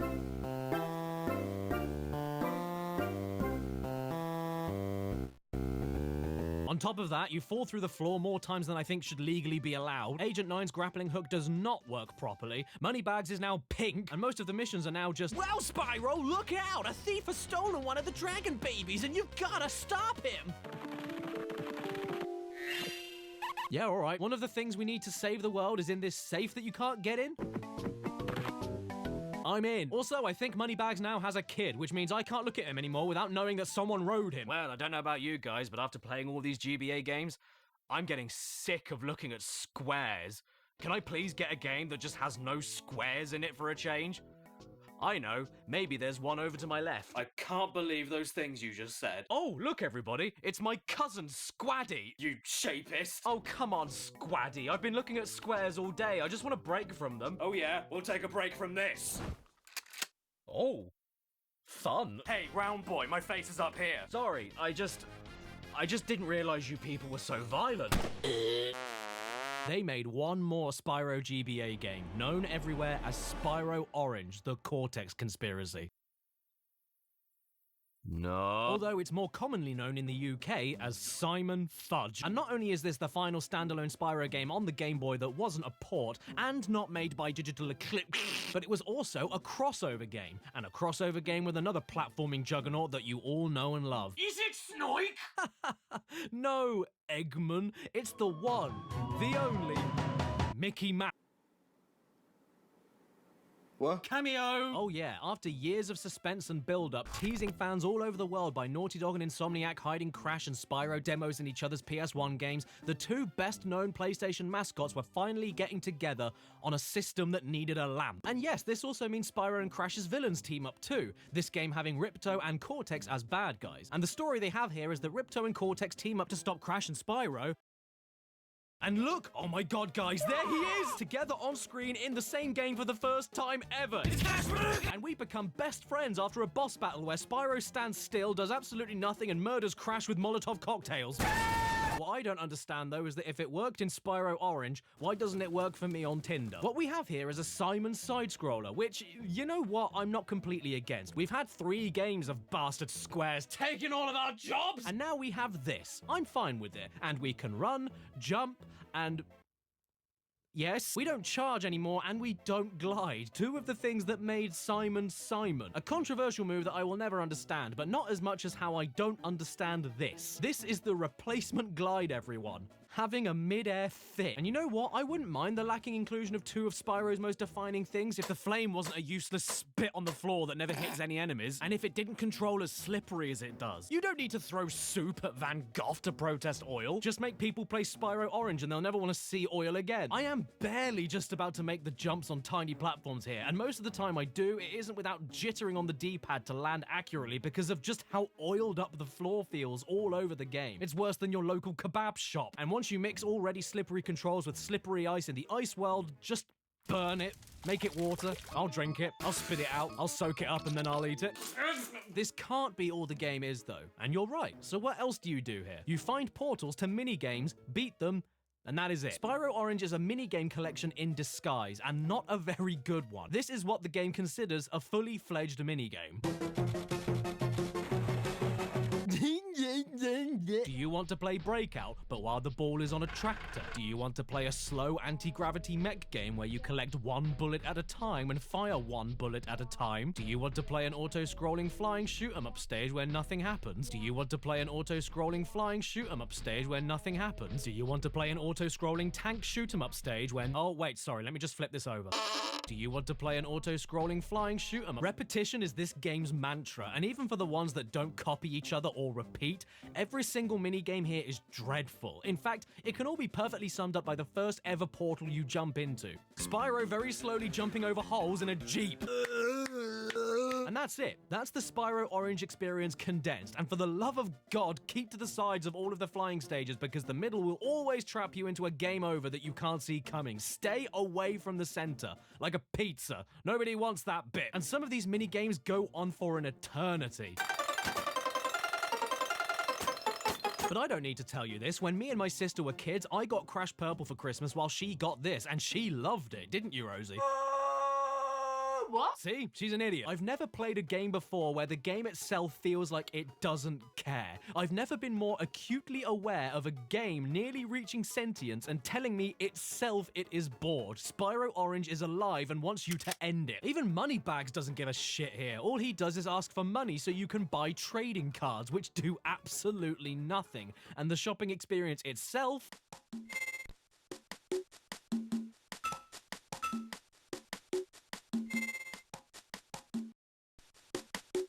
Wow, I love shopping here. Do you have a loyalty card? The only real triumphant moments of the game appear when you win a minigame. And even then, Spyro doesn't even look like he knows what just happened. You did it! Oh yeah, I did, didn't I? You know what theme I've noticed throughout this whole game? Depression. I'm being serious. I think this game is about depression. This new character, Blink the Mole, is always hiding underground, away from the sun. In Cortex's boss fight, he just gives up halfway through and accepts his inevitable death. Whenever Spyro wins tug-of-war matches against creatures trying to destroy his world and kill his friends, he looks sorry for them. Sergeant Bird hung himself, and in every cutscene, Spyro never looks happy. Follow me, Crash. Bosses don't even try to hurt you. They're more interested in jollying themselves or slumping left and right over and over again while all you do is jump over them to win. The only real challenge is with Crush and Gulp together, and even then, Gulp tries so little to actually hit you that Spyro falls asleep. The whole game, from start to end, took me 46 minutes to finish. And 5 of those minutes were when I paused the game because I had to take a massive crap. So in an effort to add more value to the game, do you know what they did? They locked the final world out until you beat every minigame before it 3 times each.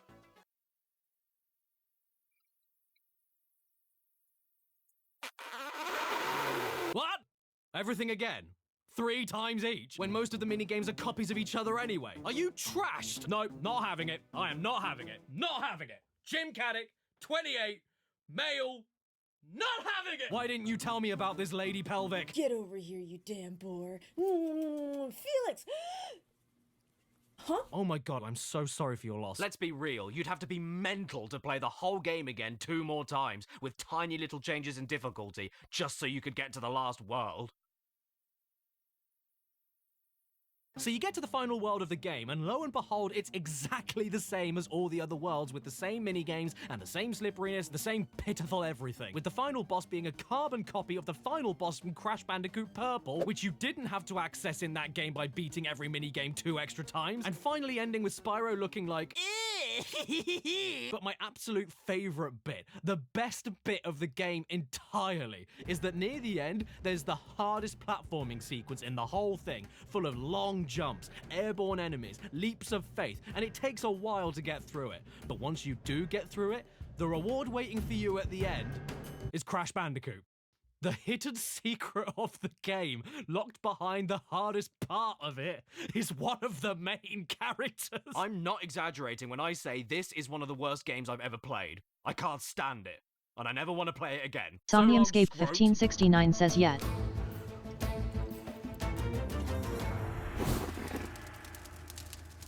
I'm a real fire dragon. Part 3. The next games had better be good or I'll burn down an orphanage. Well, hopefully after the disaster of Spyro Orange, we can finally get somewhere with Simon, a happy teeth. A Hero's Tale came out in late 2004 for PS2, GameCube, and Xbox right after Orange. And from now on, we've got no more of the original teams behind the first few games. Different voice actors, developers, composers, the lot. Maybe for the best, I don't know. He knows.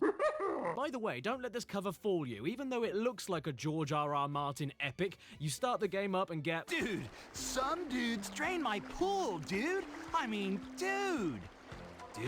So after Spyro Orange, everything is just and as it should be. The game opens with a familiar face, Nasty Knockers, and then this new ultra-mean baddie appears to try and take over the world with a face like a crumpled sewage pipe. His name is Red.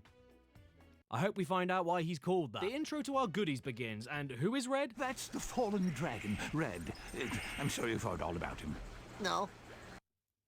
Ah, yeah, we don't know, and we don't care. In this whole game, we never seem to care. We get hit on, don't care. We fight a thick old fish woman, don't care. We lose 80 dragon eggs from a nursery, no need to chase after the thieves, don't care. We get told to collect things to power this thing, don't care. And the professor doesn't seem to care either. What exactly do you need to collect?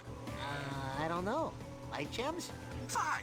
You need 8 light gems. You know what? This is just the levity I needed. I really like this. This is actually kind of funny. But hey, you! Who the hell is Red? I'm old. I actually really like the story here. No one gives a shit from start to end, and it's pretty entertaining. Plus, it allows the game itself to be played more than watched, which is good, because Hero's Tale is really good. In fact, no, it's great. Yeah, I said it. These reviews, they're all wrong.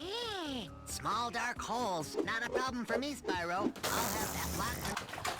This game is another attempt of Spyro-esque gameplay in a more open-world setting. And you know what? It's not the best open-world game I've ever played, but for Spyro, I think it pretty much nails it. Not only is the open-world idea extremely fluid and well-executed, with tons of fast travel stations and a great map system to show where you have and haven't been, but the world you travel to have some of the most engaging and creative gliding puzzles and tricky enemies to get by in the whole series. The movement controls are really smooth, the charge is really snappy, and I love that it gallops this time. It even feels so good to just run around in circles and see how Simon's body snakes around behind you. That is great attention to animation. There's no stiffness, no floatiness, no charge jumping, and no hovering. Okay, it's not perfect. Why is there no hover? Can someone get me my cyanide? Hey! Derek, you are way too eager to give me that. I only want what's best for you, man. Oh my god! That is a baffling exclusion. The hover has been a staple for years, and even on the Game Boy Advance. Why has it gone now? The lack of hover makes some jumps unnecessarily annoying. What? You can pull yourself up from ledges? Good for you, matey. Bubble butt. Everything else, though, is terrific. Gems fall out of baskets and metal crates extremely quickly, and Sparks picks them all up quicker than you can... And even though, yes, the hover is gone... The new double jump is Somniumscape 1569 says I had a dream with you in it. You can hold the breath button down now and trail the breath attack for a few seconds to cover more area and distance. It's more like a spray than a breath, but it works great. Even better when you mix in the returning additional elemental breaths. And unlike Exit My Dartboard, each breath provides a brand new way to attack and puzzle solve that all have their own costs and benefits instead of all being basically the same attack but looking slightly different. Fire is the same as always. Electric can penetrate armor but also needs to be held down for longer to kill anything. Ice freezes practically everything, but also means you have to charge into enemies after freezing them. And water breath pushes wood. Yeah, I hate this breath. You might as well have Spyro spit sand on everyone's face. Goobus, I asked you to animate Spyro eating sand, you waste of space. Okay, hold the phone. Who signed off on this character? No, this isn't a glitch. This is a separate character. It's just another model of Spyro covered in salsa. This is peak character design. I love it. Oh, also, the power-up gates are back for invincibility and supercharging. Always a pleasure to see. This genuinely feels like a natural evolution from PS1 to PS2 for what a Spyro game should be aiming to try and do for a new generation. I really dig it. And it has been way too long since a Spyro game game has made me go. The bosses are also actually bosses again, thank bosses. You've got Nasty Nork with his very supportive bra, and he is a little easy, yeah, but he's boss 1 and he puts up way more of a fight compared to Spyro 1 as a final boss. Then there's the Sea Woman, who is honestly completely pathetic. I'm going to tear you to pieces! But can you please wait? I really need a nap. She isn't a threat whatsoever. Even this mammoth here is more of a danger, and the first time you see him, he...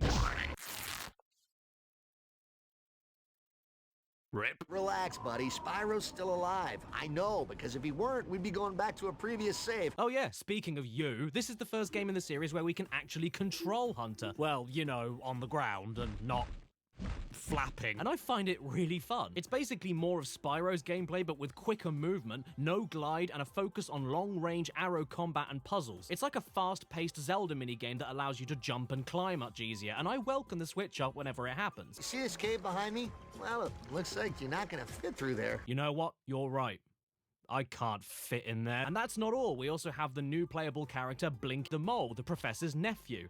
Ah, back in the good old days of wearing the first letter of your name on your hat, your feet looking like giant suction cups, and for God's sakes, man, put some trousers on! I will admit that these aren't the best bits of the game for me, but I don't hate them. They're just...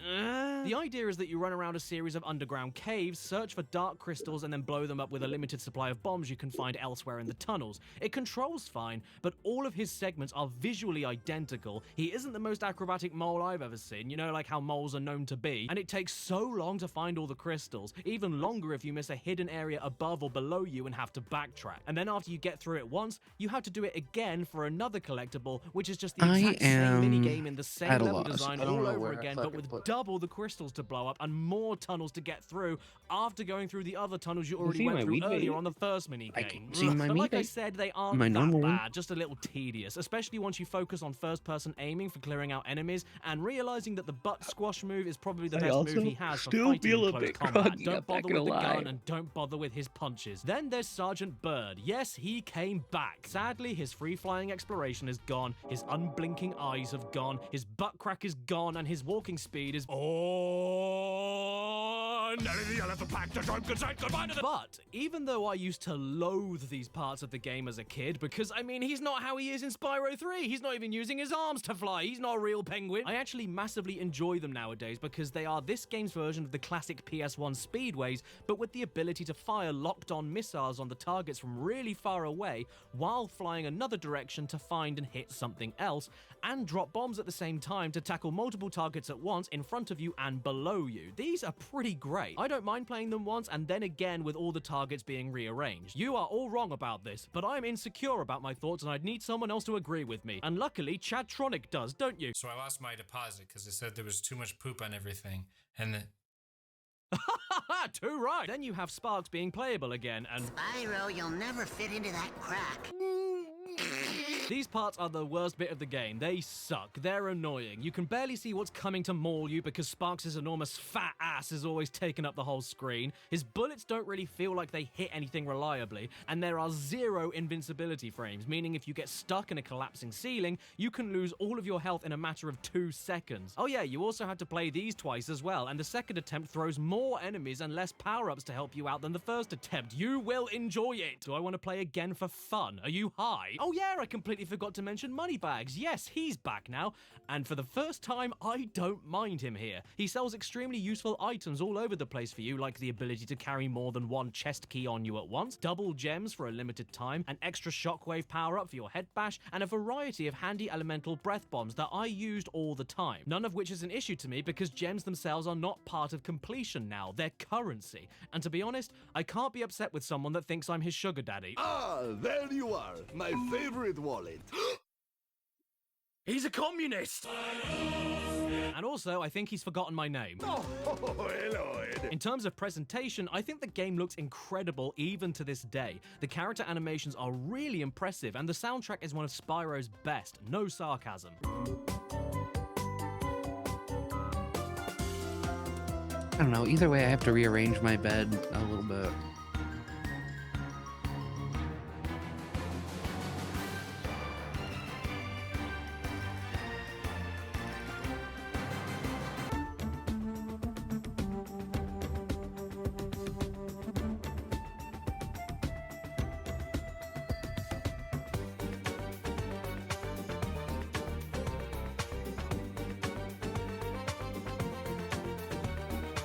can't get me to hate this game. Nah, you can't even get me to dislike it, even when it's occasionally really slow and annoying. I have nothing but respect for a game that tells you, ooh, you can't charge on ice, it won't work, naughty, naughty, but it still lets you try it. How sweet is that? I'm not a fish, I'm a dragon.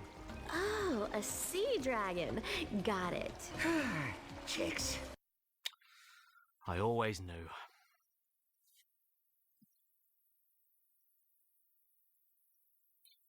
Cancelling. So you've beaten the game, explored all the world, swam around looking very important, and find Red the Dragon, who I still can't work out where his name came from. And like the other bosses in the game, he isn't that hard. In fact, you fight him twice in the game. The first time where you can just melt all of his attacks before they touch you, and the second time where he becomes a Gundam. Don't let that intimidate you though, because when you get his own minions to shoot him back, he just stands there and allows himself to die. And in the ending cutscene, he gets put in a bottle and the game stops. Wow, that's an ending. That is, unless you collect everything and beat the game 100%. Which I did. Maybe there'll be another secret hidden level or something. Whatever the bonus is, please be good. Perhaps we should just turn off the TV for a while. Good idea. Make mine baloney. I said please! And then we get a credit sequence, which is a totally black screen because I'm playing this on the Xbox 360, which glitches it all out and means you can't even see it. But it's okay. I mean, who needs to see anyway? Sometimes you just gotta go with where the wind takes you and see what surprises. What did you do that for, Andrew Van? What's that, boy? You have another game for me? And it's a sequel to A Hero's Tale that came out exclusively on the Nintendo DS and is the final game in the original series continuity to come out? Well, burst my balloon. Come over here and give me a kiss. Right, so taking a page from the Book of Kingdom Hearts, Spyro decided to make a story-relevant, canonical, official sequel to his console-based platforming series on the Nintendo DS, and nowhere else. But I don't mind. I can handle it. I'm a stud. It is known as Simon Shrinking Legs, and this is the final game to feature Spyro as we've known him up until this point. The end of the classic Spyro continuity. So even though the last portable exclusive was the Cortex conspiracy, where I'm certain that the only conspiracy there was to piss off me, maybe they'll actually go all out with this and end on a high note. Okay, not a bad title screen here. When you look at it like this, at least, but in real life, it looks more like Spyro has a really long, weird neck. Vacation can't last forever, you know, even for you. Bitch, I haven't even had one. I've been trying to go on holiday for 7 games now. Oh no. Is this how fast we're going to move? For the whole game? What is this? What is this jump? It's not a jump, it's like you're being vacuumed up to the roof. I can't figure out where the hell I'm landing and I can't get any distance with this. Oh, and what's this? I can't glide? What is this game? Oh, hello there, old. You want me to follow you? No problem. Low, skip to below, low. Aha, watch out, we've got combat now.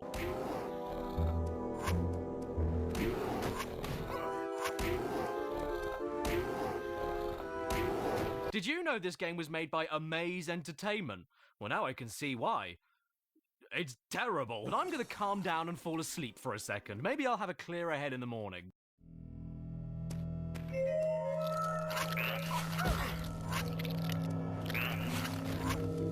Okay, what is this massive screw-off? What is that thing? What is that? What is it? Ah, get away from me, you eyeball-leggy Johnny! When did this game decide to become Siren Blood I'm gonna go to the Curse? bathroom, Why Chad. didn't I'll you be warn back. me? Oh, wait a second, you did. Shadow Legacy is an action RPG, which is not a thing I was expecting to say today. You explore the world, fight enemies to gain XP, use magic spells, level up, and use the touchscreen to cast spells, which feels completely tacked on and unnecessary, just like a real DS game. And very similar to how this game moves the main storyline onto the DS for no discernible reason, the gameplay is kind of like Kingdom Hearts as well. If Sora went around headbutting everything in place and had a bath in glue, without a shadow of a legacy. This is the slowest and most boring action RPG I've ever played, and I mean that as literally as I can muster. Enter the Dragonfly was slow, but it was at least trying to be faster. Just imagine for a second what this game would look like if it lagged. Playing this game feels like you're stuck with a sleep paralysis demon. You'll be sludging along with it, minding your own business, and then every so often you'll wake up and realize how slow you're actually going, and then go...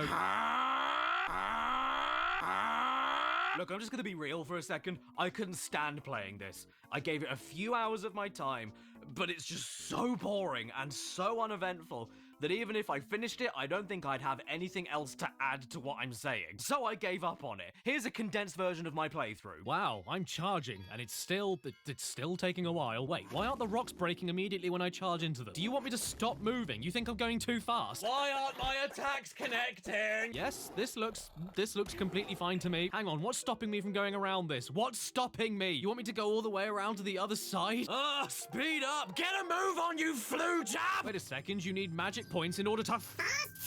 There's still 3 people to save. What do you mean, people? They're dragons! I'm saving dragons! Am I playing Spyro the person? Here is a cameo from Bren Daniel. What? This concludes the cameo from Bren Daniel. You know what? I honestly don't care if the mechanics get better or the story gets better. I am not spending my precious minutes on this earth playing something as slow and as abysmal as this. Don't play this game. You could say I'm being unfair, but... Nope. I don't even know if I want to play the next few games. I just want to get in the car and leave. Why can't I get... Come on, get out! Get off! Get what? Pink poo bag on your keys. Pink poo bag on your keys. It's not a bag for pink poo, it's the color of the bag. Use it to pick up your dog poo, or use it to pick up other people's dogs. Pink poo bag on your keys. Pink poo bag on your keys. You look so cool, you might freeze. Pink poo bag on your keys. Oh no, I've lost my keys. Oh, they're where the poo bag is. Walking the dog, forget a bag, put it on your keys. You slag. I'm best friends with my bag. In England, we call this a word you shouldn't say. Pink poo bag on your keys. Pink poo bag on your... Part 4. I've got nothing much else to add here. What do you want from me? Leave me alone! In 2006, everyone was sick of the poor batting average of cheeky platforming kiddie Spyro, so then they hit the reset button and started a brand new trilogy known as The Legend of Spyro, starting off with the appropriately titled A New Beginning, or as it's more commonly known, The Legend of Simon, A Nice Bailiff. This was made by Chrome Studios this time, and I have never played this game before, so do you want to know what I think? It's different, so it stinks. See you later, I'm gonna enter the dragonfly. So now we're not a baby game anymore. We're going darker and way more serious. I mean, it worked so well with a 3-foot hedgehog, why can't it work with a bright purple 3-foot dragon? We're dealing with the origins of Spyro, from his egg hatching to learning the truth about his past, and there's an innocent dragon cursed by a dark master, but we don't realize that until we need to kill her, and all sorts is going on. We aren't in a cartoon anymore, sunshine. We're now in Lord of the Rings. And so who better to get involved in this game than with the Lord of the Ring himself, Elijah Wood. Providing the voice of Simon for the very first time, alongside the voice of Gary Oldman. And I will say this right now, Elijah gives us the best delivery of the no cliche I think I've ever seen. No! Oh, and who wants to see the newest Sparks? Catch up or give up, Chunky. No! Right, so we've gone from a collectathon platformer to side-scrolling minigamer to action RPG. So logically, we've made the next step to an action-adventure beat-em-up. But now Sparks looks like a DreamWorks and Spyro looks like a drunk. And I will say right now, I don't hate this game, but I don't like it that much either. Yeah? Well, I don't like you either. Oh, Buns, you're such a kid steer. I'm not joking, man. I'm calling the FBI. Leave me alone. I'm busy. No need. I am the FBI. I promise all of you I'm going into this with as open of a mind as I can, but I don't know, guys. The basics are here and they're playable, but there's so many catches and snags I can't get around. Stuff like the upgrade points not having any on-screen indication how much you have, so you have to keep pausing and looking in the upgrade menu to check yourself. I find that the moves are way too slow to come out for how fast the enemies move around you. If you're stuck and surrounded in a group, there's no way to quickly dodge out of it. And yet, you can dodge with this weirdly sluggish strafing move, but you aren't going to dash away to safety anytime soon by doing this. Not to mention there's no lock-on, so you can't even choose what target to swap around while you do the strafing. And no matter what you do, you will eventually be overwhelmed by enemies called Fisty Grin Thief. Not that it's a big deal though, because if you die, nothing happens. You just carry on from a few seconds ago. Okay then. Honestly, I just prefer spamming firebombs. It's easily the most effective and powerful attack to deal with all the groups, and it can also make the game look like spreaded mustard. You can double jump and you can glide, which I do appreciate, but there's barely any real point to it. You're still majorly railroaded from samey combat encounter to samey combat encounter without really being able to explore anything. Secrets aren't really a thing anymore either. The focus here is definitely the combat, but the issue is, this ain't no Devil May Cry or Bayonetta. It's stupidly basic. Even the different elements elemental breath attacks don't change the fact that you're still pressing variations of the same 3 buttons without much else going on. And I know a ton of people wanted me to go in depth here and were really hyped to see what I thought about a nearly 20-year-old reboot about a lizard, but here's the thing. I can fill the video with empty fluff and just talk your ears off, lying about how much I can talk about if you want me to, or I can be honest. And honestly, this isn't doing it for me. It's just too bland. I've got nothing to say about it. It's not as awful as everyone around me at the time made me think, but it is a little bit meh. Now, I don't mind the new direction here at all, but my issue with it is that A, it's not done that well to begin with, and I could be playing any other hack and slash or beat 'em up that's already better out the gate, and B, it's still Spyro. This isn't what I wanted to play a Spyro game for. It would be like if you made Crash Bandicoot the star of 7 Sins. And look here, you can throw all of these pretty storybook cutscenes at me, but at the end of the day, it's still a kid's game about a purple dragon. It's not that deep. Kinda like the combat. Plus, in nearly every scene, Spyro is always like, oh my gosh, what's that? Sparks is always like, hey, what's the deal with airline food? And everyone else around him is always like, Spyro, you must seek the strength of your courage with the passion of wisdom, so the darkness can be defeated by the honesty of your loyalty to the— Shut up, you old hog stick. Feeling like £1,000,000, and I'm out here with my pals. I've got 1,000,000 subs, so I've got £1,000,000. Feeling like a milli, feel like a milli. I want a milli, I have 1,000,000 shoes, and me and oh great. I didn't love a game that had dark epic fantasy overtones in it, and now I've woken up the legendary warrior Vinegar. It'll take him at least a week to get to me, so I better look at the sequel to this as quick as I can. 1 year later, in 2007, Chrome were brought back on to continue the story in The Legend of Simon, the Empty Niece. And it follows on directly from the last game. The not bad guy possessed by the real bad guy, Cinder, gets saved from Simon. So he takes her home, she leaves one day, and Spyro dies. Oh wait, no he didn't. Now you've got to go and save the world from the moon. No time to lose, hit the road, Jack!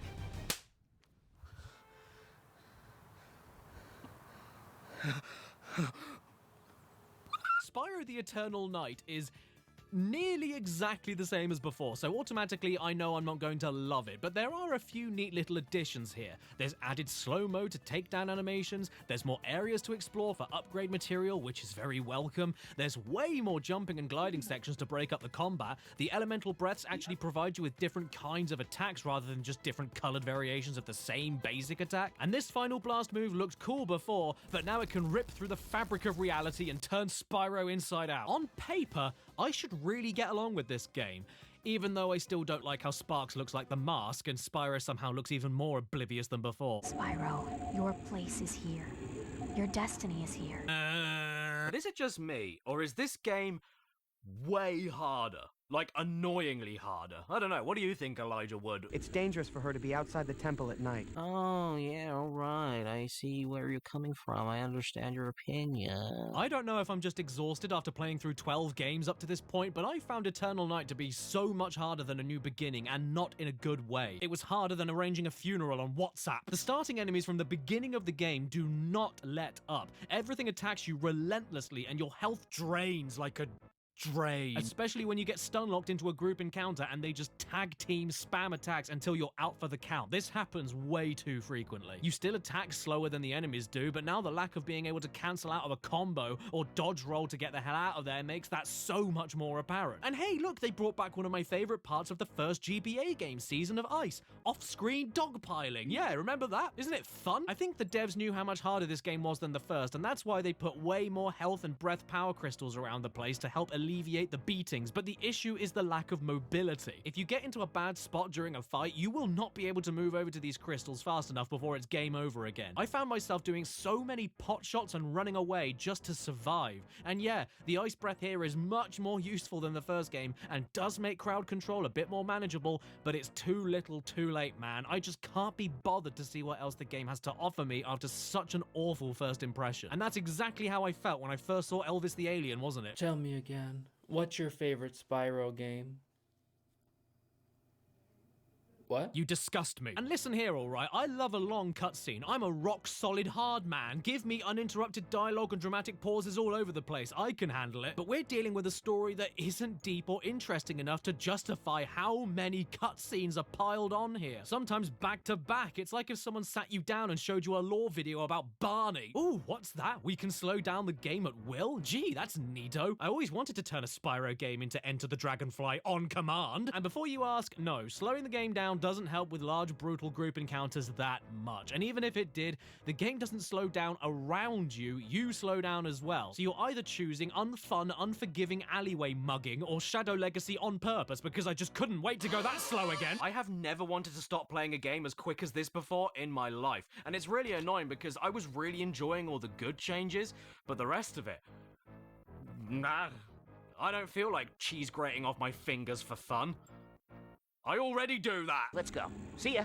See, Sparks has already had enough. He's gone. And with no Sparks, that means no more games. So finally, I can do the show that I've always wanted to do. Roll it. It's the dead bird of the week. It's the dead bird of the week.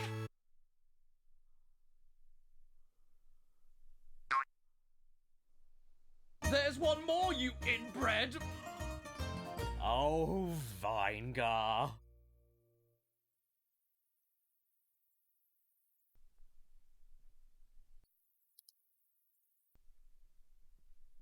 Okay guys, we're nearly there, I promise. Dawn of the Dragon on the Xbox 360, also known as Simon Door of the Door. And I guess Chrome Studios weren't trusted anymore after the reception of the last two games, so for the final game of the trilogy, and indeed the final game in the whole Spyro timeline, Sierra Entertainment hired a new company to make this one called Time to pop this mummer in and bake it at gas mark 10. Oh god, oh me oh my, I've got to make another video about these things, haven't I? Okay, here we are, Xbox 360 dashboard. Haven't looked around it for a while, but yeah, it's... The story of this game is that Spyro and Cinder are trapped in a piss rock and it's time to let them out, but not really because we're also going to trap you again. Why did you let them out? Okay, so right out of the gate, the game looks and runs amazingly, actually. Is that a dodge roll? Oh shit, son, it's a dodge roll. And what's this? Way more crowd control attacks and area attacks to clear out enemies. You can grab enemies now for extra combo potential. Holy shit, is Spyro eating that guy? Spyro can fly. Fly? What? Yes, Spyro can fly. Gusts of wind to stop you from flying everywhere you want? Yes! Yes! Quick time events? Hey! Well, you know how... Oh my god, is that Hunter? Hunter! Hunter is back! Oh no! He doesn't look, sound, or feel even vaguely like the same Hunter from the last games, but I don't care. That somehow makes the game good. Why didn't you tell me about this, Salty DK Dan? What? Yeah, I thought so, bastard! What's this? A vat of extra platforming challenges based around gliding and climbing to reward you with hidden upgrade materials all over the place? Character switching for entirely new elemental breath attacks that can be used for combat and way more puzzles to solve? And it was then that Caddy realized that this whole time he had a diabetic coma. Wow, this game is... What are you doing, Dawn of the Dragon?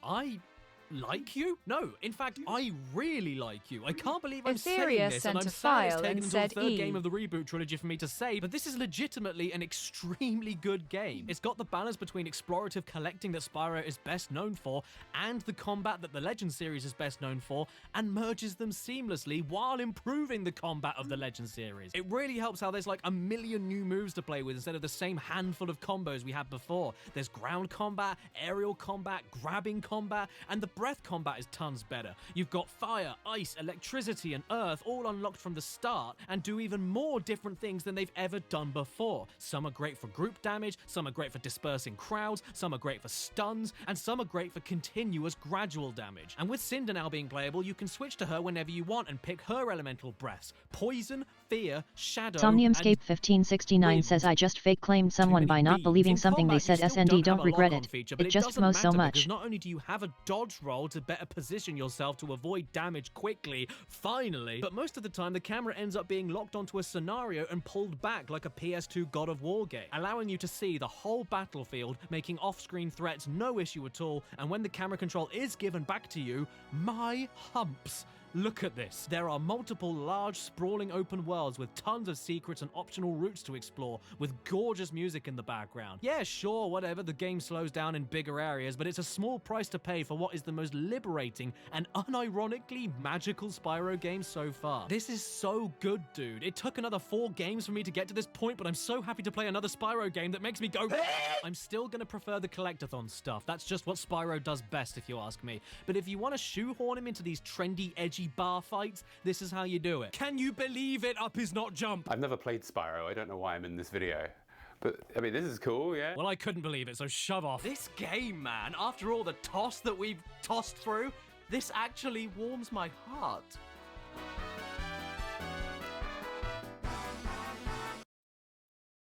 Am I dead? There's no time to die! Ah! Hi. I'm Long Dennis! Oh yeah, how are you doing, Long? Well, you know, I'm just being Long! Can you get out? But before I go, it's time to play! In one hand, I have another game for you, and in the other, I have the Wetty Betty! I don't want to play. Can you please just give me the... Here we go! Stop being Long for 1 second and please just give me the... Oh no! You're out of time! Get ready for the Wetty Betty!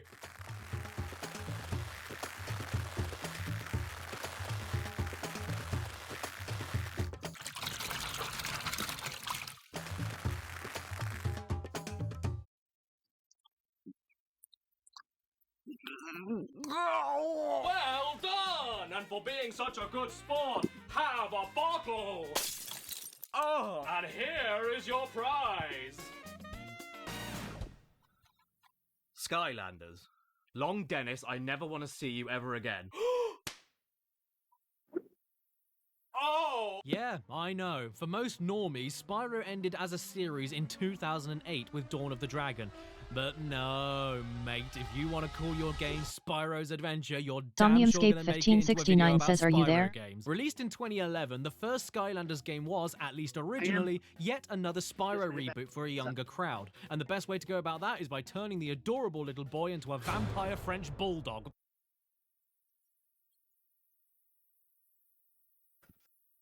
Somniumscape 1569 says, "Can I just vent to you in the VC about it?"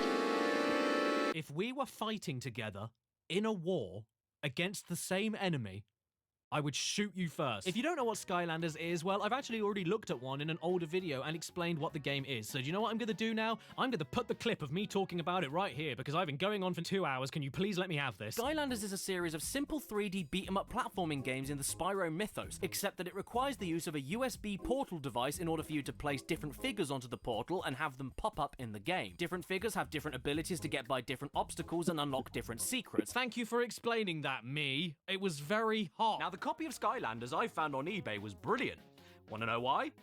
Because it came with a giant box of figures that I didn't want. Look at these. Like, what am I supposed to do with all of these? Well, I guess we can at least look at them. Who is starring in the final original release of the game? I'll Spyro mute still in the title. the Well, we've got streams Spyro, Sparks, mic for a minute then. Cinder, Fire, Spyro, Thomas the Tank Engine, Fish, Steve Irwin, Spyro, Boat, and Shoe. Truth be told, I actually think all of these little guys are pretty cool, but I'm not here to be nice. Let's play the game. I am Eon, your guide in this world. But where are you may ask? That is a very good question. This is Eon and this is Chaos. Eon is good, Chaos is bad. And Chaos also sounds like he's taking one giant breath in while holding his nose. Long have I waited for this day to take my revenge. Right then, level 1. Let's see what's Oh, wait a second. I think my controller's broken. I can flame and I can charge, but I can't jump. You know what? Actually, no. Maybe it's just because this is the tutorial. This is a kid's game after all. The jumping might come later. Wait, so let me get this right. Somniumscape 1569 says they're sent it. To gliding and hovering, to no gliding, to no jumping. Yeah, alright, bye.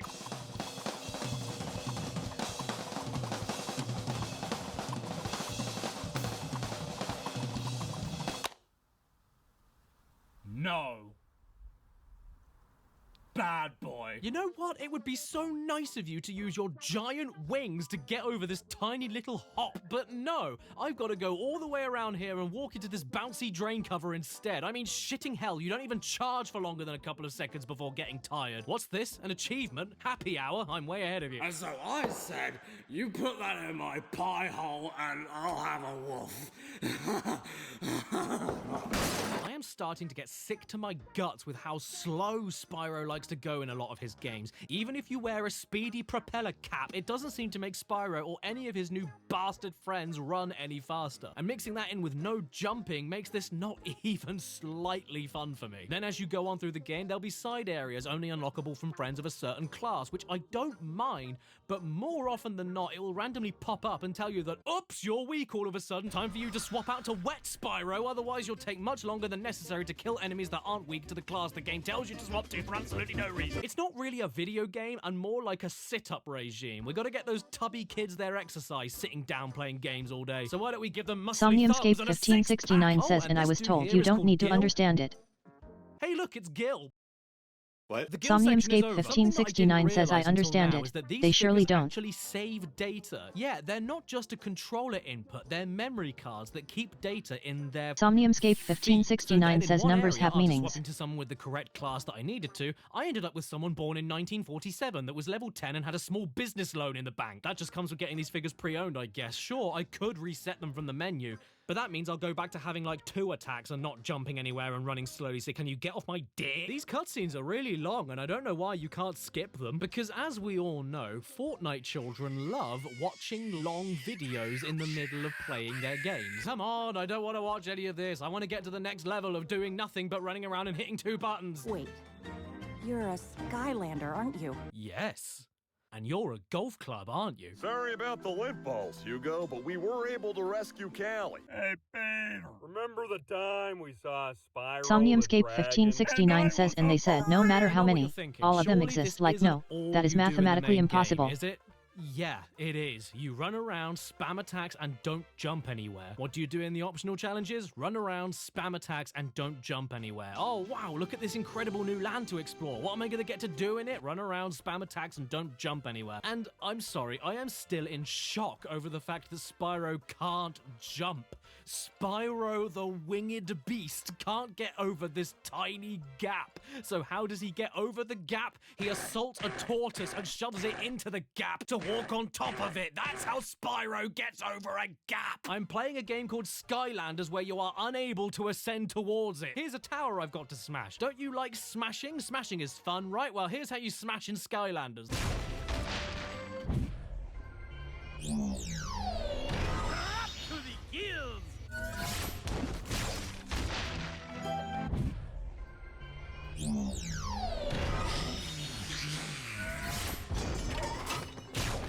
Even when you get to something completely different, like a turret section. In A Hero's Tale, the turret section. Somniumscape 1569 says, like, I have no problem with the person who said they had over 10,000, like, yeah, that might be a hell of a lot, but definitely possible. But that other person? No, just no.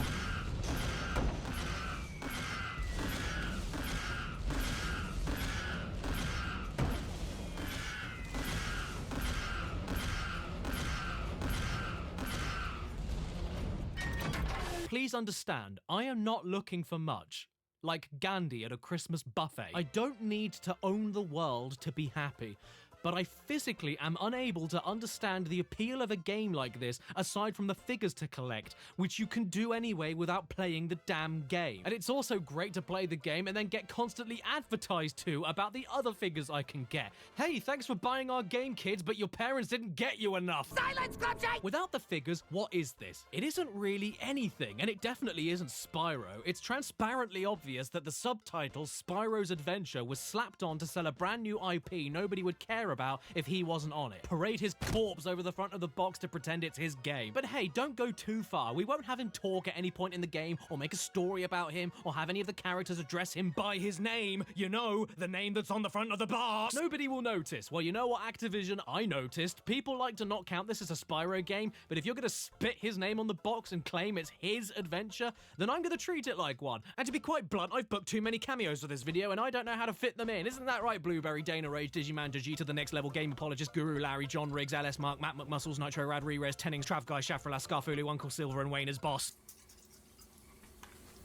And don't even get me started on Elise. She threatened me with a carving knife if I didn't put her in this video, so there you go. What? Please leave my family alone. Ah, look, I found an anvil. I put it on his head. Perfect, I fixed his ugly. Whoa, what's this? I can upgrade now and unlock new abilities? I can give Spyro flight. Yes, thank you, Christ. Now we can still not go anywhere. Yeah! Hear the drag. Oh, what's that? The game froze? Oh, that's a shame. Oh, and the game is recyclable? Gee, that's good.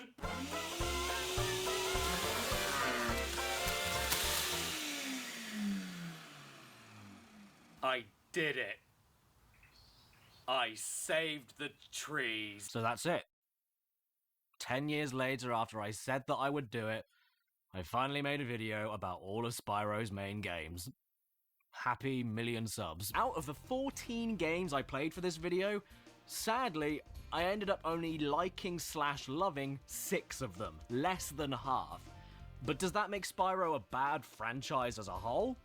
Not at all. Because I think that the good stuff is so good it vastly overshadows the bad. He is a dragon of quality, not necessarily quantity. And to be fair, it does take a lot for something to make me... And you know, there's definitely still a market for Spyro to come back. I mean, we all saw how great the Reignited trilogy was, for the most part, so I'm not against giving him another shot. I mean, Christ, if Cash Banuka can get an official, proper 4th game 20 years after the 3rd one, why can't Spyro? And yeah, that's exactly why I think Cattycoot would be a really good addition to Pokemon. I couldn't have said it better myself.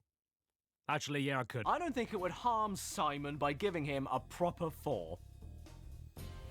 That isn't this. But for now, the only question I want an answer to is, what do I do with these?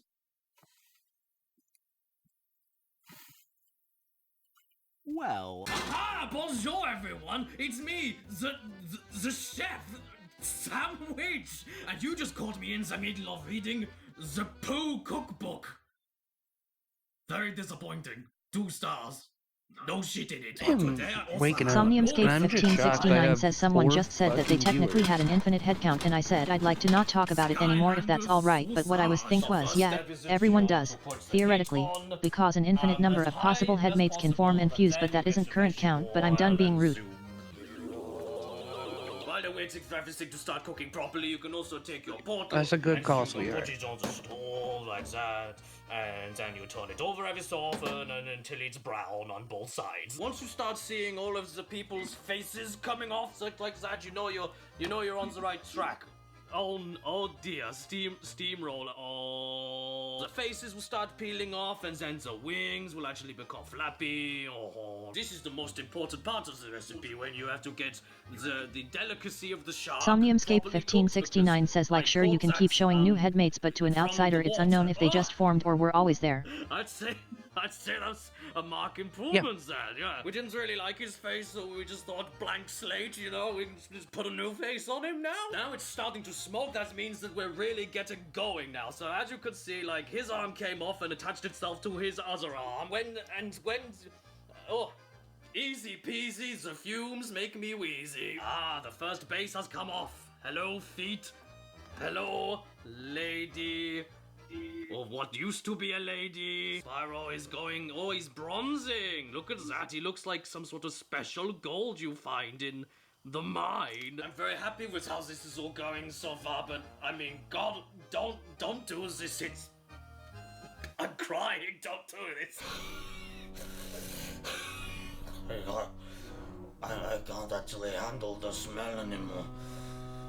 I'm feeling sleepy and my We're watching the death of Sam Widge. So I'm going to pass you on to my sous chef. Aha! Bonjour, everyone! It's me, the sous chef, Pizza!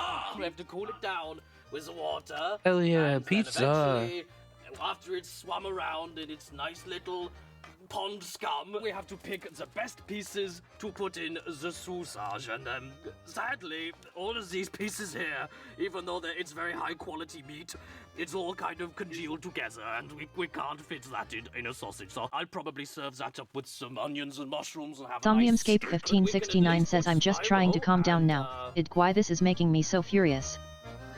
tree in Come there. here and focus on the We have to do Cadicarus the most video. important bit. We have to get our sausage links out. Just like here. No Luckily, worries they for a come second. Just individually kidding. wrapped for your convenience. We'll go, "Pwah," and then we I'm unravel it, still look so inside, fucking half a tired, sausage chat. skin, put Simon in there. Can we just Yes, do and I this for a also while? put in Is this the viable? lady's feet. I'll put that in there as well. There you go. We have Hell, I might Skylander's fall back asleep. sausage. Ribbed for her pleasure. Ribbed for her pleasure. Ribbed for her, ribbed for her, ribbed for her pleasure. Ribbed for her, ribbed for her pleasure. Well, I mean, it used to be calming. Never mind. Huh? What?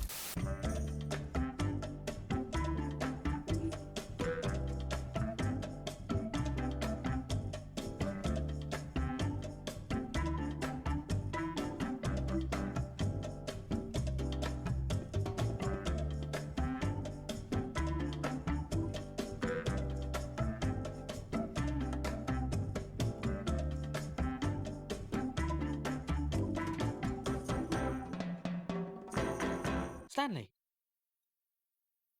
Unexpected item in bagging area. Oh, we really didn't like that. No one does. Do we like hearing the checkout Somniumscape lady? 1569 says me. Shows blinding inexplicable rage also a very small part of me at the back of my head. Could this perchance be a period brought on by HRT? No. Hello, my name is Bobby Sponge. Do you want a big fish? Then come on down to Big Fish. Big Fish. Like maybe an emotional Somniumscape swing brought on by 1569 says HRT, but LMAO. not a period. Good evening. I'm Tim Face, and I'm very proud to present to you our latest house on the market.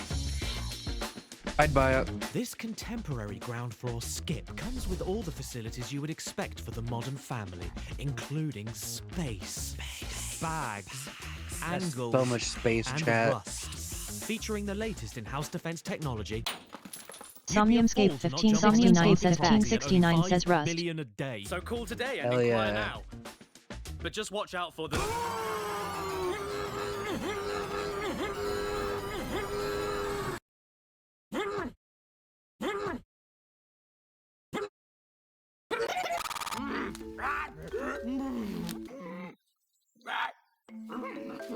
I'd still rent it. Somniumscape 1569 says amazing.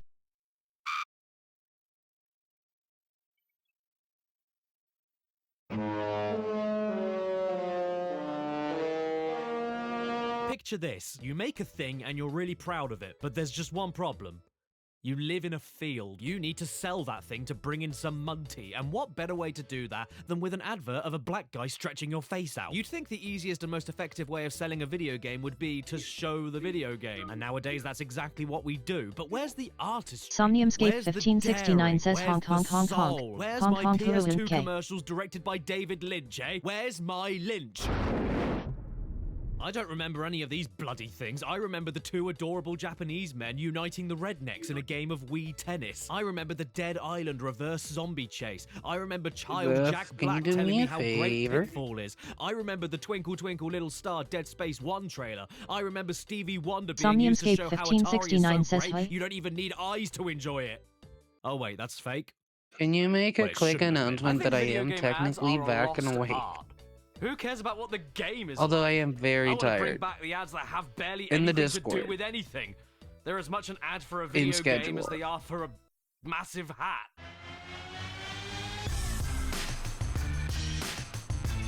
You know, like that 90s ad about the hamster that broke his wheel and then died of boredom, which was for jeans. Or like how Ridley Scott directed an ad in 1973 about a boy pushing his bike up a hill and then riding it back down again, and it was for bread. Or how about that ad starring Johnny Depp, full name Jonathan Department, and he's lost in a desert driving a car, which for some reason meant it was advertising a men's fragrance called Sausage. And today I want to celebrate them. All of them. I love them even if they're terrible, like my kids. Yes, everybody, this Please is a put video down filled that with we are nothing but also ads. Doesn't that very sound fun? tired. From the weird to the wonderful, from the tedious to the memorable, from the hot to the moldy. Welcome to the insane world of video game commercials. Hey, I'm Nathan Drake. Subway, where winners eat. Part 1. I don't want it. These are the kinds of ads that after I watch them just make me think, okay, I don't want it now. Well done for doing the literal opposite of what an ad is supposed to do. sleeping A face. PS2 ad from 2003 featuring a couple of people that hearing was the news so about the console and fast. running up to the shops to pick one up. And then a few more hear about it. I'm still tired. Then a few I'm more. still in bed. And a few Fuck more. all of you. And a few more. And by the end, all I can think about is how many variations of syphilis do I now have? Fun, anyone? Where is the fun here? If buying a is this audio PS2 means good? I have to rummage through a heap of sweaty men only to get thrown back down I to wanna another get heap up. of sweaty I wanna men, get up. well, there's a lot cheaper and easier ways of doing Can we that. do All this of this for a doesn't while, make me chat? think how popular the PS2 is or how much I want to join the community. It makes me think of Black Friday with a high heel and Granddad's head. Let's play PS2. Flow. Pox. Sickness. 2 billion dead. And why is there a That's not child in a the order. swimming cap? What has he been swimming in? What has he been swimming in? Oh, doesn't Hercule matter. says hype Down warm he yeah. goes into the mountain of men, never to be seen again. Okay, we could all just chill like out for a Hollywood, little really. bit. Watch some kadinky dink. I'm going to give you 2 minutes to start making your guesses on what this ad is about. Ready? 3, 2, 1, go. No, you're wrong. It's for Monster Rancher 2 on the PlayStation. Yeah, it wasn't an ad for an anti-chafing beard cream or an ad reminding you to take a bath. It's actually Ooh, for I a made Japanese the monster 6 by battling 6s. simulator. Wretched, but the fun doesn't stop there. Get real. All right. I don't know if I'd call that I boring. don't know, and do you more remember Flow, smelly, like but the go on. mobile game? Check this out. Right, so you have the gall Were to we say all that playing cavemen this are in high boring, school, which or might was I it add, they just are me? very in right now. I mean, Christ, look at me. But then immediately go on to talk to me about what's really exciting while sounding like that. Get real. For something exciting, check this out. Yeah, kids, that's lame. You want to know what's really in right now? Kitchenware. Monster Rancher Battle Card for PlayStation game console. Well, gee, this ad's going really well. I hope nothing surprising happens while I carry my very expensive, delicate jet black sheet of glass. Game Boy Color. Use the special card on each. Ah. Ah. Oh. Ah. Ah. Ah.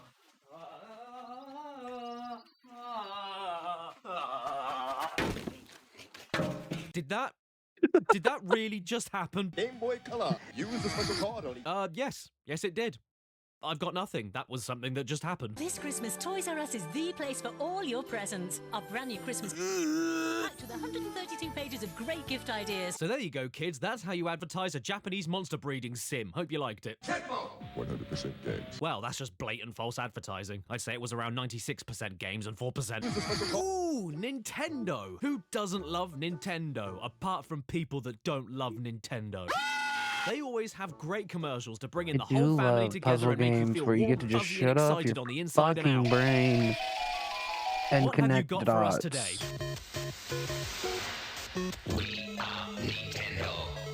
Not this fucking commercial. I hate this commercial.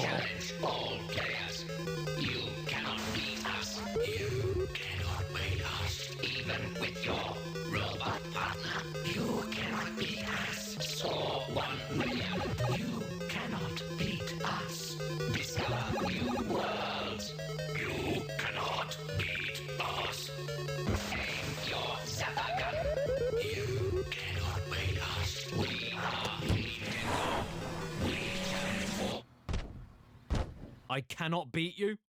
Good. I don't Somniumscape wanna. 1569 says weird The fucking looking Atari Liquidu. Jaguar. Oh no, sorry, the Atari Jaguar. Yeah, so real. Driving a car, going really far. Oh no, it's tar. When the original ad campaign is telling me that I can't add numbers together and calling me thick as whale shit. Sega Genesis is 16 bits. 3DO is 32 bits. The Atari Birdcage Jaguar is System says, hey 64 guys. bits, which is more advanced. Clifford! Then chances are I'm not going to buy one, but what the hell, I got one anyway.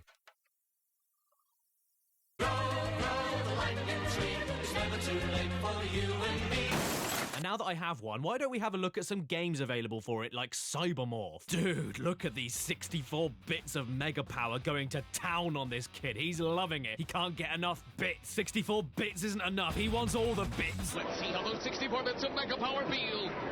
Ben? Oh, Lovely. Oh, I should It's check great my to know idle that the games console you while want I'm me up. to buy makes me sick up all over my beanbag. Hey, game! Tell me, does it come with 64-bit wet wipes? See, I have some at home, What but are they're we, only Brennan Lee 16-bit wet Mulligan? wipes, so they can't clean anything higher than Part 2.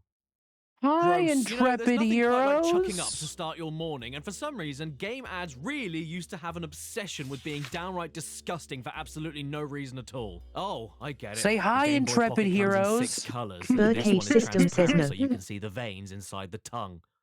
If I didn't want a Game Boy before, I still don't want one. Y'all aren't fun. Birdcage System says I simply refuse. Damn it.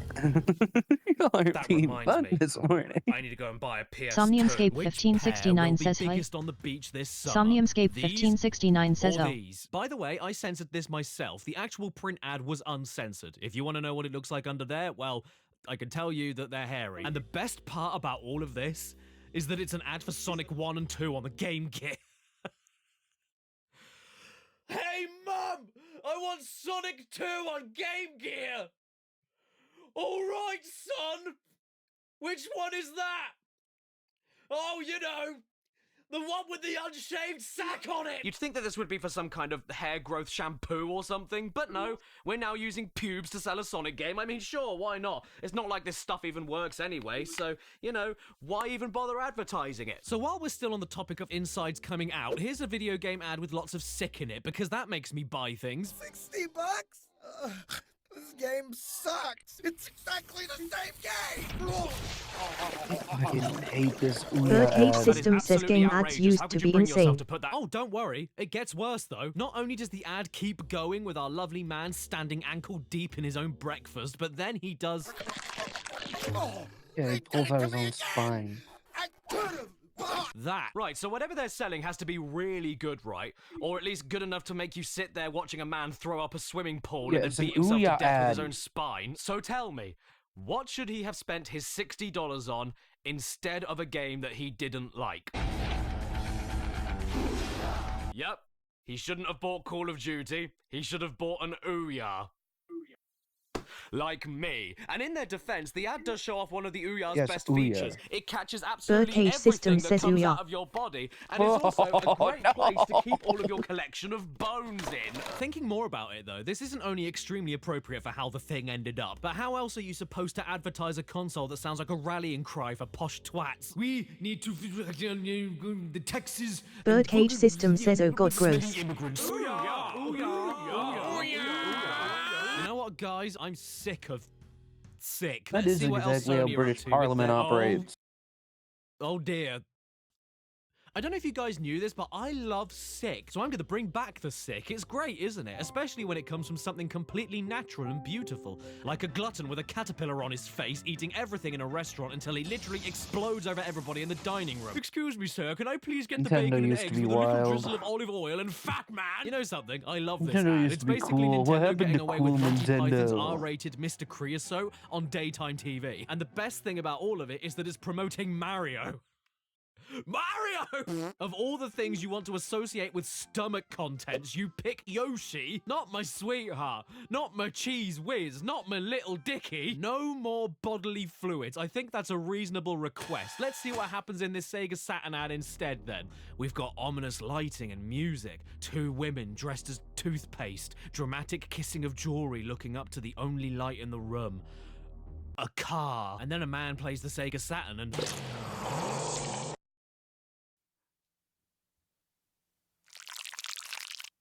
The Sega Saturn, cheaper than a vacuum cleaner, more effective than a spoon.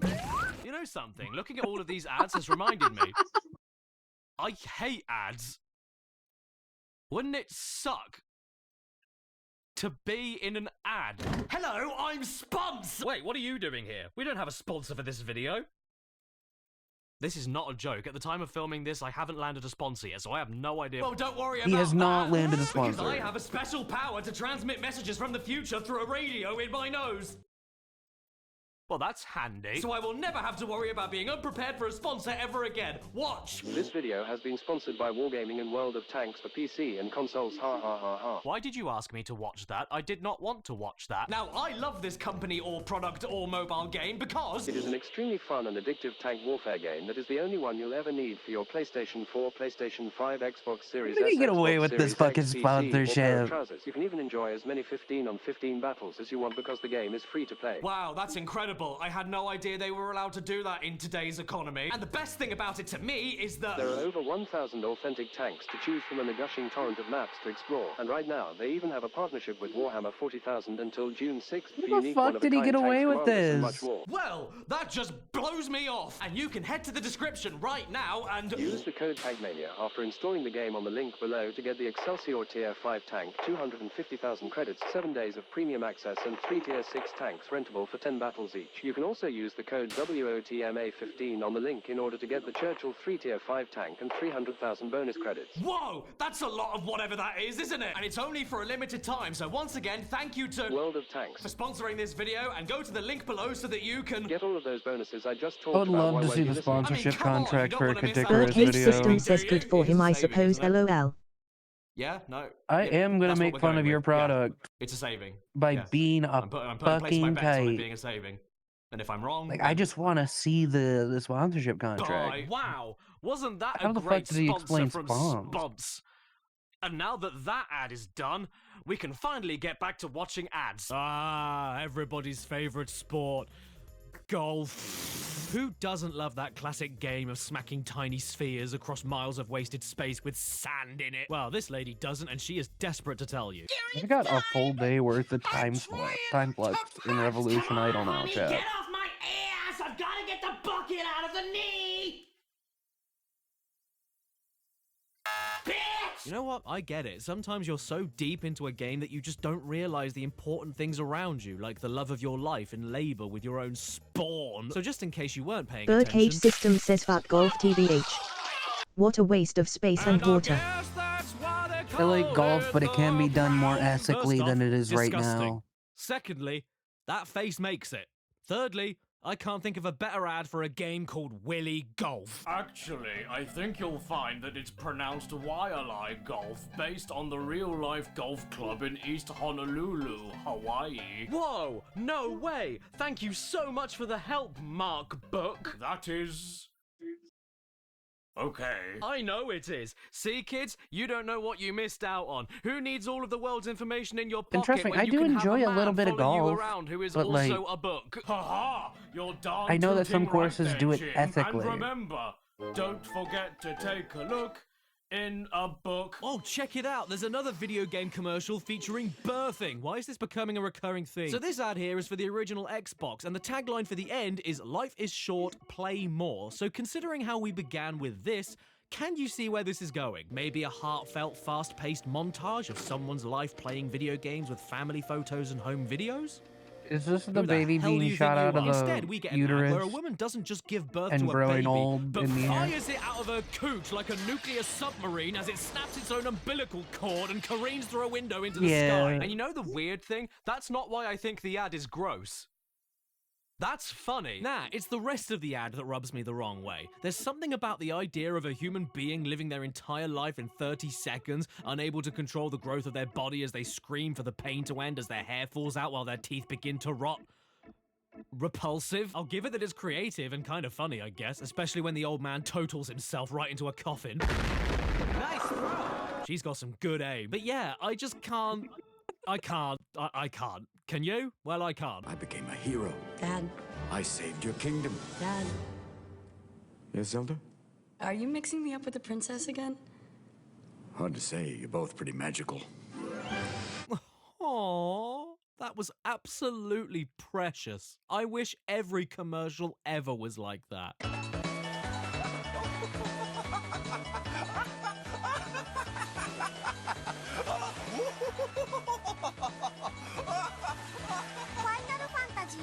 Part 3. Bad. A new challenger approaches. I Pikachu. fucking hate the Well, Smash good 4 night, commercials so much. Yeah, who needs Halo 3 dioramas set to piano by chopping when instead you can have a tribal man selling you a Game Boy while saying, if these aren't the coolest What? graphics, my name isn't Yawiga No. Kanawi. No. Sega Game Gear. Something to do with your hands that won't make you go blind. No. The Game Gear screen will also do that. And how about this billboard ad in the Netherlands when the white PSP first came out and... That. Oh, Oh, Christ! Jesus. We don't want any of the good ones. Jesus. We don't want that amazing PS4 ad, or that PS2 one with the deer that completely totals that pickup truck by just standing there. No, we don't want any of them. I feel like a captive We want bystander. McDonald's Sega Games Night.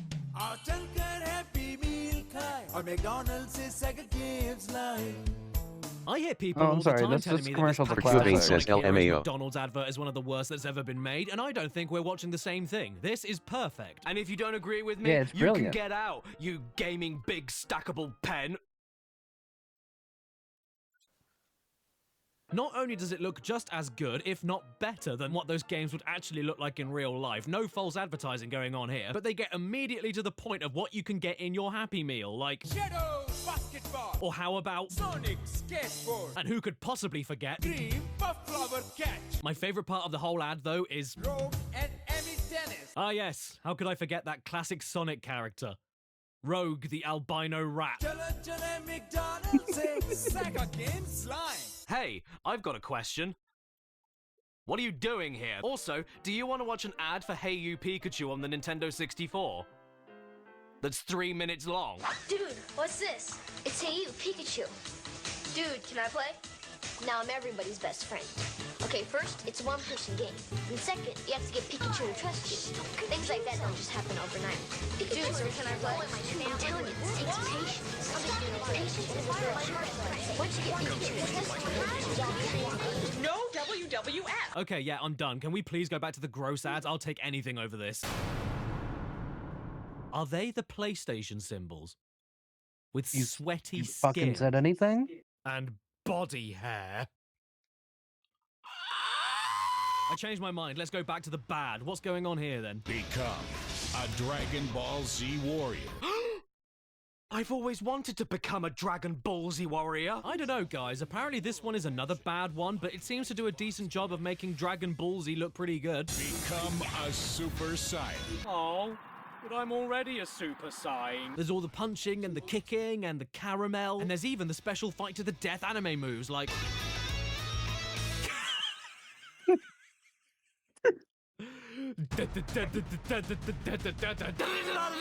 I can't watch this anymore. I can't handle it. Why did they pick that face? Of all the faces a human is capable Goku's of look a making, little different, why that chat. one? Oh, come on. It has Goku's to look get a little better. bit Does it different. get any better? Oh, there's another one!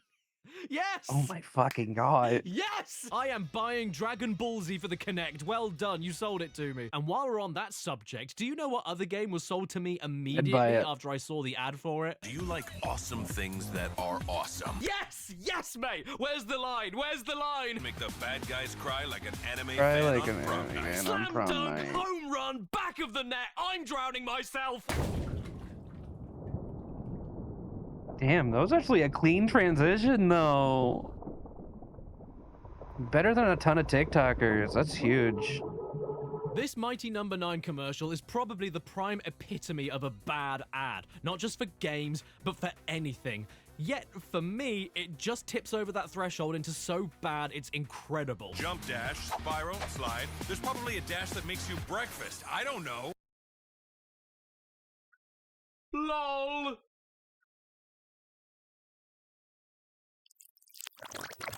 Not only does the trailer actively show you how much the game looks like a Domino's special offer, but it also says things like, It's friggin' cool. and things like, Crazy addictive, like popping bubble wrap addictive. ah yes, the addictive pastime of popping bubble wrap.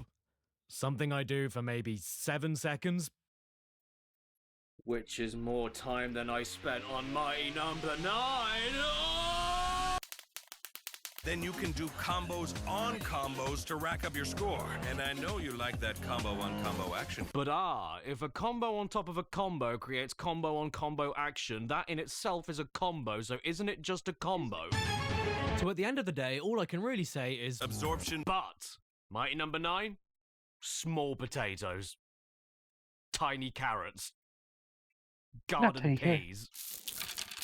Because the greatest bad video game ad of all time, in my opinion, without a shadow of a doubt, goes to... Ugh. I'm supposed to be making this video, but this one player keeps kicking my ass. Is it the Legend 27? Yeah, the Legend 27. Oh my god, I summoned him! killing myself. Legend 27 is the first Game of War player ever. Okay, in this ad's defense, it's I was not alive awful during or this anything, era. but if you Kill were me. anywhere on YouTube Oh, in go back. 2017/2018, then you saw this ad, and you saw it Somniumscape again. 1569 says and I'm the Legend 27. 27. And you saw it again. Then you didn't see Somniumscape it. 1569 says Somniumscape Then you saw it 1569 in says I Game am. of War, man. The But I'm the mobile Legend smash hit that 27. birthed at least a couple of memes. And not only because it was repeated everywhere Yeah, on this YouTube is great ad because you have me nauseam, just but mainly groggy enough because to you get me to couldn't say skip shit it I for at would least never 5 say seconds, meaning that otherwise. whenever you were unlucky enough to get this ad before a video would So play, it's kinda you would funny. always just get far enough into it to see this man say, Is it the Legend 27? and then have just enough time to squeeze in. Yeah, the Legend 27. And if you weren't quick enough to click on the skip ad button when it was ready, you'd be left with one more. Who's the Legend 27? Legend 27 this, Legend 27 that. Who's the Legend 27? I'm the Legend 27. The Legend 27. Where are my 27 legends? Somniumscape Legend 27? 1569 says then check your account. So cool. He didn't go to school. The Legend 27 stole my cord. shit, I lost chat. a race to the Somniumscape Legend 1569 says rated smiling face with sunglasses. You have no idea what just Yeah. I might have some idea. I just got rated by the Legend my 27. God. Was she the Legend 27? Well, you know what they say. Maybe the Legend 27 wasn't us, but the legends we 27'd along the way. Hi, I'm Barry Scott, and Sillet Bang is so powerful it rotted my teeth. God, there's just nothing good on TV anymore, is there? Oh, crap off. There's someone at the door. I was just about to get a signal. What? Oh my god, it's you! I've made it Part so 4. far into Revolution Why? Idol These are and the ads where completing whenever you see eternities them, in you think, less than an hour. Why? There's this one for the I'm Game Boy, addicted. which is Help. apparently more fun than a hole in your head. With a face like that, I think there's a hole somewhere else. Well, at least that's better than this other Game Boy ad, which is now more fun than a ferret down your trousers. Not if the ferret's hungry. Also, what are these trousers exactly? Take the ferret out and he'd look like this. Unacceptable. Goat seat. Yeah, Now you're there's in an double abundance. trouble. Or should I say, adbundance. Of these kinds of commercials, which are extremely memorable, but also make you just go...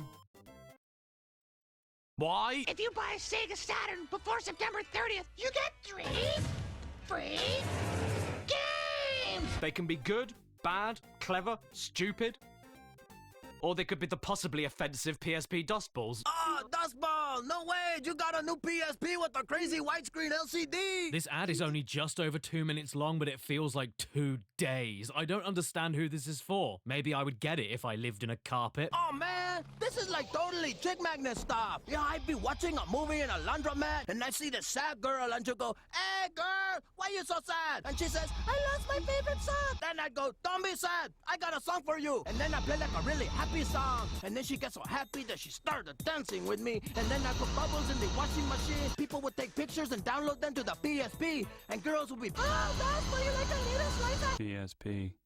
It's really, really crazy. PSP.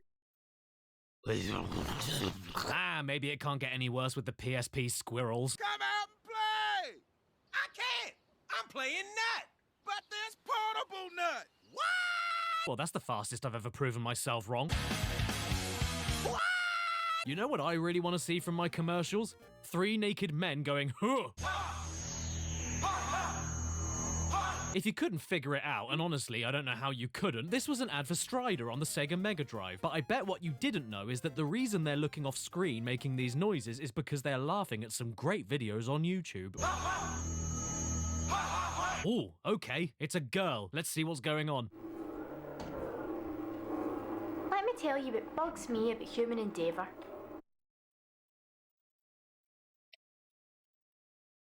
I knew you could talk. See, this is what makes PlayStation ads the best. Much like how their game library wasn't afraid to just throw everything at the wall and give you experiences no other console could at the time, Sony also did that with their PS1, PS2, and PS3 Somniumscape1569 says OMG like, what so do we have foul. here? Oh, I know. A Scottish Yeah, lady that no, that was CGI'd to pretty look like a foul. Martian, talking to you about focusing on your own positive experiences that matter in your own head without needing to worry about contributing to the grander picture of mankind's achievements when realistically you might never get there.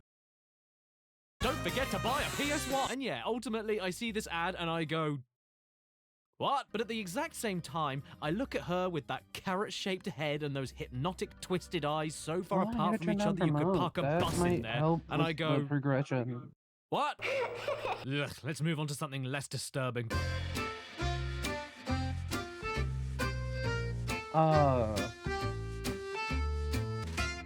This one's a classic in my eyes. No, I think it's Look, cute. I don't know what I'm supposed to say about this, but I am going to send my complaints to Nintendo for making me Somniumscape1569 Google says fingering. Kirby finger and leaving me with images I never wanted to see. Let's reel it back a little bit then with this lovely, peaceful, innocent ad about a mother nurturing her baby little baby. Imagine the place you felt safest. Now, Not you how being soothing exactly is correct this? in What the could joke he's about to possibly make. go What's wrong? wrong with you? That place doesn't exist anymore.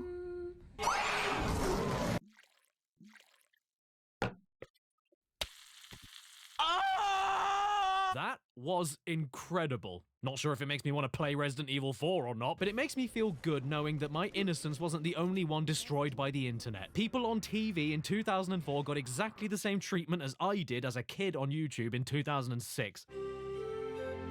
Don't you fucking dare. Hello. Yeah, seems like we might have been made of tougher stuff back then if this was on Somniumscape1569 TV. says spawn. Aside from the fact that we weren't at all and it got very comes back quickly for a banned, but I second, can at least respect... Oh, did I just see some tarts? Oh, God. Look, everyone. It's Diego, the advertising Mexican dust man. Put the lady back on the telly. Are you sure you're Mexican? Oh, how dare you! I'll hit you with my dick. Can you please stop before you upset another 7 countries? PSP.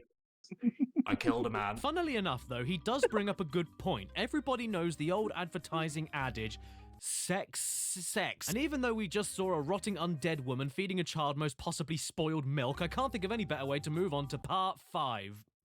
Pubescent. Hell yes, son! We're getting into the good stuff now. What, you don't like it? What are you, wussy little bitch reading Topsy and Tip? It's time for the grown-ups now. No minors allowed here. Oh. These are the ads that we've all seen 1,000 times that sell you products entirely on the basis that you look at it and go, oh my god, you're hot. Thank you.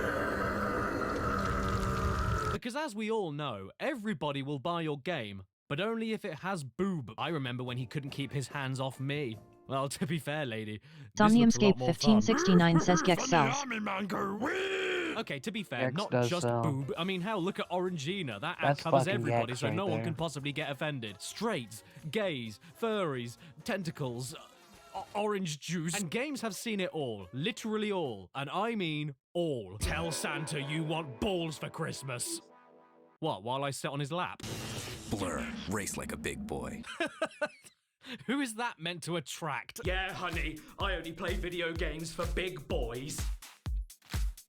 Don't you want me? Sega joystick. The more you play with it, the harder it gets. Somniumscape1569 says this is the best Gex game. The cutscenes are so good, and the AI is so responsive with keyboard controls. Can you please not? And for God's sake, if doing that too much makes your fingers look like a load of broken twigs, I don't want to touch anything from Sega ever again. This is your hand. This is your hand on knobs. Don't do knobs. Tadeki, pray for a full frontal assault. Silent Hill downpour, let's get wet. Game Boy, keep it in your pants. PS Vita's double front and back touchscreen. Oh yeah, okay, I don't like that. Croc eating Lara Croft. I'm sure that's sexy to That's a somebody. kink. Narc, a big That's a bust kink is for about to someone out go there. down. Oh yeah, how far down? There, or there. The point is, There is no point. Ads like this just don't exist anymore, probably for good reason. But thanks to the internet, we can all watch them back together and have a jolly old at them. Besides, they can't all be that degrading, can they? Somniumscape1569 says, I can't believe this Gex is showing fetish art, let's go.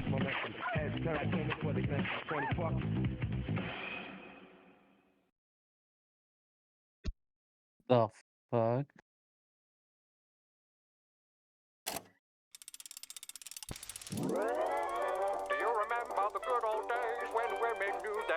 I'm sorry, was that an ad with two guys using a controller to inflate a woman, strip her down to nothing, spin her around in circles, and then brand the Juiced logo on her like cattle? And they didn't make her butt bigger! This ad was... well, it was banned. Understandably. And for the sake of YouTube, I also had to censor it myself. Somniumscape1569 says based no Gex. censor at all. I'd tell you to not bother looking it up on your phone in public for fear of embarrassment, but the original video is in 240p. You can't see shit. Right, I think we should cool it off a little bit and check out this Game Boy Micro ad. Nintendo, eh? Family, friendly, wholesome, clean, and about as seductive as a nun, Nintendo. What could they cook up for an ad campaign in 2005? Yeah, that brought the mood down a bit, didn't it? For me, though, I think the worst part of this ad is the fact that the mouse is going to town on top of the micro, which is where the extension port is. You must have done that on purpose. You must have. Mickey, you're putting the wrong extension in there. Oh, and the second worst bit is at the very end. Yeah, the mouse is still at it, and your man hasn't stopped it. He's just watching. And seems to like it. That's his job. Dirty slag! Look, I don't mind the choices that you make or how many partners you bring home, but no Game Boy of mine is gonna slut themselves out in public. Yeah, you get out. It's his Go. I never fucking wanna see job your as a poor scientist face around to here again. watch. If the rat is fucking Game Boy Micro, I guess that's what he's looking at. Anyway, here's another ad for a game that had no opportunity to even try and make it sexy, so I have no clue why they even bothered trying. Somniumscape1569 says he wants to know if he can make the Game Boy Micro pregnant. That's right, that's the experiment. So, this ad was banned, and like... Out of everything else we've seen that hadn't been banned, this was apparently going too far. Dead or alive, extreme beach volleyball. Play with a friend, or play with yourself. In my opinion, there's an even better Dead or Alive ad that actually made me genuinely laugh when I first saw it. Well, I only play for the fighting. These guys were casted perfectly. And the 16 characters with the pixel shading bump mapping? I mean, yeah, why the pretense? Why act like that's not the main reason people picked these games up back then? It's been the main selling point of the series ever since the PS1. Look at them, they look like shopping bags caught in a draft. And the rich plot development. Seriously, why else would I play it? She kicks eye. I can respect this ad for just owning up to it and laughing at itself at the same time.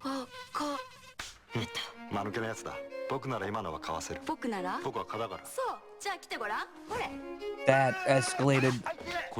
That escalated quickly.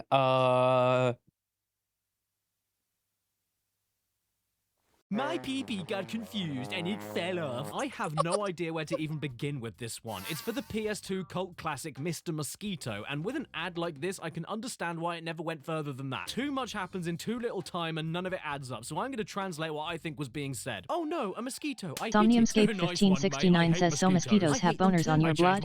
I changed my mind as well. By the way, I just shaved my legs. Wow, what shaving cream do you use? Yes. Gillette, that's great. Can I borrow it? Mr. Mosquito, suck blood out That of a is woman's the leg. Here's my implication. razor. Wow, that's round.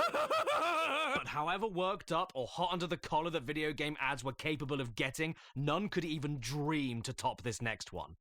Every time I see it, it stirs something in me. Call of Duty. Advanced Warfare. Xbox One. Copy that. Copy that. Oh yeah, this ad is too hot for TV. It should have been banned before it was even made. This man is a modern-day Marilyn Somniumscape1569 says, Monroe. time Where's to my go calendar? frolicking in the You know woods without something? bug After spray. rewatching that Call of Duty EB Games ad and seeing You know, how if you have well to that keep your skinny guy certified delivered his monster fucker lines. card, I guess a mosquito is a good guys, option. Welcome to EB Games. Let me guess. Somniumscape1569 says, LMAO.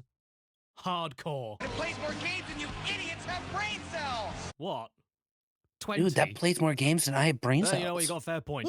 Time to get heavy. We're not being a puss anymore. We're gonna kick and scream. We're gonna call you a prick. Buy our product or you're a troglodyte. What are you? A worm? No kids allowed anymore. Who did you expect to see here? Lightning McQueen? If there's one thing that games advertising has been missing sorely out on for the last 15 years, it's the ads that pick you up and never stop yelling at you. You're gonna play pole position! And the ads that insult you and everybody that you love. Hey! Yes? You look like a real jerk. You know, the commercials that just don't give a shit. The commercials that go hard and don't care who they upset so much that you can only go, ooh. Hitman Blood Money. Beautifully executed. Ooh! Ocarina of Time. Willst thou get the girl or play like one? Oh! Nintendo! It's me, misogyny. I got all the yeah, automation. You don't want people to think you're a girl, do you? Running around in a skirt with a fairy, hitting things with a stick. I miss completely blunt advertising, even if it wasn't that clever or tried so desperately to be badass that it misses the mark so much and loops completely around itself to end up becoming badass. Daikatana, John Romero is about to make you his bitch. Ooh! And it's not just them. Genesis does what Nintendo don't. Crash Bandicoot full-on trespassing on his competition's private property with a PA system to yell about how much they suck. Mortal Kombat, so real it hurts. Yeah, kids getting beaten up, kids getting beaten up. There are two kinds of gamers in this world. The ones who still play on consoles, and the ones who have actually seen breasts. Oh! By the way, I take personal offense to that. I still play consoles, and I've seen breasts. Somniumscape I mean, come on now, 1569 how could says I have oh. seen them? Didn't you know that girls don't even play games? The most inflammatory and extremist gaming company in the world told me that. Nintendo. And of course, there's the ads that don't give a flying pig. Nanotech Warrior, so fast, eyelids are a liability. What? And how about this ad for the original Wipeout where they compare playing the game to doing drugs? They're bleeding from the nose. They were doing cocaine! My favorite thing about the Wipeout ad campaign, though, is that after this printed ad caused so much controversy, when the sequel Wipeout 2097 came out, the new printed ad went even harder by using the articles written about how disgusting their previous ads were and mushing them all together into a printed panic attack. They promoted themselves with complaints, arguably made it look scarier, and then said nothing else. So sick. My all-time favorite one, though? But Susan, I have Klonoa. Hey baby, I want Klonoa. I want Klonoa. Never have I ever seen a game sell itself as Somniumscape an STD. 1569 says shut up. I mean, I'm not complaining. I said I wanted Klonoa when I was younger, and this is exactly how I got my copy. Also, Klonoa does sound like an infection you'd catch in your genits, and I hate that I never noticed that before until now. But the thing is, it gets even better. That was just the first page. You want to see what's on the second one? Somniumscape 1569 says shut up, shut up. There he is. Just hanging around. Hey kids, they're transmitting me. Klonoa is there, not even standing in the photo or being a character in the scene. He's just on a cut-out circle, pointing and smiling at AIDS. Once you've got Klonoa, you won't want to get rid of it. Yeah, you're right. It's very expensive nowadays. And of course, they had to include the classic Klonoa tagline, Klonoa by Namco. Blow up or shut up.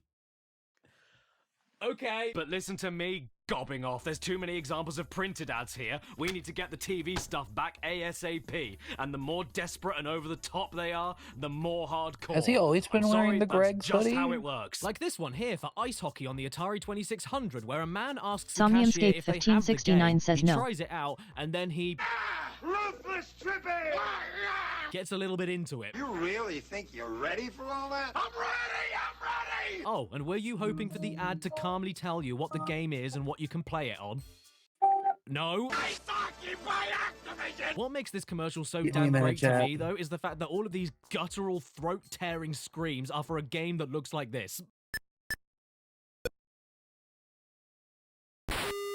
Perfect. I thought you by... Oh, and if you want to go back to the bullying angle for a second, take a look at this Pac-Man 2 ad. So, you got friends. But imagine if you had one special friend. Hi, I'm your buddy.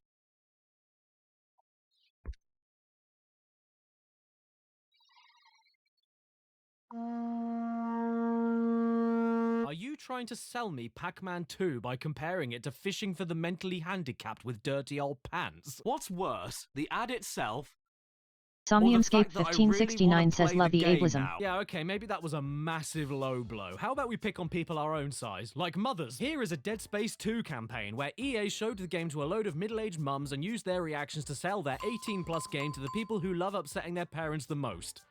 10-year-olds that couldn't buy it. Yeah, look, I don't get it either, but in terms of real-time commentary, what we ended up with is gold. I see what looks like Earth and outer space.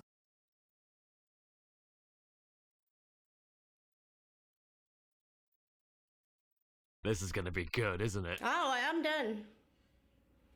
That thing is icky right there. So the idea is that over 100 women were invited by EA to take a look at some beta trailer footage for Dead Space 2 without them knowing what they were getting themselves into, and then were all asked to react honestly to what they were seeing. Of all the footage, only 6 women got used in the campaign. Look at that monster! And I think they picked the best ones. Hi. Hello and welcome to EA. Before you get comfortable, would you be interested in a cup of coffee for only $4? Or would you like to get the season pass to sit on this chair for $39.99? And they go through every spectrum of emotion you can think of. Disgust, terror, enjoyment, laughing, and then suddenly realize what they're looking at. Some of these women just gave their honest opinions and walked out, fair play, but some of them take it an extra step further and act like they're in some sort of POW camp. So I'm free to go? Free to go? You haven't been arrested? Unless she did it.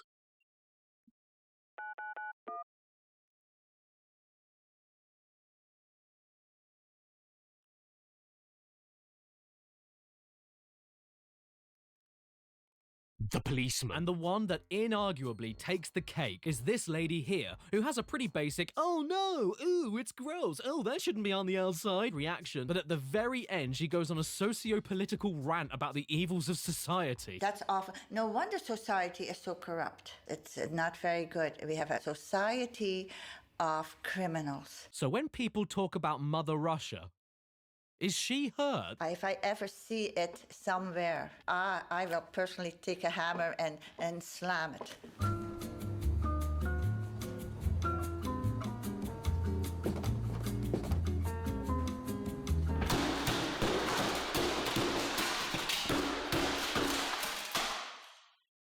We live in a society of criminals. I don't know, man. I think a few of you might be going overboard a little. I don't understand it. I don't understand it. Well, it's quite simple, really. You see, that's the Earth in outer space. I hope all of these ladies are doing great. I would actually watch E3 coverage if they all streamed themselves commenting over it, especially this lady. She is absolutely fantastic. Oh, what is that coming out of them, gold? You could look at the campaign itself as a bit desperate and a little cringe, as the kids say. I mean, it's like trying to sell meth by showing your dad going, oh, don't do that. But I don't care about the intent. I care about what they got out of it. And honestly, I think these women are more entertaining than most other people that play games on a professional level. They're not babies at all. Godspeed, all of you. And I really hope that this lady is now in Congress, sitting on a throne of Dead Space 2 cases, fixing our corrupt society of criminals. What'd you think of that? That's pretty gooey. London Bridge is falling down, falling down, falling down. London Bridge is falling down. Mr. President, a second plane just hit London Bridge. Hello, how are you? Oh, look everyone, it's my cousin, Leg. What do you want from me? Oh, I'm okay, thanks. Just a little pain in my leg. I wanted to show you this advert I found with an old man in it. Wow, that sounds thrilling. Put it on. Oh, look, it is an old man. What delightful, whimsical stories from the past is he going to tell us today? Everyone is doing it.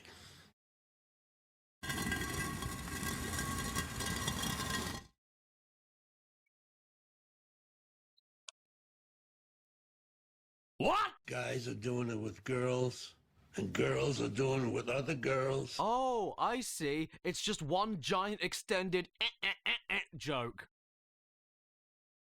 Awesome. Some get together in groups and do it. Some people just like to watch other people doing it. A friend of mine asked me to take a drink every time this man talked about doing it. Somniumscape 1569 says MR King.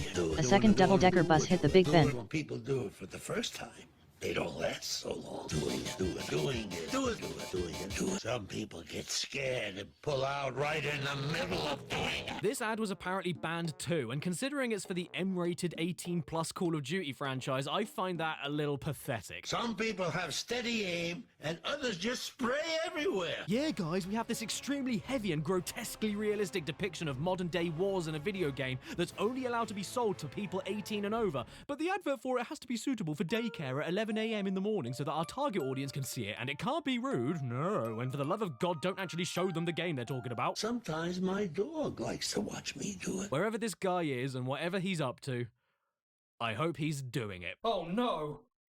I've got Klonoa! And with that, let's close off with undoubtedly the most hardcore video game ad of all time.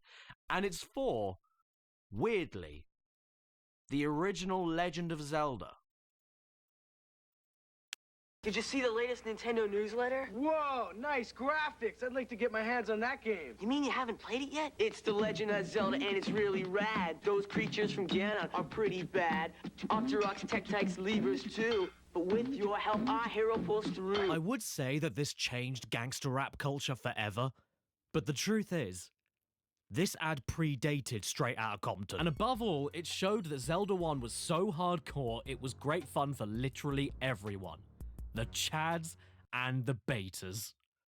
Not women, though. Nintendo don't like them. Whoa, nice graphics. Okay, seriously, the real most hardcore video game ad of all time is this one coming up. No question, I'm right. Don't bother arguing with me, you'll lose, won't they, Daniel Druff? Oh yeah, Caddy, they don't stand a chance against you. You win every argument you ever start. I'd hate to be on the end of your debating skills, especially when it comes to your opinions on socioeconomic... Why did I invite you? It's this one, for the PS3.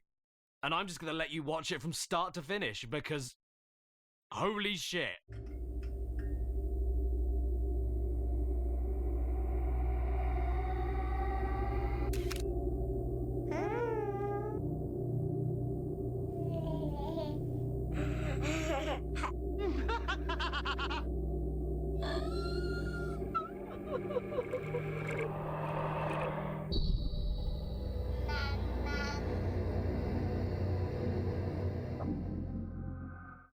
Raw as fuck. Do I know exactly what's going on here? No. Do I care? No. Is it trying to say that the doll here is like this old forgotten baby toy left to rot without any clothes on while it comes face to face with the future of play and it just can't handle what it's seeing? Yeah, maybe. That sounds pretty reasonable, actually. Whenever I think of PS3, whenever I think of video game adverts in general, whenever I think of babies, this is the one thing that screeches out of the deep creases of my brain. It's truly unforgettable, and that has to stand for something. It's weird, it's mysterious, it's creepy, it's minimal, it's intriguing, it's uncaring, it dares you to find out more about it, and it probably didn't sell any consoles, which is why I love it. What's the point of any of this? To scare people away from the product. Hardest ad of all time. What's blue and pisses all over everything? Hey Shadow, long time no pee! And sadly, that's all the time we have for today. That's a lie. The video could go on longer, but I wanted to stop here. Get over it. Until the day I die, I will always champion insane and creative video game ads.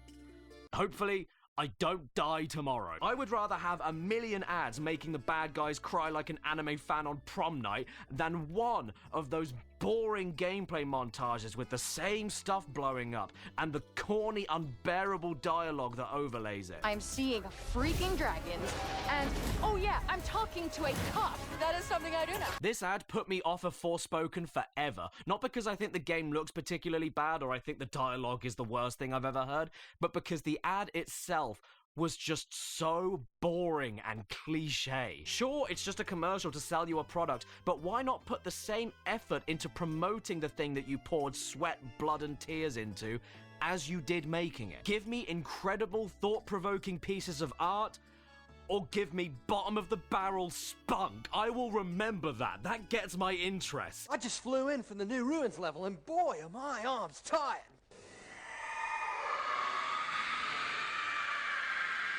Whatever you do, just don't make it boring, which sadly 99% of video game ads are today, and I find that quite sad. But I don't want to leave you all today eyeing up that bread knife and making a mess, so instead, I'm going to show you the most hardcore video game advertisement that has ever existed. No joke, I'm being serious this time. Microsoft Flight Simulator. Remember, as you buzz the 42nd floor of the Twin Towers and rudder into a power-off spin recovery above Times Square, safety is a pilot's first and foremost concern.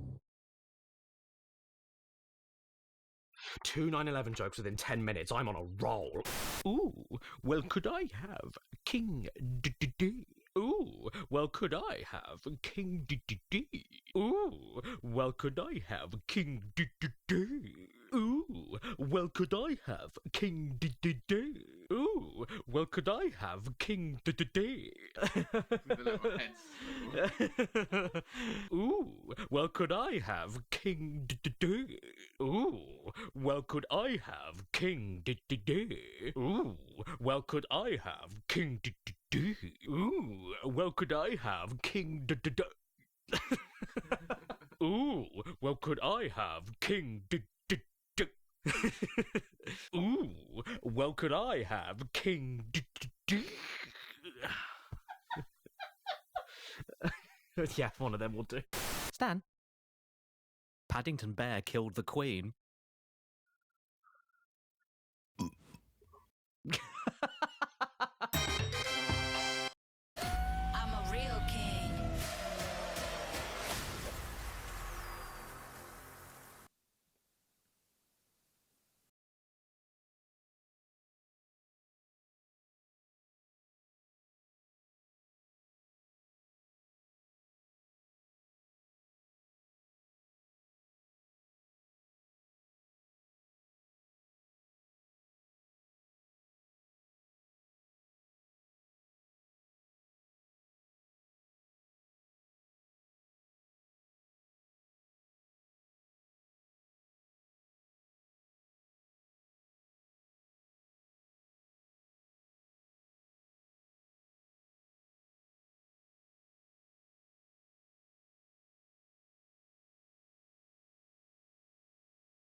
Somniumscape 1569 says you're not muted BTW, JK.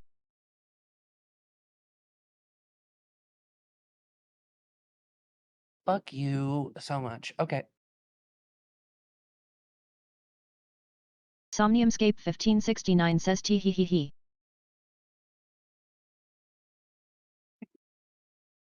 Don't tee hee hee hee me. Somniumscape 1569 says I wonder if he wants a king da da d. I think he wants to be king da da d. Trolled me. Alright, chat. Oh, fucking. Birdcage System says convince me troll to get up. you. You have to convince me. There's no good reason.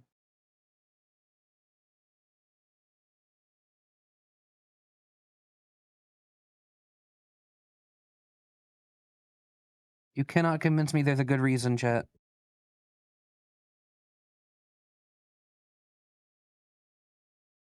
Somniumscape 1569 says mouth not moving. I know. I've been trying to fix it, but it won't shut. A good reason to get up and play a game instead. Birdcage System says a good reason for what? Somniumscape 1569 says can I play Dead Cells? No. No.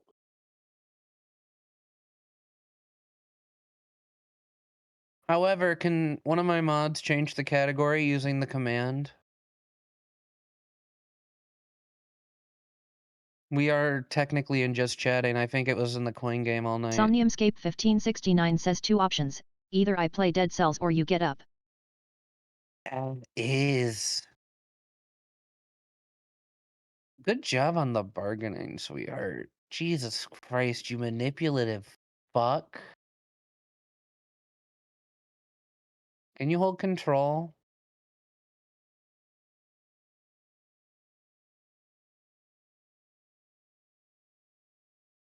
Whoa, zooming in and out. There we go.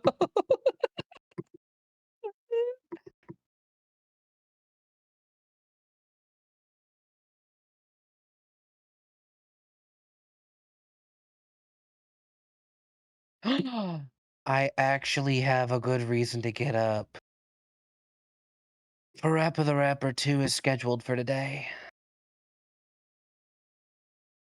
No.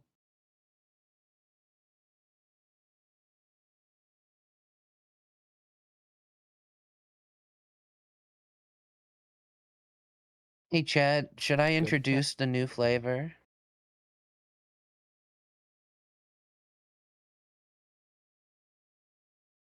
Why did you pull up a new video, sweetheart?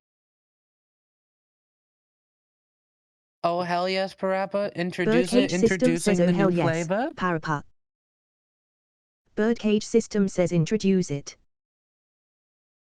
Oh, fuck. I'm gonna put on music while I get up. Something to pump up. Let's try it. Let's try this. Let's try this shit. Let's try this shit. Come on, come on, come on, come on, come on.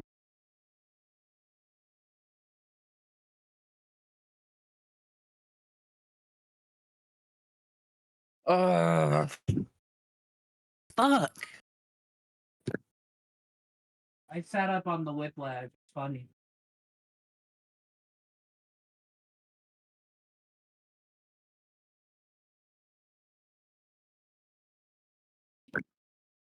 This is really intense for a get up.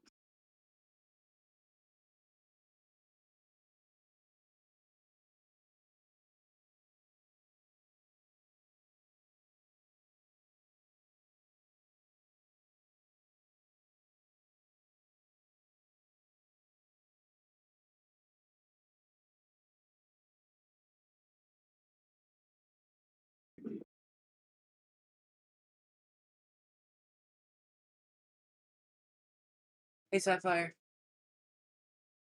Can you open Duck Station?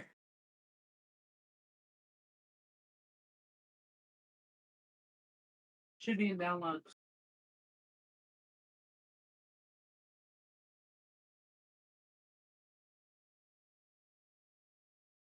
I didn't download it. Can you go download it?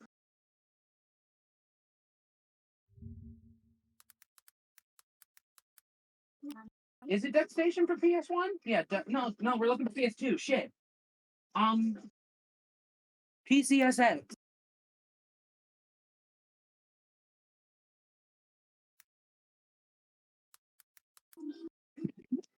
We're also gonna have to grab the BIOS. PSSX. Like PC sex.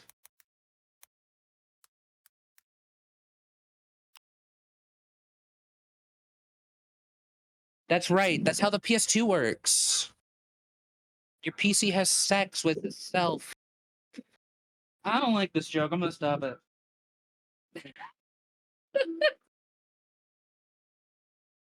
Cha cha cha cha cha cha. Cha cha cha cha cha cha. No no no no no no no.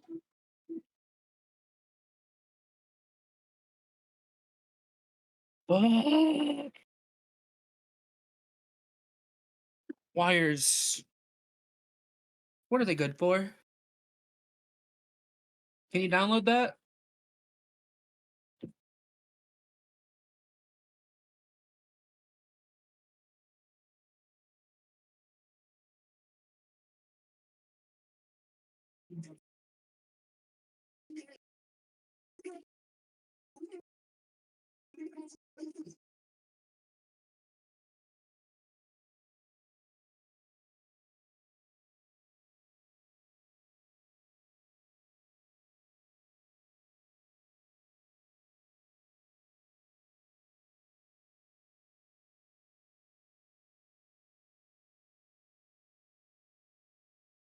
You're telling me for this day and age, cause your power doesn't look like clay.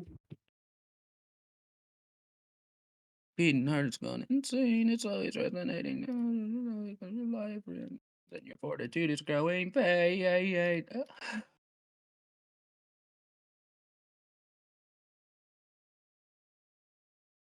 everything was really quiet. Okay, let's go. Latest table, please.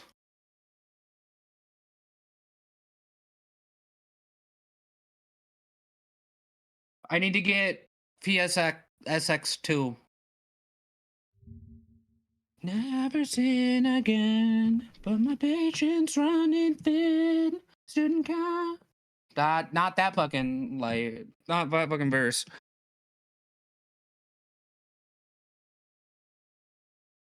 Birdcage System says Jamalami is one of my favorite rhythm games. Honestly, I like Jamalami, but I prefer Parappa. And as of recent, Scratch and Melody looks to be very good. Very excited for that to release. Should happen within the year.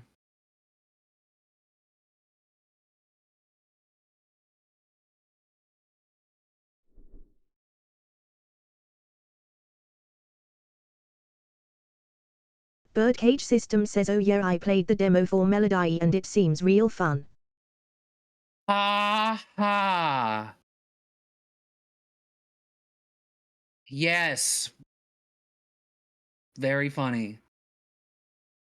No, I picked this for a reason, sweetheart.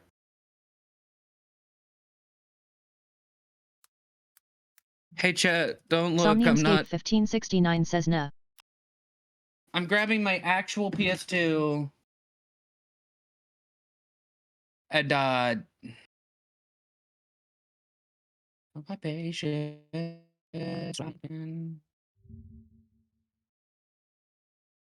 Somniumscape 1569 says telling PlayStation HQRN.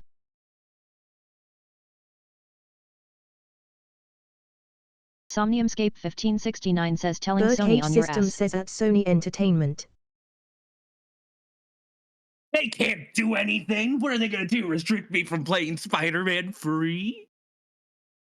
Bitch, I can't play Spider-Man 2!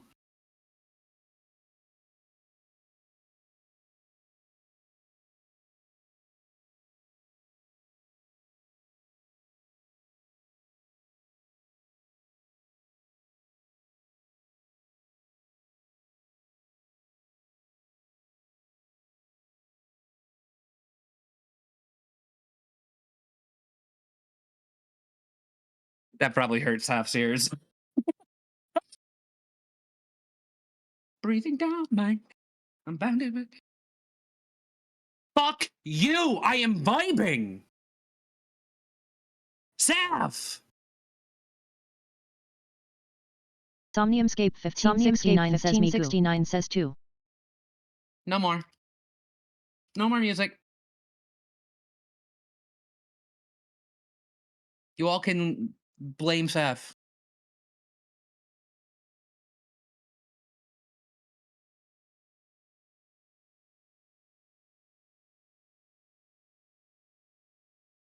We're just gonna sit here in goddamn silence until everything's done.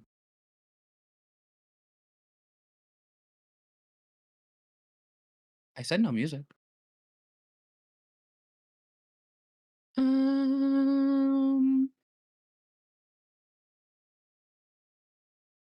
I said no music. I like that one. That one's nice. And plus, it's named after somebody I love, so works for me.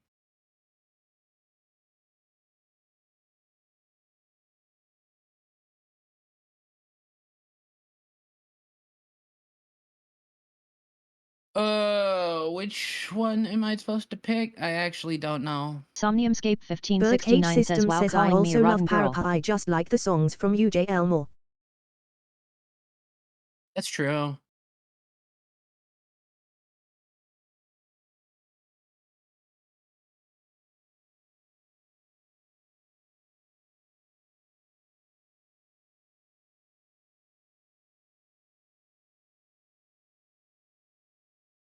Now ready to run games! Further options are available under the settings menu. Damn right they are. In fact, one thing I'm gonna go do, graphics, not full screen mode. I'll kill you. Rendering internal resolution is, should we do HD, full HD, 4K? To be fair, 1080 is probably the most we need. Ugh.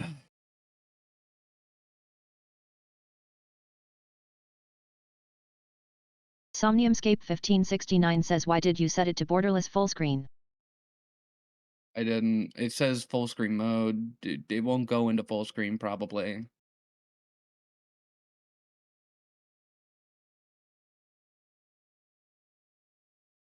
Maximum latency is 100 Birdcage milliseconds on System audio. says I'm sure Parappa the Rapper 2 for the PlayStation 2 needs full HD to truly appreciate /J. True.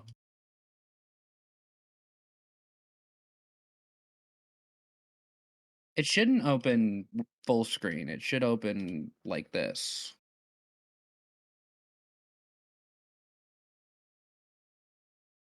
Hell the fuck yes. I think we've done it. Now we just get to hear the audio. Somniumscape 1569 says, look at that blue border. That's Who are you, fantastic. Scott the Wasp? I fucking hate shapes! Anyway.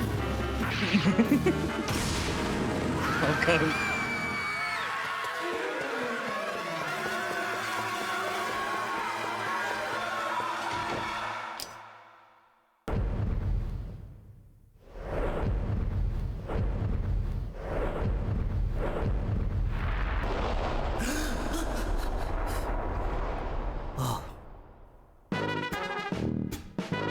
It all started a while back. This is important to the game. At a burger shop. Birdcage System says I hope that if we ever get a Parappa 3 it stays to this art style. They would get crucified if they didn't. Lunch and That's dinner. what I see. I'm eating noodles. At first, I liked it. But Birdcage System says for real. look at it.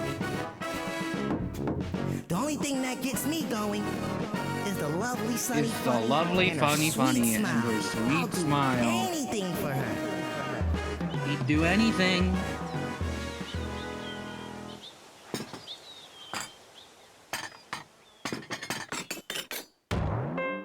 I know. I got it.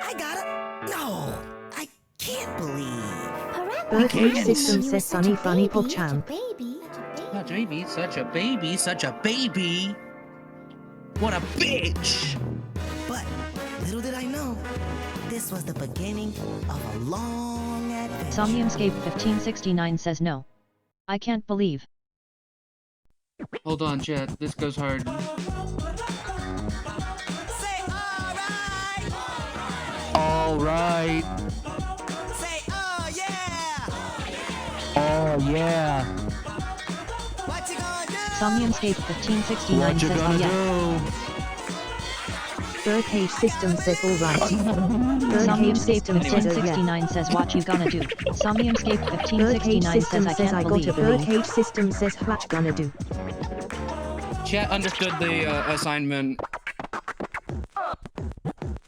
What are my settings? My controller settings. Square. Okay, so it's all normal. Cool. I like it.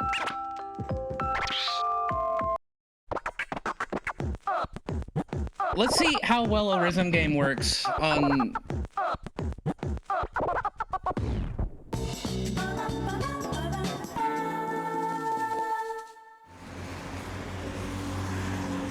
I'm gonna try to make it as large as possible so we have all the quality. Birdcage System says I've been having technical 69 troubles says you for the don't need to past know your week. controls. You just gotta believe. Really? Yeah, thanks for rubbing it in. Well, maybe she doesn't hate Damn. you that much. Think so? Yeah, noodles, right? I sure can go for some noodles right now. Yum, yum, yum. No noodles for me. No way. Okay, then let's get something else. All right. Burgers. Birdcage System says today I went to the post office and only as I got there did they feel the need to give me a notification that it was returned to sender. God damn it, of course it was. It's practice time. Alright, this is our test. Burgers. Cook those burgers. Okay, slightly delayed. I can work with it. Turn the patty over. I just gotta go against my natural instincts. Cook burgers. Okay, my instincts are wrong. Turn the patty over. I didn't go well. Burgers. Oh, well, I guess I get a passing grade. Somniumscape 1569 says don't worry, you'll get your package. You just gotta believe. I could have skipped that the entire time. I did not need to play it. Okay, that's it. Good luck. You know what I want. I have a traditional Birdcage bed System burger. says my guitar Me is in my too. mind. And I want 10 of them. Noodles Birdcage again? System says What shit happened to wrong the game. traditional burgers? We're terribly sorry. For some reason, all Somniumscape our burgers 1569 turned says into noodles. OMG, it's the McDonald's in the really not that Pentagon. bad, though. You should try it. That's not the point. I want a hamburger. I see. I want a Sorry, but we hamburger. don't have any right now. If only our president were alive. Yeah, we can't have no baby running the store. Baby running the store. Baby running the store. Yes, this is insecurity about being a child. Baby? The entire plot of the game is just insecurity about being immature. You babies can stay home and play with your toys. Let's play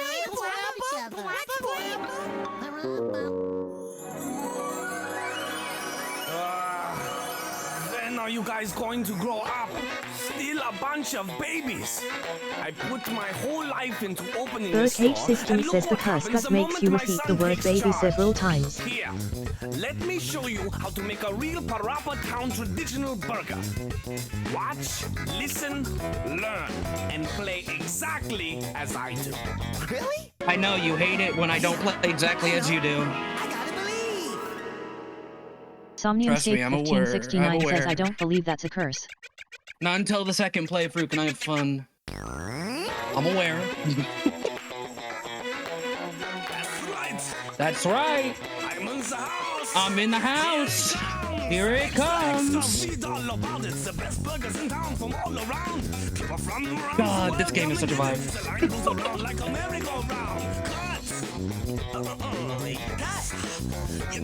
That was not on time.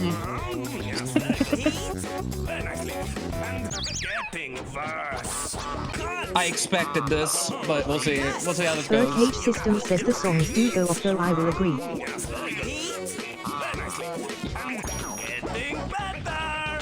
The issue is I have to play exactly as him, so I have to be at least a little accurate. Fuck it. Ah, I passed.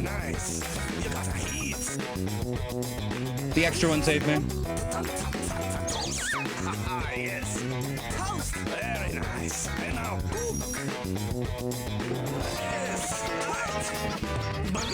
I was really on Birdcage time. System says I do kinda hate that they interrupt the songs with the changes in performance. We got everything you want from all around. you got to getting verse. Understood. You got to heat the grill. Getting verse. I will take an awful. I deserve it. You got to heat the grill.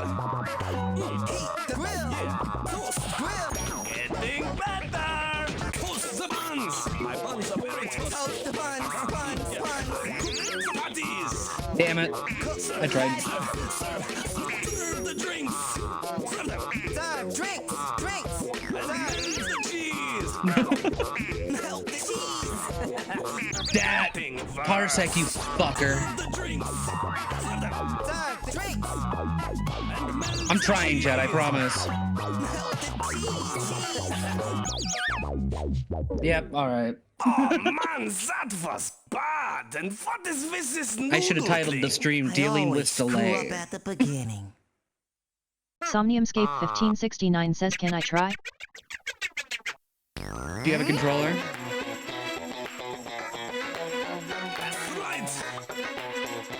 I wouldn't. Birdcage Don't do this System on says it keyboard. hasn't. Don't.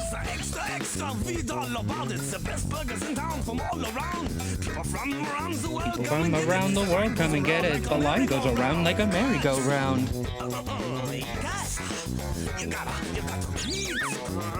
Yes, very good. Very nicely. That's on time. That counts. That didn't count? Come on then. Cut. Very nice. You gotta heat. I have to go like a split second earlier. Very nice. And now. How was that bad? Burgers, the fries, a shake or a friend. Shake or a friend. If you're hungry, simply line up at the end. Gather round. We got everything you want from all around. Cut the lettuce. Cut the lettuce. You got to heat the grill. Heat the grill. Toast the buns. My buns are very toasty. Fuck it. Cook the patties.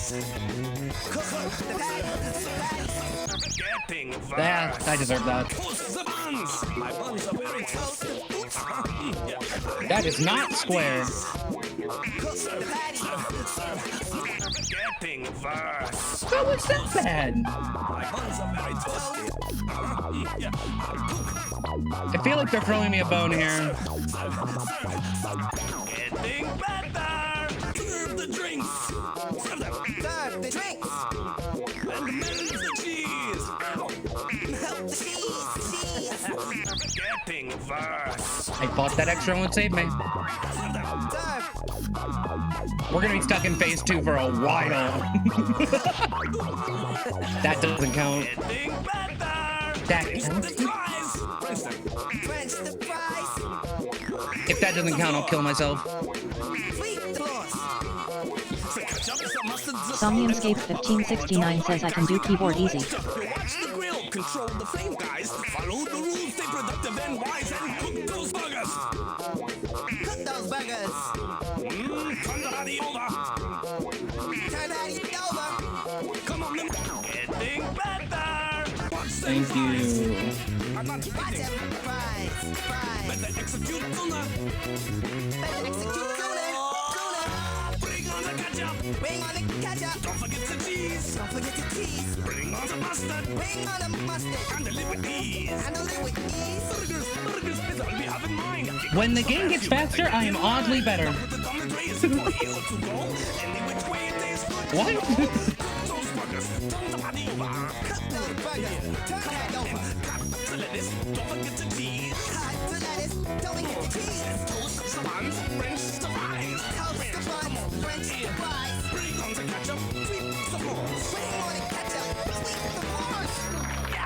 Now that's what I'm talking about. Now go. Surprisingly, when the game got faster, I got better. All right, I'm off to a good start. Don't ask me how that shit works. Birdcage System says I think the game is also more forgiving at higher speeds. Yes, that's true. But also, the difficulty doesn't change between a Birdcage level. System says, or at least it was there. The hit rating is the same between. It's just a matter of... You know, I'm not gonna explain forever the rapid scoring system. It's incomprehensible.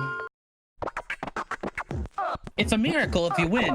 Somniumscape 1569 says or because it makes you press it later, but when faster it comes sooner so. Wait NVM.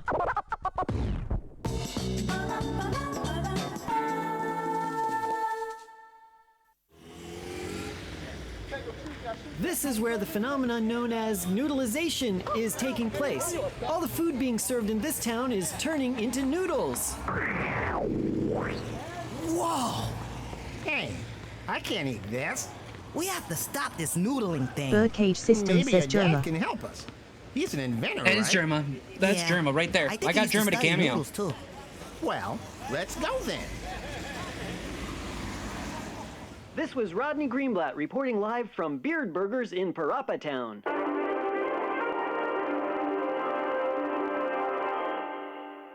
It looks like the Noodle Syndicate is finally taking action. Our lives will be in danger if we don't do something quick. Yaha. Especially sweets. Your favorite. Any which way, we've got to think of something. Not to worry. Look at this. This will denoodleize everything. Oh, the formal straight-A student saves the day. So what is it? Well, push that green button on the TV remote control. The TV? Yeah, it's the same one. Why did you do that? I thought it'd be convenient. Just push that green button, will you? Okay, here goes. No, These two are definitely gay. The Birdcage greener System button. says, do you think they've explored each other's body? They are the definition of we have beard couples. That's the cat wash. Green, but square button. This! It better be it. Yeah, that's it. Here goes. Now, what in the world happened here? Oh, almost. Almost what? The noodles are almost perfect. That doesn't mean anything. What happened to us? Oops. I cut a few corners, but I didn't think we'd shrink. This is no joke. Don't worry. We just have to push the green button again. So where's the remote control? Ay. Where's Dad? Well, let's wait for him.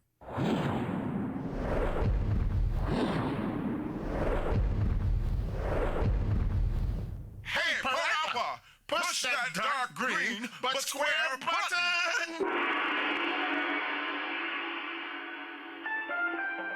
Hey, this is a good show. It makes you feel like you lost 40 pounds in a week. All muscles, too. Maybe. Let's try it. Okay.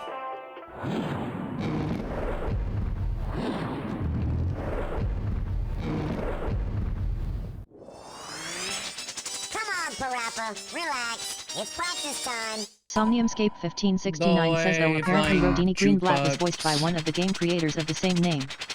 Okay, that's it. Oh, Good neat. luck. Welcome to another episode of Romantic Karate. Stare eye to eye as we poke each other's eyeballs out.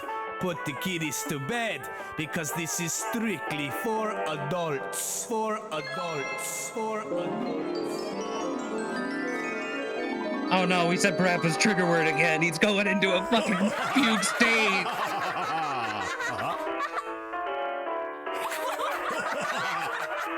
This is great fun. Yeah, definitely. I like the headcanon that while he's like imagining all this, he's just staring blankly.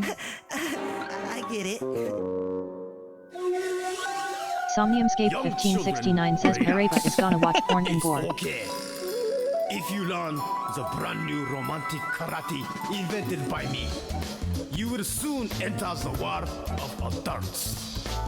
Here, there are no rules. Just punch Thank you, and Chacho. kick at will. Let's try. Yeah, I know. We've gotten the green light. We're allowed to punch and kick at will. If you see someone you don't like, punch him, kick him. He gave the green light. Yes. It is time to get romantic. All right, chat. Let's get romantic, chat. Let's get romantic.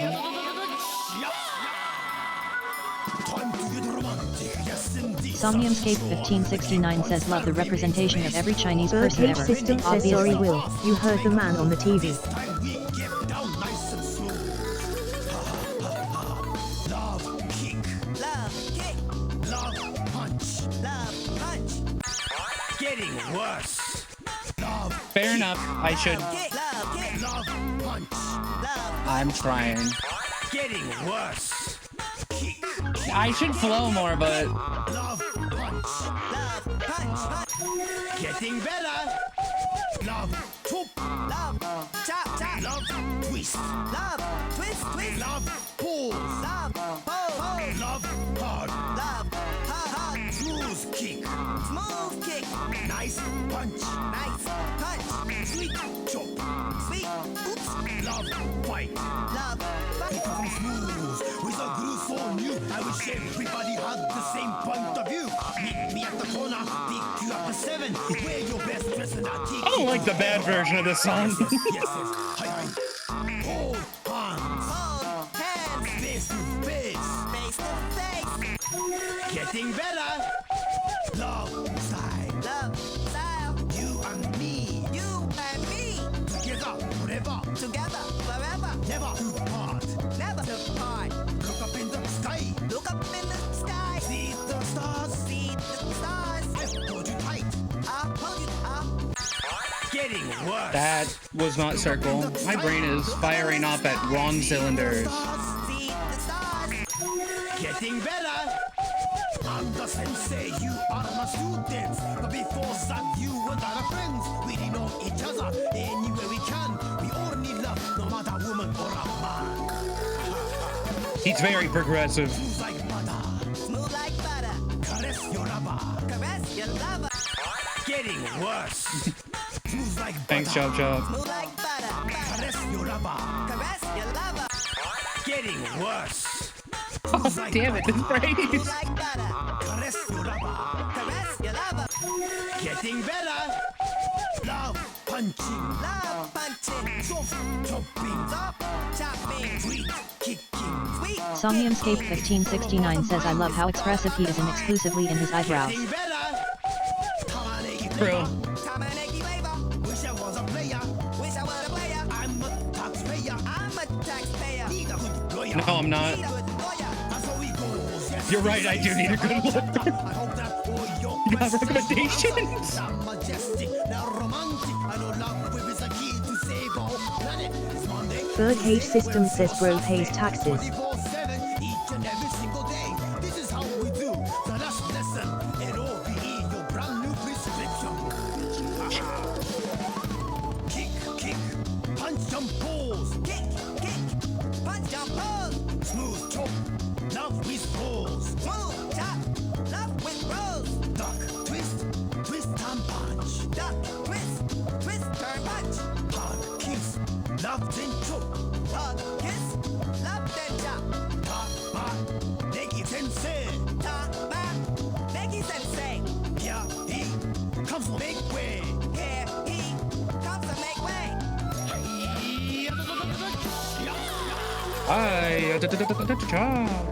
Very smooth, very romantic. I love you. See you next time. Much love to you too, Sensei. Much love.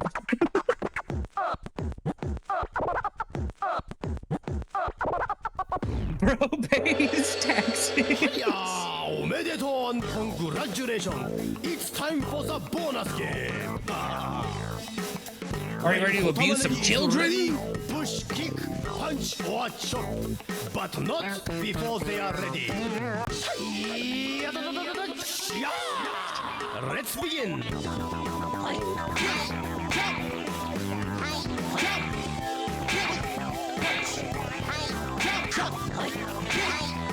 Whoops, I abused a child. Whoopsie.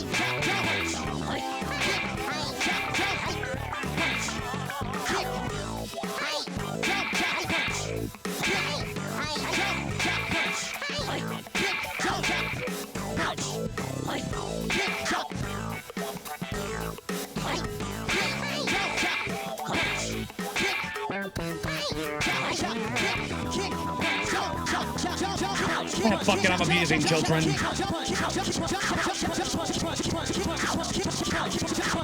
This is what this always devolves to for me. Somniumscape 1569 says the blank stare of violence. It always devolves to that.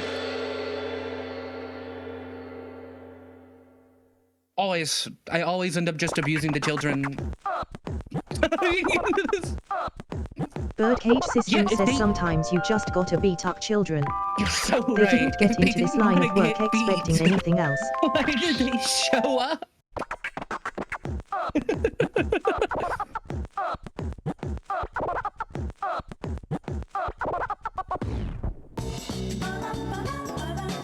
Oh, yep, this is stage 3. Got it. I always forget what stage 3 is. I'm beat. Me too. Hey, where is everybody? Somniumscape 1569 says DW they can take it, they're Kung Fu masters. Push that button on that remote control. You love stage 3? Stage 3 is one of your Birdcage favorites? System says I love stage It's a fun 3. one. I hope something good is on. I don't want to watch this. I just prefer Musha, Burgermaster, No, I wanna watch Beermaster. this. Oh, come on, we gotta watch this. Are there ghosts in this house? Not that I know of.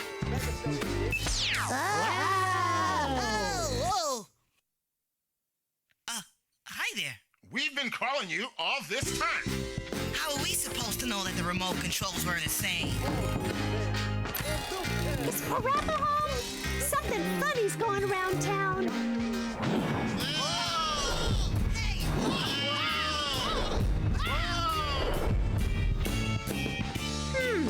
Nobody's home. Somniumscape 1569 says those brows. Oh well, let's wait. Whoa! What in the world are you guys doing down here? Parappa doesn't even know. He's just like, I don't fucking know. Don't ask me. Not my problem. And he's right. This is technically not his fucking problem. Okay, that's it. Good luck. Hello? Birdcage System says Lami Pocham. I need your signature right here. Pizza delivery. Cleaning service. Visitor from space. Just walking by. Hello. Anybody home? Maybe son. Konnichiwa. What's up? Come on, Dad. Hurry. I want to grow big again. Small and worthless. That's what you guys are. Yeah, you're right. You keep You're shouting, right. you want to grow big. You want to grow big. Thanks, Guru Ann. I needed that reality check. Big. Birdcage System says why are people going into a house with an open door? Who's that? Don't know. Party. But he'll probably help us get Why not? They left the door open. Go steal the TV. You see, you That's their are fault. very small. Your very existence is tiny, tiny, tiny, tiny. Ah, where's Parappa? I hope he likes this new shirt that I got him. It might be a little bit too big for him, but... Sonny! Hey, Sonny! I can't believe he didn't show up.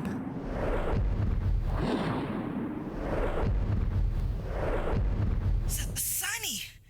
I like this shirt. It's perfect. But to become big, you can't just follow the rules. You must create your own groove. Groove on, because that's the only way to grow. Yeah, I know. I gotta believe. If somebody around me just said, I gotta believe, and then started rapping with a random person, like, yeah, I don't know how I'd react.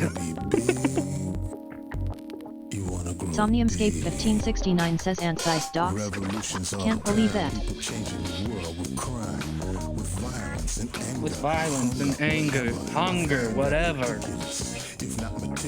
If not meticulous, I do my best to guard my own premises. What's your name, fool? What's my name? What's my name, fool? What's that sound? Who that be? Huh? What's that sound? Who that be? Huh? Where you come from? Where you come from? Where I come from? Where I come from? You think you're big? You think you're big, kid? I think I'm big. I think I'm big, kid. Is your desire to grow back again? It's my desire to grow back again. You came to the right place. I'll make you big. I came to the right place. You make me big. What's this? A trick with a twist. Somebody do something, call somebody and make it quick. I'm sorry, I lied. Just wanted, I guide everybody through this and go with the ride.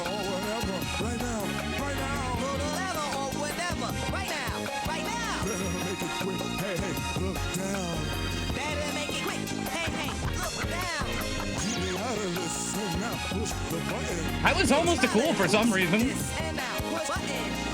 Come on, I'm big all of a sudden. Come on, you're big all of a sudden. What's going on? I'm really dead. What's going on? You're really dead.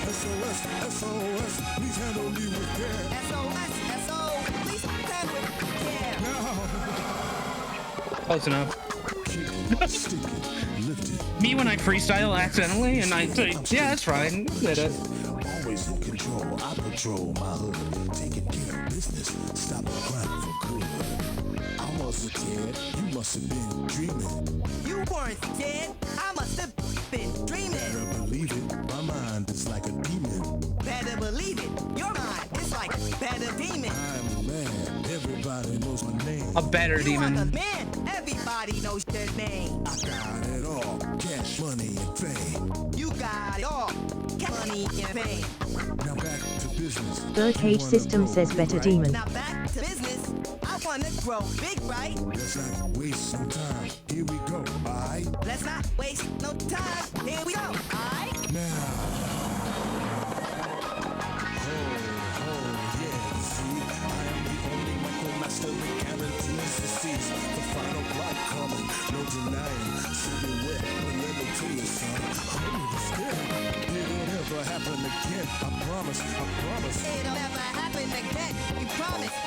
I'll do anything. A hug, a kiss.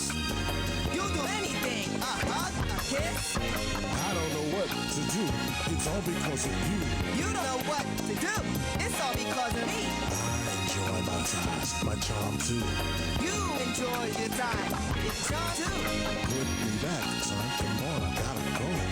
Put you back, son. Come on, you gotta go. I'm gonna miss my favorite TV show. You're gonna miss your favorite TV show. Close enough.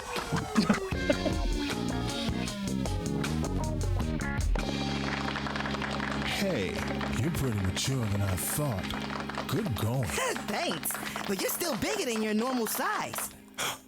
You're right. Make me small again.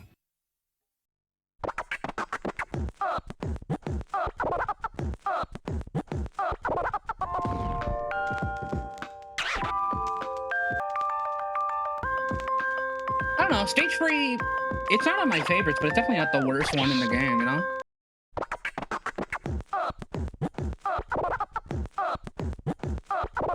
That honor belongs in stage 2. Listen, I love Chop Chop. He did not cook. He didn't cook too hard. Birdcage System says I just like the vibes. Somniumscape1569 says macro and micro fetish enjoyers be like. Birdcage System says stage 2 is pretty bad.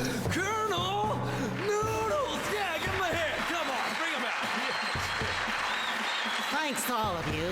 Our first operation, Operation Burgers into Noodles, has turned out to be a great success. We must take advantage of this outcome and keep expanding our operation. Shrimp noodles, chewy thick soup pasta, oriental ramen type noodles. We must expose this artistic, precious food that mankind has invented. Now is the time. Birdcage System says I wonder who this guy might be. In noodles, that is. Let noodles take over the world!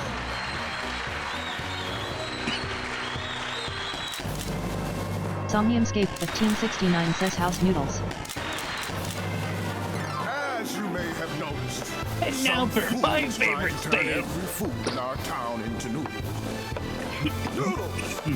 Now we must terminate this action and protect the precious artistic foods that mankind has. Easily my favorite stage in this game, if not Such the as franchise. Sweet cherry pie, spongy moist cake with frosting, destructively sweet chocolate brownies, strawberry jam donuts, roasted marshmallows, and Both Birdcage instructors go System hard. says it's very good. Movies, and can't forget those colorful jelly beans, custard cream pie. And so, we have assembled this special force to act against and stop this criminal movement. The future lies in your hands. Now, begin the mission! Ah, if only Papa Parappa can finish that denoodleizer. Come on, Parappa. Relax. It's practice time. Go away, demon. Birdcage System says Musa Shah best instructor in this game. Okay, that's it. Good luck. No, they're both actual instructors. Both of them Mies. Nope, you guys go that way. Birdcage System says Special yeah. Armed Forces Almost training objectively. camp. We'll turn you into a real man. A real man. Oh, god damn it. Good luck, Parappa. Please start the We main said engine. his trigger word again. Engines. Main engines. How about this one?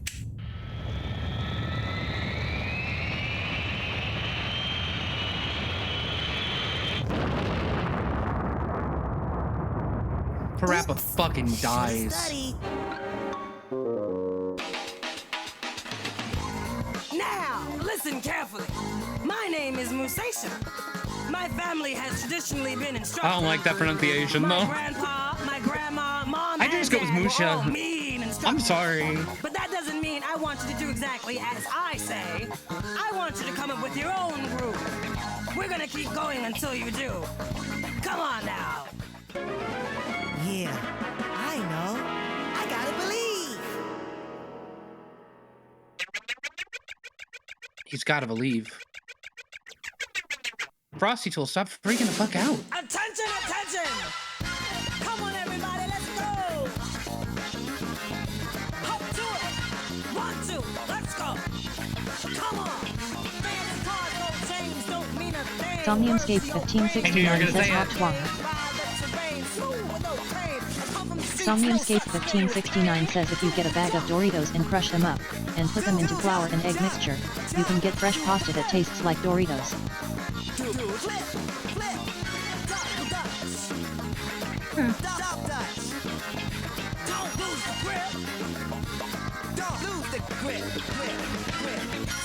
Somniumscape1569 says is there a flaw in my logic?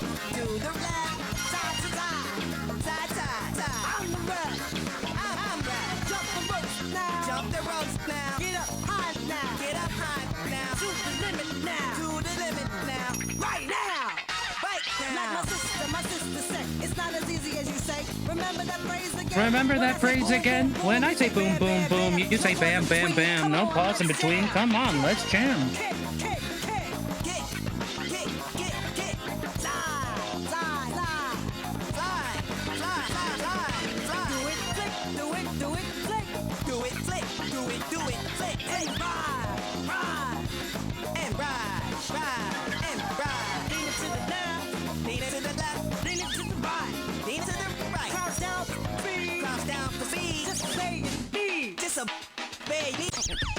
getting worse. Yeah, I deserve Lean it that. to the left. Lean it to the left. Lean it to the right. Lean it to the right. Double dutch, inline skate, or rock climbing. Don't forget the rhythm, groove, and keep rhyming. Gain is accomplished only through pain. Always keep it going and get wild. Technically, yes, but also no. Up the ramps we go all the way. Up the ramps we go all the way. Come on now, we ain't got all day. Come on now, we ain't got all day. Getting better. On the rails, or just on trails. On the rails, or just on the trails. Crave the speed and let your body go. Crave speed and let your body go. Need the speed will keep your body tight. Need the speed will keep your body tight. Remember, never go down without a fight. Remember, never go down. Oops, without a fight. 1, 2, 1, 2, it's just me and you. We're gonna give it the best and the rest is on you. Enjoy the music and keep up the flow. The end is near. Come on, let's put up the show. Climb the rock, step by step. Climb the rock, step by step. Right, left, right, left. Right, left, right. I got it. Let's take a break.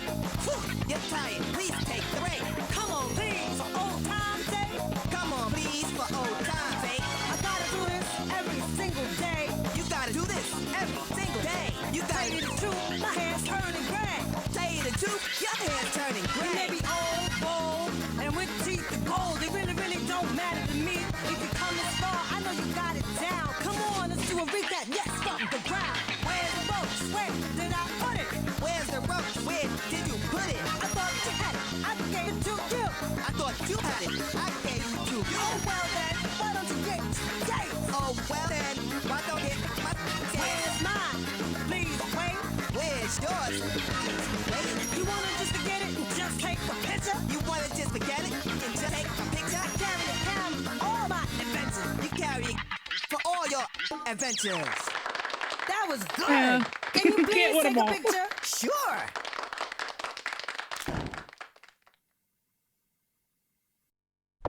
Somniumscape 1569 says imagine asking Pareba a question then a beat starts and he sloppily repeats what you said semi-rhythmically.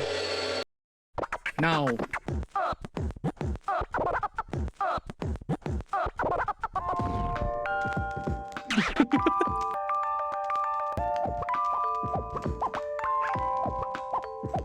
There's no point going for cool until the second play round.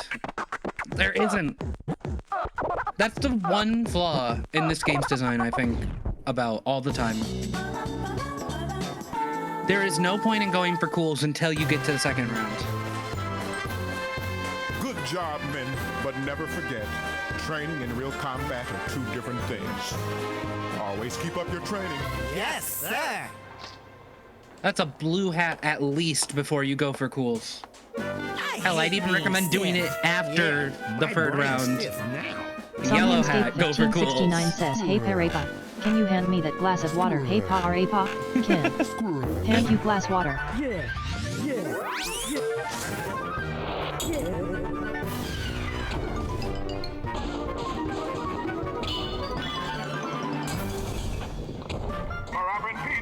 Parappa and PJ, the new members of the squad, listen up. The time has come for the real thing. Civilians are held hostage at a hair salon. Get out there immediately and rescue them.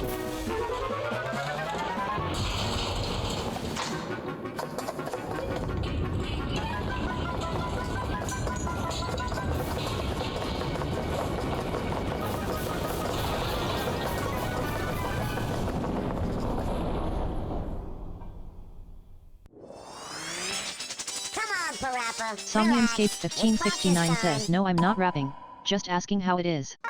No you're not rapping, just ask. King, how it? Okay, that's it. Good luck. I would act in tradition of this stage and spam, Alright, but check that out.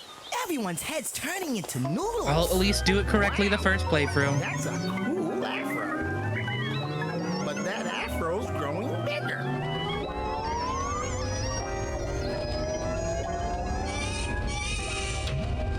Come on, we better hurry. Somniumscape 1569 says, loser says what? User says what? Parappa! Help! He's known to do great haircuts, but he's gone bananas ever since that tape deck started rolling. Him only do afros. Please, Parappa, do something. Here, Birdcage, you get one usage of the Oojamalami catchphrase here. Look, Sunny's gonna be here real soon. You don't want her to go through this, do you? Oh God, you used Parappa's trigger word against him. I know how to get Parappa to do anything. Like my new hairstyle. You don't want Sonny to go through this, do you? You should deal with it. Somniumscape 1569 says, oh no, not afros. It's a sin to have an afro. You can create the better hairstyle, but it better not sound like me. Create your own style. If you win, Yes, sir. I'll redo everybody's hair. But I've never cut nobody's hair before. Come on, Parappa, you can do it. Because we're milk cans.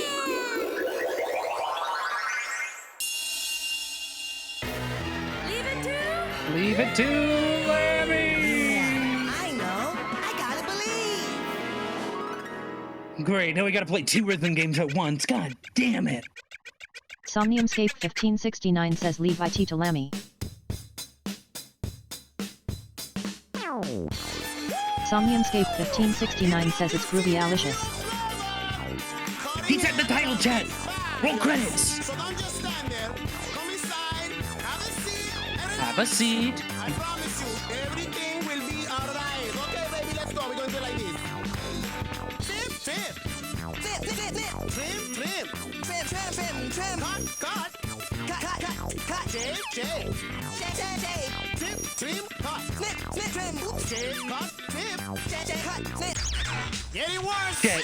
Trim, trim, cut. Snip, snip, snip, trim. Shave, cut, trim.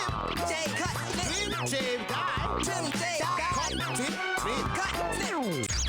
Getting worse. Trim, trim, cut. Trim, snip, snip, cut. Shave, cut, trim.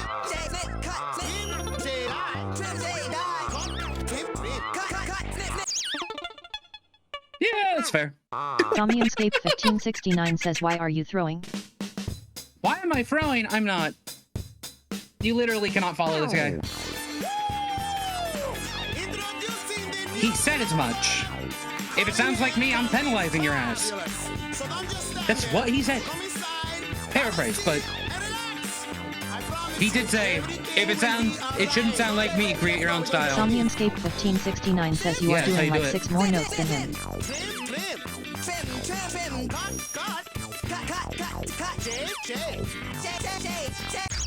Getting worse.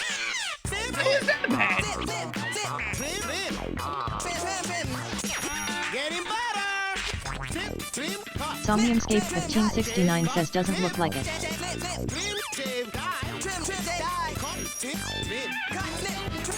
Simple, just like that. I do braids and afros, group cuts and more. Always energetic, smooth with a kick. Listen to the music and keep up the mix. Tip, tip, tip, tip, tip. Snip, snip, snip, snip, snip, snip, snip. Cut, cut, cut, cut, cut.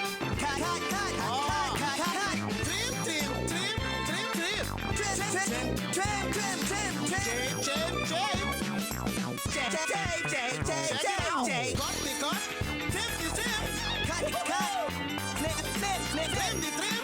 Shave, shave. Trim the trim. Shave, shave. Trim the cut. Shave the tip. Trim cut. Shave cut. Getting worse. Yeah, that's it. I didn't press square at all. Shave this tip. Trim the cut. Shave, shave, tip. Cut this tip.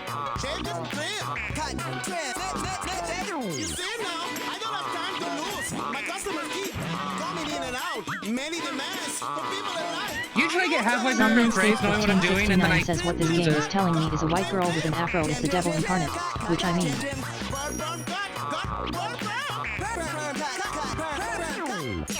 Getting better.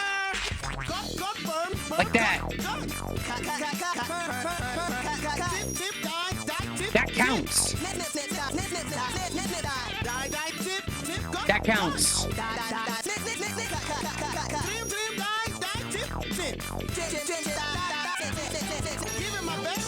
Parappa the Rapper isn't a rhythm game. It's a game of attrition.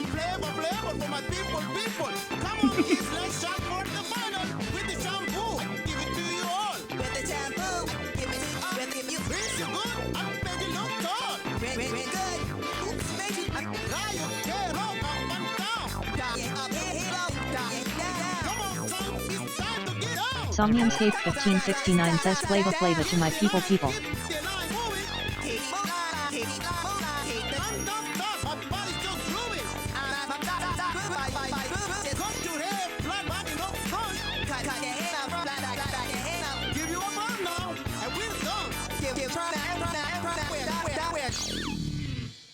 Don't tell me how to play my fucking game. I know how to play it.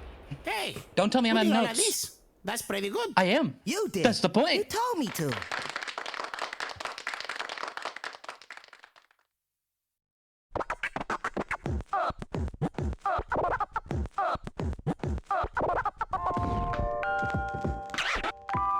They give you all these buttons so you can mix them. That's the point. You're supposed to make them say stupid shit.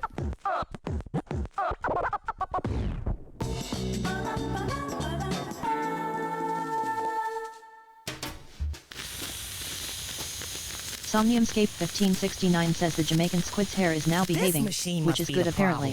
Let's have Parappa's dad check it out. So, this is what's turning everything into noodles. Whoa, this is rare. Whoa. Oh my. This game is really rare. Hey, this is no time to be talking about games. This game seems to be the nerve of the noodleizer. What? If we can overcome this software, maybe we can find a solution. But this game never hit the market. But why is that? That's because... Wow! I didn't know there was a room like this in my house. There was a strange rumor going on that everyone who couldn't clear this game could only eat noodles. In other words, their bodies accepted nothing but noodles. Oh no, not that! Oh shit, there was a low pony? Fuck! Chat, that's your job! Come on, Parappa, relax. It's practice Somniumscape time. 1569 says Chot. Your chat. Ooh, I'll give it to you all. Yeah. What, you missed it? You missed low pony? Yeah, me too. Good luck. Birdcage System Also, you says missed no Leave It to Iris had- Lammy. Yeah, what the fuck is up with that? You weren't here for Leave It to Lammy. You missed it. I can't Don't worry, I will be doing a second go around. Where did I put her? Found it. What? A picture of me and my wife on our honeymoon. She used to be Nice. really nice. Divorce. No way. Pet stone from back in the days. This is rare stuff. Can you sell this to me? Somniumscape I got a 1569 whole says bunch male of widow. those in the box back there. Birdcage System says I missed both the low punny and hair scare. Hair I scare will is go my back through favorite it, I one. promise. Yells and wails and screams in sadness. Dad, if I put I Promi on a shirt, is that my merch idea? Into this machine. Yep. But Somniumscape 1569 says yes. I'm not going to let my baby son do this. You should absolutely. Birdcage System says you All should this absolutely. time, I've had many great teachers help me out. They said the fucking trigger word again. Birdcage System says trigger word. Myself. No, Dad, I'll do it. Once this game starts, no one can help you. Are you aware of that? Yeah, I know. I gotta believe. Like literally, you cannot take the headset off once you put it on. I don't think you understood the gravity of the situation here. Hey everybody, watch out for those flying noodles. Because if you don't do well here, all you get to eat are noodles. Somniumscape 1569 says oh no chat he is going into the virtual void. Because my store's a bore. Door to door, looking around for the perfect store. Throw.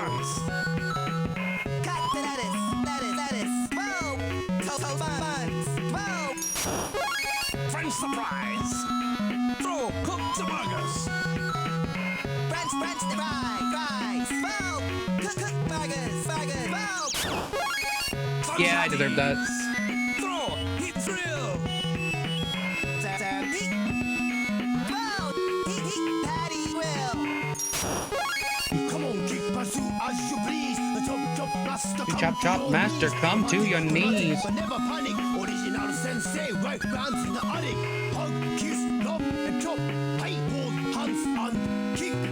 Hug, hit, love, hug, hold, hi, oop, and hit, love, hi. Bring on the funk. I don't forget punch. Bring on the funk. I don't forget punch.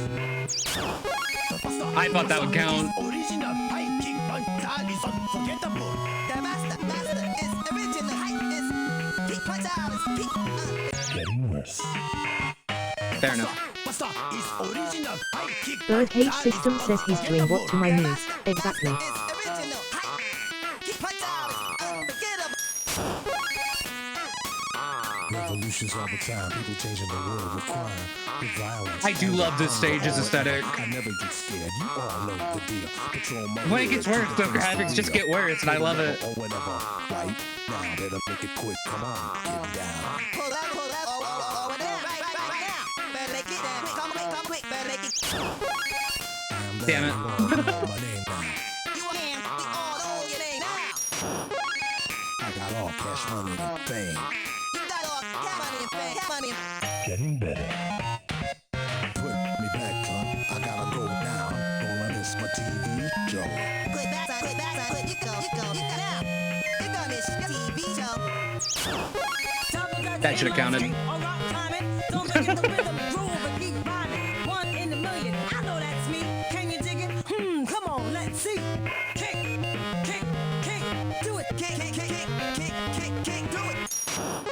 Slide. Birdcage System says I love that the bad version has just a single noodle on the edge.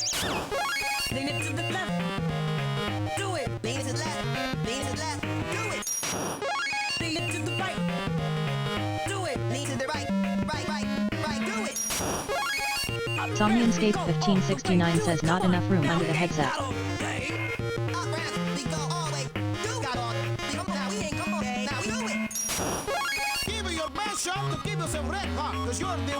But you're the one to bring out the original. Come on, kid, here comes the final. Dream, yeah, die, dream,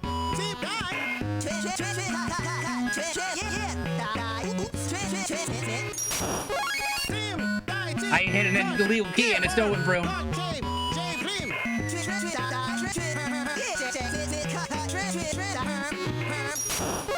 With the jump ball, I'll even do you more, yeah. Please, you good. I bet you don't talk.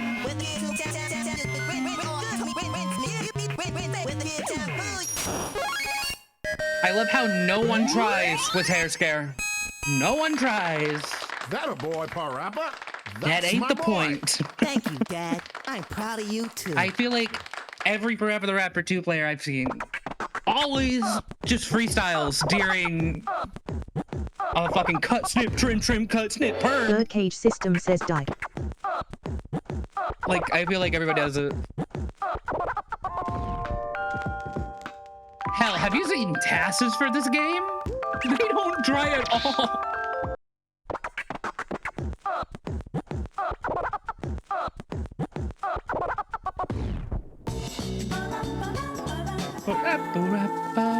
They do, they go nuts on all the fucking keys. Birdcage System says they go nuts on that shit. We use sweets to confront noodles. Robots Then have stick decided this that's the round best way to into speedrun this Parappa the unfinished Rapper. denoodleizer.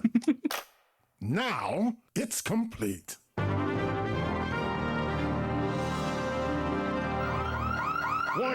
Warning!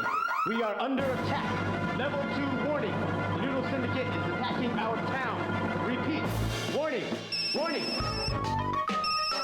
Yes. What?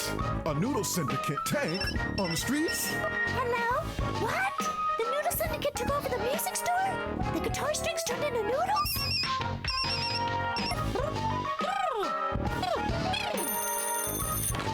Huh? Noodles into noodles? At the Chinese restaurant?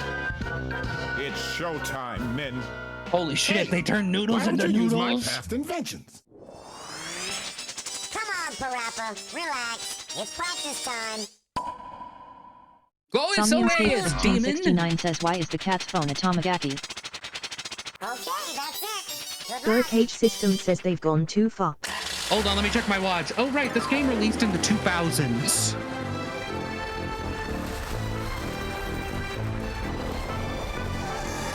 Somniumscape 1569 says okay, yeah, fair.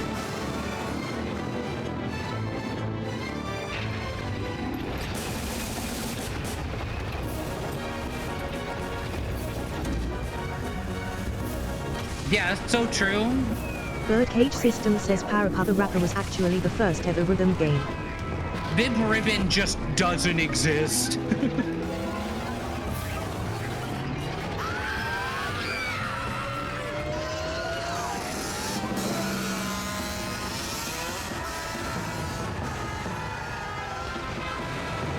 Somniumscape 1569 says any phone is a flip phone if you throw it with enough torque. True. Red troopers to the right. Look, I got a flip phone troopers, right here. Cover up. Fire!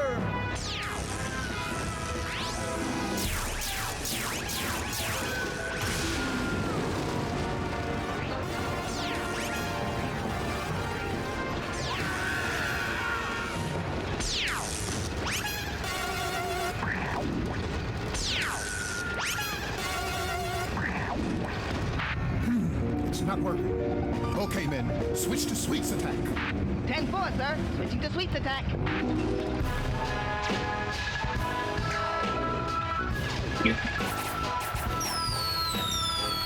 Yes! Yes! Do it! May sweets take over the world! I don't think this is helping us at all. Sweets rule!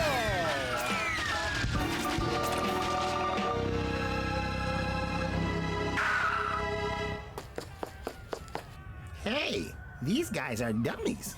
What? Hey, check it out. What are those wires sticking out? It goes that way. Let's follow it. It goes into that building.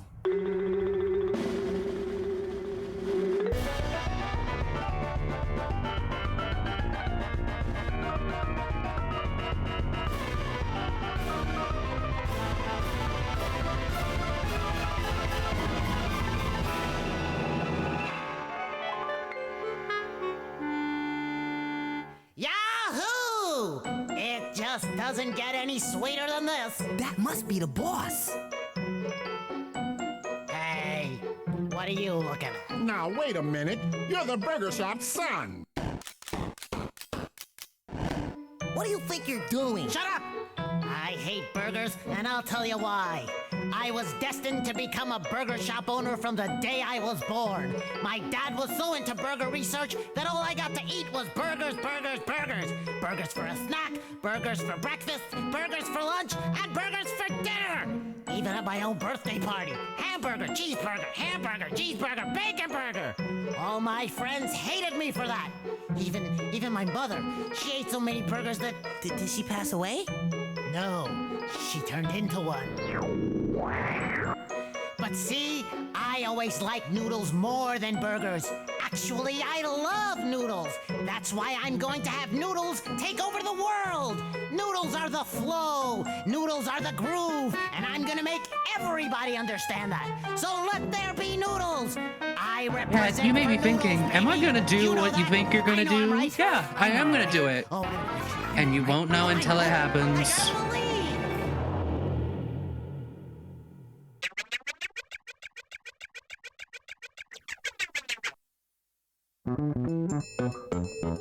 Yeah, we're gonna bring it down like this, y'all.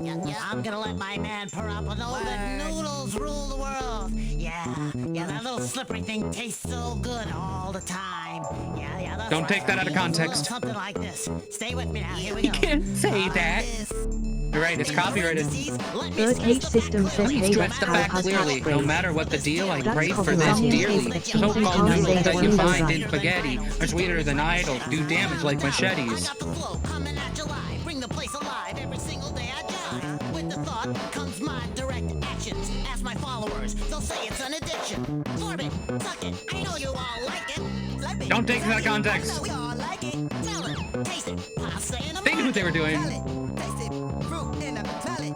Getting worse. Fruit in a spellet, yep. I know you like it. Slurp it, suck it, I don't know we like it. Smell it, taste it, pasta in a market. Smell it, taste it, fruit in a basket. Chinese, Thai or Jamaican. Mexican. Goes Ethan. I had to. Goes even Alaskan. Long and chewy, occasionally gooey. The best things in life. I had to. Will top suey. 8 minutes to boil and 2 minutes to eat. Admit it, kid, you know noodles can't be beat.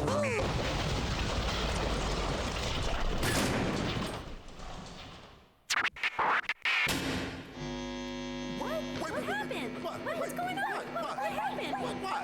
You had to, I get it. Yep. Thank you. Birdcage System says you had to, I get it.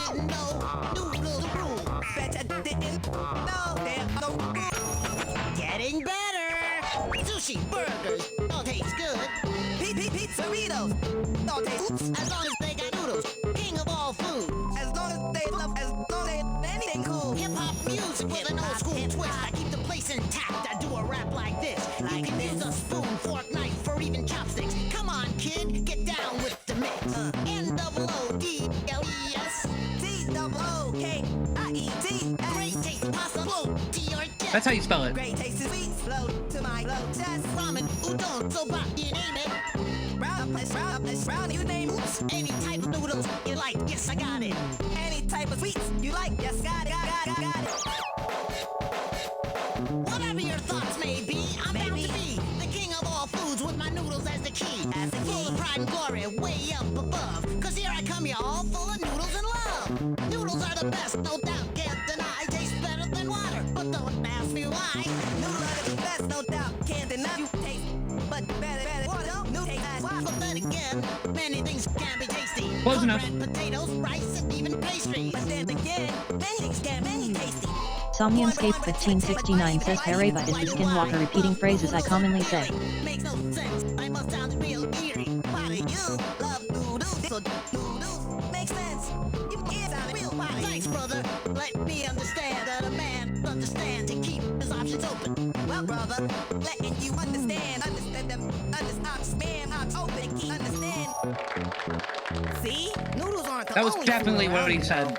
Yeah, you're right. I'm up for some noodle sushi. Hell. I hope you land in hell for that one.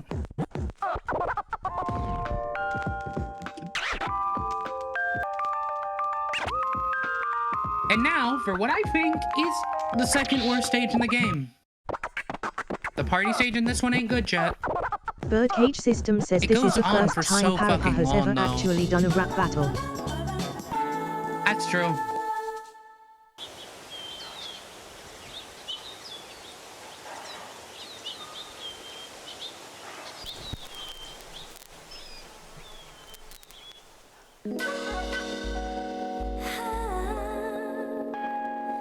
Alright, we got a Sunny Funny solo real quick. It was Birdcage System says in 3 games it happens once. when you came into my troublesome life, and it seemed as though everything's gonna be alright. Birdcage System says Sunny Funny solos Thanos. Since then, here and there, Somniumscape 1569 says phew, the flower doesn't have petal afros.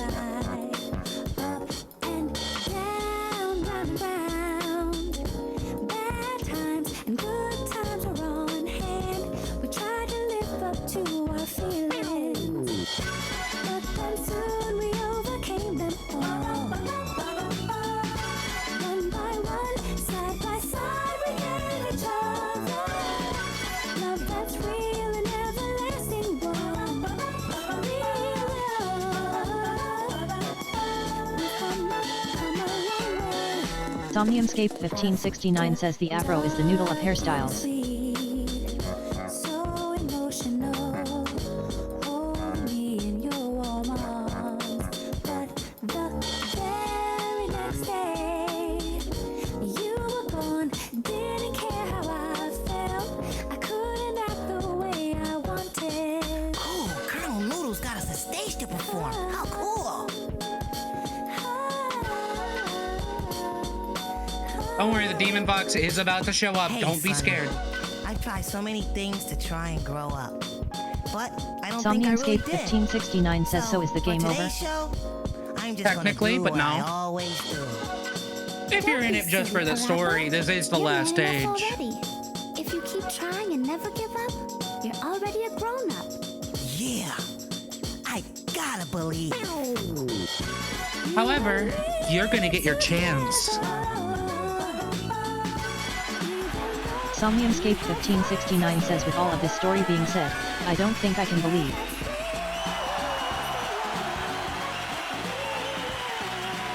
Perform McDonald's in the Pentagon. It's my favorite.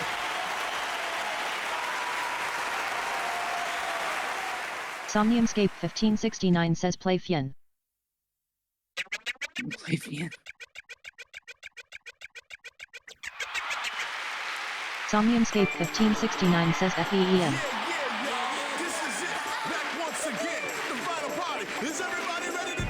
Sap's about to get her chance, but she just doesn't know it. Oh. Ho, ho. Ho, ho, ho. Somniumscape 1569 says ho. Somniumscape 1569 says ho ho ho in Parapatu. Birdcage System says ho ho. Birdcage System says ho ho ho. Birdcage System says ha ha I'm Santa.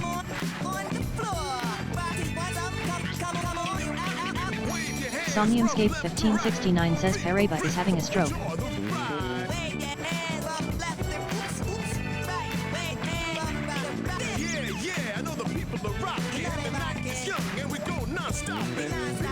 Non-stopping.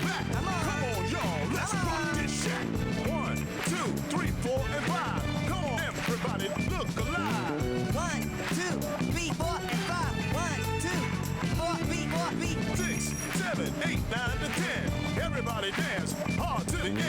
6, 7, 8, 9, 10.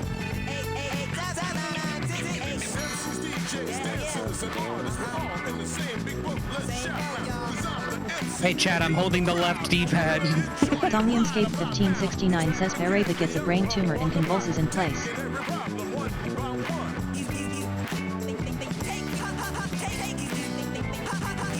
Doesn't cut corners, he never gives up. That's why he's always the number one.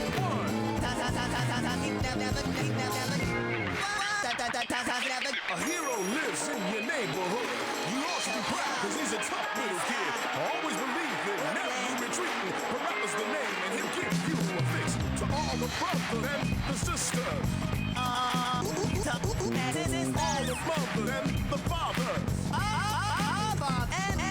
We all have problems, no doubt for sure. But tonight, let's forget any night. We know I have, sure, no, have, sure, no, have. People in the front, people in the back, side to side, let's all get down. And then people, and the people, and then the people, side, I see a party in front of me, that's what I like. Everybody happy, do what they like. Tonight's Somniumscape 1569 says Pareba walking into a believe off and his first opponent is Naruto.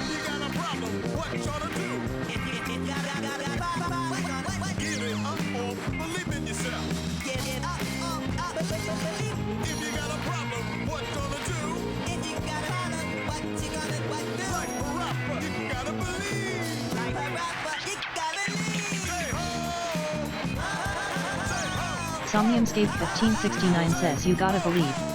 Believe it. Getting worse. All right, we switched Charles. Shit. Getting better. Getting worse.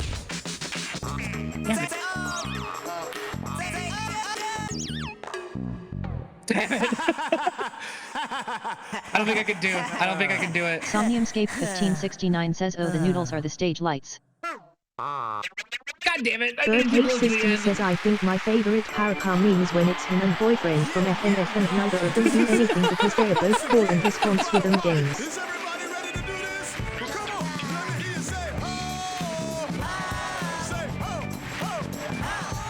Ho, ho.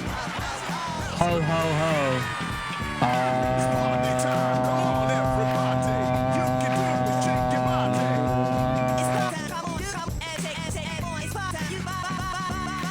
Come on out on the floor and rock it till you want some more. Come on out on the floor and rock till you want some more. Wave your hands from left to right. Feel the rhythm, enjoy the ride. Wave left, right,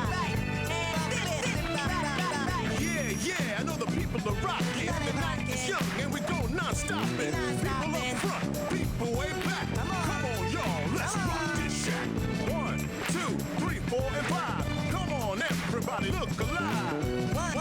1, 2, 3, 4, 6, 7, 8, 9, and 10. Everybody dance hard till the end. Somniumscape 1569 says Naruto believe it. Harry Bobby leave it be and boyfriend beep BOLP beep beep beep. Birdcage System says 27.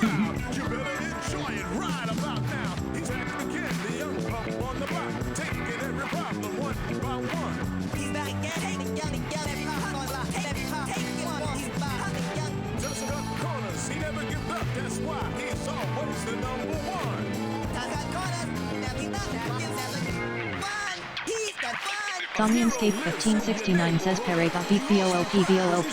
Beep beep beep beep BOLP beep.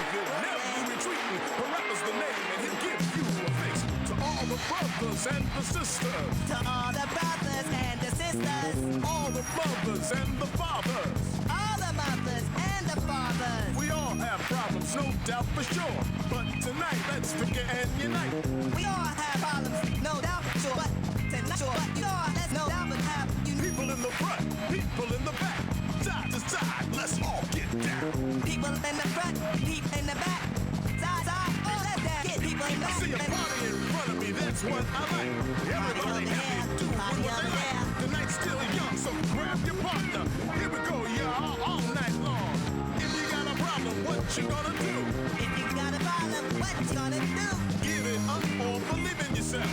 Give it up or believe in yourself. If you got a problem, what you gonna do? If you got a problem, what you gonna do? Like a rapper, you gotta believe. Like a rapper, you gotta believe. Say ho!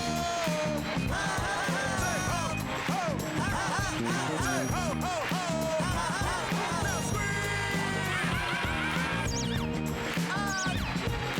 Now Say yeah!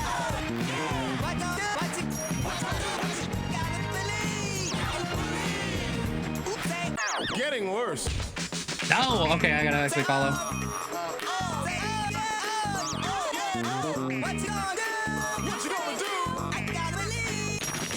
Somniumscape 1569 says wait, is this guy the aunt's cousin? Close enough.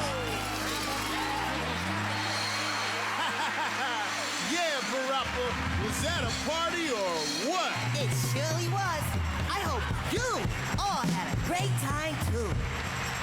No, in fact, I hated it. Who invited me? They're out of my life.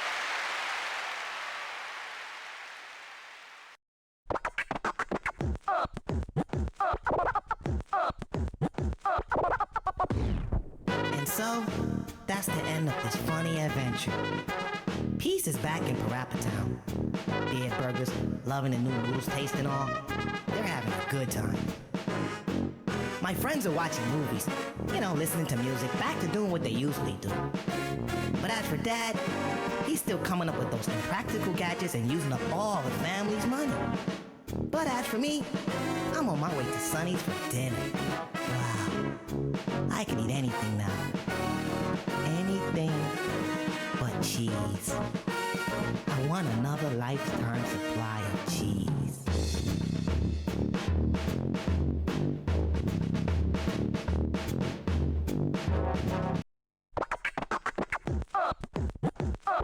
And there you go. That's the game story. Checking slot 1. The memory card is now formatting. Saving now. Save complete.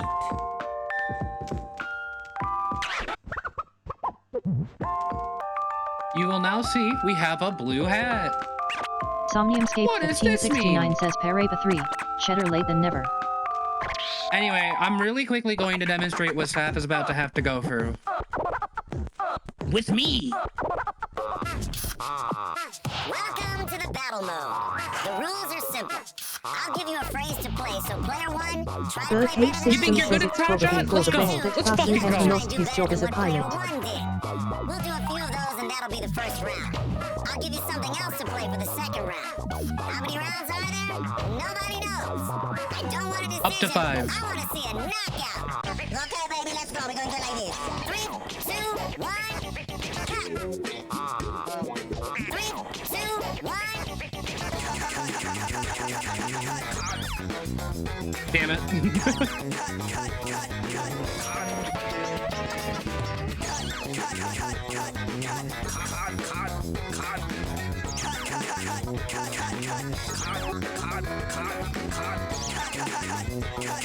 Somniumscape 1569 says also headphones disconnected.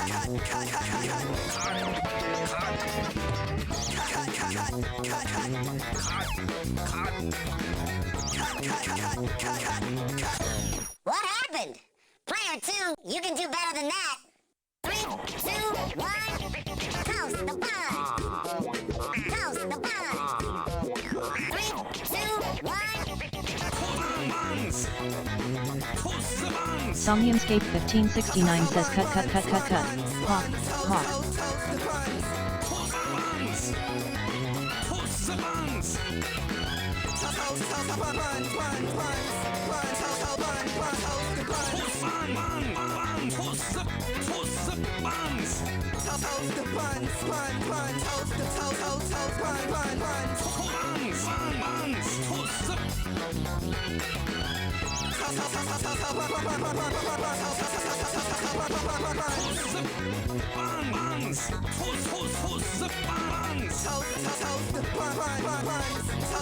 Birdcage System says the Sue's Pokemon.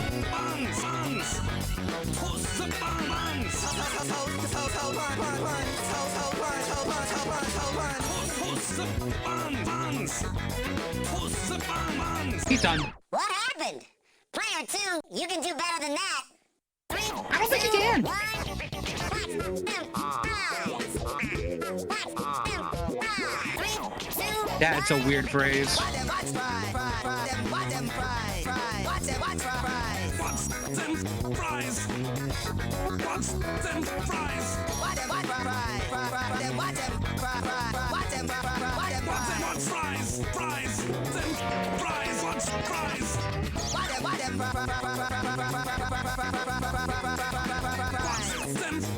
That would have been brilliant if it went through.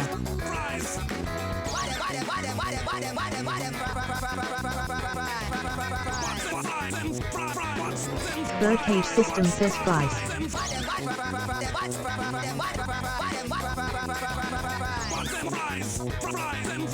Okay, I'll play. Player 1 wins. Okay. Player 2, you get I swear I'll play. I'll do away. it. I swear I'll actually try. Don't do this to me. Anyway, Seth, do you understand the concept, or do you need time for your headphones to charge? Because I can do a second go around.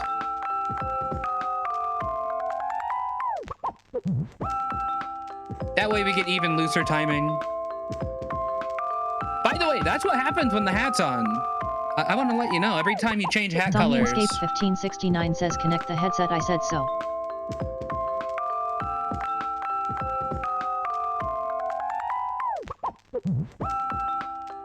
I thought you meant your headphones died. Somniumscape 1569 says there. Okay, thank you, sweetheart. Birdcage System says you can go in any order with the 1569 missions says no, they after the just first randomly go around too.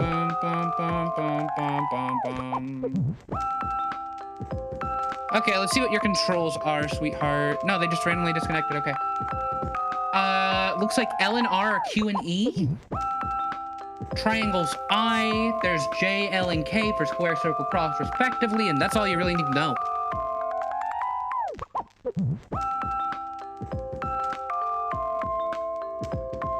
Got it? We're good?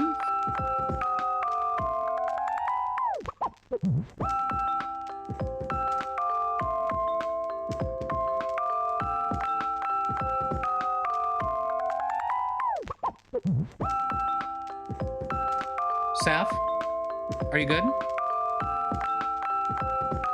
Yes or no? Somniumscape 1569 says in bathroom. Oh, Somniumscape fucking hell. 1569 says I know no wanna. But you just wanted to play. All right. I'll do hair Somniumscape scare then. 1569 says back. Come on, Parappa. Relax. It's practice time. It's practice time.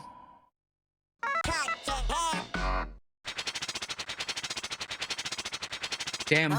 All we have to do to practice is cut our hair. I will leave this cutscene on for Birdcage System. You're here this time, right? We're here? Turning into noodles. Wow. That's a cool Everyone calm down. Is Birdcage here? Hell yeah. That afro's growing. You get your Lammy catchphrase in this cutscene. Birdcage System says I am. Come on. We better hurry.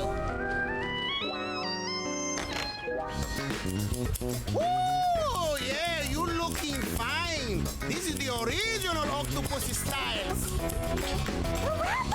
Ow! He's known to do great haircuts, but he's gone bananas ever since that tape deck started rolling. Birdcage System says summoning revert to front specifically for Lammy. Please, Parappa, do something. But that afro looks good on you. Don't say that. Look, Sunny's gonna be here real soon. You don't want her to go through this, do you?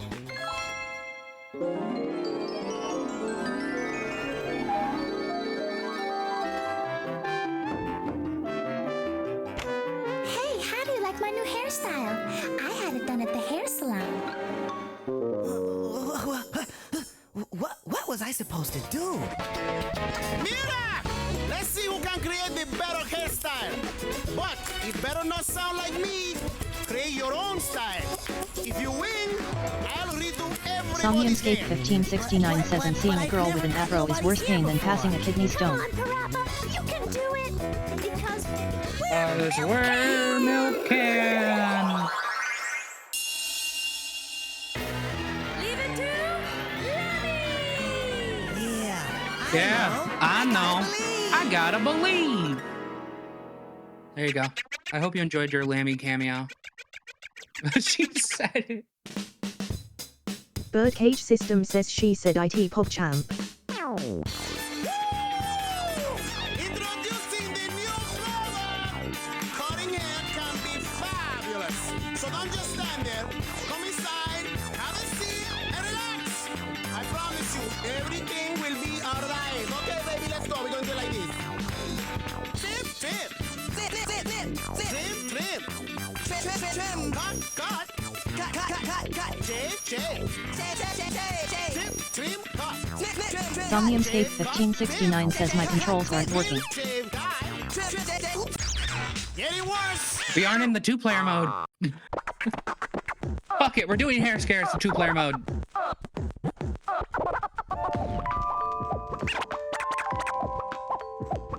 Do you understand your controls? Triangle's I, square's J, cross is K, L is circle, Q and E are L and Somniumscape R. 1569 says yes. Okay. We're going. Welcome to the battle mode. Cubane says you got this applause break. Okay, baby, let's go. We're going to do it like this. 3, 2, Okay. 1. Okay, shit, you understand. Trim, cut, shave, cut, trim. 3, 2, 1.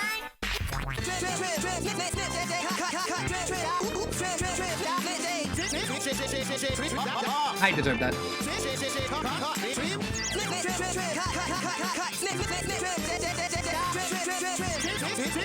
I like how we both went for the same strategy.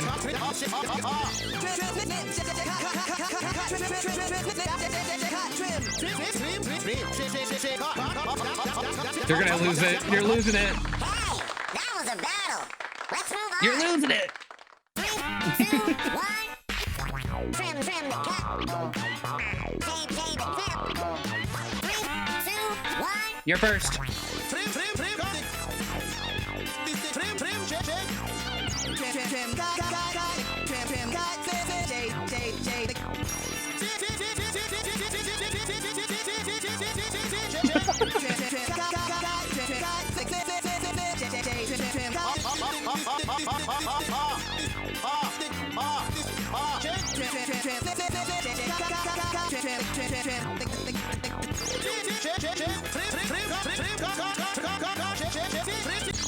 What happened?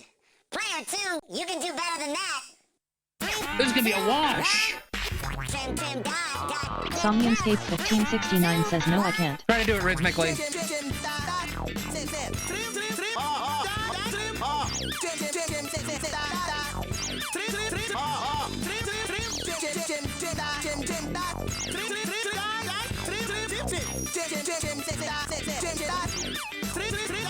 See, you're turning the tables. There you are.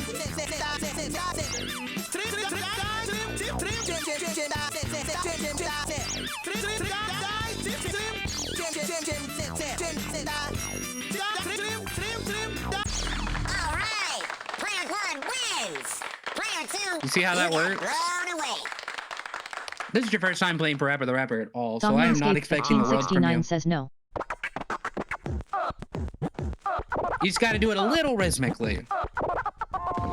Tasks can go crazy, humans cannot.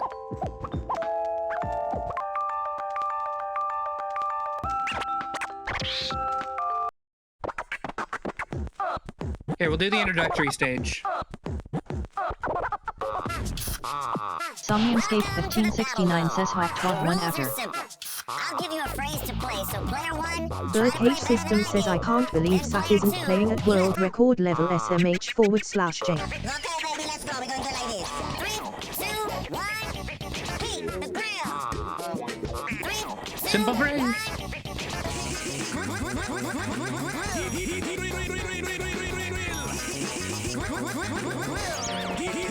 This is bullshit yours went through.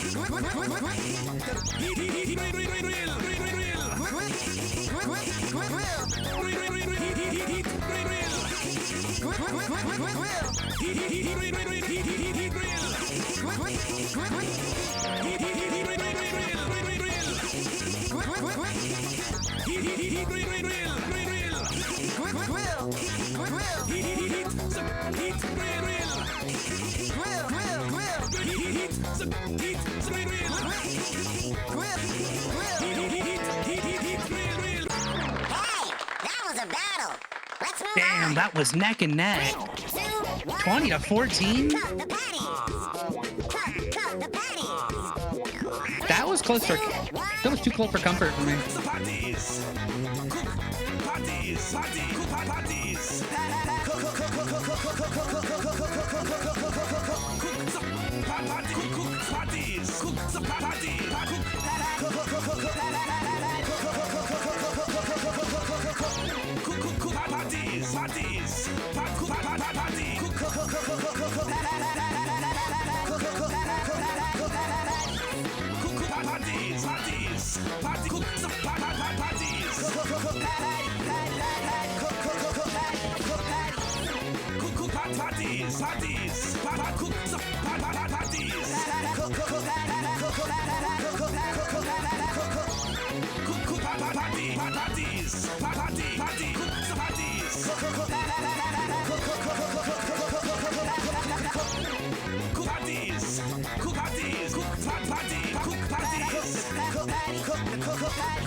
Doesn't look good for me, chat.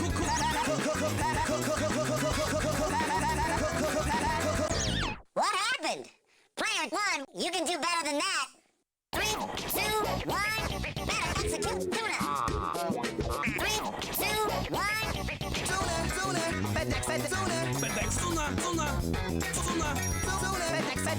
Birdcage System says Lana washed.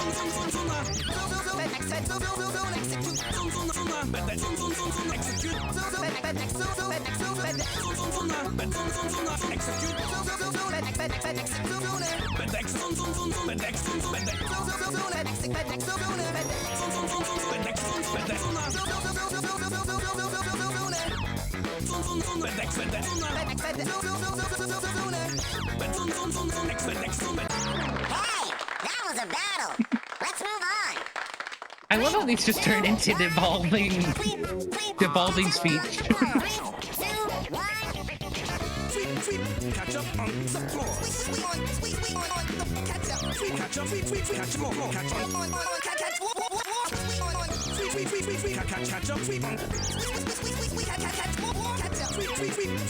Catch up on floors.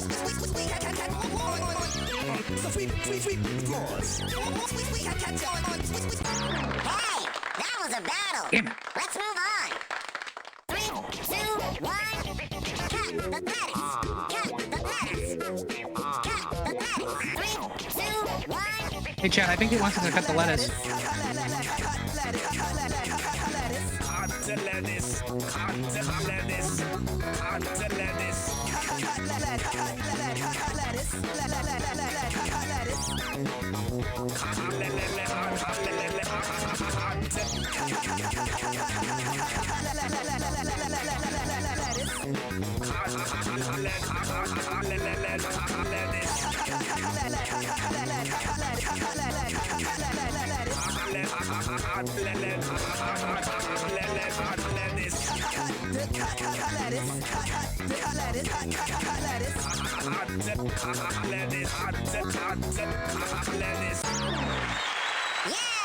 Player 1 wins. Player 2, you almost had it.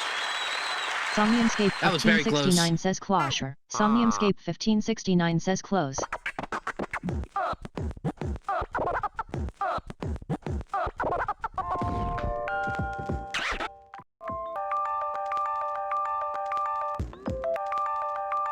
Somniumscape 1569 says not the giantess fetish one. Birdcage System says petition to make cutting the letters the slang for coming out.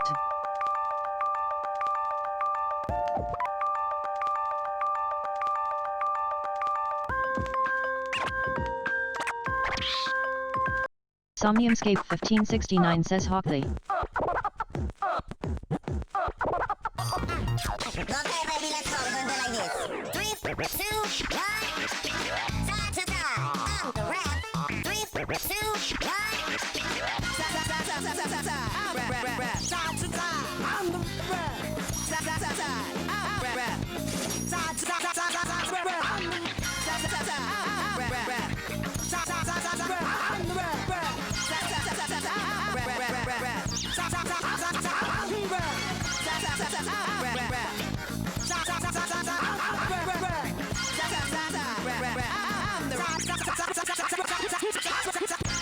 What happened?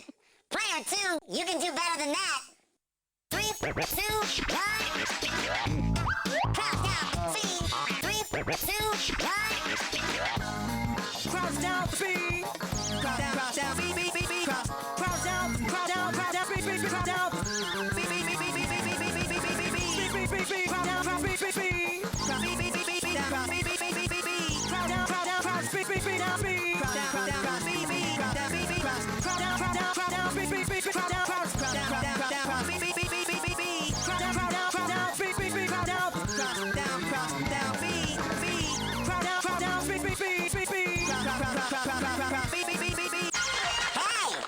A battle.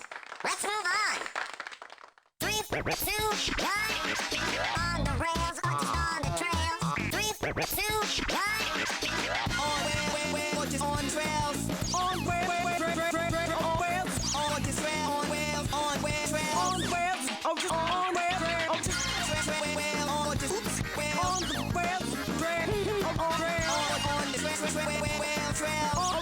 On where, oh just rail, on trail. Trail on the rail, trail on trail, on wheel, on just trail, on Hey, that was a battle. Let's move on. 3, 2, 1. New, I'm tight. Let's take a break. 3, 2, 1. shoot, shoot, let's say, shoot, shoot, let's shoot, shoot, shoot, please take your time, please take, wait, please take your time,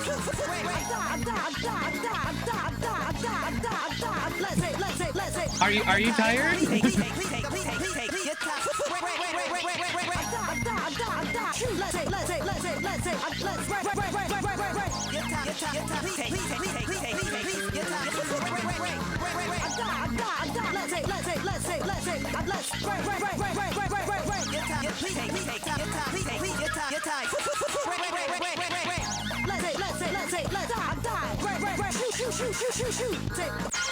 All right, player 1 wins. Player 2, you got blown away. I can't believe I got that phrase in. That was absolute bullshit. I am so sorry. Somniumscape 1569 says choo choo choo choo choo choo choo choo choo.